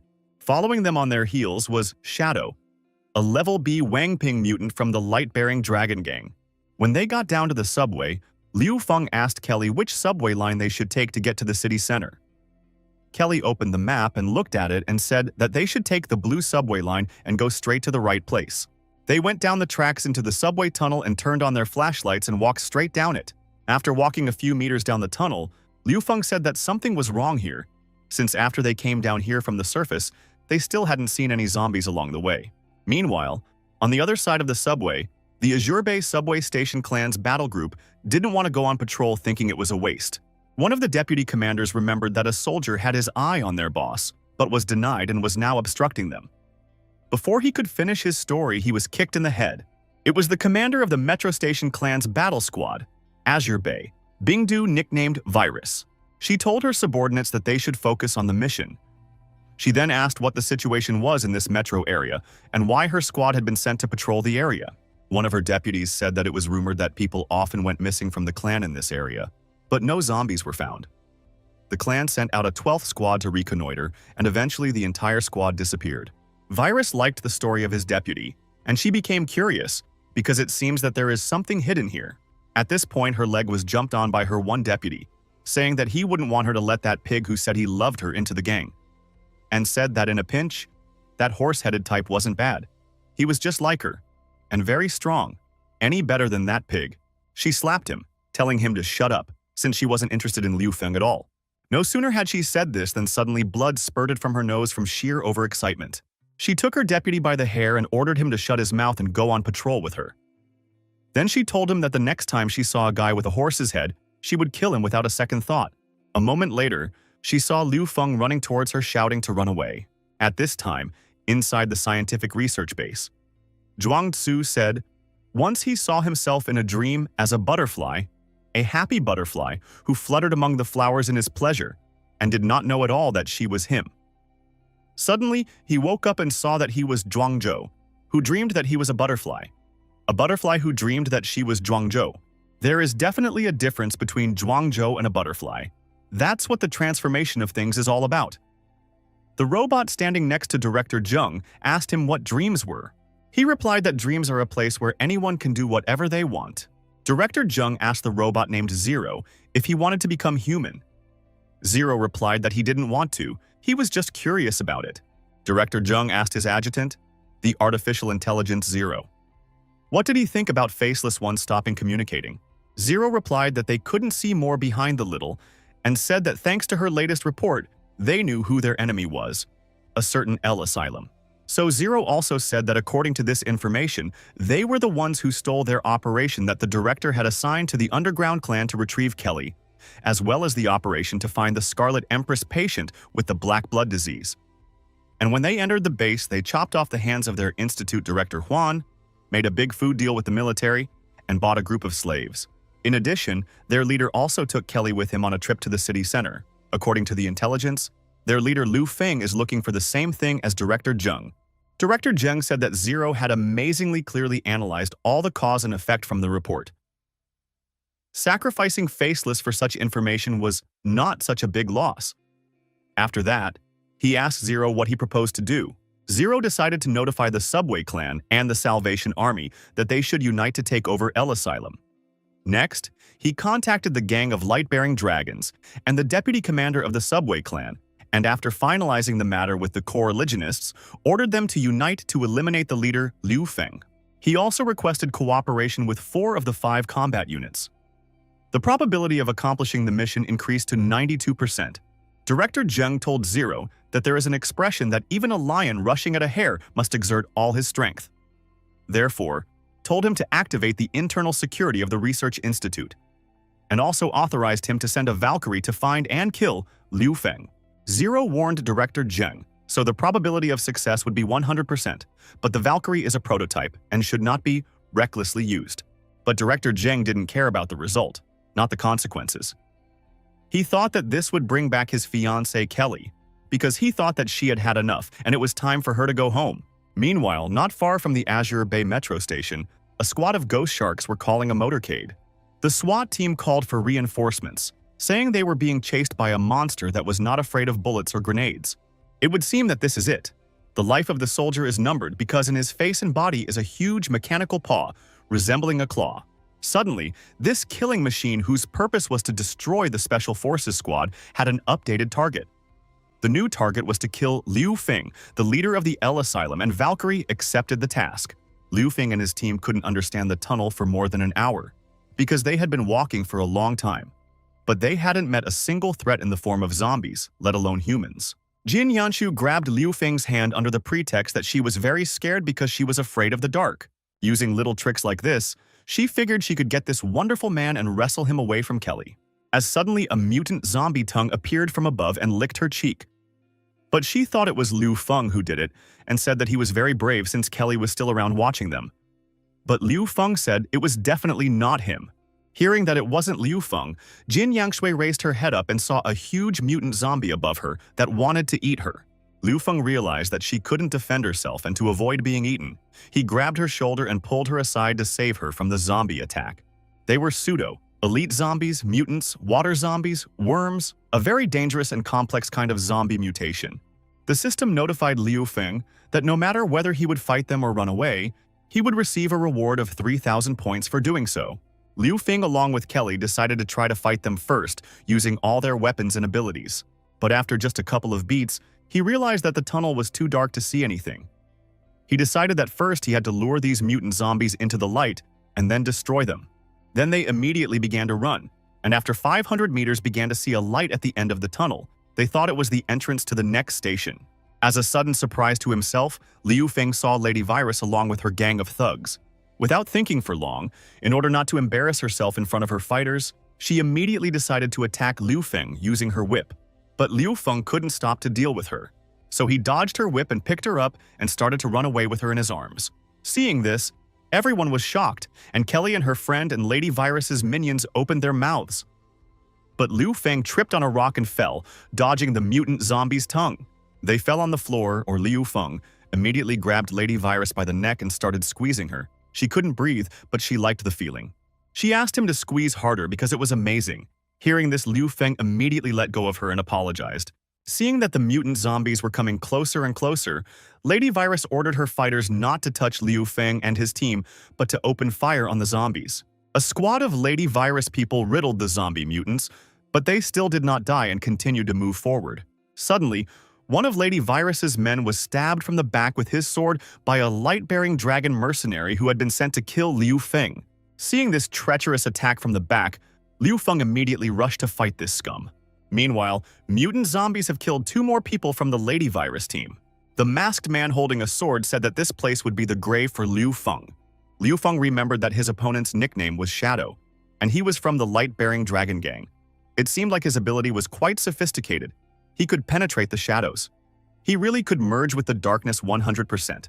Liu Feng's team wanted to help him, but he told them to go and help fight the zombies because he was joined by a lady, a virus that wanted revenge for killing her man. A bandit from a gang of light-bearing dragons warned them to be careful of their shadows. Before he could say that, a Valkyrie suddenly appeared out of nowhere and took him by the head with her claw. Valkyrie scanned everyone in the room, and finding Liu Feng confirmed his annihilation. As soon as she discovered Liu Feng, she immediately crushed the head of her claw, the mercenary called Shadow. After which, she immediately began the task of destroying Liu Feng. Valkyrie struck Liu Feng with her lightning-fast fist, throwing him into the wall of the subway tunnel. Liu Feng was shocked because even his Kung Fu master system was unable to react to the threat. I immediately realized that there was something wrong, as something had affected the Kung Fu master's anticipation. This had never happened before. Valkyrie struck again, and the Kung Fu master and she didn't react at all. After all, it was once again a very fast and powerful strike. The Lady Virus standing behind her grabbed the Valkyrie's arm with her whip and told Liu Feng to pay attention to his back tentacles, for they were not ordinary at all. She said that they could reactively accelerate, So he had to be careful, because the Valkyrie could suddenly accelerate, which was why Kung Fu Master Liu Feng Na couldn't catch his strikes. Feeling threatened by the lady, the Valkyrie virus also began to attack her with its rear tentacles. Seeing that they were struggling, Kelly decided to help by shooting 4 crossbow arrows at the Valkyrie.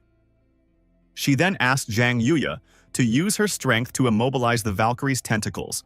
Zhang Yu took the bat with nails from Jin Yanshu without thinking for a long time, and used his strength to pull them out of the bat and launch them at the Valkyrie. But he didn't just launch the nails at the Valkyrie. Thanks to them, he was able to immobilize her tentacles that were on her back.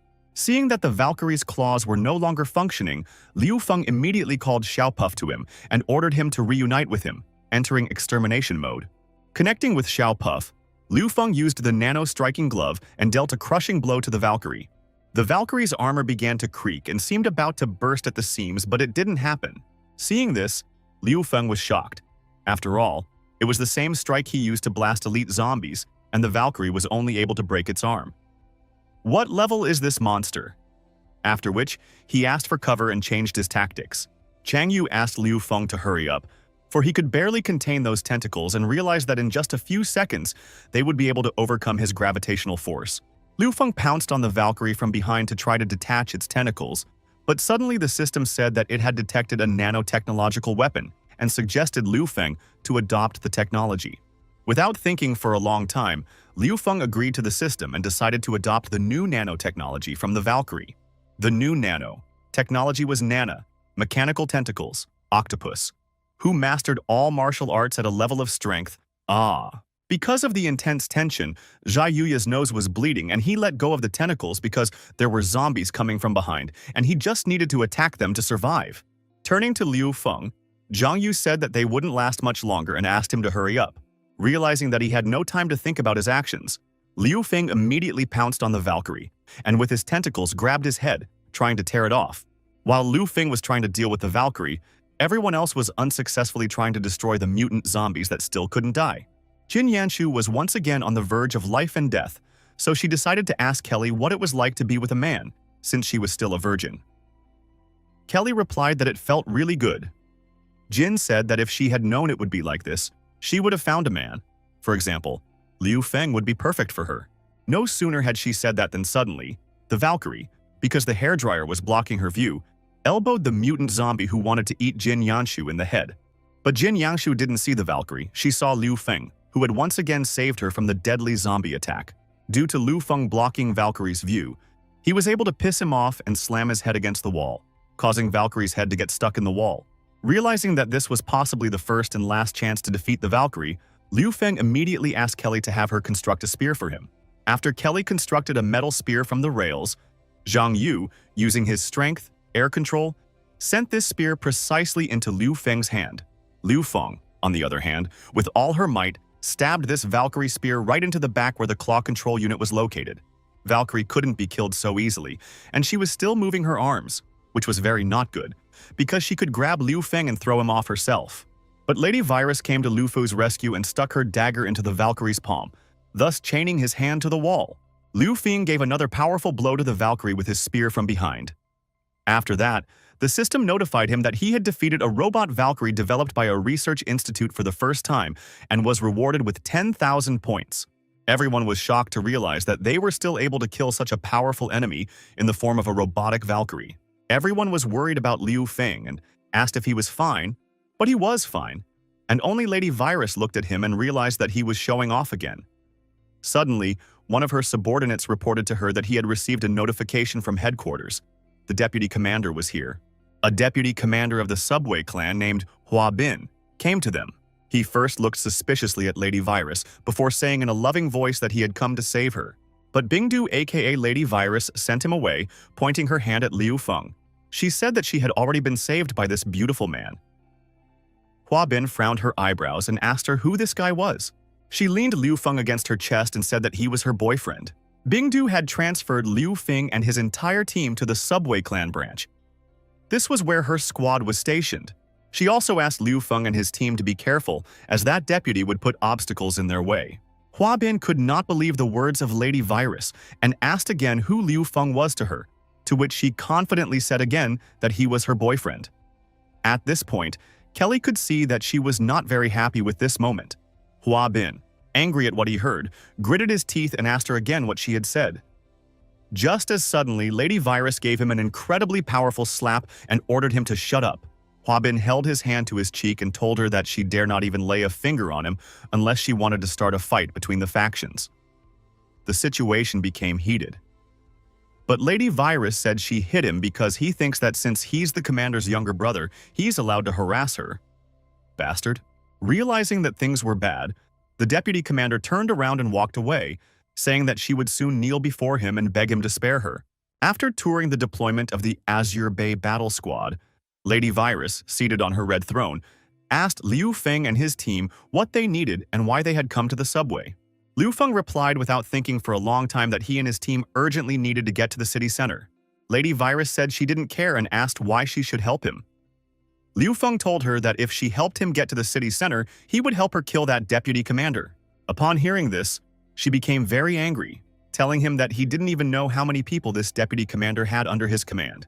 Liu Feng replied that it didn't matter how many people he had there. He asked her to say if she would cooperate with him here and now, and he asked the deputy commander to leave it to him, saying that after he defeats him, she would be able to accept and reform his troops, thus increasing her influence. The girls heard this proposal and realized that Liu Feng had come up with a very cunning plan to destroy the enemy from within. Two birds with one stone, a mutually beneficial plan. Liu Feng was a genius. Lady Virus thought for less than 1 minute and said that she was very interested, then ordered her warriors to take Liu Feng and his team to rest and prepare for tomorrow's march to the city center. One of the fighters took them to the rest area, telling them that they could stay here for now, 1 room per person, so that they could get a good rest, because tomorrow they would go with the boss to the center of the city. Liu Feng walked into his room and finally breathed out a sigh of relief.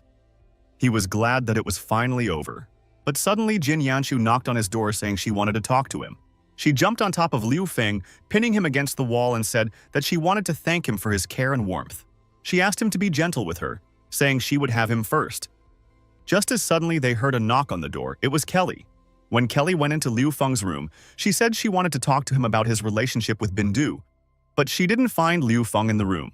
After looking around the entire room and not finding him, Kelly thought that he had just gone out to wash his face and decided to wait for him while sitting on the bed. At this moment, Liu Feng and Jin Yanshui were under that very bed. Liu Feng realized that if Kelly noticed him, she would definitely finish him off. There was no way he could not move or speak so that she could not notice him. President Jin realized that if she didn't take advantage of the situation now, there might not be another chance. Liu Feng asked her to stop, but she didn't care anymore. At that moment, he was a little rooster who was trying to escape from an eagle, but tripped over a rock and fell to the ground. Seeing her victim in a helpless state, the sister eagle said that the rooster could not escape because she would eat him. Picking a good chance, she decided to attack and kill the rooster. She grabbed the rooster with her strong claws and started squeezing him very hard, not letting him go anywhere. The cockerel realized that it was not good. Liu Feng realized that in such a tight space, everything was going according to her plan. He realized that if he moved at all, he would attract Kelly's attention, which was not good for him. And at the same time, he felt like prey in the hands of a hunter. Rooster couldn't believe he had lost to such an inexperienced eagle. He covered her mouth with his hand and told her that she should not underestimate the purgatory-born descendant of Genghis Khan's lineage. He began chiseling the eagle, striking it with direct blows, then making duplicate blows. In the end, he applied the technique, beating the eagle, thanks to which he battered the eagle to death. After Liu Feng defeated the eagle, Jin Yangshui fell sound asleep on his shoulder. Liu Feng decided to go out to reconnoiter and see what was going on with Kelly. Seeing that she had fallen asleep, he realized that it was no wonder then that she hadn't heard him with the eagle under the bed. He immediately decided that he had to find something, anything, to get Jin Yanshu out of the room. But at that moment, Kelly woke up. Kelly took his hand and told him that he had to explain how well he knew Bindu and if they were lovers. Liu Feng said he was ready to explain right now, to which Kelly said she wanted him to explain it to her in bed all night. Under the bed, Jin Yanshu tearfully realized that she was only the first of the night, but not the first and not the last. 4 hours later in the subway clan morgue, the pathologist decided to examine the corpse of a Valkyrie. They detached his high-tech tentacles and went to prepare to dissect the Valkyrie. As suddenly, quite unexpectedly for the doctors, the Valkyrie came to life and stabbed one through and through, while the other had his clawed hand pierced through his head. Valkyrie is an elite-level enemy. His talent is immortality because he has a super regeneration ability. Each time he dies, he evolves and becomes stronger. A peerless hunter who didn't forget that his mission was to kill Liu Feng. The next morning, Lady Virus came to the Subway Clan's general headquarters, along with Liu Feng and his team. When she arrived at the general headquarters, she asked Hua Dabian why he had called her, since her patrol task had been perfectly accomplished. Gathering his thoughts a little, he replied that this time he had called her because an appointment order had come in. A reward for capture. Pointing his finger at Liu Feng and his team, he said that there was a reward of 3 tons of food and 100 weapons and ammunition for their capture. Then he suggested that Bindu join forces and capture them together, whereupon she would fall into his arms and he would share the reward with her equally. But Lady Virus didn't like his plan because he wanted to offend his man. So she grabbed him with her whip and threw him to the floor. She then put her heel on his face and asked him if he still wanted to grab her boyfriend or if the urge was already gone. The mercenaries couldn't tolerate such treatment of the deputy commander, so they took out their guns and pointed them at Lady Virus along with Liu Feng's team, saying that they wouldn't allow her to riot. Meanwhile, Jin Yanshu, standing behind Liu Feng, told him in his ear that his girlfriend was a real tigress. She then asked him how he dared to ring the bell yesterday, with Kelly until dawn, and she had to spend the whole night under the bed. She also asked him how she could now be called a black gold witch if she didn't teach him a lesson. At that moment, her son was not in the mood for jokes and told her that if she continued to annoy him, he would hit her with a stick. Hearing that he would hit her brought back flashbacks from the previous night of him hitting her hard with his stick. At this moment, Liu Feng and the team were already surrounded on all sides by Deputy Commander Hua's men. Realizing that the matter was a mess, Liu Feng ordered him and Zhang Yu to create a bulletproof shield. Zhang Yu threw back his cloak and on his body were metal ingots that Kelly could create anything. The mercenaries immediately fired a volley at them from every gun they had available. Once the smoke cleared, the mercenaries saw that all their shots were hitting in vain because Kelly had created a shield of metal.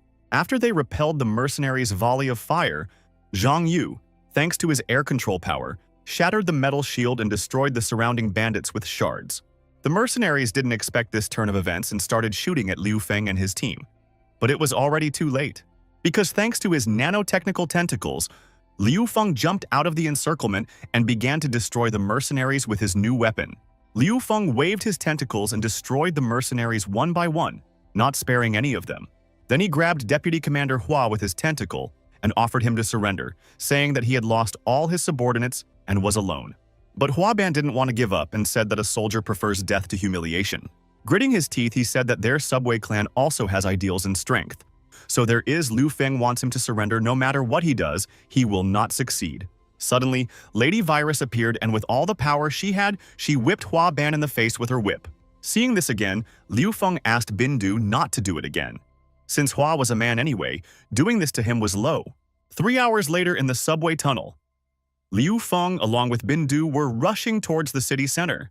Liu Feng had no idea that they had a working train. After that, he said that he wasn't surprised that they were called the Subway Clan.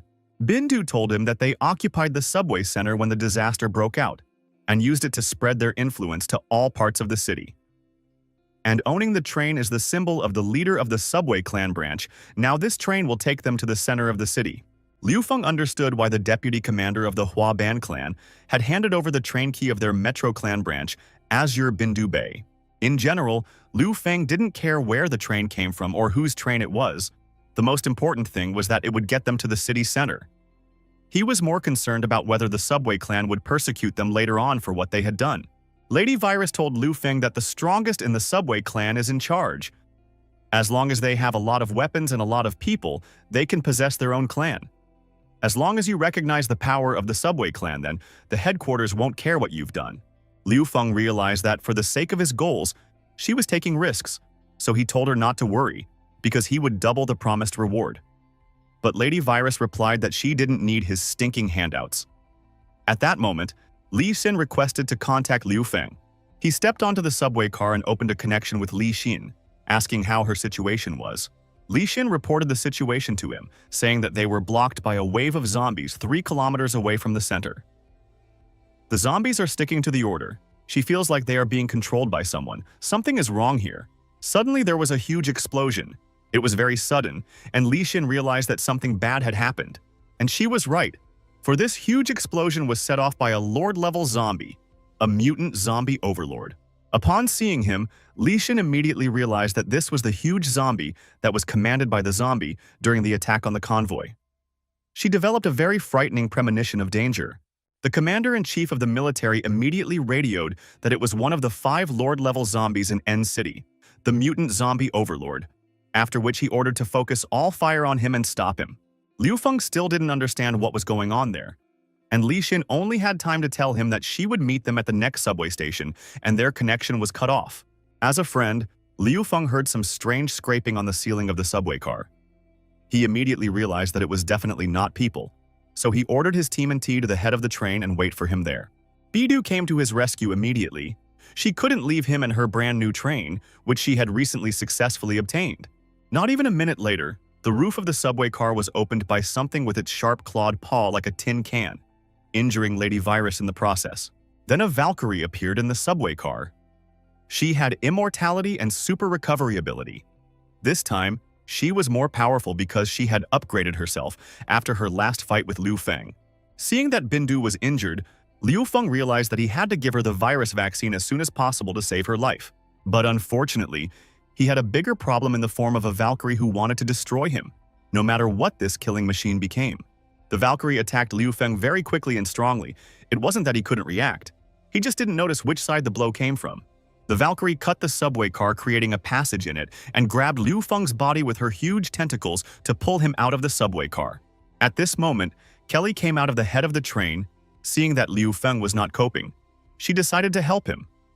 But Liu Feng ordered her to stay away, for the Valkyrie had become even stronger. He said that she should get to the city center and team up with Li Xin, after which he ordered Xiaopuff to separate the carriages. Kelly was very worried about him, but he told her that once he dealt with the Valkyries, he would definitely find them. At that very moment, he realized that the Valkyrie's purpose was to kill him. Valkyrie was holding Liu Feng by the neck on the edge of the subway car. Suddenly, Liu Feng realized that his hands were free and he could fight back. Using his nano-striking glove, Liu Feng decided to attack the Valkyrie with all the strength he had.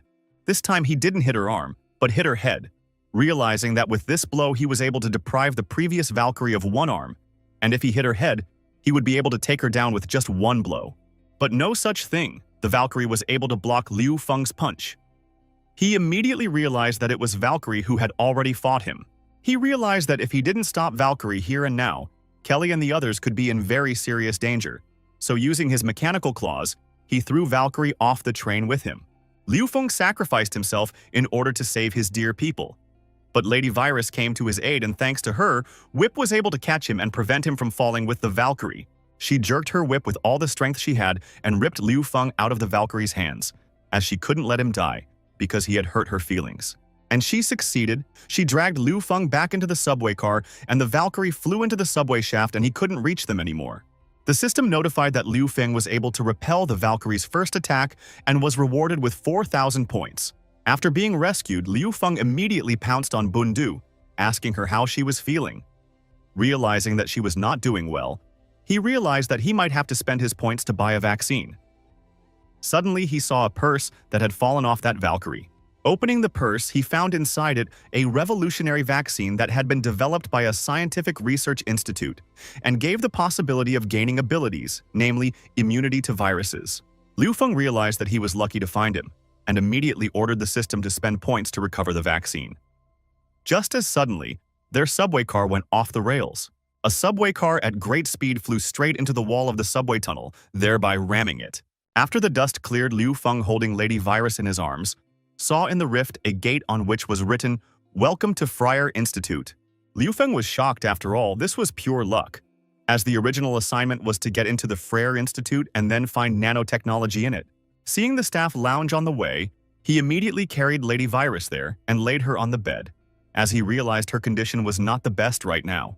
Bindu realized that she had been bitten, and she didn't want to have any regrets for never thanking Liu Feng. He tried to explain to her that he had a vaccine, but she wouldn't listen to anything and gagged him with her kiss. She was the queen of the dead who recognized Liu Feng as the monk from Longhushan who had come to subdue her. The monk replied that she would soon surrender to him without a fight. She asked the monk why he was going to fight her. because otherwise she would attack first and defeat him. Monk realized that he couldn't lose to her, so he used the special skill of the deceased's dying amulets to attack her and the zombie mutants she controlled. But she laughed at the monk, saying his little light couldn't kill her. The monk pounced on her with his cross sword, but it was weak to her as well. She said that it was impossible to subdue a dead woman like her, whereupon she delivered a crushing blow to the monk. The monk fell and immediately remembered that he still had a red rope in his arsenal. He threw his red rope of the evil hunter's rope over her. But, she smiled, saying it wouldn't kill her. At most, it could hold her, and not for long. Suddenly, the monk said that he already knew her weak spot, and it was her neck. The deceased was very excited because she didn't think the monk would be able to find her weak spot so quickly. The monk, using his red thread against demons, wrapped it around her neck and began to pull the thread off. Then he told her that she should remember the weakness she had lost to him for. After the monk immobilized her, he used his magical abilities to create an upgraded sword out of gold coins. He stuck his sword into it, saying that Monk Lung Hushan's true strength was to inject charms and eradicating the corpse core. Seeing that Bindu had withdrawn into the Morpheus realm, Liu Feng understood that she was very assertive, but fortunately he was very good. Although he had already injected her with the vaccine, he decided to inject her as well just in case. In addition, there's the possibility of an ability awakening. After he injected the vaccine, he sat down on the floor next to her bed and was happy that it was finally over, and now he could get some rest. But before he went to bed, he asked the system to show him the interface of himself to see what he could improve and acquire new. He realized that the enemies were getting stronger. What the situation here was also unclear to him, and the techniques of a kung fu master were no longer enough. He had to make several weapons and subdue his armor. He realized that the power of the hand crossbow is low and can only destroy ordinary zombies. The gauntlet has a recharge time. You can't use it as a permanent weapon. Xiao Puff's laser is another disposable weapon, and the nanotentacles he received merged with Xiu Puff. As he suddenly turned around on the table, he saw the police batons. After taking them and playing around a bit, he realized they were of poor quality and decided to take them back and upgrade them later. Next, he asked the system to open the interface of his talents. First, he decided to increase his strength and intelligence to develop the scientist talent. He needed intelligence. He realized that his strength, stamina, and perception could be enhanced through Kung Fu Master and transformation. Therefore, he decided to increase his scholar talent to level 8 and his superhuman talent to level 4, thus increasing his strength. The system upgraded all of his characteristics that he chose and said that he now had a deeper knowledge of artificial intelligence, and he also had new level gloves opened up. Kung Fu Qigong gloves. Liu Feng, realizing that he had a free right hand, although he didn't know what a Qigong glove was, but Kung Fu couldn't let him down, so he asked the system to transform a Kung Fu Qigong glove onto his other free hand. Valkyrie was badly hurt, but she survived and didn't forget that she had to kill Liu Feng no matter what, because that's her #1 mission. Meanwhile, Lady Virus had a terrible dream in which Liu Feng came to her and said that for her sake and her protection, he had contracted the zombie virus and asked her when he became a zombie to use this knife to cut off his head. She cried out in fright and opened her eyes and saw Xiao Puff in front of her, who wished her a good morning. She, frightened, asked who he was, to which Xiao Puff replied that he was charging last night, but he heard everything perfectly. He replayed to her what she had said to Liu Feng yesterday, asking him to squeeze her neck harder and even harder. She immediately asked Xiao Puff to shut up. At that moment, Liu Feng entered the room. He said he was happy to see her awake and that he had prepared a present for her. But Lady Virus immediately asked him to answer her question as to why she didn't become a zombie, because she had never seen an infected person not turn into a zombie before. Liu Feng replied that it was because he had injected her with the vaccine. She was shocked to hear this, because he had given her the vaccine for free. Whereupon, he pulled out the very gift he had told her about before. It was her old pair of swords that he had transformed for her, making them stronger. After giving her the paired swords, he said he could give her much more, so he invited her to join his hideout. Bindu replied that since he had helped her so much, she saw no point in not joining his hideout. But she demanded that they infiltrate the subway clan so that they could act from the outside and the inside at the same time, so that they could take over the subway clan and she could become the queen. Liu Feng expected this from her, so he agreed to her terms. After Bindu joined Liu Feng's hideout, immediately looked at her profile and realized that she was a very good soldier and a great addition to his team. At this moment, the system notified Liu Feng that the construction of the second floor in the base had been successfully completed and offered to spend 2,000 points to build a research institute, a restroom, a sewage system, and a drilling machine. Liu Feng agreed with the system and ordered her to build everything. After that, Liu Feng approached Bin Du and told her that this vaccine could awaken new abilities in her and advised her to try them out soon. After a while, they set off again and discovered an underground elevator. They decided to go down in it. Stepping out of the elevator, Xiao Puff said with confidence that they had come to the right place and what they were looking for was right here. Now that all of Liu Feng's equipment had been upgraded, he really wanted to try it out and kill some mutant zombies. But no sooner had they gone 10 meters than the alarms and sirens went off, automatically activating Protocol 321, which meant that an intruder had been detected in the room. Machine guns also came out of the ceiling and walls, and the loudspeaker addressed Liu Feng and his team, telling them to leave the university immediately, as it was private property and territory. Liu Feng immediately asked his team to stay still and wait, for he had figured out a way to bypass the battle and subdue the system. He used his transformation skill, thanks to which he was able to subdue the system. After a while, the university's artificial intelligence reported that the identity had been confirmed and greeted the Yin Master of the house, asking if he wanted a bath or food or his. After that, the artificial intelligence opened the door to another hall in front of them. Liu Feng was very happy that he had this ability because AI was a direct threat that was not easy to deal with. Stepping through the door, they found themselves in the hall of the Freyr Institute. Seeing the very powerful and technologically not ordinary computers, Liu Feng realized that this was where nanocore technology was being created. Since he didn't know what it was, he decided to ask his system, asking it what a nanocore was. The system replied to him that nanonuclear technology is a high-tech nanorobot that can be used in military engineering, materials, and structures. Items created with nanotechnology would be much more powerful.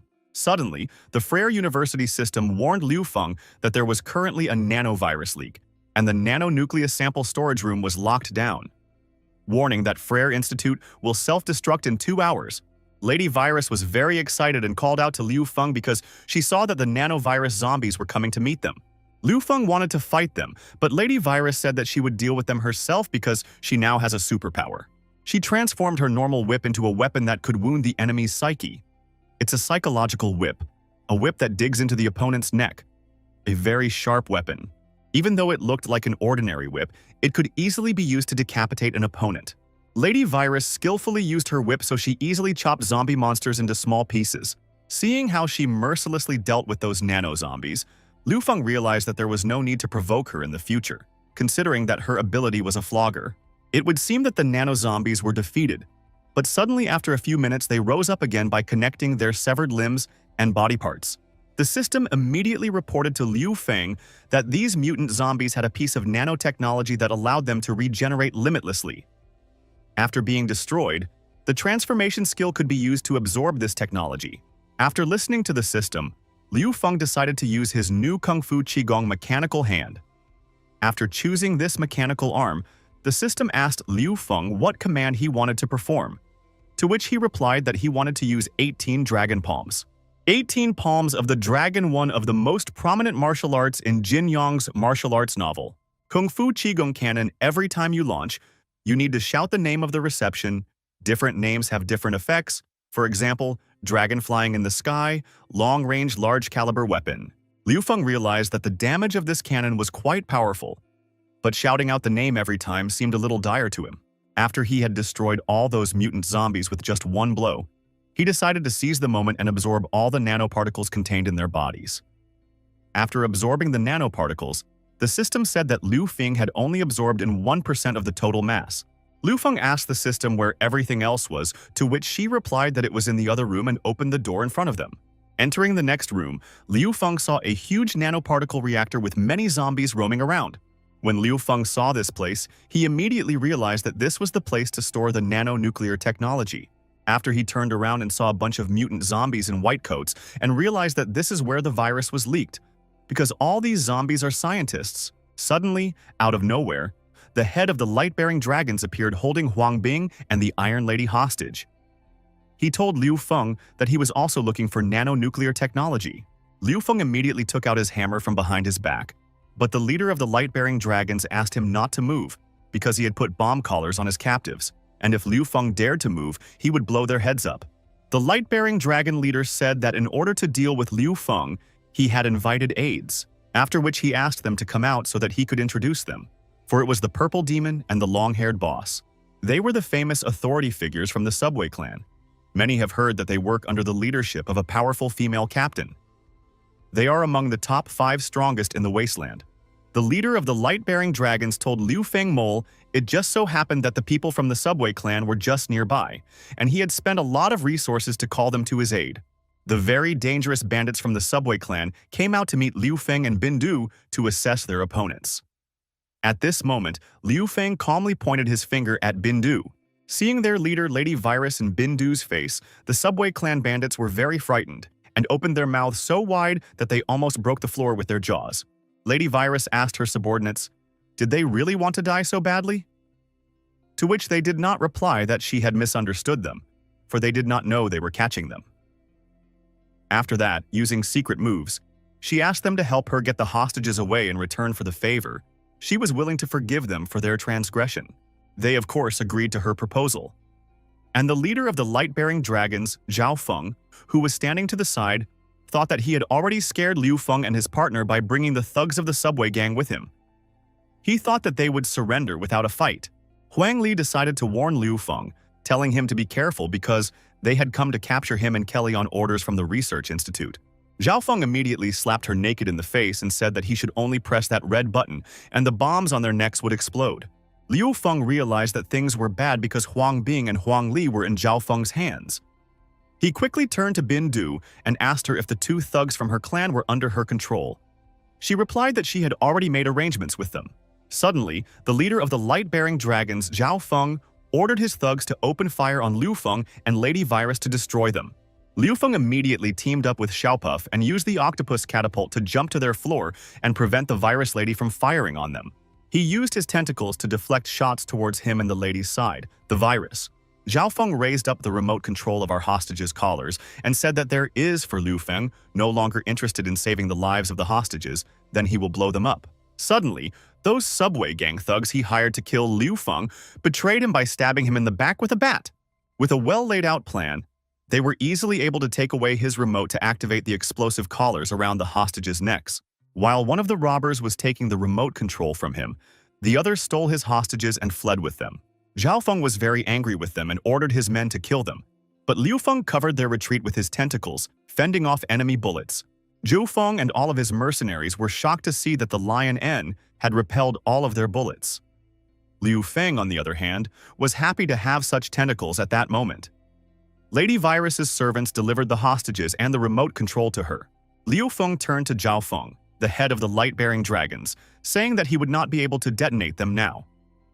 But Zhao Feng laughed back at him, saying that even without pressing the button, the bombs on their necks would automatically explode in 2 minutes. Zhao Feng enjoyed the moment, for he thought that they would first regret underestimating him and then explode altogether. Liu Feng, without thinking for a long time, used his skill of transforming things and broke the explosion program. Canceling it, he opened the collars and released his friends. Zhao Feng was shocked when he saw this. While Liu Feng and his team were having fun realizing that they had defeated a gang of light-bearing dragons, Zhao Feng's subordinate told him that they were surrounded by mutant zombies. But Zhao Feng wasn't the least bit afraid because he had the most powerful A-level gusty wind sword. With just one swing of this sword, he was able to destroy the crowd of mutant zombies that surrounded him. After the head of the light-bearing dragon gang dealt with the zombies and mutants that surrounded him, he told Liu Feng that he had made him very angry, and now he would personally deal with him. He lunged at Liu Feng, but he immediately repelled his attack with a stiff punch to his chest with his nanomechanical arm. Zhao Feng's henchmen were horrified to see that their leader had been hammered into the wall like a nail with just one blow. But Zhao Feng couldn't be defeated so easily. He came out of the wall and said that he underestimated Liu Feng. He then decided to use his crowning move, saying that if he used it, he would consider Liu Feng a worthy opponent. The mercenaries of the light-bearing dragon clan knew this technique because their leader used it to defeat an S-level mutant. Zhao Feng rushed at Liu Feng using the Emperor's assault strike technique. He believed that even a god would die from his strike. Liu Feng calmly asked Xiaopuff to reinforce the glove. After that, he was able to easily repel Zhao Feng's most powerful punch without even bothering, once again throwing him into the wall. This time, everyone was shocked, because no one thought that Liu Feng would be able to repel such a strong and dangerous technique with such ease, as if he was beaten by a child with a stick and not one of the martial artists who killed S-level monsters alone. Zhao Feng was very upset and even more angry, so he yelled at Liu Feng that he wouldn't just get away with it. Suddenly, the wall next to him collapsed. This wall was being broken down by the immortal Valkyrie, who had once again come to take Liu Feng's life, for she was strictly following the orders loaded into her. When she saw Liu Feng, she locked onto her target. When Liu Feng saw the Valkyrie, he only wondered when this Valkyrie would die, after which the Valkyrie immediately took the leader of the light-bearing dragon gang, Zhao Wen, by the head and flattened it. Everyone was shocked to see the Valkyrie. Seeing how she easily crushed Zhao Feng's head with just one hand, it was immediately clear that a Valkyrie with such overwhelming strength was at the S or Lord level. This time, Liu Feng didn't wait for the Valkyrie to attack him, and decided to attack her first using the Tianshan 6 kinds of Yang Atomic Palm. This time, he was not striking at her arm, but directly at the Valkyrie's head in order to destroy her with a single strike, using the powerful strike of the Tianshan 6 kinds of Yang Atomic Palm, a powerful long-range attack. Liu Feng froze in shock as he watched the Valkyrie's face appear from behind his tubers as the smoke cleared. Liu Feng couldn't destroy her with a single blow, but only took off her helmet. Liu Feng's helmet was removed from her helmet, and he immediately missed her retaliation. Everyone was shocked, for after the Valkyrie's helmet fell off of her, they saw that the Valkyrie was a girl, a giant, and despite her life-saving power, she was quite attractive. Her eyes were glowing bright red, and blood was oozing from her head.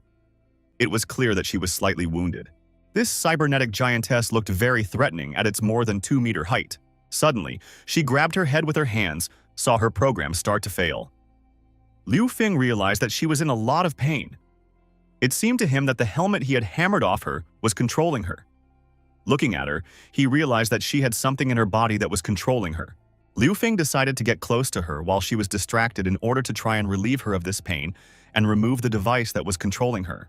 But, to his disappointment, the program still took over, and the Valkyrie immediately attacked Liu Feng. Recoiling, he saw her mutated arm. Liu Feng realized that there was no more time to wait. He rushed towards her to try and free her from the device that was controlling her. Climbing on top of her from behind, he saw what was around her neck and realized that he was the one controlling her. So he decided to transform him in order to eliminate his control over her mind. He was beginning to succeed. Her eyes had returned to normal. He realized that soon she would no longer have to obey the Institute's orders and would soon be able to decide for herself whether or not she needed to kill Liu Feng. Suddenly, a wall exploded behind Liu Feng's back. This was something he definitely did not expect. At this moment, Li Xin was fighting with the Mad Owl. He was trying to kill her because he thought she was a traitor. Li Xin flew out of the wall and into Liu Feng's arms, who was very surprised to see Liu Feng. He was also surprised to see her, and asked her what she was doing here. In this whole situation, the worst part was that Liu Feng never finished transforming the chip on the Valkyrie's neck. It was interrupted halfway through. Following Li Xin, the 4th squad leader Mad Owl, an S-level mutant appeared. Seeing that Liu Feng was trying to remake Mr. Zhen's beast, the owl said that he had come at just the right time because he could destroy the traitor Li Xin and this worthless kid in one fell swoop. Liu Feng immediately asked Li Xin where the others were and what was going on. Li Xin revealed that the army was blocked by a monster on the road. After they separated from the army and rescued Kelly, they were ambushed at the entrance of the Institute. She was forced to come here to distract the captain of the 4th squad of Mad Owl, and asked Liu Feng to be more careful since he is Zheng Tianshang's henchman. She also said that he was rumored to have become famous for single-handedly killing dozens of mutants by tearing them into small pieces. Suddenly, the Valkyrie had another new attack, and she grabbed her head. At that moment, Lady Virus realized that there was finally a chance to use her new ability and help the Valkyrie remember who she really was. The moment the opponent's neck is tied, the opponent goes into a state of emotional judgment. Valkyrie immediately remembered who she was as a child, what she did as an adult, and what she dreamed of. Lady Virus realized that she had succeeded in freeing Valkyrie from the influence of the Institute. Upon seeing this, the owl became furious, saying that they had no right to touch the property of the Research Institute. He said that for that he would kill them all without sparing anyone. Suddenly, something very huge appeared behind him. This huge monster was a zombie lord, Lord level. It immediately pierced Feline's chest with its sharp claws. The danger warning from the system that hadn't appeared for a long time appeared again, but this time it recommended Liu Feng to run away without looking back. Just a month after the apocalypse, zombies quickly occupied the city and pushed government forces back to the northern suburbs. The city was divided into 5 parts. The central part was occupied by a mutant-level disaster, the Blood Empress. In the western part is a nameless forest.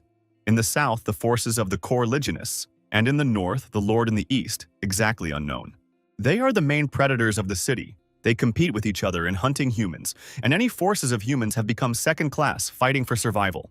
The boss of a city of Lord level. He was ruthless and killed anyone who got in his way. Upon seeing him, Li Xin immediately said that he was the one who ordered the zombies to chase them, but couldn't understand how he could catch up with her here. Hanging on the claws of this monster, Mad Owl realized that his days were numbered. But he didn't want to leave, so sad and sorrowful, so he told the Overlord not to dare to underestimate him. After that, he gathered all the energy of his suit into a fist and released it directly at the Overlord.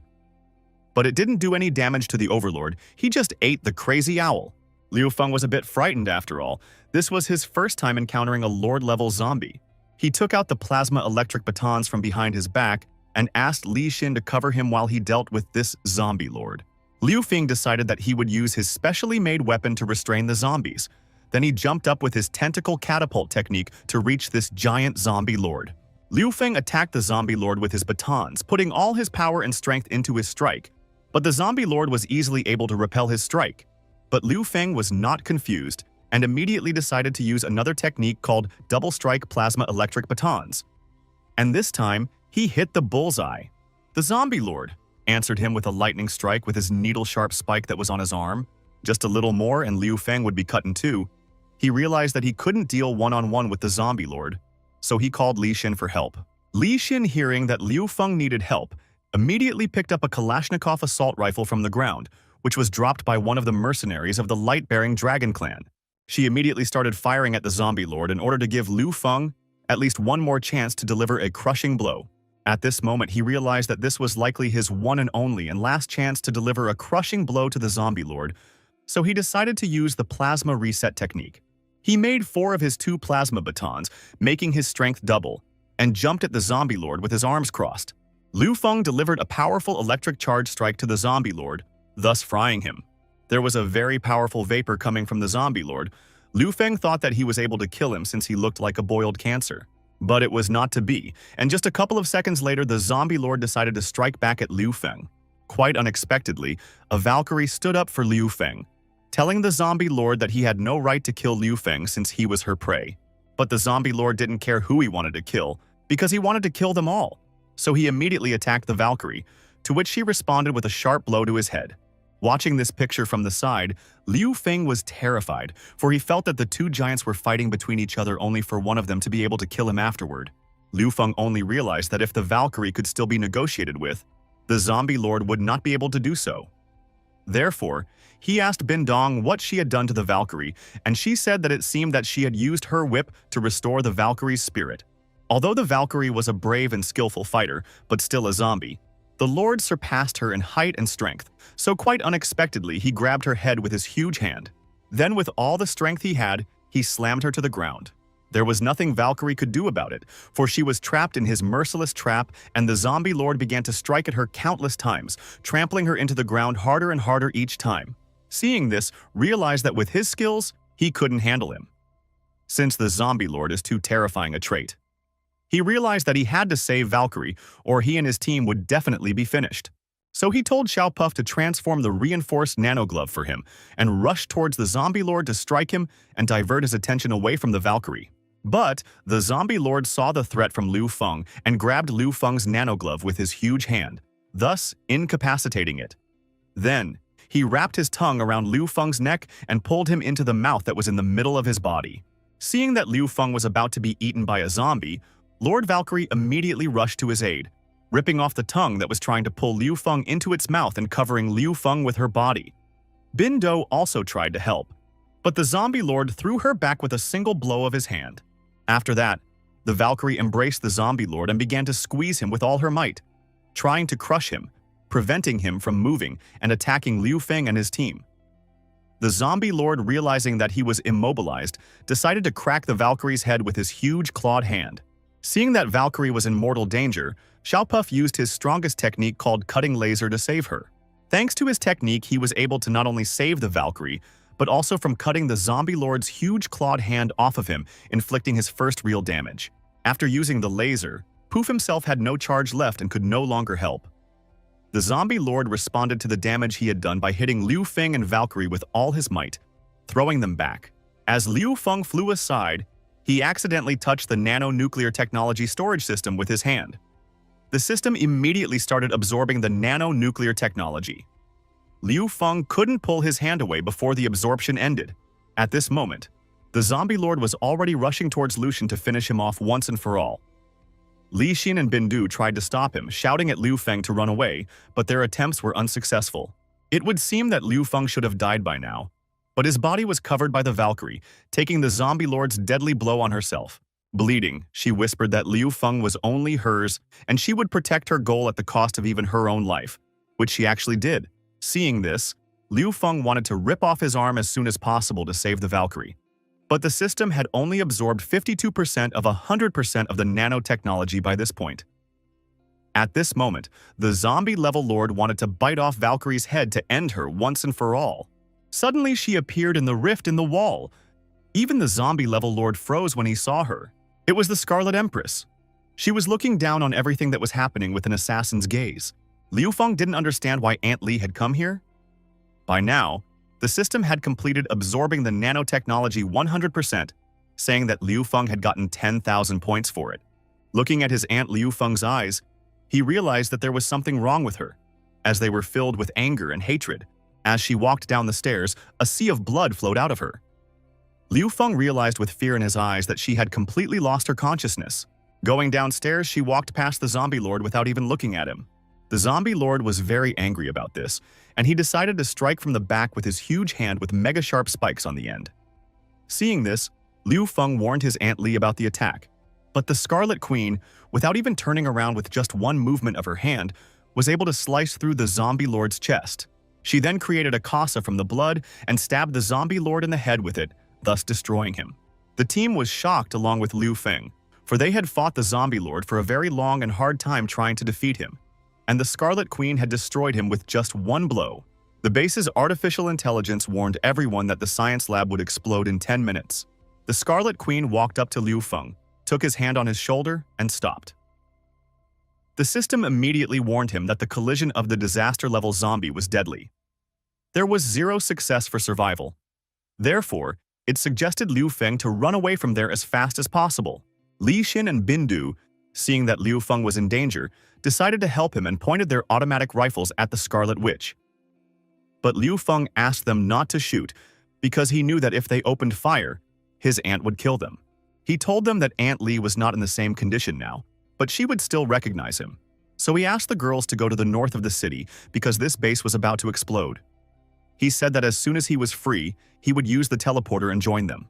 Just as suddenly, the Scarlet Empress wrapped Liu Feng and herself in her own blood, causing her to create a bloody teleport, and they disappeared. Liu Feng found himself in some bloody tent and couldn't understand where he was. How suddenly after a moment, it reached him that he was in the Scarlet Empress's lair, which was located on the tallest building in the center of the city. But no sooner had he thought of all this, than suddenly his Aunt Li pounced on him and rode him on top of her. He was shocked and asked the system to explain what was happening to his aunt. The system replied that when the Empress was in heat, she would take the unconscious marked man into the den, telling Liu Feng that it seems like last time she tagged him for the sake of today's situation.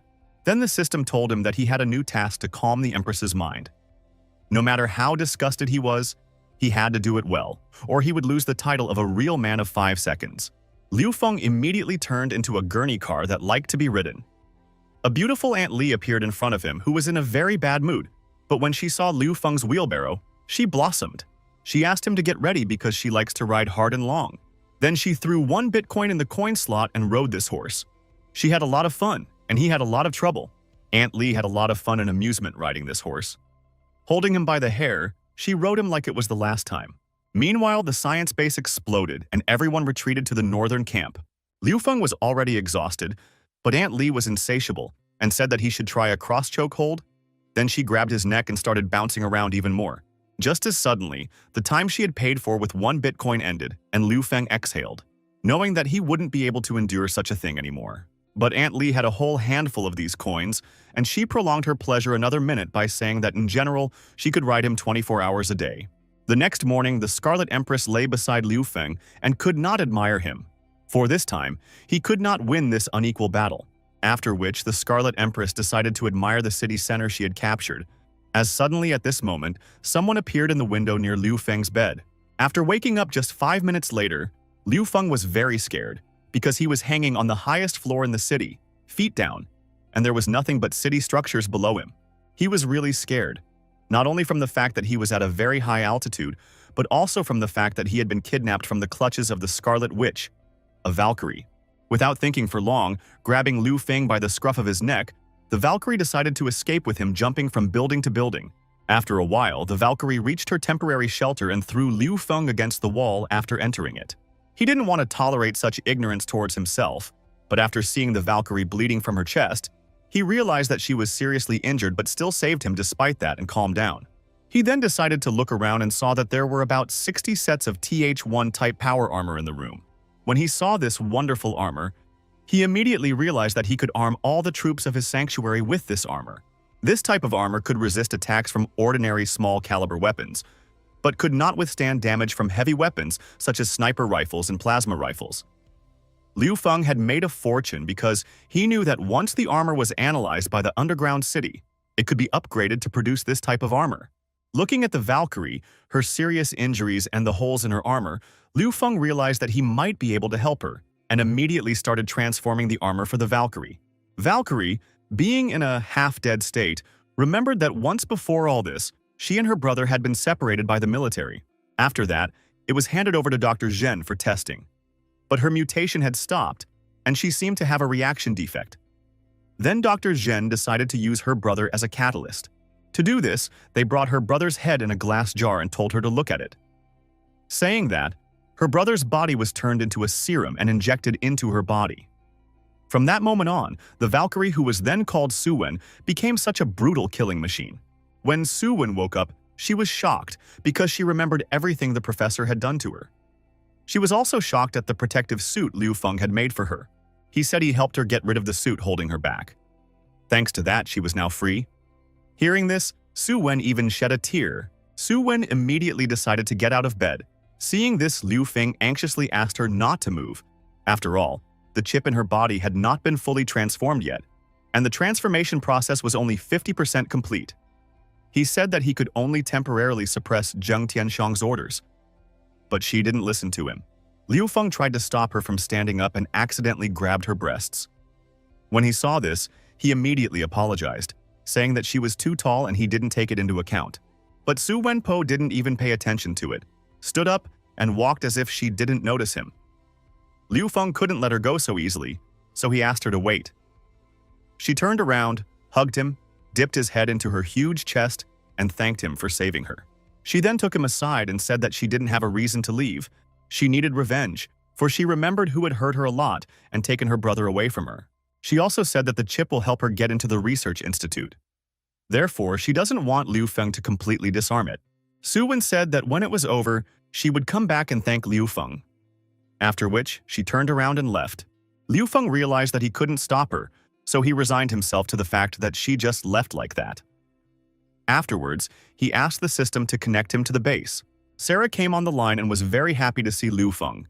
He said he had sorted everything out and was ready to go back to the shelter. Sarah replied to him that the others had already returned to the northern base, and now that he was safe too, she could breathe easy. Liu Feng was glad that everything was fine and said that he was making progress here too. After all, he had gotten a lot of new type scolding. Crossing the armor into the shelter, Liu Feng and his team returned back. No sooner had they left the teleport than Sarah and Commander Lun were already waiting for them in the shelter. Sarah immediately asked how their mission had gone, and Liu Feng replied that this time everything had been accomplished perfectly.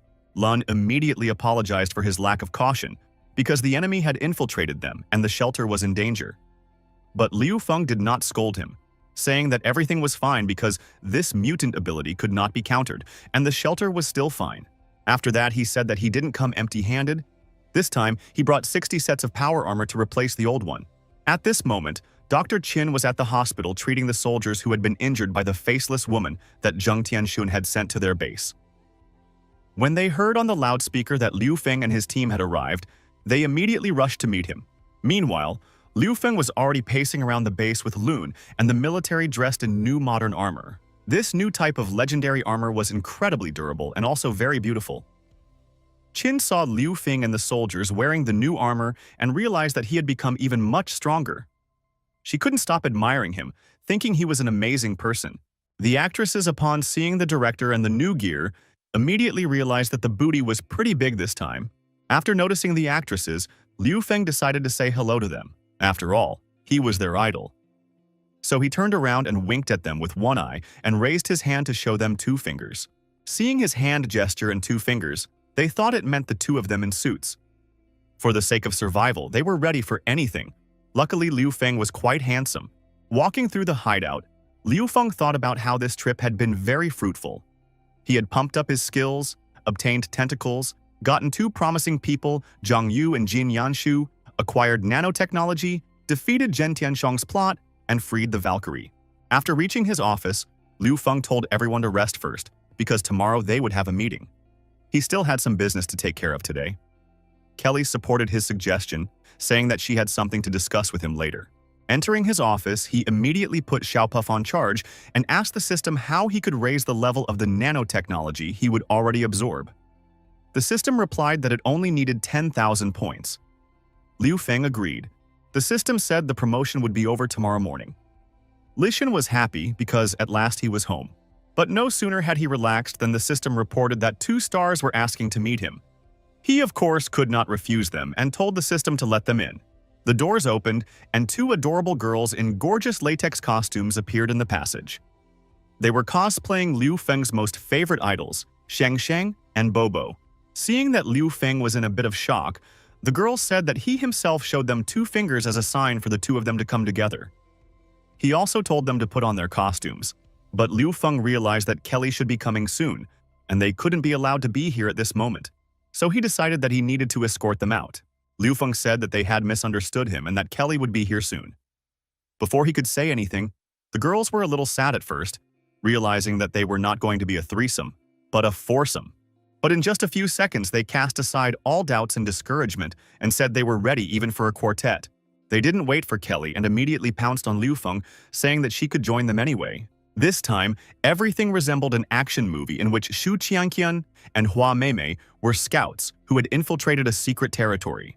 Liu Feng was the head of Feng's Black Tiger Company, which the 2 scouts had infiltrated to gather evidence against him. But luckily, he caught them. The scouts realized that there was nowhere to run, so they decided to rush into battle, using a double attack. At this point, the head of the company realized that he wouldn't be able to resist their combined attacks for long, because they were very powerful. After the double attack, they applied a 2-star attack, dealing even more damage to the principal. Then used the 2-star grappling technique to disarm him and lay him face down on the floor, not giving him the slightest chance to win. The director realized that he was losing and that their combined technique was very strong. But he couldn't let his defeat happen, so he used the Raven Flight technique to break free from their double grip.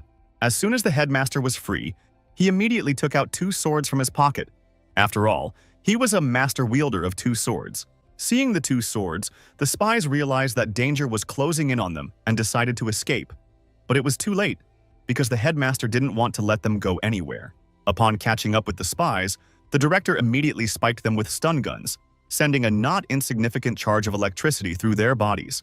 In the finale, the scouts still failed to infiltrate and were captured. Liu Feng decided that he had to get the movie actresses out of his room because Kelly was about to come over. Before he could think about it, he suddenly heard a knock on the door. He was terrified, for he knew that if Kelly spotted him with other women, he was finished. So he decided to hide them as soon as possible by covering them with a sheet. Liu Feng opened the door with his eyes closed and said, "Hello, Kelly." But when he opened his eyes, he was surprised to see Li Xin in front of him. When she heard that, she immediately said that she was surprised that he still couldn't forget about Kelly. Li Xin pushed Liu Feng out of the door, entering the room, saying that she had business with him and wanted to discuss it in the room. When he saw Li Xin sitting on his bed, he was horrified. She had asked him to sit next to her because she had a very serious conversation with him. Li Xin insisted him to sit down beside her and didn't understand what he was really shy about. And Liu Feng at that moment didn't understand how he could sit down beside her when there were two naked women lying under the blanket behind Li Xin. Meanwhile, at the northern base, the artificial intelligence reported to the director that the mission to eliminate Liu Feng had been completely failed.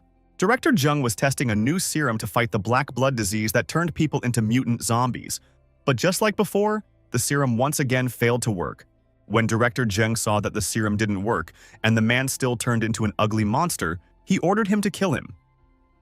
Suddenly, the leader of the third squad came into his lab and said that artificial intelligence was garbage. It would be better if they were assigned the mission to destroy Liu Feng. At the same moment, in Liu Feng's room, Li Xin laid down on the bed with her head resting on top of the models. When Liu Feng saw this, he was completely horrified. He realized that if he got caught with the models and then Kelly showed up, he'd be finished and couldn't get away with it. Li Xin, saying that she was tired, leaned back completely. Seeing this, Liu Feng realized that things were not good. He immediately put his arm around her waist and said that she was very beautiful today. He realized that he had to stop her. Otherwise, he's dead. Li Xin suspected something wrong with this and turned back around and noticed that the sheet was moving slightly as if there was someone underneath it. Liu Feng immediately grabbed her cheeks and turned her around to face him. He knew he had to take her attention away from what she was seeing first and said he had a surprise for her. Li Xin replied that she was looking forward to his surprise. But this time she came to see him because she needed to ask him something. She first asked Liu Feng about her relationship with Kelly, but afterward, she said it was a joke and she actually cherishes the relationship between her and Liu Feng. Liu Feng just froze in place, not knowing whether what he heard meant a declaration of love or just Li Xin's fetish that pushed her to say such a thing. Seeing that Liu Feng was in a dazed state, Li Xin grabbed his hand and kissed him in French, proving that her words were very true and real. After that, Li Xin immediately waved her finger at Liu Feng, showing him that she wanted to make passionate love to him right here and now. Liu Feng didn't even have time to think about this coitus when suddenly there was a knock on the door, and Liu Feng immediately realized that it must be Kelly. Liu Feng shoved Li Xin under the same sheet as the movie actresses and asked her to sit quietly, then went to open Kelly's door.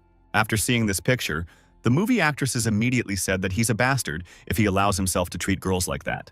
Li Xin was shocked, because when she turned around she saw that under the sheet was not only her, but also two other movie actresses. When they saw Li Xin, the actresses immediately realized that she was the third person the director had mentioned. Li Xin, on the other hand, thought that this was the surprise Liu Feng had told her about. In order not to fall foul of Kelly, Liu Feng offered to talk to her in the living room, saying that his bedroom was very messy. Kelly agreed to talk in the living room. One of the actresses found out that this red-haired beauty was Ms. Li Xin. The actresses couldn't even think that she was also in a relationship with the director. After that, they suggested her to do some nice things with the three of them.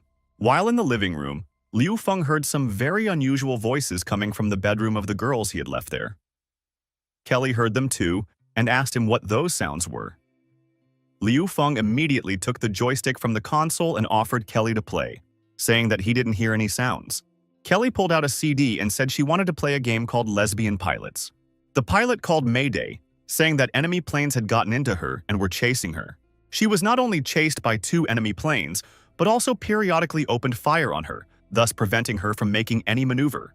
The pilots of those pursuing two aircraft were undoubtedly professional aviators who didn't want to let go for a second of the pursuing aircraft. As the game was playing, Kelly said that she had some advice for Liu Feng. After all, the base invasion crisis served as a warning signal that Zheng Tianshun would not spare them. Meanwhile, the brawny red-haired aircraft commander once again failed to dodge an enemy attack and was hit in the wing. Kelly suggested that the base should always have at least one officer and one mutant from the officers. There are Li Xin and Lun Xuan, and from the mutants, Shi, Zhang Yu, and his sister. You can divide everyone into 3 teams. One team will stay at the base, and the other team will go to search for materials. The main team will be led by Liu Feng. Her task will be to complete the main tasks. After that, Kelly asked Liu Feng what he thought of all this. But at that moment, Liu Feng was thinking whether Kelly was wearing silky tights or perfectly round and smooth tights. At that moment, the enemy pilots attacked the redhead with a double launch of missiles, after which she realized that the plane was definitely crashing. Kelly heard some strange screams coming from the bedroom. She immediately asked Len again if there was someone in his bedroom. He replied in a shaky voice that there was no one there. Kelly realized that he was hiding something, so she decided to see if he was telling the truth herself and went to the bedroom. She opened the door and told him that whoever was in the bedroom had to come out. At this moment, the dining hall was serving curry with pork chop. Jong-yu saw this and thought that he had gone to heaven because he had not eaten hot food for a month. He immediately, with tears in his eyes, began to take away this delicious dish, even in spite of the beauty who prepared this masterpiece. Sister Lee asked Jin Yangshi how the situation outside was. Was it still as bad, or could it be possible to go out for walks already? Jin Yangshi replied, saying that there were zombies running around everywhere now, and they had evolved to the point where they could dodge bullets, and people lacked food and clothes. If Jong-yu didn't go out on campus to get food for them, they would have starved to death long ago. Sister Lee was horrified to find out that it was still so terrible and very dangerous outside. Suddenly, she heard the teachers that Liu Feng had brought with him talking amongst themselves. They were admiring the technology and the cleanliness and order of this shelter, saying that it was much better than the slums of the northern base, and they couldn't even suspect that the owner of this shelter was Liu Feng. Suddenly, the system alerted all the residents of the shelter that the base would be significantly upgraded and in 12 hours, and said that at that time everyone should be quiet and stay in their rooms without leaving them until the modernization was complete. Jin Yangxue, seeing the three female teachers as her rivals, still realized that if anyone found out about her relationship with Liu Feng, their relationship would be discovered, and it would be like setting fire to gunpowder. At this moment, while in Liu Feng's room, Kelly discovered a crumpled bed with some kind of incomprehensible liquid on it. When Kelly touched the sheet, she realized that someone was definitely sleeping on it, as it was quite warm. But there was no one in the room, just a warm sheet and something on it, Kelly thought. At this moment, those under the bed and Li Xin along with the movie actresses realized that although it was very exciting for her with the girls, but if the vixen saw her in this state, she would definitely embarrass herself. Realizing that Kelly is not stupid and is about to guess everything, Li Feng said that before she came in, he was resting in bed. At this moment, Or turned to him, showing some kind of liquid on her fingers, and asked what she was doing in his bed. He immediately realized that this liquid belonged to his gorgeous girlfriend Li Xin. She realized at that moment that this was not a good thing and could end up being a lot of fun. Liu Feng realized how much of a heel he might be in right now and decided to quietly leave the room. But Kelly stopped him and asked if it was body fluid. He thought he was done for when suddenly Kelly asked him, was he here polishing his rod? Hearing this, Liu Feng exhaled and said that yes, that was exactly what he was doing. He felt extremely relieved when he realized that this time he was once again able to turn his back on Kelly and not get burned in front of her. Kelly told him that she was the base administrator and the director's wish was also part of her duties. So the next time he thought of rubbing his rod, the first thing he should do was invite her over and offer to fulfill the mission to her rather than do it alone. After which, Kelly collapsed on the bed and started beckoning Liu Feng with just one finger, saying that she had something else to report to him. Kelly, a knight of divine light, has come to punish the Goblin King, saying he cannot escape her sword. The Goblin King mocked her and said that not only was she not backing down, but she had also come into his clutches herself.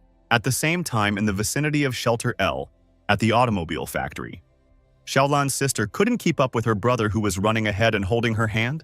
A sniper sat on the roof of the building and took aim at her brother before shooting him right in the kneecap.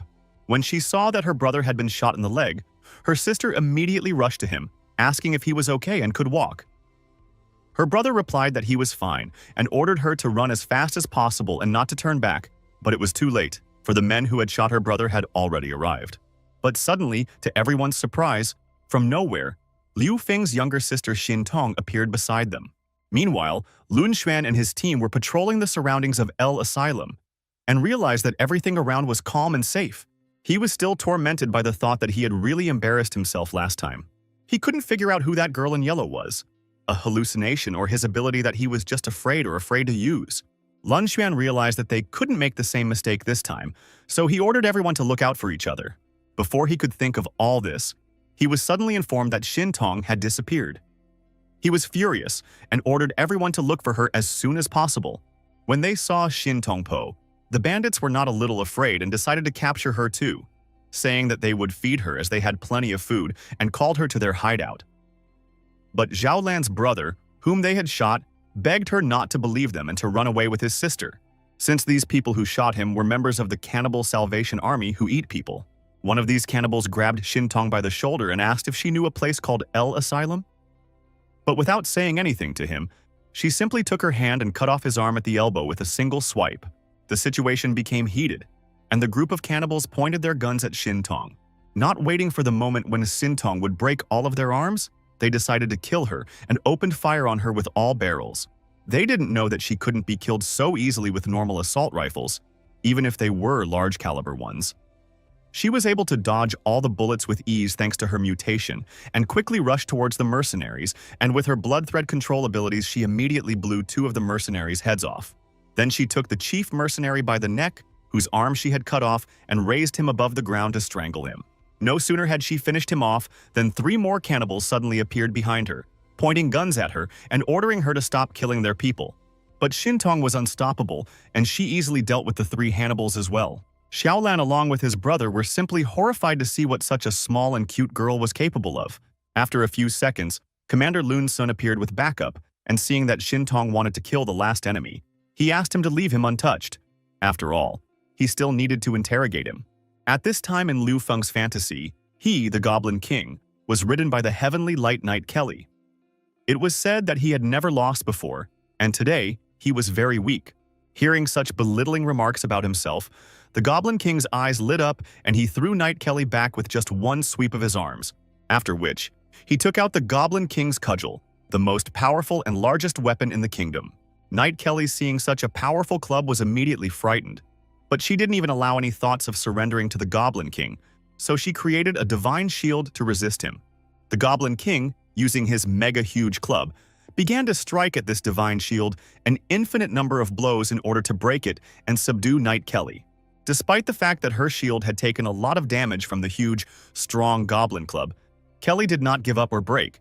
She used holy healing to continue the battle. The 3 of them ended up spending the whole night under the bed listening to these 2 play their very unconventional games.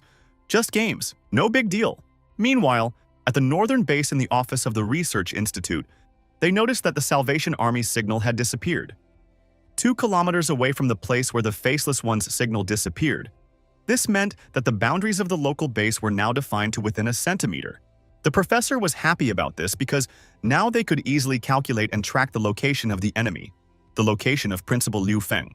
The professor assigned this time the mission to destroy Liu Feng to his grandson, telling him that if he does not complete this task, there is no way back. He ordered Zhang Xiaofeng to destroy L's hideout, finish off Liu Feng, bring back the nanotechnology, and bring back Kelly. Hearing about Kelly, the grandson said he'd make Liu Feng wish he'd never been born. No one dares to even look at Grandpa's woman, let alone touch her. But the professor said it's nothing. Zhang Xiaofeng heard this and said that his grandfather was very partial to women, and it was in his spirit. After which he ordered his partners to move out to destroy the L Asylum. In fact, the professor was very much concerned that Kelly was not with him at the moment, for he had always wanted her to belong only to him.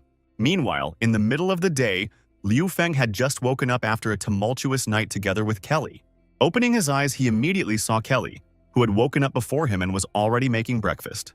After just a few seconds, he remembered that there might still be Li Xin with 2 movie actresses under his bed. He immediately decided to look under the bed, but Liu Feng found no one there, so he calmed down and exhaled. At that moment, Kelly brought him breakfast and told him to eat first before doing anything else. That's when Liu Feng realized the girl's point. Liu Feng ate the food, saying it was delicious and telling Kelly that she was a very skillful girl. Kelly wished him a good appetite and reminded him that they had a meeting later today. 15 minutes later, the system announced that the asylum had successfully completed the nanonuclear technology upgrade. The entire dungeon had been modernized. After hearing this information, everyone rushed to see what the asylum had become. The modernization of the nanonuclear technology had been completed. The system also reported that the nanonuclear technology had already appeared in the main hall, and there were also new blueprints that Liu Feng could view in his computer. Everyone admired the renovated shelter and said that this was Liu Feng's strength. The guard room at the main gate was also upgraded. The system reported that this upgrade could lead to an overall scientific and technological rise in the underground city, strengthening the overall defense, and at the same time, the power consumption would also increase. The power plants would also be upgraded, but for this, the system asked Liu Feng to find as many power cores as possible. Kelly was once again pleasantly surprised for such a huge underground city to be upgraded in one night. All the inhabitants were very happy that they joined the Beak and began to live in its shelter. After all, the efficiency of the renewed underground city had increased by 20% and energy consumption by only 10%. There were many who didn't know how Liu Feng had achieved such a magical upgrade, but this in their eyes looked just like a city of wonders. At this moment, everyone was looking at this magician. After all, he was the creator of this miracle. The system notified that Dr. Zheng Tianxiong was watching him. Because of the nanotechnology in his hands, he had prepared some more plans to confront Liu Feng. The system suggested to finish off Dr. Zheng Tianxiong from the Research Institute before he built up his strength and came to the hideout after Liu Feng. Liu Feng remembered that Zheng Tianxiong wanted to capture Kelly. Because of him, Anti-Li mutated. The horrible experiments on the human body he conducted led to the creation of the Valkyrie. What's even worse is that he wants to catch Liu Feng's little sister, so he's just a monster that needs to be done away with. Without thinking for a long time, Liu Feng raised his right hand up and shouted that humanity would win and they would all survive. To his surprise, all the residents of the shelter fiercely supported Liu Feng's words. They also raised their hands up. After raising morale in the shelter, Liu Feng ordered Kelly to convene a leadership meeting. Kelly said she would do his bidding and added that he already looked like a fine leader. After a while in the command center, Liu Feng said that he had gathered all of them to discuss the impending danger, saying that the shelter was being closely watched by Zheng Tianxiong. But before discussing the topic, he suggested a free report on the current situation in all departments. Liu Feng said that after the upgrade, in addition to improving production efficiency, thanks to the improvement of artificial intelligence to the basic level of the shelter, can also produce new unmanned defensive weapons. This weapon can automatically recognize enemies and fire at them from two sides. This greatly increases the defense capability of the base. Also, the shelter can now hold about 1,000 people, and production can arm and outfit 100 soldiers. Their armor can withstand fire from most light weapons. In addition, nanotechnology has brought new technology. It can absorb a lot of energy from the sea, but now this technology can't be unlocked because the base is far away from the sea, so we need to improve the generator for better and smooth operation of the system. No wonder Liu Feng insisted on finding this technology, Li Xin thought. As soon as Liu Feng stopped, Kelly immediately stood up and said that it was her turn to give her report. She said the current number of people has a huge impact on development, the shelter. Now that food supplies are sufficient, it is time to expand. For this reason, Kelly said that she was nominating a talented candidate for their command staff. This candidate turned out to be the Black Gold Witch Jin Yanshu, who is very good at manipulating people. Everyone was very much surprised. Kelly continued by saying that Jin Yanshu used to be very interested in personnel management, so Kelly discussed it with director Liu Feng, who approved her appointment as the person in charge of recruitment. Jin Yangsue was very happy. After all, she had made the first step. She was very curious to see if she could gradually capture Liu Feng.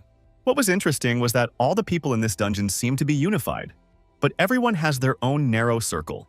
Liu Feng unites everyone by relying on his abilities.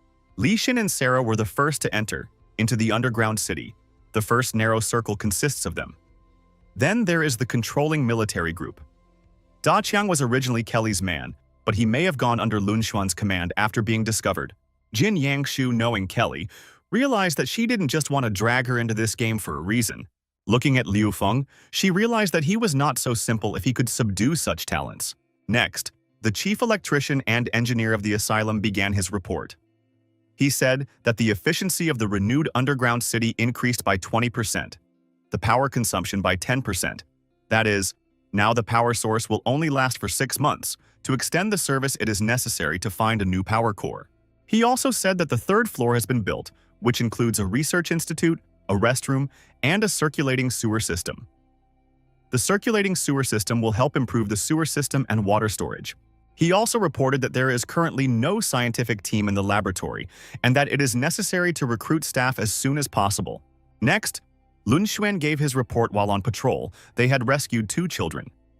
According to them, the Salvation Army was looking for a shelter on the orders of the Scientific Research Institute. They captured a nearby military base and grabbed a large number of survivors as military food. Hearing that they were eating people, Da Qiang immediately became enraged, pounding his fist on the table. He said that they were monsters and he would kill them. Liu Feng understood that in such situations, one should not let anger control one's mind, so he ordered Da Qian to immediately calm down and cool down. Kelly immediately said that Liu Feng was right because it was a trap, and asked no one to give in to their emotions. She said that Zheng Tianxiong had obviously sent them to scout. They can determine the approximate location based on the disappearance radius of their squad, after which Kelly asked Liu Feng to confirm her words. At this moment, Liu Feng didn't understand how the others could even think of such a thing. In just a second, he answered, "Yes, that's right." The only thing that confused him was that he had to pretend to be someone else because he didn't know what to do if they asked him what they should do next. Before he could think about it, Sarah suddenly stands up from her seat and asks Liu Feng, "What should we do next?" Liu Feng, without thinking for a long time, decided to turn the tables and asked Lun Xuan what he thought about it. At this moment, Lun Xuan realized that Liu Feng still could not forgive him for the past and decided that he needed to show his abilities and strength. Lun Xuan said that they can't wait, they need to attack first, take them down from this position and destroy them. He said that in the near future, they would need to recruit a significant number of soldiers, at least about 60 people. And when the time comes, Lun Xuan will personally lead the team, plus one mutant, and they will easily be able to defeat them, said Lun Xuan, finished his report. Liu Feng immediately stood up from the table and said that Commander Lun Xuan said well. Liu Feng said that he would divide the troops into 3 groups. One would guard the house, one would go to mop up the guards, and another one would go with him to carry out tasks. Let the other departments carry out their own tasks. Likewise, Liu Feng said that there was no need to wait for the recruitment of 60 people, because after he and his team returned from scouting the news in the north of the city, he would personally lead the group together with Lun Xuan to destroy the Salvation Army. After the meeting was over, Liu Feng rushed to his own laboratory to refit some items. After refitting, he obtained the newest armor and 4 tentacles. At the same time, the teacher of the case, the children who were rescued from bloodthirsty human flesh-eaters, to the doctor for examination in the lab. After going down to the laboratory, they saw Liu Feng, who had 4 tentacles on his back that protected him from attacks from all sides in a 24/7 mode. After turning around and seeing the children, Liu Feng immediately told Dr. Qin that these were the children he was talking about and asked her to check on them, to see if there were any problems so that they could go to school. Looking at the boy, he said that he was going to build a school in the underground city. Besides, this time when he was returning from the northern base, he would take the children with him. Dr. Qin was very happy that Liu Feng had not forgotten about the children she had forgiven him to take from the northern camp.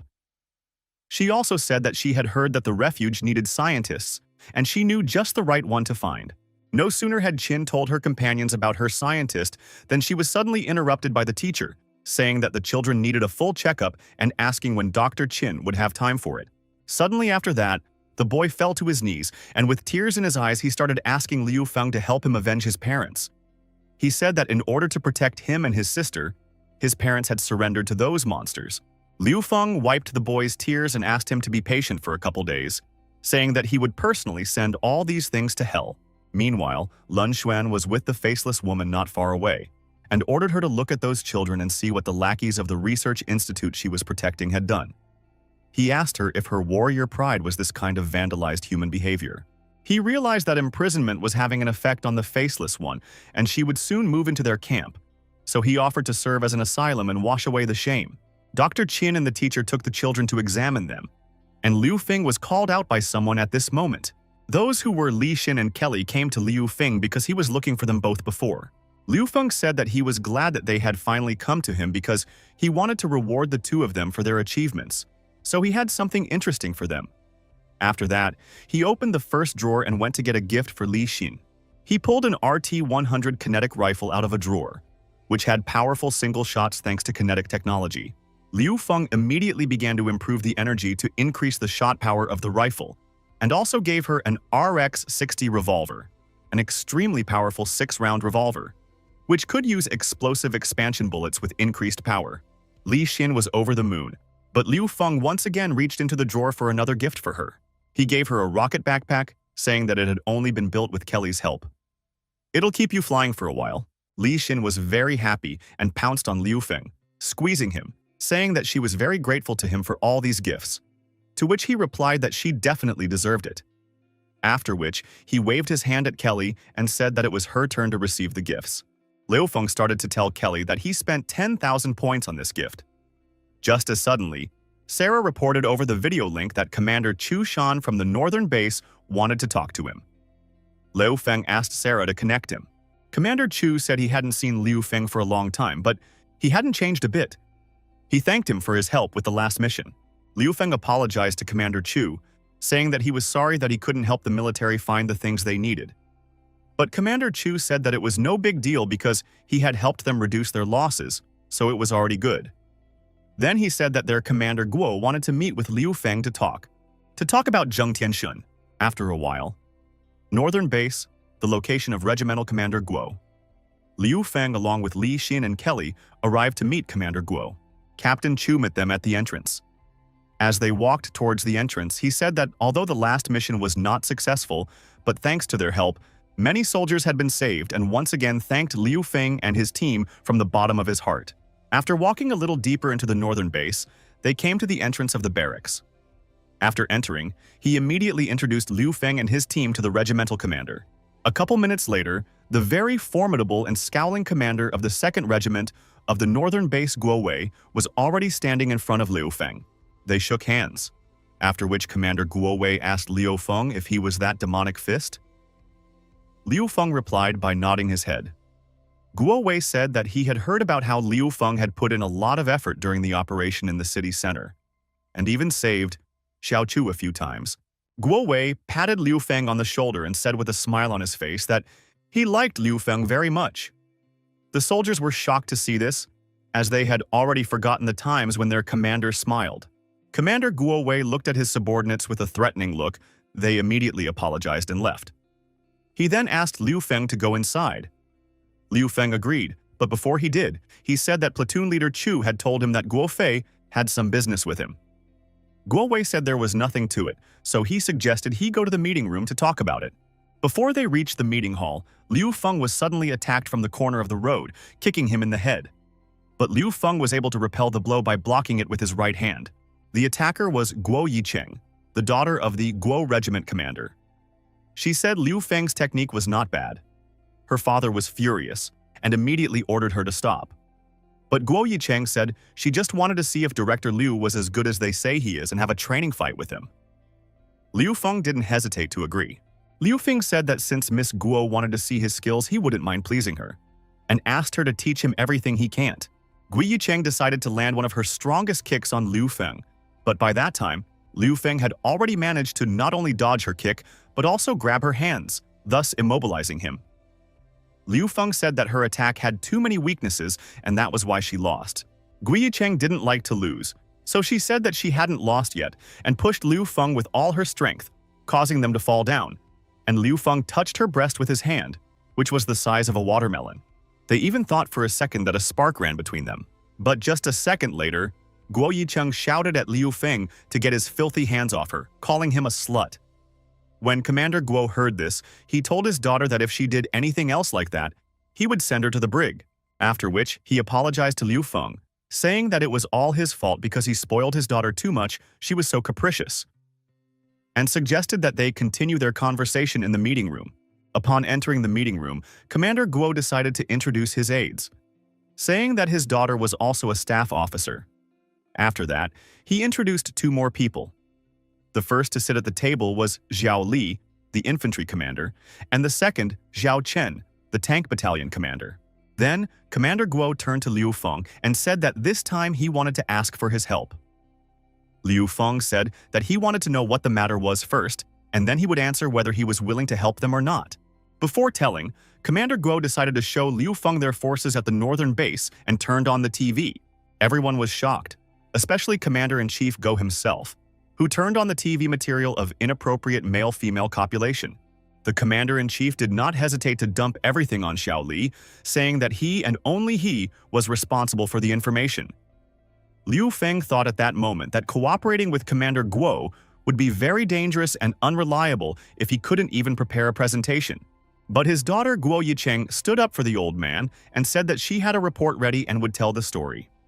She came out to the TV and said that there were 5 main forces at the northern base: the Provisional Government and Research Institute in the center, the Mutant Association in the east, them in the north, the city gangs in the west. They are in a long confrontation with the Mutant Association.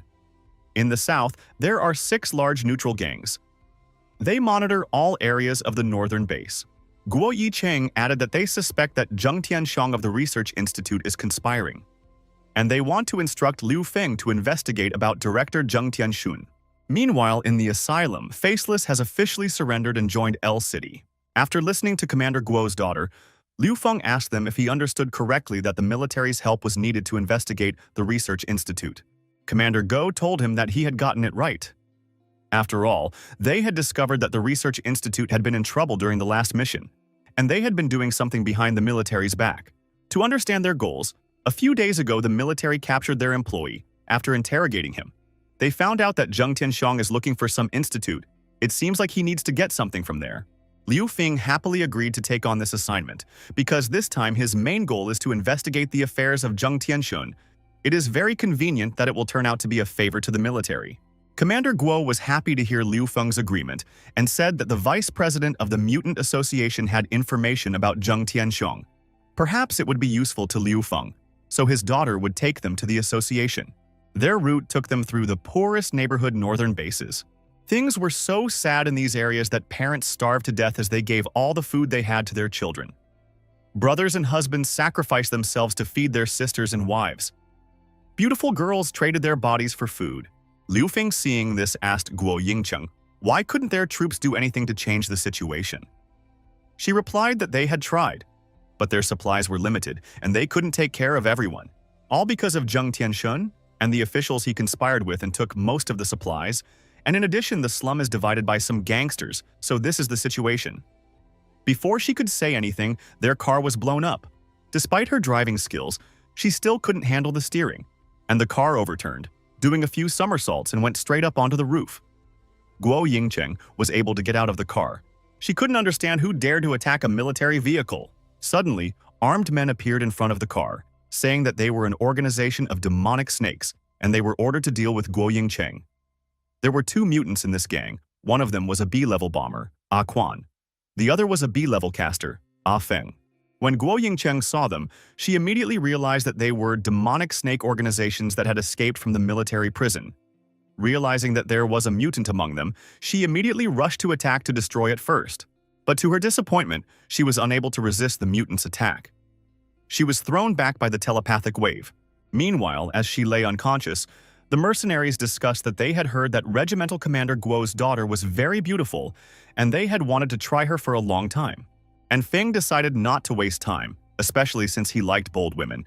He started to reach out his hands to Guo Yingcheng, but to his disappointment, he didn't even have time to touch her with one finger before he suddenly lost his arm at the elbow. He was in a lot of pain, but he couldn't see who it was. After a few seconds, the smoke cleared and Li Xin and Kelly appeared from behind it. Li Xin was excited to meet the bandits because she really wanted to test the new weapon on them, telling Kelly not to interfere because she was able to deal with the bandits herself. And Feng was furious because he had lost his right arm, so he immediately ordered to kill those girls. But Li Xin and Kelly were very experienced fighters, so they were not intimidated by the number of opponents or their strength. Seeing that his subordinates were failing, Ah Feng rushed at Li Xin with one hand, delivering a very powerful punch. But he missed because Li Xin dodged it skillfully with her flying machine. Meanwhile, Ah Quan grabbed Kelly, sneaking up behind her and pointed his gun at her. But just seconds later, he was brutally killed, as he didn't attack the real Kelly but her clone created by her ability. Seeing this, Liu Feng realized that Kelly possessed a very powerful ability. He remembered how she had easily made tentacles out of nanometal. She had said then that it was just an elemental use of abilities, and she could do anything that was within her knowledge, so lately she had been frantically studying just about everything. At that moment, he thanked her for the tentacles and said that in the future, by combining his transformation ability with her creation ability, they could even make an Iron Man suit. One of the mercenaries realized that he was the only one left, so he immediately decided to run away, because if he didn't run away, he would also die like the others, so he rushed out. But Liu Feng couldn't let him escape, so he shouted at him to stop and held the plasma beam at the ready. But the mercenary is already unlucky because he was left without a head and an arm, all thanks to the vice president, who appeared quite in time. Kawase Suena, the current head of Japan's Kawase family, leader of an organization known for secret assassinations, the Unruly Blade, was famous before the apocalypse. She had once single-handedly killed 124 members of Shimaji's nemesis, her family. When enemies pursued her, she was rescued by the president of the association and joined. After the end of the world, she accidentally acquired a mutant ability, a misty shadow, which made her the queen of the night. Kawase Suena told Liu Feng that the situation was urgent. She had received information that the mercenaries had gone to his base. Liu Feng couldn't believe his ears. Liu Feng asked her if it was true, to which she replied that she suggested going to the Mutant Association to talk in a more relaxed and safe environment. After arriving at the mutant headquarters and going up to the meeting room, Kawase Suena revealed that she had inside connections at the Research Institute, according to the information sent by the source. The third squad, Zhang Xiaofeng, led his squad to the Salvation Army base. Liu Feng realized that this was the base that Lun Xuan had told him about. The leader of the third squad of the Scientific Research Institute was Zhang Xiaofeng, who was ranked 51st among the mutants in the country, a bloody executioner. His entire squad, including himself, are an enigma and his abilities are unknown. After seeing his picture, Li Xin said she knew the psycho and was surprised that he had also become a mutant. She said that she had worked with his team in previous missions. He's a madman who isn't squeamish about anything. He used to go on mass killing sprees to vent his anger, sparing neither children nor women. Liu Feng couldn't figure out if it was a coincidence or a setup, as he had just arrived and received such a message right away. After thinking for a moment, he asked the vice president if there was any news about the children around the clinic, because he was ready to take them to his sanctuary. She immediately contacted her man. Her man said that the children had recently been taken away by a man from the Research Institute. Liu Feng was furious because he couldn't believe it. Liu Feng realized that if the children got into the institute, it would be certain death for them, and he had to save them no matter what. Kawase Suena asked him not to worry. After all, Dr. Chin's clinic was also under their patronage, and they were also responsible.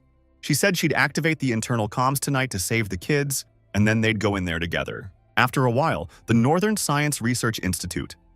Uncle Fu tried to escape from the Research Institute with the children.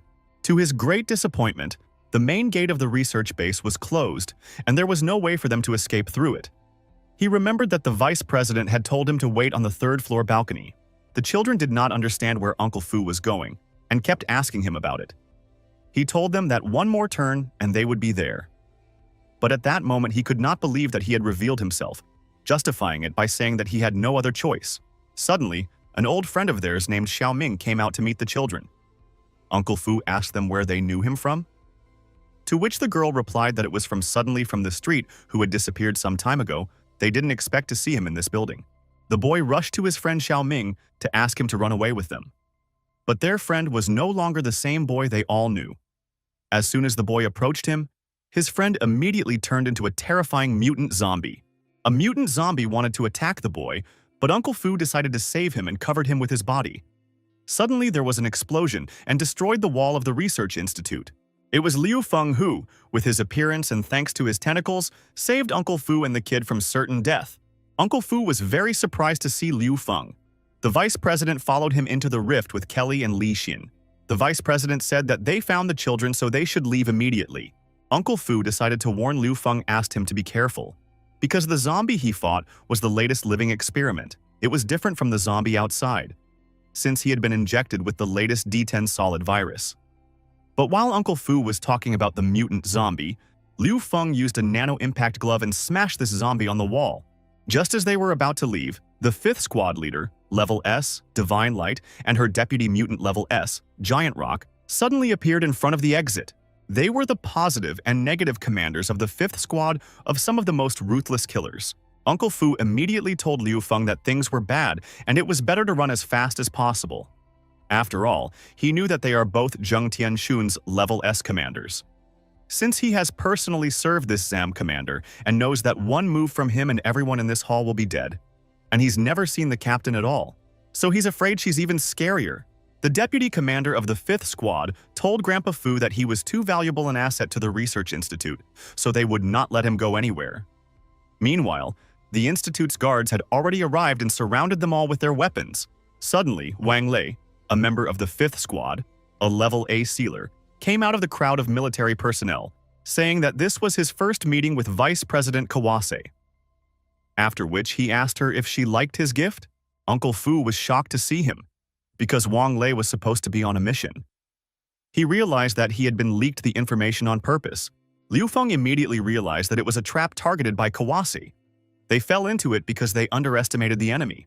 Kawase also realized that she was the target and decided to cover everyone so that they could evacuate and then engage them. Meanwhile, Steele sharply said that the Research Institute knew how strong she was, so they sent her to confront her.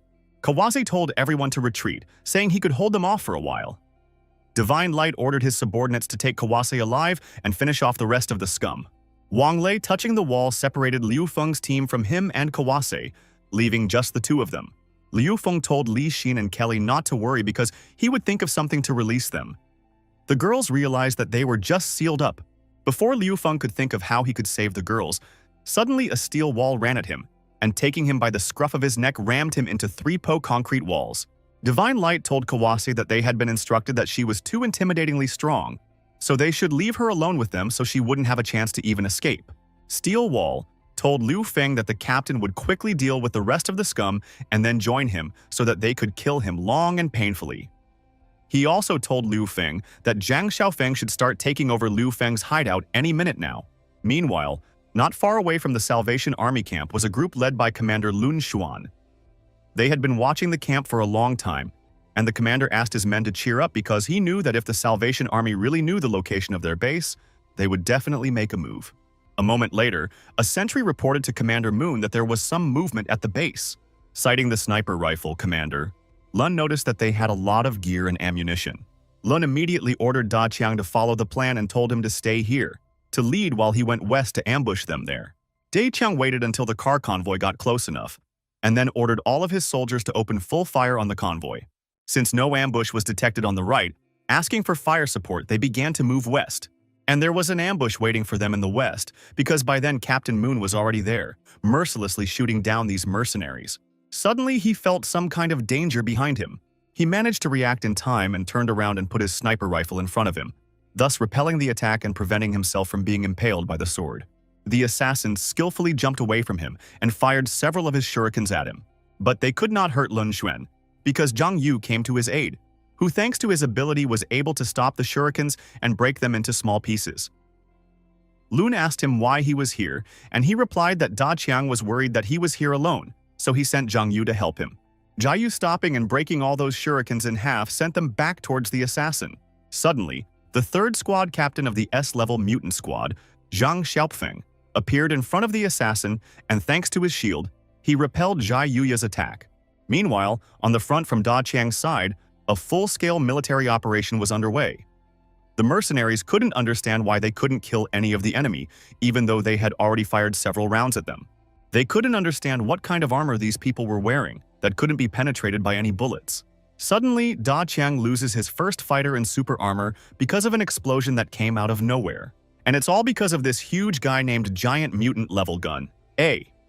He came to the aid of the thugs because he saw that this bunch of thugs are just useless people. He's gonna have to do it for them. Xiaofeng repelled the attacks and said that their plan was successful because the Research Institute was holding back the main forces. Meanwhile, he and his squad are destroying L's hideout. With a smile on his face, he said that after today, L Underground City would no longer exist. At the same time, the Steel Rock told Liu Feng the same thing that Liu Feng does not know, but it is a two-pronged plan for Liu Feng along with his team to die in the Research Institute. Meanwhile, Zhang Xiaofeng is now breaking into L's hideout, after which he will kill all the humans and take over the nanotechnology. Also said that it was all Liu Feng's fault since he had insulted their great director Zhang, and pointing his hand at the mutant specimens, said that he would soon become a regular ugly specimen like these children. He also revealed that he and his team had traded all those test children for bread in the slums. Scala also remembered that Liu Feng's younger sister was also involved in a similar injection experiment. After which, he asked if she was still alive. Hearing about his sister, Liu Feng immediately became furious and said that he would destroy them at all costs. Scala grabbed him by the head and slammed him hard against the floor several times, after which he used his most crowning kick called Armor Killing Kick and stomped Liu Feng straight into the wall. Because of this, Liu Feng became even more furious. The dragon went into overdrive, an outburst of anger. Seeing Liu Feng's gaze, Scala clenched his fists and decided to attack him once more. But in a more serious manner, telling him that since he had withstood one of his most powerful blows, he wasn't such a bad opponent. After that, Skala immediately rushed to beat him up with his huge fists, driving him into the floor harder and further each time. He used a technique called fist explosion, through which he was able to land over 100 punches on Liu Feng in just 1 minute. Liu Feng was tired of putting up with this bullying, so he grabbed the rock by his fist, then took a nano-punching glove. Using it for its intended purpose, he delivered a staggeringly powerful blow to the rock. It was a powerful strike. Liu Feng himself did not expect himself to be able to have such a strong and serious response to the rock. After recovering from the shock of Liu Feng's punch, the rock said that he was very happy that the little guy had shown himself, because now he could start the battle for real. At this moment behind the wall, Wang Lei was very proud of the fact that his obsidian wall was extremely strong, whether they could only die locked in his cage. Wang Lei said that if they didn't surrender in 5 seconds, he would start shooting and started counting down. Kelly said that if the obsidian he made was really as powerful as he said, then she had a plan to save herself and Li Xin. At the same time, on the other side of the battlefield, the leader of the third gang suggested that Lun Xuan and Zhang Yu surrender to the research institute, and then they would have a chance to survive. Lun Xuan asked Zhang Yuya to cover him to increase his distance, and told him to be careful. The enemy's ability type was unknown. Zhang Yu began to use his abilities to cover Lun Xuan's retreat, giving him a chance to increase the distance. The commander of the third squad ordered the assassin called Night Shadow to delay Zhang Yu. Suddenly, he noticed the mountain beneath his feet begin to split, and he immediately realized that Zhang Yu didn't just have telekinesis, he had S-level potential abilities. He knew that he had to destroy him before he could evolve. But he was calm because he knew that the Night Shadow ability would be able to hold him back. Zhang Yu thought he had everything under control and everything was going very well, but suddenly, a Night Shadow appeared behind him with a sword in his hands. Zhang Yu turned around and saw that she was already striking at him with her sharp sword in an attempt to kill him. But Zhang Yu was lucky, because thanks to the fact that he had covered Lun Xuan's retreat, he was able to move to a suitable distance, and at the right moment to cover Zhang Yu with just one shot from his sniper rifle to break the Night Shadow's sword in half. Lun Xuan evaluated the opponents and realized that this assassin did not seek a more dangerous him, but went to Zhang Yu. This proved that her teleportation radius was limited. And this red-haired boy is using a melee weapon, Zhang Yu's gravity, restraining him. After that, Lun Xuan realized that he only needed to take one shot. No sooner had Lun Xuan aimed than he saw the projectile that had been fired by Zhang Xiaofeng flying towards him. He smilingly said that he apologized for misleading everyone that his weapons were knives. Meanwhile, on the other side, the rock was telling Liu Feng that his armor was already 130% charged. The rock possessed a god-killing armor that became stronger after every strike from the rock. Skala said that Liu Feng was good and deserved to attack with all his might. After which he warned him to be more careful, because even his commander was running away from the next strike. Liu Feng replied to him that if so, he would also be serious and applied a special skill, Master of Kung Fu, nanoswords, taking a sharp sword in each tentacle. The rock used the biomechanically flying machine to gain the most speed and deliver the final finishing blow to Liu Feng with all his might. Liu Feng, on the other hand, was not afraid to use the flow of the sword strike of the steel dragon, simply shredding the rock into small pieces. At this time, behind the wall, Wang Lei counted to 5 and ordered the soldiers to open fire on Kelly, Li Xin, and the children with Grandpa Fu. As soon as the soldiers opened fire, Kelly immediately ordered everyone to duck and hide behind the obsidian shield she had made.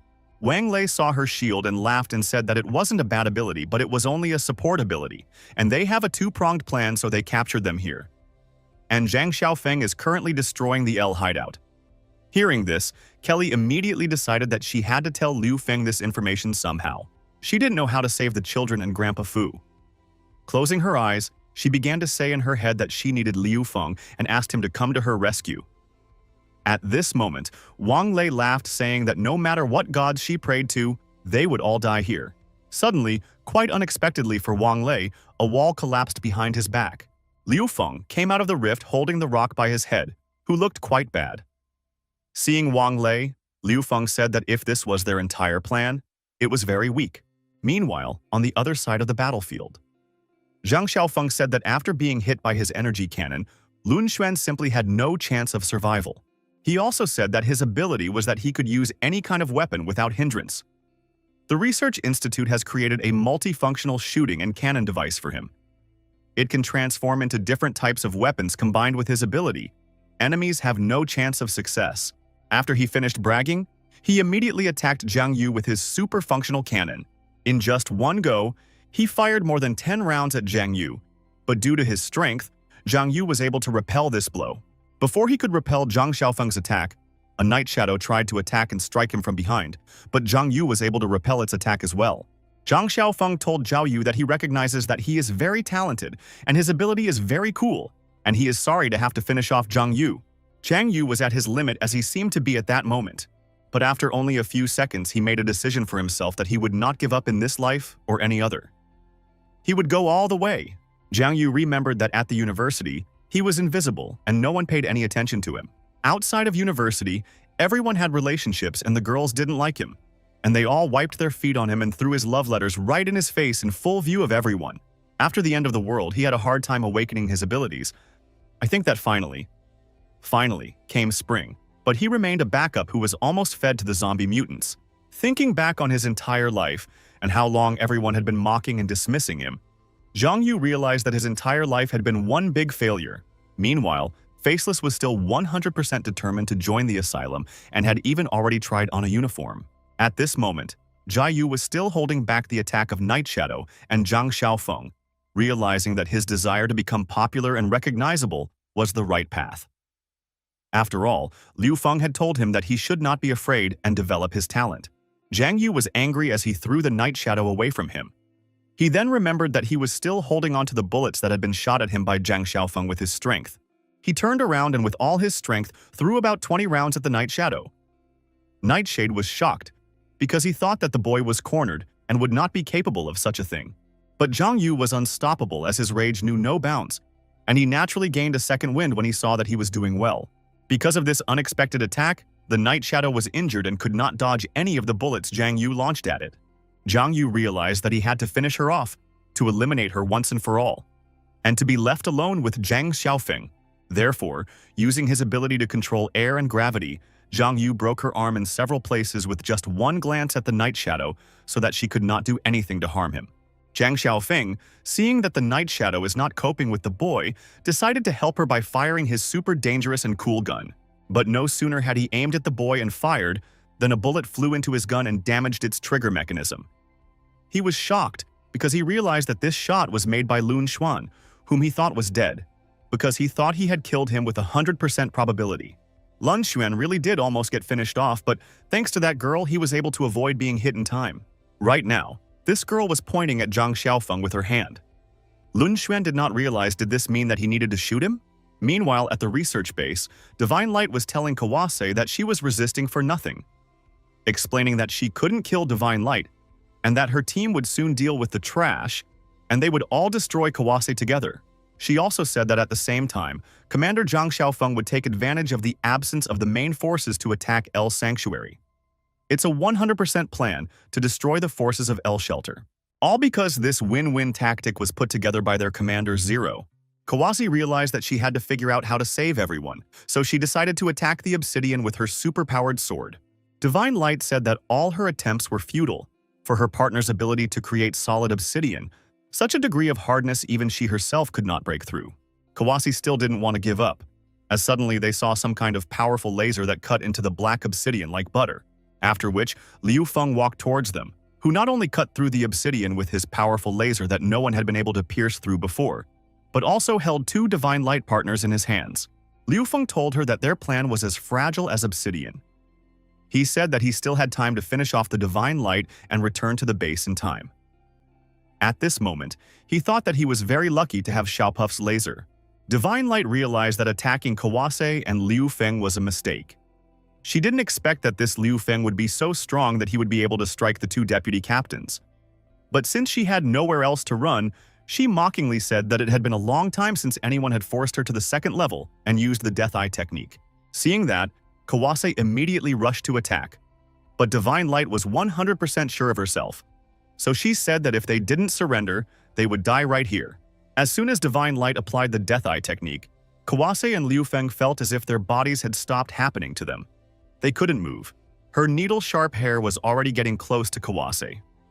Divine Light was pleased with herself. saying that once the second stage was launched, it couldn't be reversed. After which, she said that they could be proud to die from this particular reception. Before she could speak, a Valkyrie appeared through the wall. She grabbed the divine light by the face so that she couldn't use her Eye of Death technique, and laying her on the ground, began mercilessly delivering blow after blow right to her head. The Valkyrie was ruthless, and despite everything, she tried to break the divine light's head for her to black out so she couldn't use the Eye of Death. Liu Feng realized that they had to destroy the divine light at all costs, so he decided to help the Valkyrie. But no sooner had Liu Feng approached her than suddenly divine light tipped her gaze towards him, thus casting a powerful illusion on him. Suddenly, he was transported to the university auditorium, where Kawase and Valkyrie were standing next to his desk. They were tugging at his ear like a puppy, saying how dare he fall asleep when the senior girls were giving him special counseling. Liu Feng didn't understand at first, as he had just been on the battlefield and was now in the classroom. After a couple of minutes, he still realized that it was an illusion created by divine light. But as soon as the high school girls started squeezing his head between their breasts, he immediately thought that this illusion was very realistic.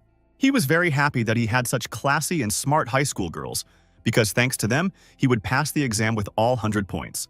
In reality, Liu Feng had fallen into the dream world that the divine light had made for him. Meanwhile, Zhang Xiaofeng was firing his cannon at Lun Xuan, who was running away and dodging his bullets. Unable to believe that that shot couldn't destroy his weapon, Lun Xuan realized that he needed to find an opportunity to destroy Zhao Xiaofeng as soon as possible. Zhao Xiaofeng decided to add some more fun to his hunting game and threw a smoke bomb at Lun Xuan. The sniper realized that his opponent wanted the smoke to obstruct his view. But the pony also realized that it was also a hindrance to Zhao Xiaofeng. After climbing out of the cloud of smoke, Lun Xuan saw that the ion cannon was firing at him. It was dangerous, because the shells from this cannon could easily penetrate a small piece of rocky stone, or completely through concrete walls, not to mention the human body. Dodging the bullets, Lun Sun realized that the current situation was as disadvantageous to him as possible. Suddenly, he saw the girl again, who was pointing towards the direction of the fog. Without thinking for a long time, Lun Xuan decided to look where she was pointing. He looked through the scope, but he couldn't see anything because of the heavy smoke. So he decided that the place the girl was pointing at could be Zhang Xiaofeng's location. So he put all his doubts aside and decided to shoot and take a chance. Lun Xuan took a lucky risk, for with this shot, he was able to shoot Zhang Xiaofeng's left palm off. Zhang Xiaofeng lost his arm and couldn't understand how a sniper through such thick smoke could hit him. At this moment, Lun Xuan decided to take a few more shots just in case. The next shot would have hit Zhang Xiaofeng directly in the head, but he dodged it in time. Zhang Xiaofeng hid behind a huge stone, realizing that even if it wasn't a coincidence and he determined his location, he definitely wouldn't be able to pierce through a stone this thick. The girl that Lun Xuan was guided by changed her readings, and Lun didn't think twice and took good aim and fired a shot in the new direction. It pierced through a huge rock and wounded Zhang Xiaofeng in the shoulder. Zhang Xiaofeng realized at this moment that this was definitely not a coincidence, and the sniper could pinpoint his location. Zhang Xiaofeng realized that he was lucky because if the sniper had hit his head, he would have been dead. Meanwhile, Lun's eye began to bleed. Jiang Yu saw that Lun Xuan was in trouble and immediately ran to his aid.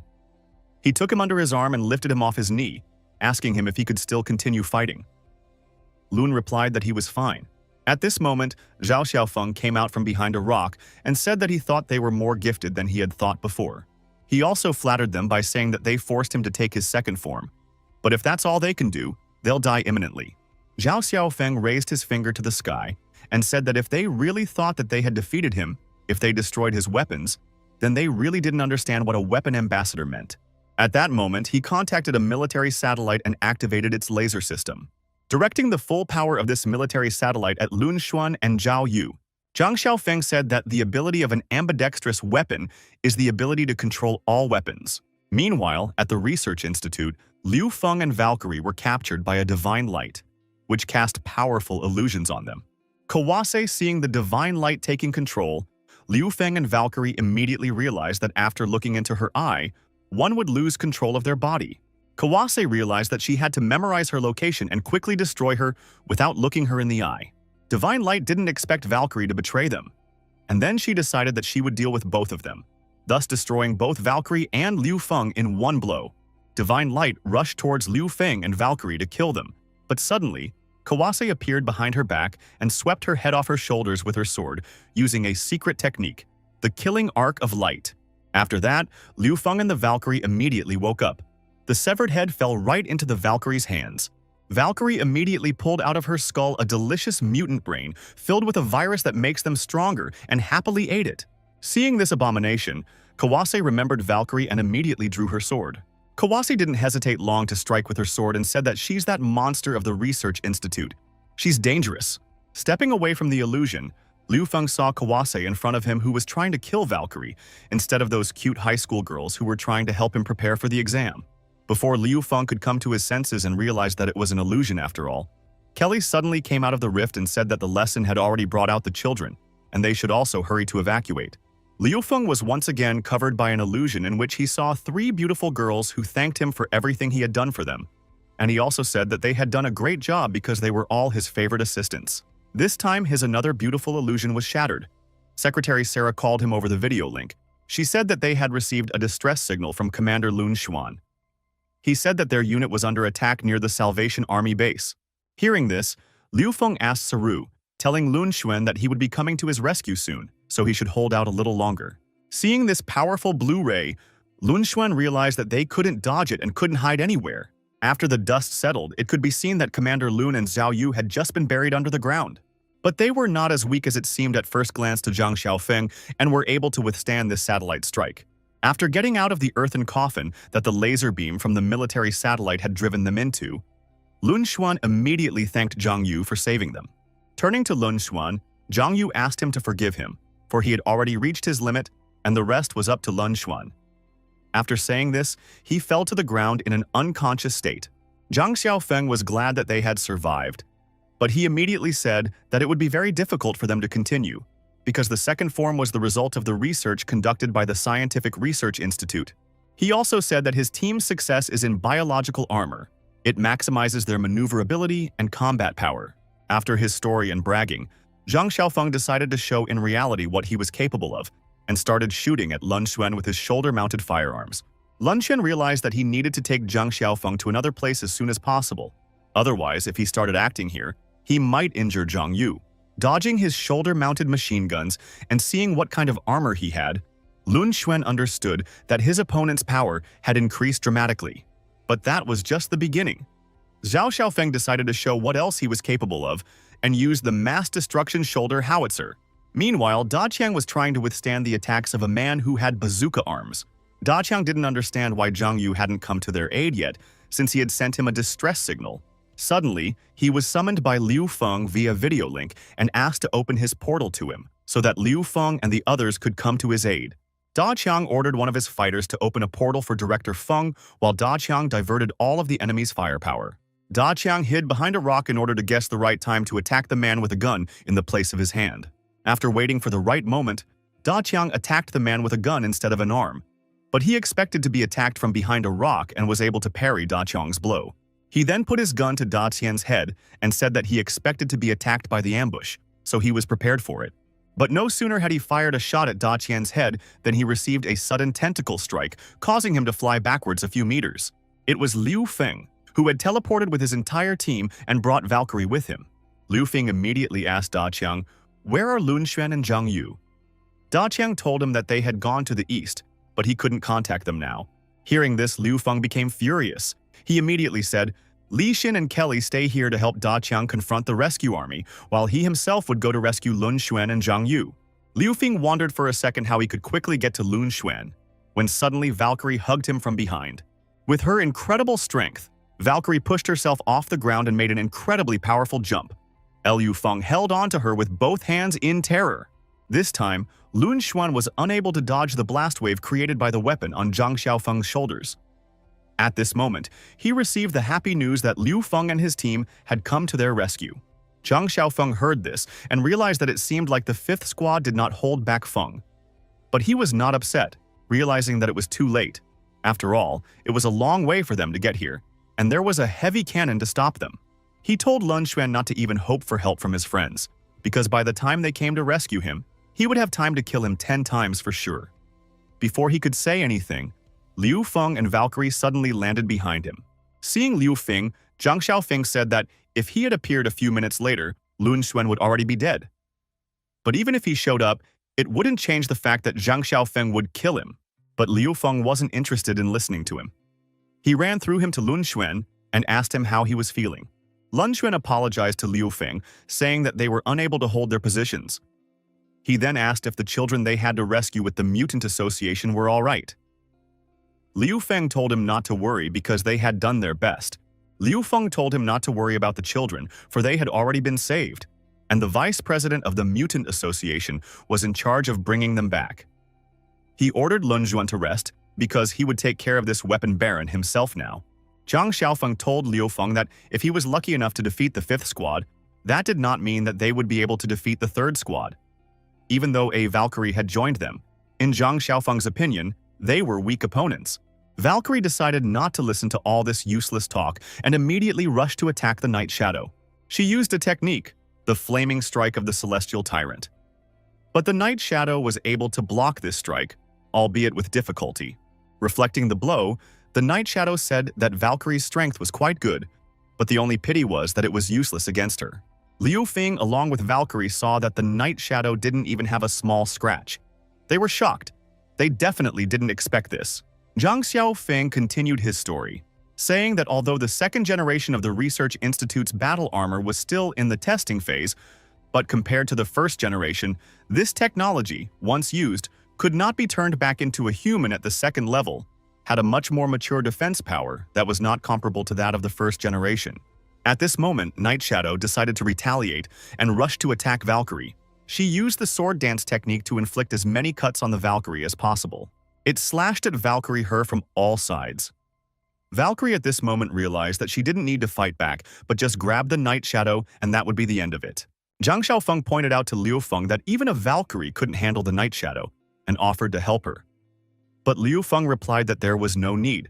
Nightshade was very angry at Valkyrie for betraying them and decided to deliver one last crowning blow, to finish her off once and for all. But this was the moment the Valkyrie had been waiting for. She grabbed the Night Shadow and began to pull her very tightly against her. Nightshade realized she was trapped. She was very sick. She knew that if she didn't get out soon, she would run out of oxygen because the Valkyrie had squeezed her lungs. Seeing that his partner was losing and about to die, Zhang Xiaofeng decided to attack Liu Feng to even the score.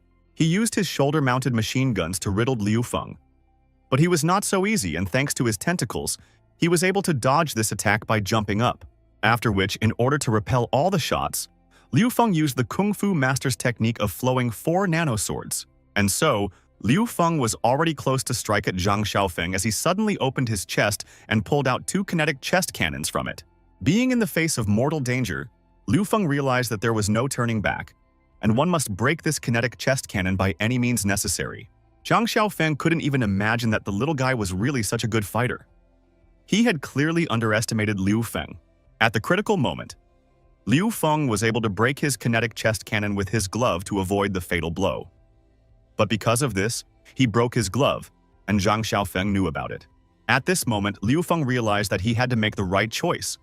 Either take all of his own and escape to the base to heal his wounds and respond with renewed strength, or destroy Zhang Xiaofeng without a glove at all costs. Zhang Xiaofeng said, he can't help but notice that he is starting to fear their potential.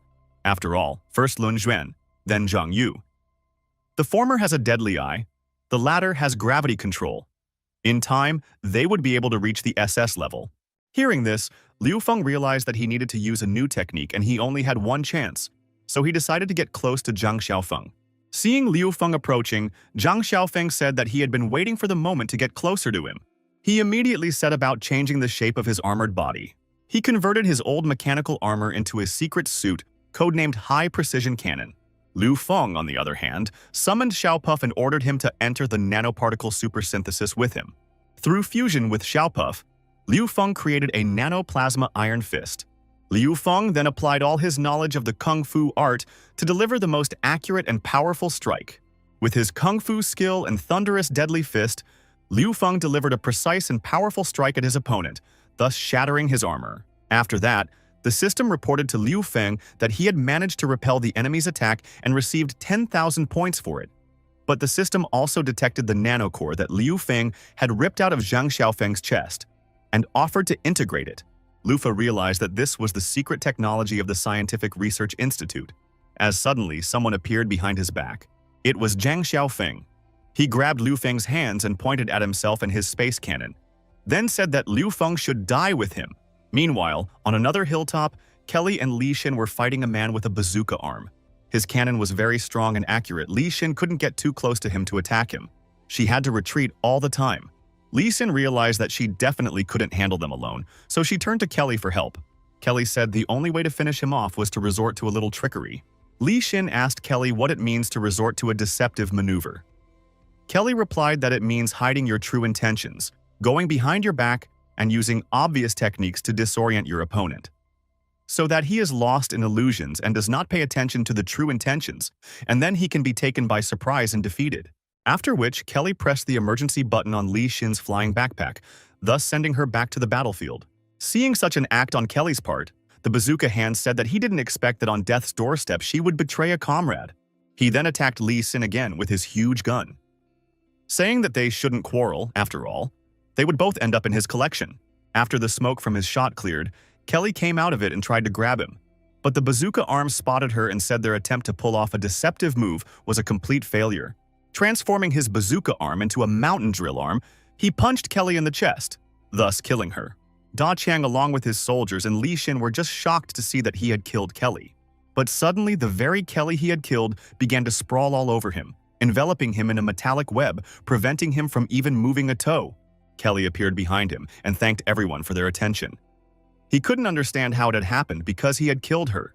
She responded by telling him that he just attacked the wrong body for her, and now it was over for him. Pointing her revolver at him, Kelly shot him, and with a precise shot to the head, she blew his brains out to make sure he was no longer a threat to them. The laser blast from the satellite was so strong that it tore Zhang Xiaofeng into 4 pieces. Liu Feng was lucky, as his back was covered by Valkyrie, who received a huge burn on her back. By saving him and putting herself in harm's way, she had caused herself incredibly intense pain and a deep wound. Taking Liu Feng in her arms, she decided to run away and take refuge somewhere far away from the battlefield in order to recover herself and her strength. The next day, in some apartment building, Liu Feng woke up in the arms of the beautiful Valkyrie. Seeing the Valkyrie, Liu Feng was scared, but after realizing that she was sleeping, he calmed down and asked the system to help him check her physical condition. The system scanned the Valkyrie and replied that because of the last interruption, the transformation progress was now at 56%, and it also detected a control command to kill them all. Liu Feng thought that Zheng would probably use this command to control Valkyrie. Liu Feng was glad that he had discovered this command in time. Otherwise, it could have led to his death and the death of his friends in the future. He ordered the system to change the command inside Valkyrie's body to the new command. Take care of yourself. Xiao Puff told Liu Feng that Li Xin wanted to contact him. Liu Feng happily received the signal and asked if she was okay with Kelly. Li Xin replied that they were fine and asked where he was now. Liu Feng replied that he had been rescued by a Valkyrie, but it was possible that he was far away from them, so he ordered them to return to the base on their own. Li Xin accepted the order, saying that they would go to the base and he should be more careful. Liu Feng asked her not to worry because he could take care of himself. At this moment, the sleeping Valkyrie heard the code word and immediately woke up. Liu Feng laughed at this moment, saying that without Li Xin and Kelly to take care of him, he didn't look like a leader at all because he had to do everything by himself. Valkyrie took Liu Feng by the shoulder and dragged him to bed. Seeing the danger from Valkyrie, Li Xin became very worried after abruptly disconnecting the communication. Liu Feng couldn't understand what was going on. It seemed like he had activated the command mode when he uttered took care of himself over the phone. But he felt as if he was in the storyline of the prison war game, X. The bee turned to the flower and said that today is such a nice sunshine. She wants very much to collect honey from this flower. She said that if the flower was smart, she would take it affectionately. But the flower didn't want to, neither affectionately nor harshly, for he knew where this would all lead. But the bee didn't care and started emptying his pollen. This time, Liu Feng realized that he had definitely lost. Unfortunately, he didn't have time to turn off the video link and Li Xin heard some popping sound, so she asked if he was okay and what was going on. Liu Feng hastily replied to her that he was drinking milk. Li Xin asked him why he was drinking milk and breathing so hard. Liu Feng replied that he had just run, so he was very tired and was breathing so hard. At this moment, Kelly came up to Li Xin and said that she had recently found this flask and thought she might like it, so she grabbed it. Li Xin was delighted and forgot about Liu Feng. Meanwhile, inside the Northern Research Institute, Zero reported to the professor that the 3rd and 5th squad had been defeated. They were unable to destroy L's hideout. In addition, the military and the Mutant Association were also involved. Hearing that the military wanted to confront him, the professor immediately ordered Zero to bring the 4th squad to him, to teach them all a lesson. Zero asked the professor if he was sure he wanted to call the crazy 4th squad. The next day, Liu Feng returned safely to the L shelter. Everyone was happy to see Liu Feng return, but they asked where did Valkyrie go, and why didn't she return with him? Liu Feng realized that the hidden command within Valkyrie was very powerful, and he didn't know if he would be able to control it in the future. But he was sorry to see her go in the end, because he hoped that the next time they meet would be completely different. This, he thought to himself, and told the others that she seemed to have her own business to attend to, so she left first, then suggested that everyone go to the hall first. Going up to the 2nd floor of the asylum hall, Liu Feng raised his hand clenched into a fist upwards and said, regarding the battle with the Scientific Research Institute, they defeated the Scientific Research Institute and successfully prevented them from attacking the asylum. Everyone clapped and admired him, realizing that he was really amazing, because even the Scientific Research Institute that dominated the northern base was defeated. Liu Feng also said that Lun Xuan's squad made a great contribution this time. The enemy outnumbered them, but they withstood and held back their onslaught. In addition, Lun Xuan also awakened his abilities. Zhang Yu's abilities were also further developed, and the strength of our shelter was greatly increased thanks to them. Zhang Yu stood there with tears in his eyes as he realized that someone had finally recognized that he could become stronger. Seeing Liu Feng speak in public, Kelly realized that his leadership skills were becoming more and more intimidating as he easily began to evoke people's emotions. A few hours later, Liu Feng was in his room, decided to pump himself up and asked the system to open his interface. The system displayed his characteristics and said that someone was knocking on the door and asking to meet him. He went to the door and asked who was there. From behind the door, he heard that it was Dr. Qin Mu.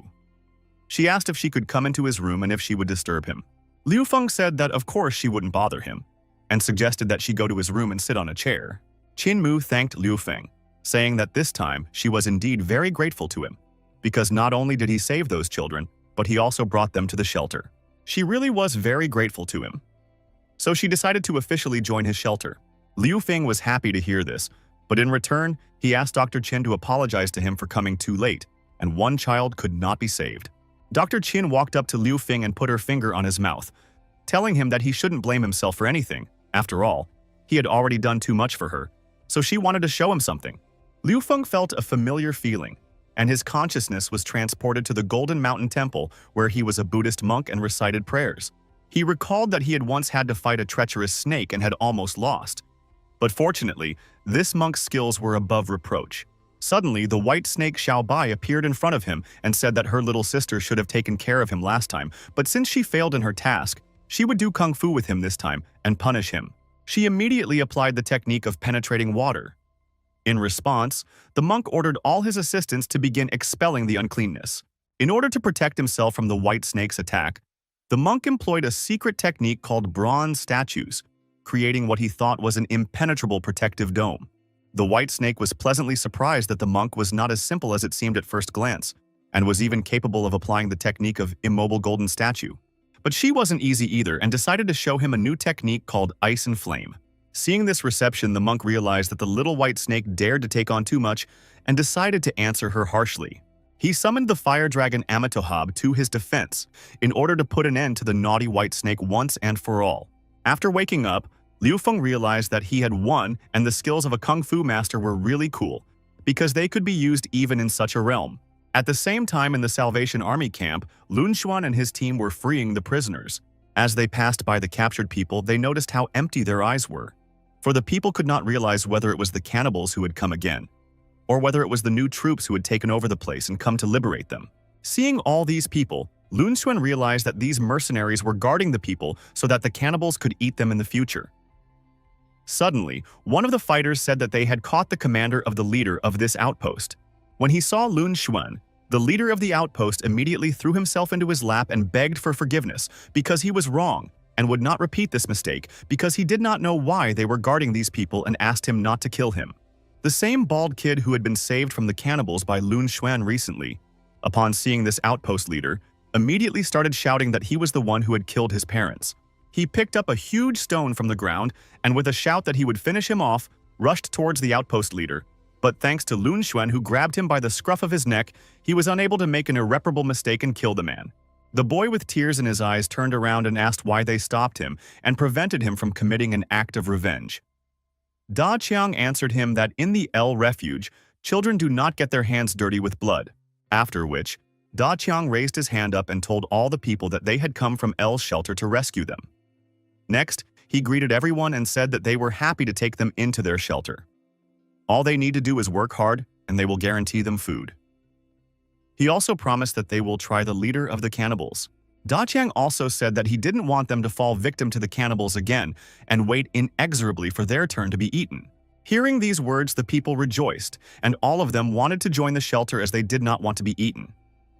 Lun Xuan took the boy's head and said that they couldn't kill the leader of the outpost right now, but after they got information from him about, would not necessarily kill him. After which, he said that the boy should not smear his hands on this animal. He urged the boy not to smear his hands unnecessarily, as he had once done, for if his hands are stained with innocent blood, they cannot be cleaned for the rest of his life. After that, Lun Xuan got in touch with Liu Feng and reported to him that they had released a total of about 400 hostages. Lun Xuan also said that in addition, they have captured a large amount of food, an oil tanker, and 5 vehicles that were not damaged. They had also succeeded in capturing the leader of the Salvation Army and were ready to bring him to the refuge for interrogation. Liu Feng wished them a speedy return and a safe journey. Suddenly, Dr. Qin just rushed into his office screaming that everything was bad. Liu Feng asked her what was wrong. She, barely breathing, told him that his little sister was in trouble. Liu Feng was shocked. They immediately ran to the hospital wing. When Liu Feng saw his sister Xin Tong and her condition, he realized that things were really bad. Dr. Qin immediately asked to hold her so she could give her an injection. But Qin didn't have time to draw the syringe before Xin Tong suddenly decided to stand up. Seeing this, Liu Feng immediately hugged her. He immediately said that he couldn't see her and asked her not to be afraid because he was close by. When she felt her brother, Xin Tong immediately calmed down and fell asleep. After putting his sister back on the hospital bed, Liu Feng immediately called out Sister Qin Mu for her to give her an injection. Qin Mu told him that his sister had an attack of black blood disease. This kind of medicine, developed in the early days of the research institute, has a strong ability to transform, but it is very unstable. She said that now her drug would no longer be able to suppress the growth of Xin Tong's strength, and if this continued, she would slowly lose her mind. Liu Feng didn't want to lose his sister, so he immediately asked Uncle Fu where else he could find the serum, to which he told him that the early serum of this type was no longer produced. After thinking for a while, Uncle Fu remembered that this serum could only be found in laboratory number 4 inside the research institute. But it was closely guarded and it was very difficult to get into this laboratory. Liu Feng was very angry when he heard this. When he came back to his office and immediately asked the system to show his specs, for he wanted to upgrade them. He realized that this time the enemy had taught him a lesson. You can never have enough weapons. His mom, the plasma fist, was very powerful, but he couldn't use it for too long. When facing the enemy, all the vulnerable points would open up. So first of all, he decided to increase his strength by 4 points and intelligence. After facing the special mutant created by Zheng Tianxun and continuing to strengthen his talent as a scientist, he wanted to try one of his own new ideas in order to improve his combat efficiency and be ready for new battles next time. Liu Feng had no sooner finished all his improvements when suddenly his little sister Xin Tong came to his room saying that she had prepared dinner for him, roast meat with peppers. Xin Tong said that she knows that her brother likes pepper very much, so she put a lot of pepper. It must be very spicy. Liu Feng thanked his sister for her efforts and offered to eat together. Xin Tong said that she wanted to take care of her brother, so she took the chopsticks and decided to feed him. After sitting down completely, Liu Feng thanked his sister, saying that it was delicious and he was glad that she was able to make him such a delicious meal. After a while, his favorite little sister fell asleep and only talked about one thing, that was to wash the dishes. Liu Feng collected the dirty dishes and decided to wash them himself. Washing the dishes, Liu Feng realized that when he was eating, he didn't feel a bit of spice. He thought that either it was bell peppers or he had already stopped feeling pain. Liu Feng was very angry because he realized that Zheng Tianxiong had brought his family to such a helpless state, and he also wanted to kill them all. He became very angry and promised himself that he would destroy Zheng Tianxiang at any cost, even at the cost of his life. Meanwhile, Salvation Army boss Mike Johnson was visited by his spy and reported that the brothers they had sent to the outpost had been completely wiped out. Mike Johnson was furious, for he knew that the outpost had been completely destroyed by the men from the L shelter. At that moment, one of the co-religionists came to him to bow down and said that the L asylum seemed to be getting stronger and stronger. Therefore, he decided to propose cooperation between the co-religionists and the Salvation Army. After all, through this, before the L asylum's strength fully developed, they together with could destroy them at the root. At this time in Shelter L, Liu Feng called a meeting and asked Lun Xuan to report on the situation of the Salvation Army camp. Lun Xuan reported that during this raid on the National Salvation Army camp, they managed to rescue more than 400 hostages, collected a large amount of resources, hundreds of different firearms, and captured the leader of the Salvation Army camp. Moreover, they engaged in a firefight with a scientific research institute and successfully killed many of their elite. Liu Feng was glad that they had successfully broken Zheng Tianxiang's spirit this time. He also realized that, in order to avoid another surprise attack, they needed to improve the underground city to the next level. He said he wants to expand the dungeons by 4 floors. Among the hostages rescued this time, there are many children, so he wants to open a school to give them a chance to study and gain knowledge. He also decided to modernize the weapon production system to further increase the combat capabilities of the shelter. Now their weapons were enough to arm 200 more people. At the end, Liu Feng said that in addition to that, he also planned to lead a squad to raid the 4th laboratory of the Research Institute. Lun Xuan immediately contradicted him by saying that their strength was still recovering, and after the last bad luck, Zheng Tianxiang would definitely be on the lookout. Liu Feng replied that he knows this, but Qintong's disease is out of control. The drugs are no longer working, and only the 4th Research and Development Laboratory has a remnant of serum inhibitor. Not only did he want to seize the serum inhibitor, well, it was the vigilantes of the Scientific Research Institute and Zheng Tianxiang himself. Seeing that Liu Feng was very determined, Kelly said that in that case they should discuss a plan of action. But suddenly, the alarm in the shelter went off. Not understanding what was going on and what caused the alarm to go off, Liu Feng immediately ordered Sarah to find out what had happened. Opening the computer and logging into the CCTV, Sarah was horrified and said it was very, very bad. She said there was a very large wave of zombies coming at the shelter from the north side. Meanwhile, inside the 4th laboratory of the Scientific Research Institute, Zero was telling the children that at birth, every person is good. By nature, people are close to each other. The children asked him what it means that every person is good at birth. He answered them that it means that initially every person is born good, but anger is acquired over time. Suddenly, Principal Zheng Tianxun appeared on the lawn. When the children saw him, they immediately ran to him and hugged him. They asked him when their illness would pass, because they were so eager to go out and play. He asked them not to worry because, thanks to him, their sickness would pass very soon. He asked them all to go to the medical room and wait for him while he talked to Xiaoli on the lawn. He took the boy in his arms and brought him to Zero and put him on the ground. He took him by the head and said that he wanted Zero to realize that in fact that evil as well as goodness is present in people from birth. Then he looked into the boy's eyes and said that actually in classic literature, and not always, only the truth, and with one sweep of his hand he cut off the boy's head. Zero was shocked, for he certainly hadn't expected such a display of cruelty from the professor.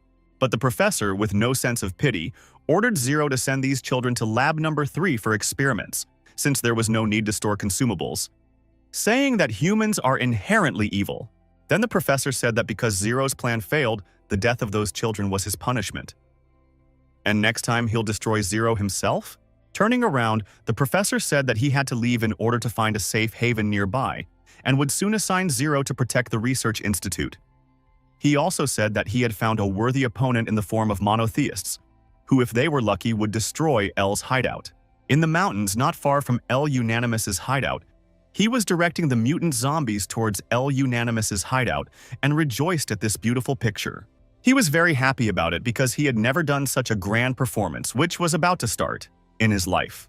Meanwhile, inside the shelter, the alarm was already in full play, and warned that there was a wave of zombies heading towards the shelter from the north, and they would be coming soon, so asked everyone to prepare for defense, the shelter. Liu Feng announced that the shelter was now under the control of the military, and ordered each unit to go to the battlefield for defense. He ordered all civilians to remain calm and go to the restrooms. The military would set up defenses at each entrance, and as soon as the zombies entered the kill zone, destroy them all. There is a road to heaven, but no one goes there, and there is no door to hell, but everyone tries to break in. Gritting his teeth, Liu Feng said that he would show them the full power of the L Asylum. Meanwhile, Unanimity had already realized that L's hideout was under the hospital and very well hidden. The leader of the Salvation Army, Mike, turned to the Son of God and said that a frontal attack was behind him, and he and his men will prepare the encirclement, using his psychic powers and monotheism to direct this army of zombie monsters straight to L's hideout. And the carnage began. The defenders of the asylum, led by Da Chang, were killing one zombie after another. Da Chang not only shot, but also used grenades for massacres. Unigod saw that the shelter L, a very huge combat power because his zombies lay just a pack of zombies, does not have time to even get close to the shelter. Realizing this, he decided to scan the shelters and find any flaw in it to guide his mutant zombies down the easiest and most vulnerable path. But before he could even start scanning the shelter, suddenly with his accurate and powerful sniper rifle shot, Lun Xuan blew off his arm. The unicorn immediately hid behind a huge rocky stone. He had not expected such an accurate and powerful shot from the sniper. He survived, thinking that it was thanks to the prayer he recited to this day that he was able to dodge that fatal shot. He regretted not having the priestess with him, for she could have controlled the zombies and mutants to attack the fortified places. But fortunately, he still had the support of the leader of the National Salvation Army. At this time, Liu Feng was asking the priestess of the Coreligionists about this apostle who had sent a crowd of zombies to their hideout. The priestess said that it was the number 5 apostle of the monotheists, nicknamed the Son of God, his zombie control ability. He could control a large number of ordinary zombies. She also said that he complemented her ability and the two of them often worked together. Hearing this, Liu Feng didn't understand why he had now decided to attack their hideout alone. Suddenly, Liu Feng and his team heard that there was an explosion in the shelter. Immediately, Da Qiang contacted them and said that their business was bad because someone had blown up the wall in the restroom. Liu Feng was shocked at what he heard. Da Qiang repeated to him, telling him that there was a big hole in the wall a few people wide. A few more explosions rang out, and strangers burst into the shelter and began killing civilians. The Army of Freedom, having broken through to L's hideout, destroyed everyone in its path, sparing no one. Salvation Army leader Mike Johnson was pleased that the map the Underground Clan had given him was indeed a good one, whereupon he ordered his boys to grab valuables, food, and women, killing all the men in their path. Seeing the stars of the world trembling on the floor, which were the girls even before the end of the world, the head of the Salvation Army pulled his filthy paws toward them, saying that the two of them were true beauties and he would take them with him. The chief electrician who was nearby at the time could not believe that he was afraid and only watched his comrades being grabbed and the women being taken away. He got up from his knees and started laughing loudly, attracting attention. When the boss of the Salvation Army saw him, he ordered his servants to finish the worm off. At that moment, the electrician held what looked like a grenade in his hand and said loudly that his mission was over. Long live the shelter. He turned around and threw something that looked like a grenade at the enemies, seeing the flying object that looked very much like a grenade. The leader of the Salvation Army, along with his bandits, immediately jumped back in different directions. Just a minute later, turning around, they realized it was a sausage. But the electrician, along with the world's movie stars, had already successfully escaped from them. Mike Johnson, realizing that he had been played, immediately ordered his men to kill them and open fire on them. The electrician, hearing the Hall of Fire, told the girls that they should immediately hide around the corner, because the bullets wouldn't get them there. After all, bullets can't turn a corner. Running away, the electrician thought he would have been better off waiting for the doctor to come and save him. At least his life would have been in danger. He couldn't understand why he used to watch his friends die, and he couldn't do anything about it. Then he realized that there was a killer out there who would find and kill them anyway, so it was useless to hide. After all, he was just an ordinary man. So he decided to go out and die. He came out from around the corner, closed his eyes, but after a second he realized that no bullets had touched him. Opening his eyes and turning around, he saw that Liu Feng had appeared, who was able to repel all the attacks thanks to his tentacle. Liu Feng repelled all the mercenary attacks, after which he told the electrician that he was good for not being afraid, and saved not only his life, but also the lives of the girls. When he saw Liu Feng, the electrician immediately threw himself at his feet and tearfully said that he was very happy to see him, because he thought he was going to die and no one would save him.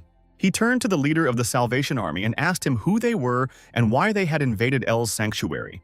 Mike Johnson responded by telling him that it didn't matter who they were, because they would take all the beauties from his hideout to be their playthings. And his acolytes said that when the boss got fed up, he would give these maidens to them, especially the one in red, for she was in the top 10 richest Forbes directors, Kelly. Their leader agreed and said to avoid this, Liu Feng should kneel down and beg for his life. Hearing this, Liu Feng asked him to repeat what he had said, because he didn't understand how this snapping bastard had such courage, not only to attack his hideout, but also to threaten him and his women. Mike Johnson told Liu Feng that his main problem was standing in front of him. After that, he immediately rushed at Liu Feng. He swung his huge axe for just one blow to blow his head off his shoulders and take possession of his hideout. Liu Feng saw this bulky man, did not panic at all, but used his skillful technique of Kung Fu master and what he had strength, hit his nanomechanical glove bulky man directly in the stomach. Mike Johnson's henchmen were horrified to see their boss taken down with just one punch. But Mike Johnson was not as easy to kill as it seemed at first glance. He quickly recovered from the blow and immediately launched a powerful counterattack.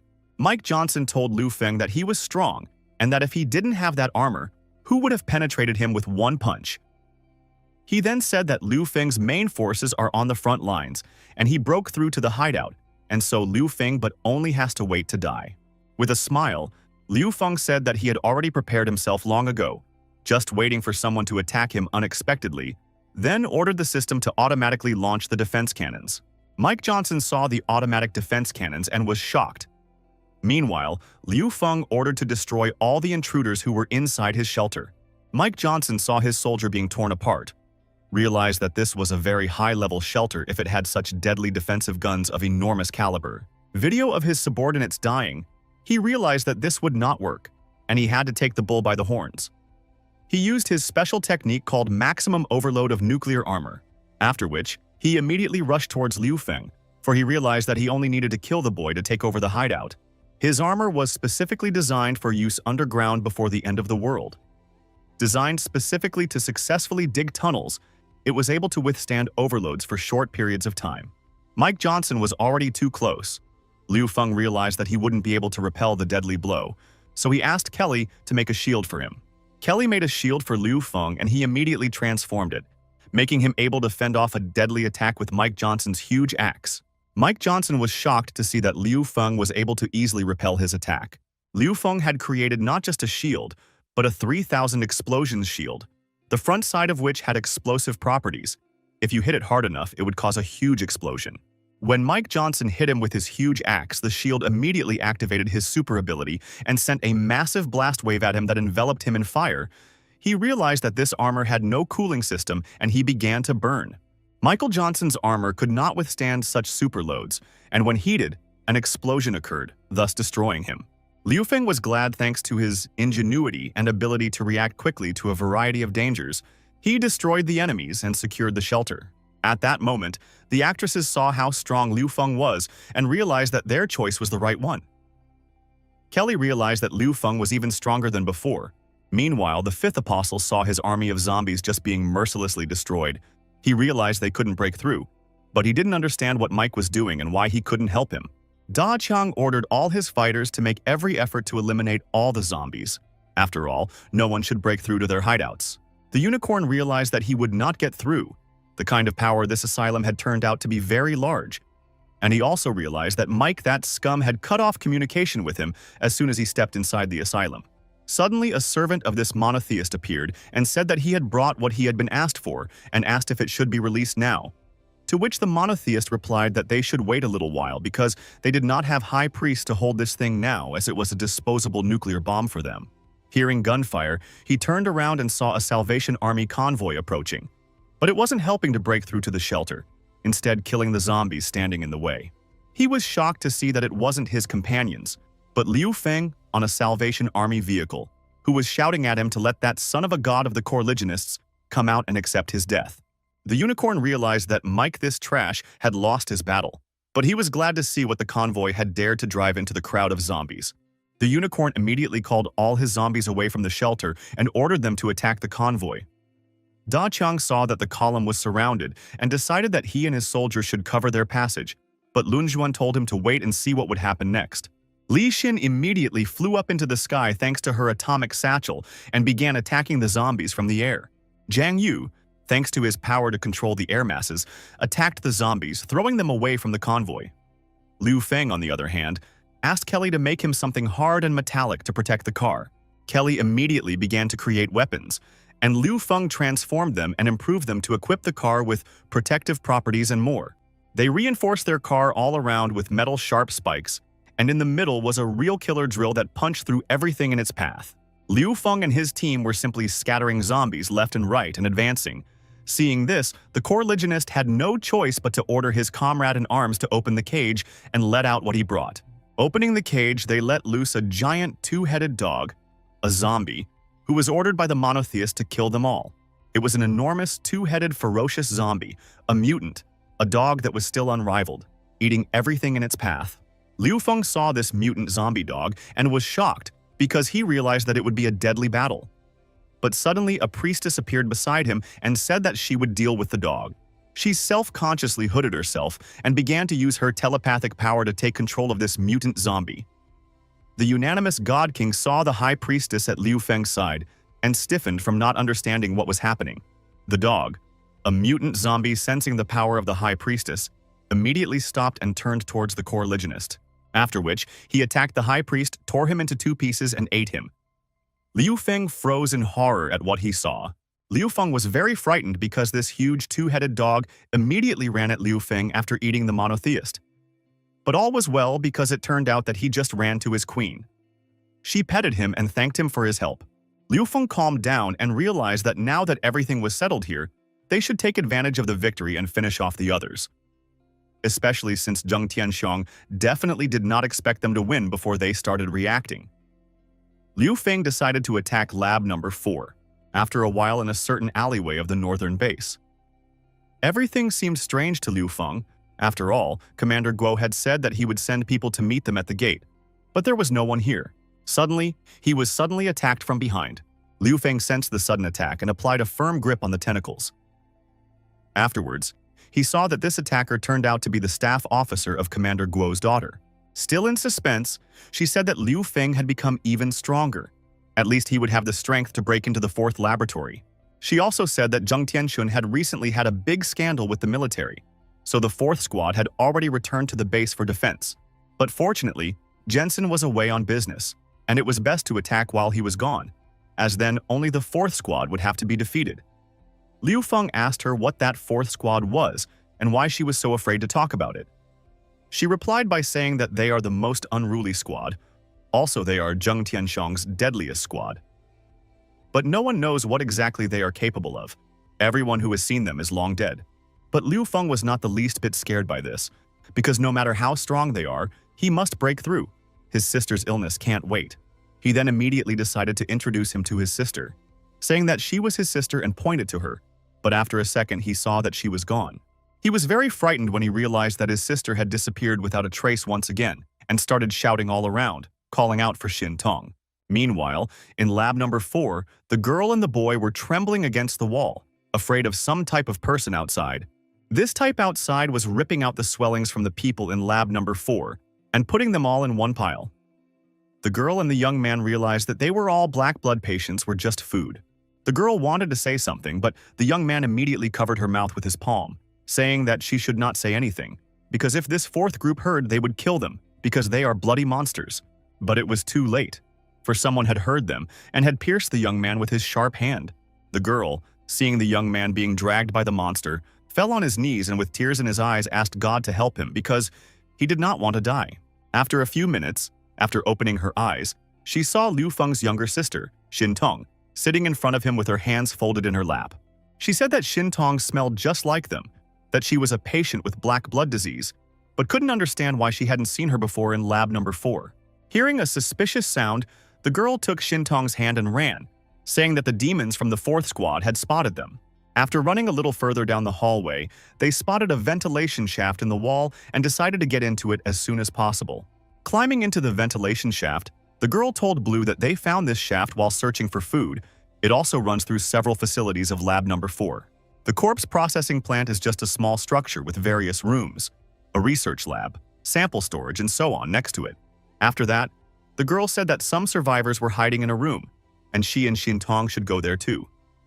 But as soon as she opened the door to that room, a crowd of the same surviving zombies poured out. Seeing this crowd of zombies, the terrified face of her companion Shintong immediately rushed forward to defend her friend. Realizing that there were so many zombies, Shintong decided to use her mutant powers to kill as many zombies as possible at once. When the girl saw this, she immediately realized that Shintong was a mutant just like the fourth squad. After destroying all the zombies, Shintong looked at the girl with a demonic look, then calmed down and took her hands on her stomach, which was gurgling very loudly and letting her know that she was hungry. The girl immediately realized that Shintong was hungry and gave her some moldy bread, telling her that she should eat it sooner rather than later, as it had been obtained with a lot of hard work. Looking at this bread that Brother Zhen bought with the price of his life, she realized that maybe she would be next. Taking the moldy bread from the girl, Shintong immediately recalled her brother's words that one should not take other people's things lightly, but if they were accepted, they should express their gratitude. Sintun immediately opened her backpack and took out 2 bottles of milk, sprats, and non-moldy bread, saying that her brother had told her to thank good people and handed the food to the girl. The girl was shocked because she had not seen so much food for a long time, and it was fresh. The girl thanked Shintong for the food and said that they would be friends from now on, since no one had ever saved her before, much less given her so much food. On the other side of the corridor, the monster, smelling the food, realized it had hit their trail. Moving further along the air wire, they reached another gathering place located in lab number 4, where the survivors were gathering. The girl said that she had found another survivor named Shintong, who gave her enough food for them all to eat for a few days. When they saw the food, they were shocked because they had been eating nothing but garbage for months. The guys were enjoying the fresh food when suddenly the wall crumbled into small shards, and a member of the 4th Glutton Squad came out, looking at Shintong and said that he was very happy to have found her. Meanwhile, in the Academy of Sciences near the laboratory number 4, 2 soldiers were walking around saying that given the high status of their research institute, no one would dare to attack them at all, and that the legendary 4th Squad personally guards the laboratory number 4. Suddenly, the wall of the university collapses, and Liu Feng riding a 2-headed mutant dog bursts into the building, saying that those who stand in his way will be dead. The level S mutant Gluttony was happy to have found these kids, after which he said while looking at Shintong that it was her sweet smell that led him straight to them. Having said that it would definitely taste good, the glutton immediately rushed to catch it in order to eat it. Seeing the mutant from the 4th Squad, the girl once again grabbed Shintong's hand and said that they urgently needed to run away if they wanted to stay alive. But the glutton did not catch up with them, saying that they could run, for he had already memorized their scent. He also said that the whole of Lab 4 was hunting ground for Unit 4. Meanwhile, the dispatcher reported to the captain of Level S Squad 4, nicknamed Lust, that Mr. Gluttony had located a group of surviving test subjects near the corpse processing plant. Right now, at this very moment, he's chasing them. Just a second later, the dispatcher reported to Madame Lust that according to the detector, the front door had been broken into. It was done by the leader of Asylum L, Liu Feng. Lust laughed, saying that it seems like there was a problem in Leader Zheng's plan, the Coreligionists. That bunch of crazy people didn't stand up to it. After seeing Liu Feng, Lust decided that he was a very handsome man, so she ordered her military to send reinforcements there to capture everyone.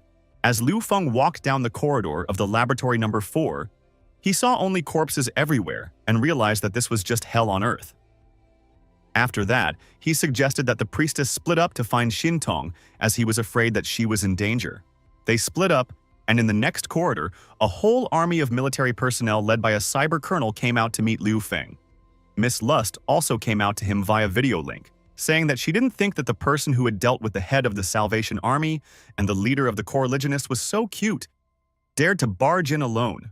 Liu Feng angrily asked her to give up his sister, or else he would kill everyone here.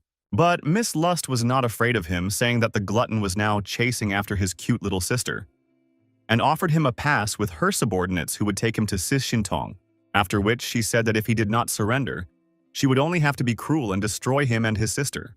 Realizing that Liu Feng was not going to surrender, the military immediately opened fire on him from all guns. But Liu Feng was not confused, and thanks to his tentacle, began to repel and stop all the bullets. Then, with his tentacle and nano dagger, he cut almost all the soldiers in half. Their leader was shocked to see this. The colonel realized that this guy was too dangerous and decided that it was his duty to deal with him himself and rushed to the attack. But not here. Liu Feng grabbed his fist, transformed his armor, and took away the colonel's control over his own armor and metal fists. After that, he used the double punch of his nanoglove and punched the colonel through, thus finishing him off in just a couple blows. He then looked into the CCTV camera and told the lady to wait for him, for he would surely find her and kill her. Meanwhile, in the corridor of lab number 4, Shin Tong, along with her new friend, were running away from the glutton. The girl said that they should go to the testing area because even those monsters wouldn't be able to enter the place. This was the only way they could get rid of the glutton. She knew there were vents and they would be able to go through it. The girl then asked if she had any relatives and what part of the labs were they in. Shin Tong replied that she had a brother. The girl immediately said that she was very familiar with the labs, and after they got rid of that monster, she would definitely take her to her brother. The girl said that the teacher had rescued her, fed her, and cared for her as if she were his own daughter. He told her that she looked a lot like his daughter. He was the one who showed her the ventilation shafts they were surviving in. He also told her that his daughter was eaten by his mutated wife. No sooner had she finished her story of how they had run away together and then had fun, than the silhouette of her Uncle Lee suddenly appeared in the draw. Seeing Uncle Lee, the girl immediately stopped and decided to get closer to him, thinking that he had survived and hadn't become a zombie after all. But this time she made a very big mistake in approaching him, because her uncle turned into a horrible zombie mutant who immediately grabbed her arm. This time the symptom couldn't save the girl and just stood aside, shocked, watching what had happened. The zombie mutant grabbed the girl's arm with its razor-sharp teeth and bit her arm. Glutton, who saw what was happening, said that he most enjoys watching this kind of human farce. 1 second it's still a family member, and the next it's zombies lunging at one of their own. A father lunges at his son, and a brother lunges at his sister. The brother turns his little sister's skull around. To what an ironic scene. Fratricide in the flesh. After recovering from the shock of what was happening, Shin Tong immediately rushed at the mutant zombie and blew its head off with just one blow. After that, she immediately mutated and said that no one has the right to offend her friends and family, and anyone who offends them will be killed. Meanwhile, Liu Feng burst into the hall where Miss Lust was and brought her dead thug to her. But she was not frightened at all, but rather very happy that this handsome man had finally come to her. She said that she had been waiting for him so much that at one point she thought he wouldn't come to her. Suddenly, Liu Feng felt danger approaching from below. Realizing that Liu Feng saw her giant zombie vulva, Miss Lust Po said that it seems like she wasn't serious enough when she said she would kill him. Seeing this zombie vulva, Liu Feng said that he realized that she was trapped. After realizing that Ob Feng knew who she was, she immediately tore off her clothes and turned into an incredibly powerful mutant zombie. She said that since he was so bold, she couldn't resist eating him right now. Realizing that the gangway is very difficult, zombie mutant Liu Feng decided to play a little cat and mouse with him and began to run away. Seeing a red cloak like the one Liu Feng had behind the column, Miss Lust thought she had found it, and with just one blow of her mighty hand, she smashed that column into splinters, saying that she had already imagined eating it. But it turned out to be the corpse of her soldier, who also had a red cloak. Liu Feng was quite shallow, using the soldier as a distraction. Liu Feng, realizing that there might not be another chance, immediately rushed at her and began to chop her up, inflicting dozens of cuts with his nanomarks that he had on his tentacles. Miss Lust didn't even try to stop him, saying that whatever he was doing was useless because she would be resurrected anyway. Taking his chance, Liu Feng jumped back and saw that all the cuts he had inflicted on her literally healed in a matter of seconds. Miss Lust told him that her ability was to heal wounds quickly. No matter how many times Liu Feng cut her, he wouldn't be able to hurt her. Liu Feng was in danger, for he didn't understand how he could handle such super strength. Meanwhile, Gluttony walked up to Shin Tong and sniffed her and said that she had such a fragrant smell that reminded him of his own, and concluded that he and she were very similar. Putting his hand on his heart, he said that they were sick with black blood, and until the end of the world, they were defenseless. But now, they are the true chosen ones, and the apocalypse is their stage. Gluttony said that lab number 4 was all black blood disease patients, but most of them were misfits worthy of being only their food. He told Shin Tong that, moreover, given her scent, her characteristics, they should be even higher than his. Gluttony said that she should definitely join their troop, because she would no longer have to suppress her nature and she would be able to eat as much as she wished, just as they did.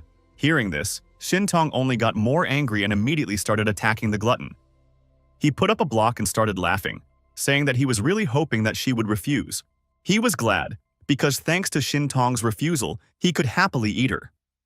After which, he immediately rushed to attack, trying to give her a powerful blow with his fist. He struck blow after blow, trying to hit Shin Tong and eat her afterward, saying that once he did so, he would be able to surpass Captain Lust's strength. But it wasn't that easy because Shin Tong was very agile and nimble. No matter how many times the glutton tried to hit her, he couldn't. Gluttony said that after he ate Shin Tong, he would eat her brother and eat her sister so they could reunite in his belly. Shin Tong got tired of running from the glutton and twisted him with her powerful zombie veins and started sucking his blood. The glutton immediately felt him start to lose his strength. Gluttony couldn't believe his eyes. He didn't understand the feeling of oppression that enveloped his mind. Seeing this bloody cocoon, the girl couldn't believe her eyes that it was the real Shin Tong. She froze in horror. Shin Tong came out of the cocoon in a completely new form after being fed with the power of a glutton. She immediately said that anyone who dared to speak ill of her brother and her friends would die. Meanwhile, Liu Feng was trying his best to avoid falling into the clutches of Miss Lust, who wanted to eat him. Miss Lust realized that she couldn't catch up to Liu Feng, so she started destroying everything in her path. And thanks to the beam collapsing, she was able to stop him. At this moment, Liu Feng realized that he needed to attack again, because if he didn't, she would grab him, so he once again took out his nano-daggers and began to dissect Miss Lust's flesh. Liu Feng was shocked because Miss Lust had infinite regeneration. He decided to run away from her again and thought of a risky option that could work. But this time he couldn't get away from her and she grabbed him. Miss Lust was very happy because she had finally caught him. She squeezed it tightly and said that it would become a part of her and decided to put it in her mouth. Liu Feng didn't want to be eaten, so he grabbed her teeth with his hands, preventing her from pushing him deeper into her mouth. Miss Lust laughed, saying that his hands were busy and her hands could tear him apart at any moment. Liu Feng hurriedly upset her by saying that he had more than 2 hands and thrust his tentacles into her face and gripped her hands with his tentacles. He used the whirlwind slicing technique, which caused him to slash her arms and mangled her face. Miss Lust couldn't withstand this attack and threw Liu Feng against the wall with all her might. Miss Lust was able to recover and was not critically injured, for she managed to put up her one arm and cover her face and the other 2 tentacles from that powerful slashing blow. Liu Feng's head hit the wall very hard and realized at this moment that the only way to fight a similar and regenerating monster was to cut it into pieces. He realized that it would take a few more good slashes at Miss Lust to get any results. Then his eyes fell on a new technology he could absorb. It was a level A nanotech mask. Once absorbed, it would be able to add 2 tentacles as well as breathe underwater for a while. Seeing that Liu Feng had noticed the green flasks, Miss Lust began to regret that he had come here in the first place. After all, this vault contained Leader Zheng's research results, and it wouldn't be good if they were destroyed. At this moment, Liu Feng had already run at Miss Lust to attack her again, thanking her for throwing him into that room. For he was now stronger, and instead of 4 tentacles, he now had 6. With 2 more tentacles, Liu Feng still managed to cut Miss Lust into several pieces. But she was still alive and said that he was not too happy because the member of her team called Gluttony would finish them all off because he was so strong that he could crush Liu Feng's tentacles with just 1 finger and then him.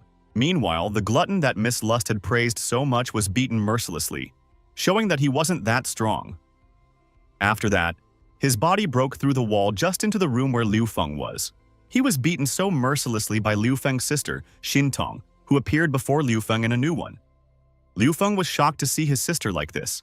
Seeing Shin Tong, Miss Lust didn't understand how she could maintain such a form, for this appearance was like a descending god, and she could only watch her like an ant. Liu Shin Tong, the queen of the Hell Spiders, an abyss-level mutant. Powers unknown. Upon seeing Ms. Lust, Shin Tong immediately stuck her sharp spider paws into her head and started sucking the life force out of her. Miss Lust begged her to let her go and not kill her, saying that Director Zheng had long wanted to investigate Shin Tong. Seeing this with his own eyes, Liu Feng couldn't believe that his sister had suddenly become so strong. And when did she even have time to do all this? The system informed him that Gluttony and Lust had been killed, for which he received 10,000 points, and told him he had a new task: save or kill his mutated sister. The system said he would get 5,000 points for saving his mutated sister, whose future danger level was unknown, or 40,000 points for destroying his mutated sister. Liu Feng said to the system that he would never kill his favorite little sister Shin Tong.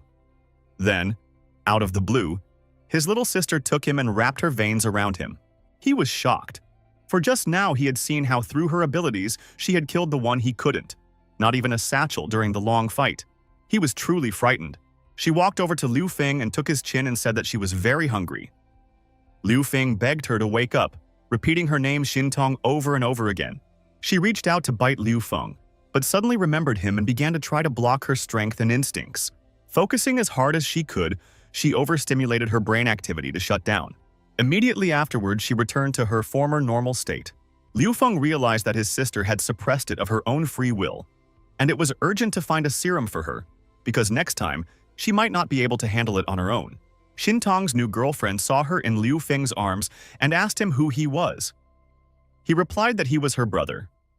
Then the girl introduced herself, saying that her name was Ah Ling, and she was Xintong's friend from lab number 4. She was also a black blood patient, and Xintong had saved her life. Liu Feng immediately asked her if she knew where the black blood suppression serum was stored in Lab 4. The disease is progressing. The serum is needed. Urgently, he said. Ah Lin? She replied that Director Zheng took them there when they were taken for experiments. The serum is located sample storage in the east. Ah Ling decided to guide Liu Feng and Xintong to that vault. After arriving at the sample vault, Ah Ling said that usually Director Zheng gave them medicine here, but she didn't know how to make medicine. Liu Feng thanked her for bringing them to the storage room and said that he would do it himself. Seeing the computer, Liu Feng thought that there must be information about the serum in it and decided to look for it. But in order to do so, he needed to know the password he asked to hack his system. The system cracked the password in a matter of minutes, and then said that the serum formula, as well as some interesting data, had been found on the computer of lab number 4. Liu Feng immediately ordered her to start producing the serum and copy all the available data on that computer. The serum was made in just a couple of minutes and successfully injected into Sister Xintong. Liu Feng was overjoyed, for he realized that it looked like he would be able to save his sister. After that, turning to Ah Ling, saying that if they were really friends with Xintong, then she could go with them to the shelter. But suddenly the system alerted Liu Feng, saying that Zheng Tianxiang had learned that the lab had been attacked and was returning.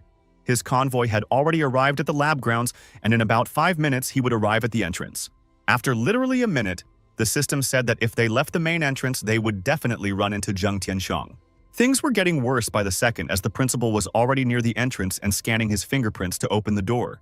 Upon entering the lab, Zheng noticed that the lab was destroyed, the patients had escaped, and the data had been stolen. The only thing he didn't understand was how Liu Feng had managed to do it.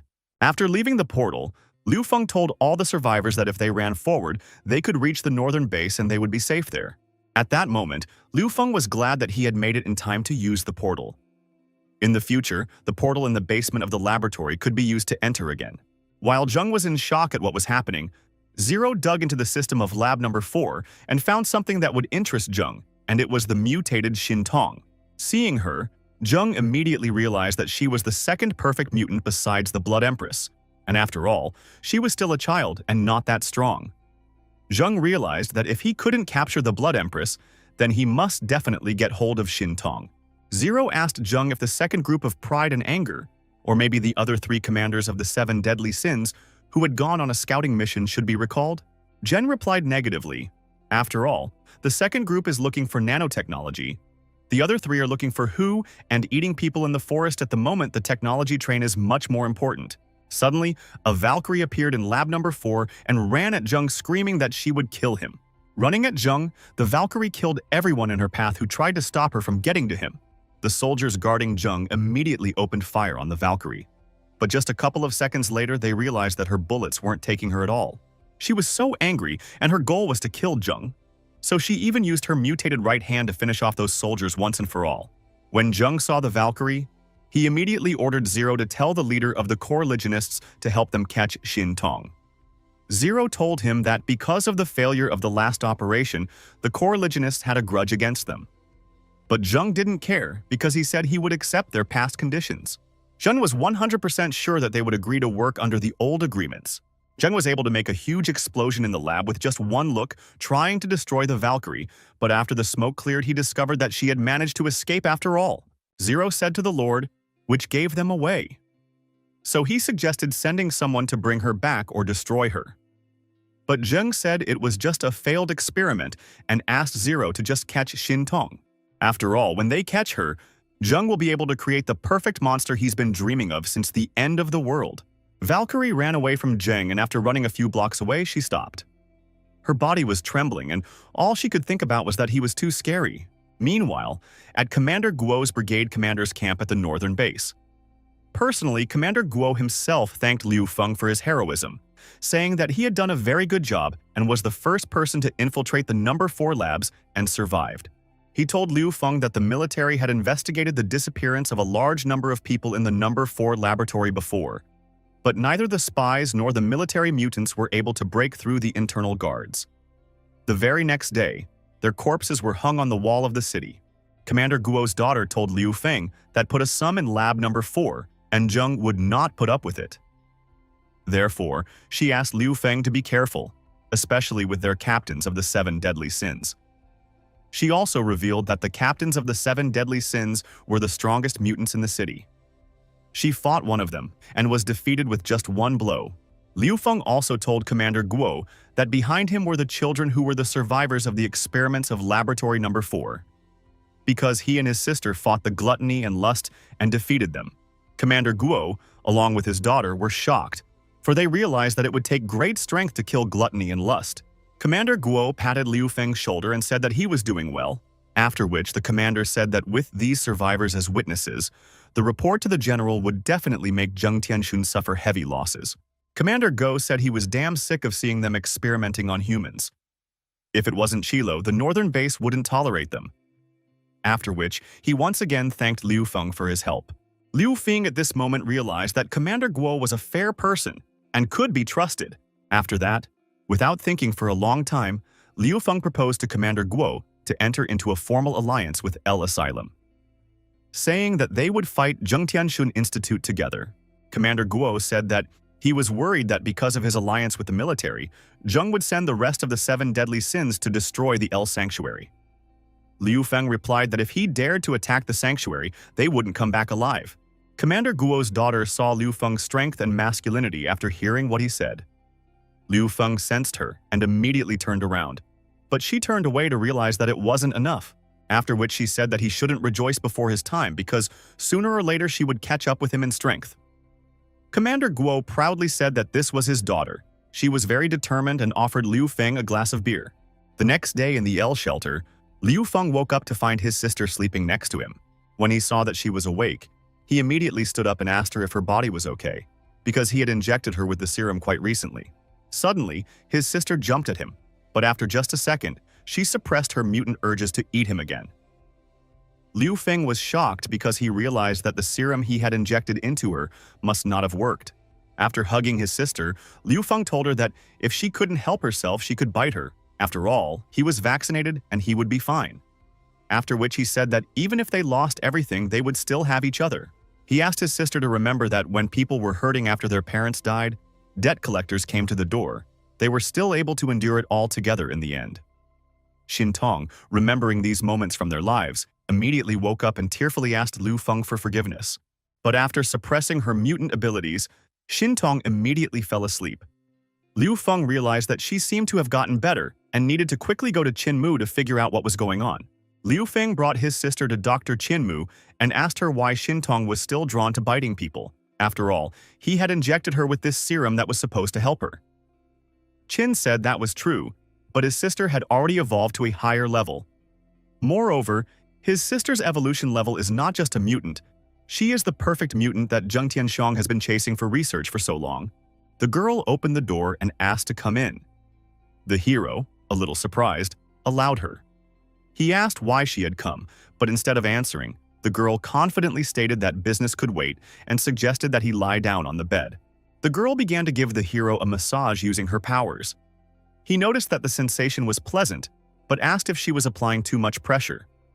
She explained that she was using liquid metal to better affect the muscles, assuring him that such a massage promotes their recovery. During the massage, the girl tells the hero that she discovered the reason why Zheng Tianxu is collecting nanotechnology and stolen information. The hero clarifies the reason in question. She explains that she couldn't find out the details, but suggests that he is afraid of the threat from the Union of Europe. As a result, Zheng Tianxu is actively collecting nanocore for his own purposes. The girl assumes that the nanocore technology can save Zheng Tianshu's life, causing him to stop pursuing them. The hero is surprised, and she promises to investigate further. The girl declares that since the cases are over, it's time to relax. The hero feels strong emotions from her actions, and the scene shifts to Dracula's castle. In front of the castle, Kelly appears in the image of the Queen of Vampires. She teases the witch, alluding to his sweetness, and threatens to eat him. The hero is shocked to realize that the vampire queen is in front of him. Kelly attacks the witch with a powerful punch, yelling, "Take that!" He is momentarily immobilized by her attack and realizes he can't move, trapped. Kelly approaches the witch, taking him captive and mockingly declaring, "Got you, witch!" The hero screams in pain and shock, realizing his helpless position. Kelly slams into the witch, sucking the energy out of him.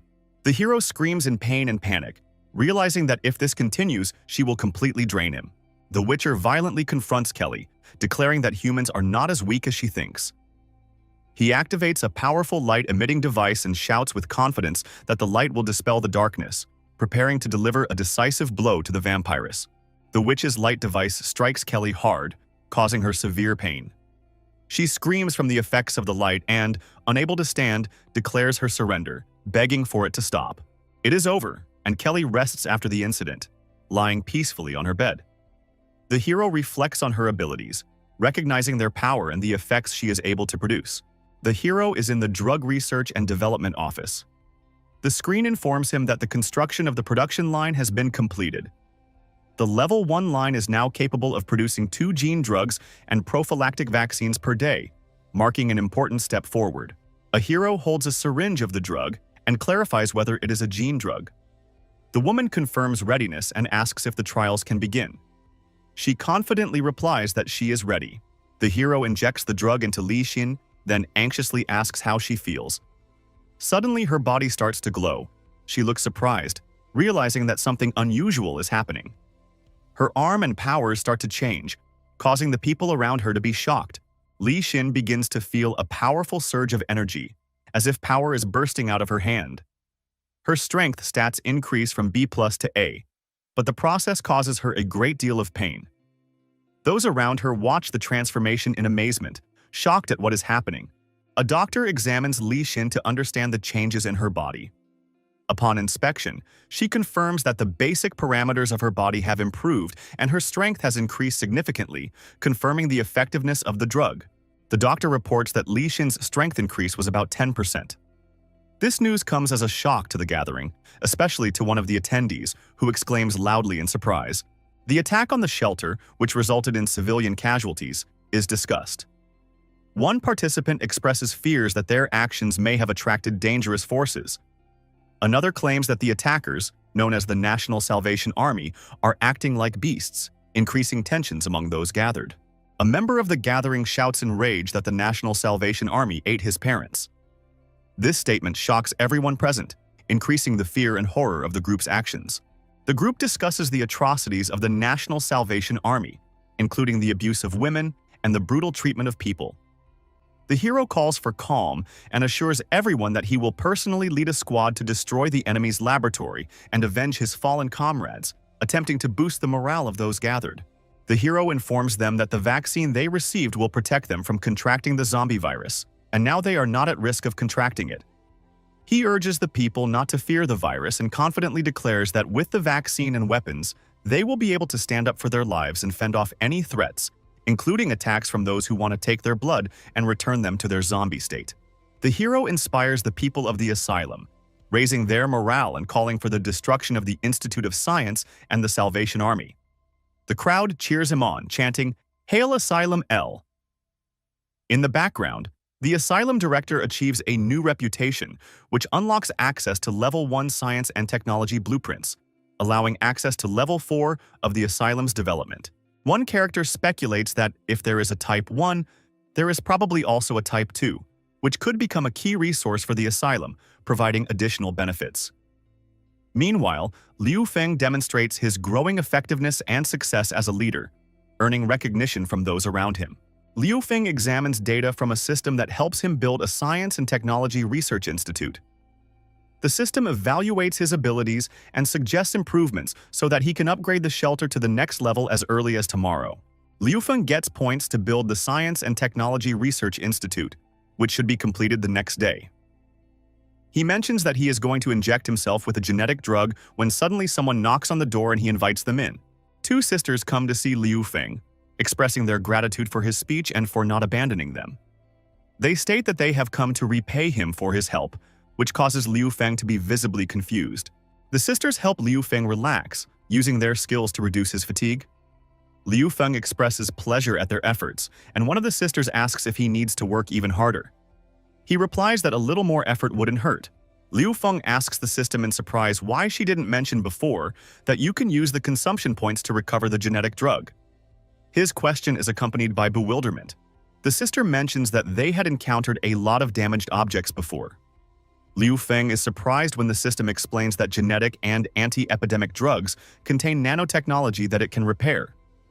This leaves him shocked and with new questions. The system recommends that Liu Feng collect more products related to nanotechnology. His sister supports him by putting her hand on his shoulder, showing her willingness to help. The system tells Liu Feng to launch a hidden mission called Life and Death. He needs to collect more nanotechnology items to improve the hideout. Successful completion of the mission will provide a reward in 6 months, while failure will result in death. The sisters discuss the effectiveness of the system and its contribution to their survival. Liu Feng is shocked by the system's requirements for its first release. His surprise is emphasized by his reaction, showing the seriousness of the situation. Liu Feng learns the details of the Jump of Life mission, where he needs to collect more nanotechnology to improve the shelter. If the mission fails, death awaits him in 6 months. He ponders the requirements, ignoring the sisters who decide to get his attention with their invincible massage technique. The Hua sisters, clad in armor and ready for battle, appear in the demon world to attack the great demon king. The demon is surprised by their courage, mocking them and admiring them for daring to enter his territory as noble warriors. The sisters are determined to enter the battle. The Hua sisters engage in a fierce battle with the great demon king. Their attacks collide with powerful fire and ice magic. The demon confidently declares that he will defeat them using his powers, while the sisters try to break through the flames and ice blows withstanding incredible pressure. The battle heats up. The Hua sisters are defeated in their battle with the great demon king. They are exhausted from the powerful attacks of fire and ice, their strength depleted. One of the sisters expresses hatred for her opponent, realizing that they have failed to gain the upper hand. The battle is over, but the bitterness of defeat remains. The great demon king, laughing, offers the Hua sisters surrender, promising to place them in his harem and train them. Realizing their powerlessness and inability to win, the sisters decide to surrender, showing the despair and frustration of defeat. Liu Feng watches anxiously as the demon king is suddenly defeated. His forces are brought to an end by his intervention, and the sisters who chose the surrender tactic are without Sasnia. The residents of the asylum discuss the situation, wondering if it was right to provoke the Research Institute and other enemies. Many are fearful and doubt the director's ability to deal with the threats. However, one of the women reminded everyone that the director has already saved them many times and created miracles, inspiring everyone to believe in his leadership.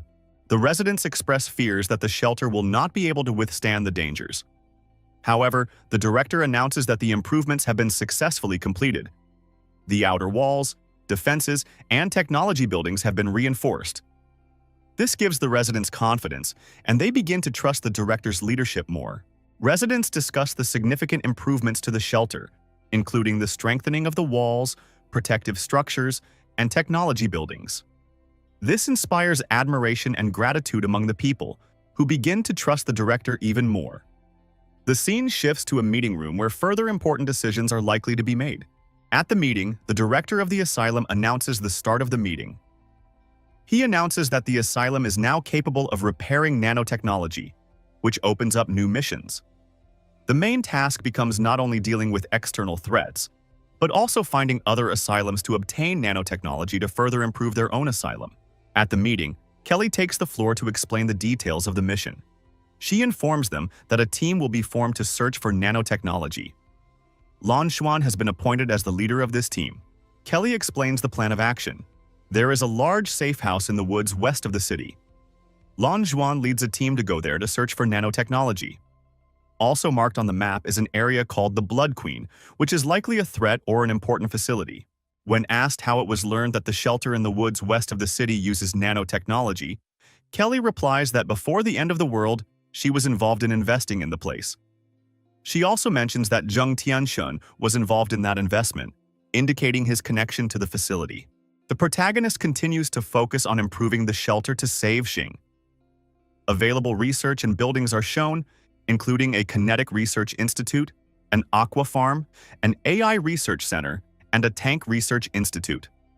However, resources are depleted and higher reputation is required to unlock the next building.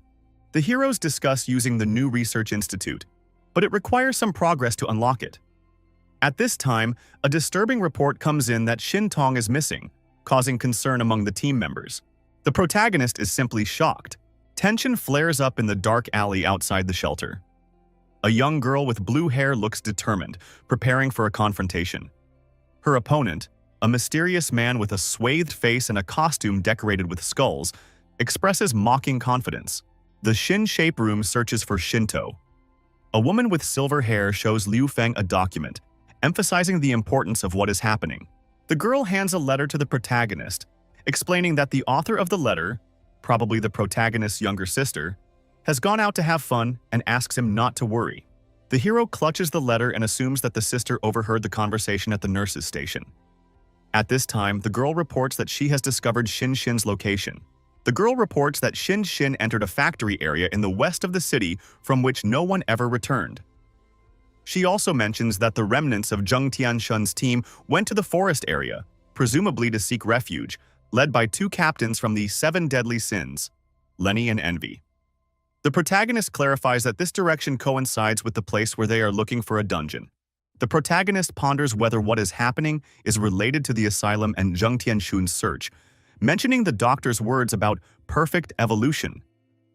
The white-haired woman instructs the base of Daqiang Zhangyu to guard their position. She then asks Lun Xuan to lead a team to investigate a hideout near the company and promises to find him an assistant. Lun Xuan wonders who that assistant could be. The hero orders them out of the hideout, and a woman with short blonde hair appears, calling herself Ming. She greets everyone, stating that she hasn't seen them in a while. Lun Xuan exclaims in surprise, "Faceless?" Lun Xuan confirms that Faceless has realized her mistakes and has decided to join their group to redeem herself and contribute. The other team members are surprised by her return and wonder, "Is that her?" Faceless explains that she joined their hideout to make amends. Dragon comments incredulously that victory has not yet been achieved. The protagonist declares that he is leading a team to retrieve Xin and stop Zheng Tianshun's actions. Scene transfers. Deep in the woods to the west of the city, a mysterious entity awaits the arrival of a girl, assuring that her arrival will complete his evolution. Across the street at a self-service store, a group of people are threatening, demanding food and supplies. At this time, the manager of the canteen, a woman in a pink dress, is holding a knife, preparing to defend her supplies. The leader of the group with a gruff expression threatens the woman, stating that if she doesn't open the door, he will throw her outside and feed her to the zombies like her husband. His companions scoff, fueling the tension. The woman desperately explains that her son is in a coma and there's hardly any food left, begging them to leave. The gang leader erupts in anger and shouts threats at her. Zombies appear, attracted by the noise. One of the gang members shouts to his leader, warning that the undead are approaching and urging them to leave the place. The gang leader finds a way to open the door, clearly enjoying his find. He gloatingly declares that the zombies will break through and get to those hiding behind the door. The ringleader activates a device that emits a sound to attract the zombies to the building. His team withdraws, planning to return for supplies once the zombies have dealt with the people inside. The zombies break through to the shelter, rapidly approaching. A woman holding a knife cries over her son and apologizes, preparing to make a final decision. A woman holding a knife says in desperation that she and her son have come to find her husband. In the background, the zombies continue to attack. The situation is escalating. The woman tearfully whispers that the milk tastes good and then begins to wonder what is happening, expressing her confusion. Suddenly, a girl with long white hair wearing a straw hat and school uniform calmly drinks the milk despite the approaching monsters behind her back. A woman with a knife in her hand standing nearby, looks at her with surprise. A blonde girl looks on anxiously at what is happening, asking a question. Nearby, a girl with white hair continues to calmly drink her milk, despite the fact that a monster with a huge mouth is standing next to her, ready to attack. The woman screams in panic at the impending danger as she looks back. She quickly grabs the girl with white hair to protect her from the approaching monsters. The girl remains unfazed as she continues to drink her milk and pronounce that it tastes good. The zombies flood the store, trapping the woman and the girl in a corner. The woman realizes with despair in her eyes that there is no way out, and they are surrounded on all sides. Amidst the threat, an extermination mode is activated. The girl clings to the woman, taking cover behind her back, while an entity with an intimidating weapon attacks the zombies, smashing through the crowd. The woman watches in confusion while the robot flies up to the girl with emergency speed, checking her condition. In the background, zombies can be seen coming closer and closer. The woman asks the robot in surprise about its identity. The robot explains that he is an artificial intelligence named Little Puffy, who has hidden in the girl's backpack to accompany her. Zombies surround the group, creating a dangerous situation. The robot approaches the girl, offering to use his abilities to unite and start a battle. The girl looks focused and ready for action. The girl activates the robot's abilities, preparing for battle. The zombies begin to attack, but their reactions show that they are stunned by what is happening. One of them lets out a loud roar, foreshadowing a fierce battle. The robot activated by the girl continues to uncontrollably attack the zombies with incredible speed and power. The woman watching this chaos is surprised to realize how effective it is, despite the girl's panicked screams. After a moment, the situation becomes clearer. The woman thanks the girl for saving her and her son, expressing her admiration for her strength. She introduces herself as Chu Lingxiang and inquires about the name of her savior. The girl calmly replies that her name is Xingshape. The little girl, embarrassed, answers the woman asking her questions. The woman with a serious look wants to know how the girl ended up here alone and where she is going. The girl says she is going to a dangerous place, a vegetation zone on the west side of town. The woman is concerned and warns her that no one goes back there alive, mentioning the military who also disappeared in that place. The woman watches the departing girl and ponders what she should do. Her thoughts are occupied with her son, who is still awake, but she realizes that she cannot let the girl go alone. The woman makes the decision to follow the girl so as not to leave her alone in danger. She convinces herself that this way they can take care of each other. The girl calmly agrees, giving the woman the choice, and the robot accompanies them, adding reassurance of safety. The girl is concerned, noticing that there is no one around. The woman, undaunted, offers to move on despite the alarming silence. They are accompanied by a robot, ready to help in case of danger. The woman notices the strange atmosphere around them, but turns her attention to the cafe ahead. She suggests they go in and look around. The girl expresses mild surprise, and the boy remains calm, relying on their protection. They enter the cafe, which appears empty. The woman offers to look around and the girl complains of hunger. The artificial intelligence offers to cook a meal, and the girl orders a pizza. The woman agrees to help with the cooking. The woman sarcastically remarks that the robot, though strong, is clearly no match for her in cooking. The artificial intelligence takes offense and declares that his cooking skills are top-notch. He suggests that she just wait and find out what the real law of flavor is. The woman, smiling, continues to hold her son in her arms. The robot activates its cooking mode and enthusiastically begins to cook. Ingredients fly into the air, he deftly manipulates them, demonstrating virtuoso speed and precision.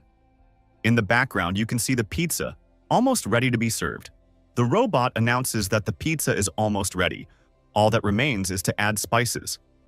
The woman admiringly notes the aroma of the dish, anticipating its taste. The robot finishes cooking the pizza and announces it. The woman excitedly offers to start eating, noticing that the dish looks unusual and requires special attention. The woman tastes the pizza, and its flavor elicits a veritable explosion of emotion. She describes how the flavors are perfectly matched, instantly unfolding in her mouth. The scene is saturated with a romanticized visual representation of her experience. The woman thanks her rescuers and tastes the pizza, marveling at its flavor. The son wakes up, asks where they are, and starts eating the pizza. The angry mother scolds him for being rude and demands that he give the food back, and the son notices her unusual behavior. The boy and his mother taste the pizza and marvel at its unusual flavor. The son asks his mother to eat more slowly so he can have enough too, noting how different the food is from what he is used to. The woman marvels at the abilities of the robot, which is not only strong but also cooks at the highest level. She admits that her cooking skills are inferior. Enjoying the last slice of pizza, she marvels at the flavor. The son notices that his mother has gotten carried away and is saddened that the last slice went to her. The boy rejoices at the offer to eat pizza without being embarrassed. The group decides to stay the night at the cafe to continue on their way the next day. The woman, seized with rage, leaves the group holding a knife in her hand. Her face is full of determination, and she whispers her offense, gearing up for something drastic.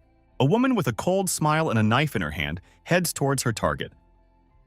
Her movements are hidden in the shadows, and she is clearly preparing for something decisive, full of determination and anger. The woman with a confident smile prepares for decisive action, clutching the knife in her hand. Suddenly, however, she is confronted by the heroine, who reacts to the unexpected appearance.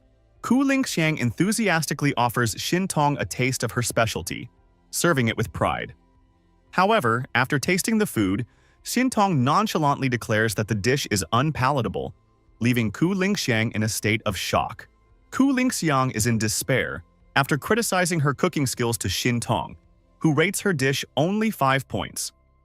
Lingxiang questions why her skills were rated so low and decides that she wants to find Xin Tong's brother to learn cooking from him. Her imagination drifts to the idea of battling the spirits of the kitchen, proving her culinary prowess.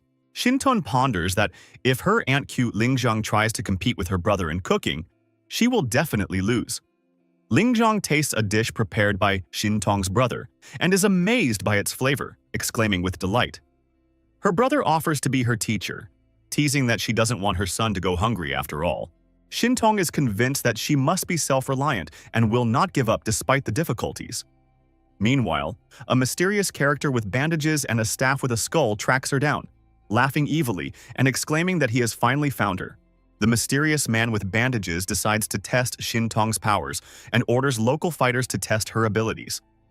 A group of mercenaries, clearly ready for battle, are signaled to attack, showing gloating and confidence in victory. A man with bandages watches on, expressing hope that he is not paying attention to the situation. Meanwhile, thick and dangerous-looking vines wrap around the buildings, hinting at a formidable force that no one will be able to stop if it is activated. A woman enjoys a relaxing bath, humming to herself. At this time, a shadow appears behind the door, hinting at the presence of someone who may be watching or preparing to do something. Suddenly, a man with a sinister smile peeks at the woman through the crack of the door, uttering the threatening question, "Who?"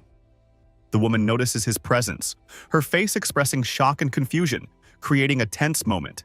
Flora notices a strange noise, but we are transported to a group of riders on huge, multi-headed monsters. One of them, the main one, points forward, rushing his beast to catch up with someone. There is determination in his voice, and the command, "Stop," adds to the tension of the scene. The hero notices that the entire city is covered in dense forests. A group of riders with a monster spot a figure in the distance. One of them turns to him, assuming it is his brother, and asks why he is here alone. The atmosphere becomes tense, foreshadowing an important confrontation. One of the characters decides to approach the figure to get to the bottom of the situation, telling the others to stay put. As he approaches, he is horrified to see that the man in front of him has been transformed into a creepy creature with red eyes and a distorted body. The shocked hero realizes that he has encountered something far more sinister than he expected. The monster, consumed by the tree, suddenly bursts from its shackles, emitting an eerie roar. Its body distorted beyond recognition, exuding menace. The heroes panic as they realize that the situation is out of control and they have to fight this horrible creature. The monster lunges at the hero, opening wide its jaws filled with sharp teeth. The hero remains tense, preparing to attack, realizing that delay could cost lives. The hero confidently deflects the monster's attack, mocking it and delivering a powerful blow. The zombie begins to lose control but does not give up, and its aggressiveness only increases. The hero delivers the decisive blow, hurling the monster with tremendous force. The zombie screams in pain, its body beginning to glow brightly with mystical energy. The hero is wary, seeing the entity transform or prepare for a final resistance. The zombie begins to lose control. His body erupts and energy explodes in all directions. The hero watches in amazement as the vines of trees stretch out and consume the creature's remains. He tries to understand what kind of strange process is going on before his eyes as nature literally takes over what's left of the enemy. Luo Feng finds himself surrounded by dense vines that begin to shrink rapidly, blocking his movement. At the same time, his companions try to make their way towards him, calling his name. Despite the threat, Luo Feng clenches his fist with determination, preparing to break free and confront the enemy. Luo Feng realizes that he cannot move, as the entire forest acts as a single living entity, surrounding him and blocking him. His allies notice that the forest is changing and decide to retreat, agreeing to meet at a shelter. At the same time, a cry for help is heard, where a girl appears in need of rescue. A mysterious woman with green hair appears, surrounded by zombies. She taunts Luo Feng, taunting him and offering to chase her down to get something. Luo Feng is stunned by her words and tries to figure out what's going on. The woman with green hair suddenly jumps towards Luo Feng, creating a dangerous situation. Luo Feng manages to catch her and looks into her eyes and asks her who she is. The woman with green hair warns Luo Feng of the danger as enemies surround them. She offers to flee, but Luo Feng confidently declares that he can handle any enemy. He asks her to hide behind his back, and he himself begins to attack the attackers, showing his strength. The woman with green hair and Luo Feng run away from the many enemies. Spotting a cave up ahead, they decide to hide there. Once inside, they realize that the space is too tight and the situation becomes awkward. Outside, they continue to be surrounded by zombies, forcing them to look for a way out of the situation. Luo Feng notices that the zombies around them are too tough and look like mutants created from the forest.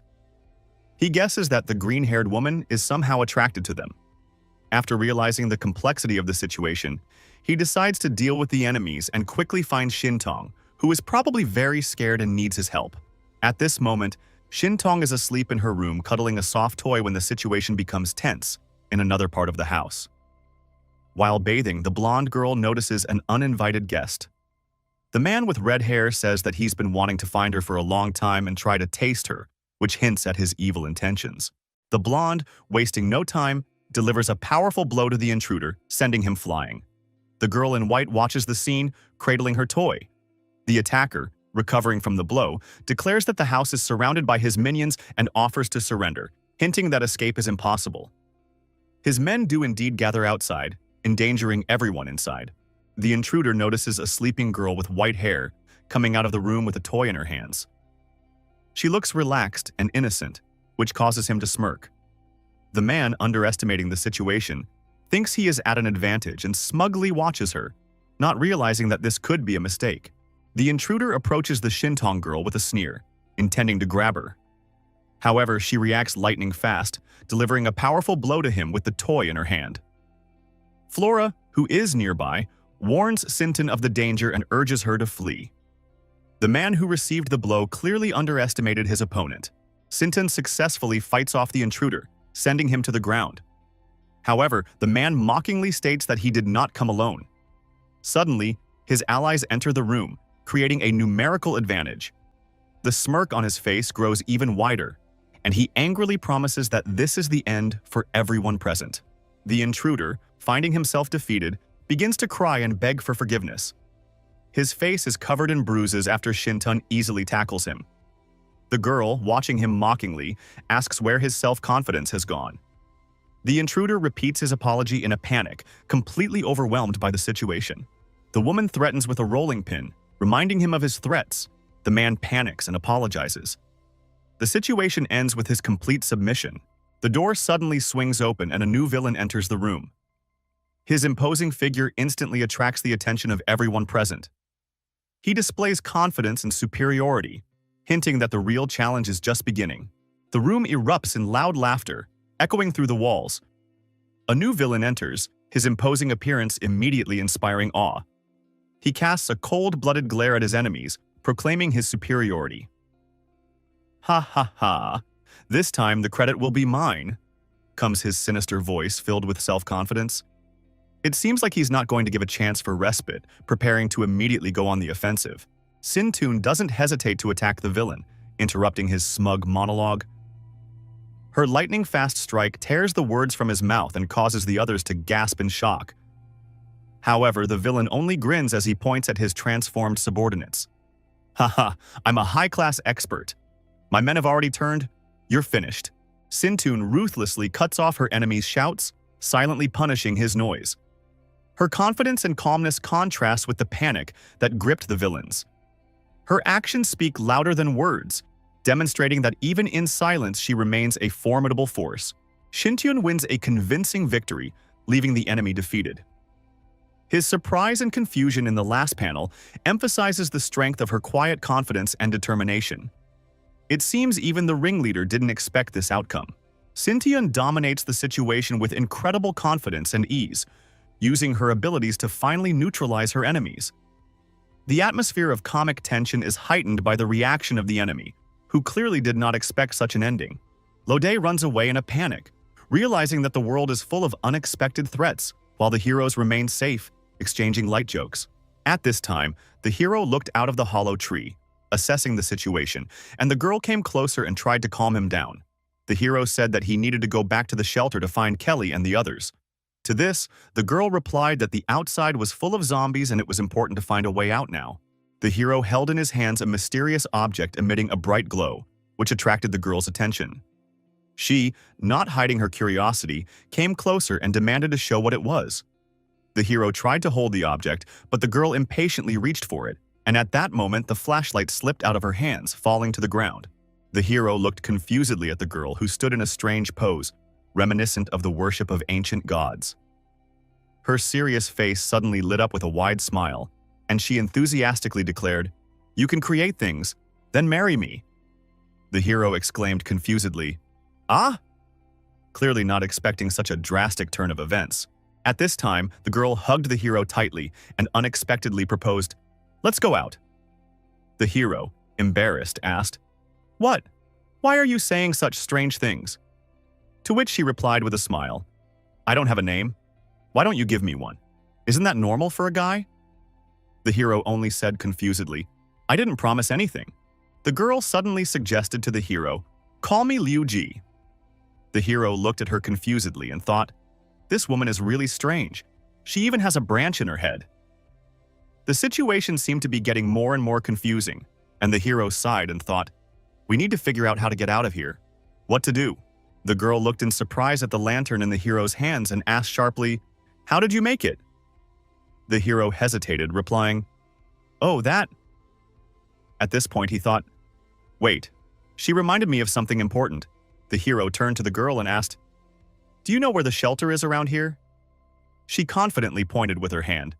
"Uh-huh, over there."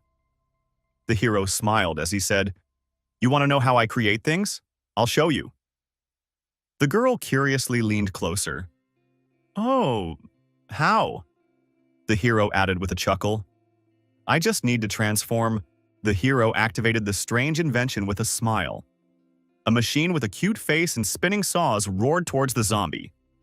"Let's go! Killer funny number!" he shouted, causing the girl to gasp in surprise and laughter. The hero, holding the girl's hand, shouted loudly, "Get ready!" The machine with rotating blades roared forward, tearing through the crowds of zombies. "Yeah, how scary!" she shouted nervously, hugging him tighter. The machine, equipped with sharp blades, tore through the ranks of zombies with a thunderous roar. The girl watching this exclaimed admiringly, "Amazing!" The hero, controlling the creature, shouted triumphantly, "Woohoo! Have you seen my power?" As the girl approached the hero, she asked with interest how he transformed things. The hero was embarrassed and looked away, but the question about what was happening to Luo Ji caught his attention. The girl, placing her hand on his shoulder, quietly added, "Let me ask one question.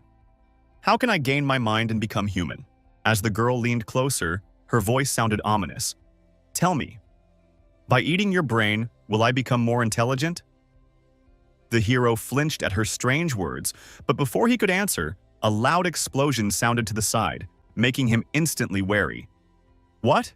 At that moment, a squad of soldiers led by the sinister Captain Envy of the Seven Deadly Sins launched an operation. In a deep, mechanical voice, he uttered, Target found. Commence capture.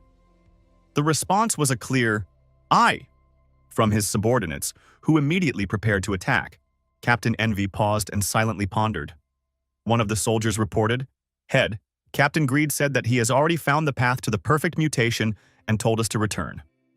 Envy nodded and replied, "Let's meet Greed and the others first." The soldiers responded in sync. "Aye, temporary camp, 5 minutes ago." The soldiers reported to Captain Despondency, "We have captured a man who calls himself the Unicorn Patriarch." Captain Despondency smiled coldly. "I didn't expect that completing a mission would lead me to another target." The captive's voice came from behind. "I found the perfect mutant who wants Zhu Tianshu. I will take you to her." Captain Dejection looked at the captive sternly. His answer wasn't clear enough. She slammed her heel sharply against the ground, declaring, "So speak." The captive stammered fearfully and squeezed out, She's not far from the cafe, but you should be careful. She's very strong." The captain leaned in slightly, glancing at the squad leader, who nodded in readiness. The captives began to scream as thick tree branches began to burst out of the ground. One of them was grabbed and lifted into the air, screaming desperately, "What's happening?" The branches were rapidly attacking anyone standing nearby. One of the soldiers shouted, "Where? Save me!" Captain Despondency frowned at what was happening, her cold gaze fixed on the source of the anomaly. But she didn't move as she watched the chaos. Captain Despondency watched in annoyance as the plants around her began to attack her subordinates. Her voice sounded harsh. "What's wrong with these plants?" Suddenly, a branch wrapped itself around her arm.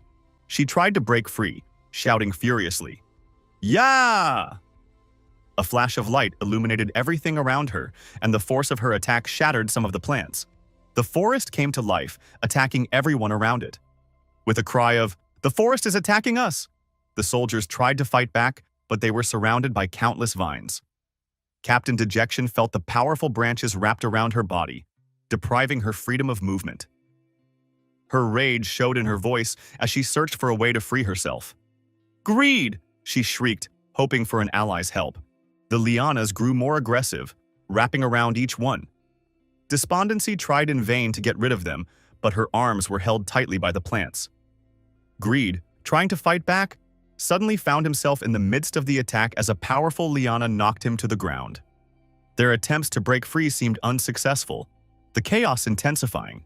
Dejection watched in horror as the vines dragged the heads of their victims away. Greed, surveying what was happening, uttered, "This forest seems to be intelligent." The atmosphere around them was getting tenser and tenser. The unknown was more frightening than the plants themselves. Elsewhere, during the chaos, Luoji saves Liuji by holding her in his arms. She admires his abilities, noticing that he is much stronger than the others. Luoji, not expecting such intimacy, is stunned by her words.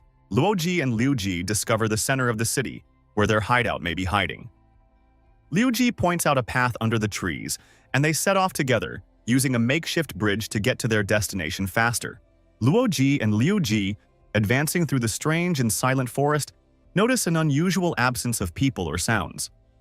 Luoji warily ponders what could have happened to this place as they observe the deserted path that opens up before them, leading into the unknown. Luoji and Liuji walk closer to the tree, noticing a strange outline ahead. Luoji exclaims in exasperation upon discovering that the tree is covered in suspended bodies, causing him to be horrified and alarmed. Luoji notices the tree start to become aggressive, attacking with its branches. He reacts instantly, dodging and protecting Luoji. Realizing the threat, he decides to deal with the danger himself, ordering Liuji to stay safe. The atmosphere heats up as Luoji concentrates to confront the mysterious tree. Luoji fights the living tree, dodging branch attacks and throwing punches.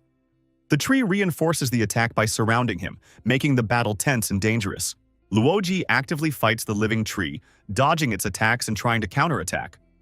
Branches swiftly fall on him, forcing him to act as quickly and accurately as possible. Luoji continues to attack the tree while Liuji, admiring his actions, can't hide her surprise and delight. The tree resists, but Luoji confidently builds up the pressure. Luoji completes the attack, tearing the tree apart. Liuji, amazed by the power of his actions, watches admiringly, accompanying the scene with words of admiration. Everything around blazes with bright colors and sparks of destruction. Elsewhere, Kelly and Li Xin find themselves in an uncomfortable situation, trapped under a sewer manhole. The tight space forces them to fight, and the atmosphere is heightened by their proximity to each other, causing confusion and slight panic. Kelly and Li Xin find themselves in an uncomfortable situation, trapped under a sewer manhole. The tight space forces them to fight, and the atmosphere is exacerbated by their proximity to each other, causing embarrassment and slight panic. Kelly and Li Xin face difficulties again as they try to escape the cramped space of the sewer. Their personal ambitions and stubbornness begin to get in the way of working together, increasing the tension between them. Kelly and Li Xin find themselves in a tense situation where their differences get in the way of working together cohesively. During an altercation, they unexpectedly fall into the water. Faced with danger, Li Xin realizes he can't swim, putting their lives in even greater danger. Kelly and Li Xin continue to fight for their lives in the water. When Li Xin loses consciousness, Kelly makes a quick decision and hands her the air. Showing strength and determination, she saves her partner by keeping her on the surface and approaching the shore. When Kelly and Li Xin finally make it to the shelter after getting out of the water, they face an unexpected threat. A bloody figure appears in front of them, suddenly attacking and forcing the girls to prepare for defense. As soon as the threat approached, Kelly and Li Xin acted quickly. They opened fire on the zombie, eliminating it instantly. As they looked around, they realized that the shelter had long been abandoned and was home to primitive creatures. Reaching the center of the zone, Kelly and Li Xin faced a difficult task. The corridor was protected by lasers, any touching of which could result in serious injury. Kelly confidently declared that she could handle it, drawing attention with her skill. Kelly gracefully dodged the lasers, showing incredible agility and precision of movement. She moved forward confidently, dodging each beam with the precision of a professional. Kelly almost hit a laser beam, but her quick reaction saved the situation. However, the sudden movement caused her to lose her balance and she found herself on the floor, preparing to quickly get up and continue on her way. Kelly deftly maneuvers among the lasers, showing incredible flexibility and speed. Her movements are precise, and her reactions are instantaneous, allowing her to avoid any contact with the lasers. At the end, she reaches her destination shouting, "Found it!" and pointing to the right device. Kelly has completed her mission, overcoming the obstacles with ease, demonstrating her skill and confidence. She proudly announces, "Effortless." In the background, her partner respectfully observes her success, noting, "That ginger monkey did it, and she's good." Kelly and her partner stop in front of a creepy tree with menacing roots emanating from it. Kelly asks anxiously, "Did all those headless corpses become food for that tree?" The atmosphere is tense and the tree's roots look ominous, as if ready to attack. At the TV station, the group, including a girl in a hat and a robot, face a grim reality. The robot reports a discovery, revealing a device with unexpected contents. The girl remains calm but looks pensive, emphasizing the seriousness of the situation. The atmosphere is tense, and the lighting adds to the sense of uncertainty. The panicked woman points to the view from the window, where a huge tree is seen in full bloom. Her scream draws the attention of the girl in the hat. Dejection appeared suddenly, interrupting the calmness of the heroines who had previously been discussing the situation. With a slight smile and a confident look, she greeted them with the words, "Hey, hello everyone." Her appearance took the girls by surprise, and her posture, sitting casually, seemed to emphasize her superiority. Dejection immediately made it clear that her target was one of those present, saying, "Finally found you.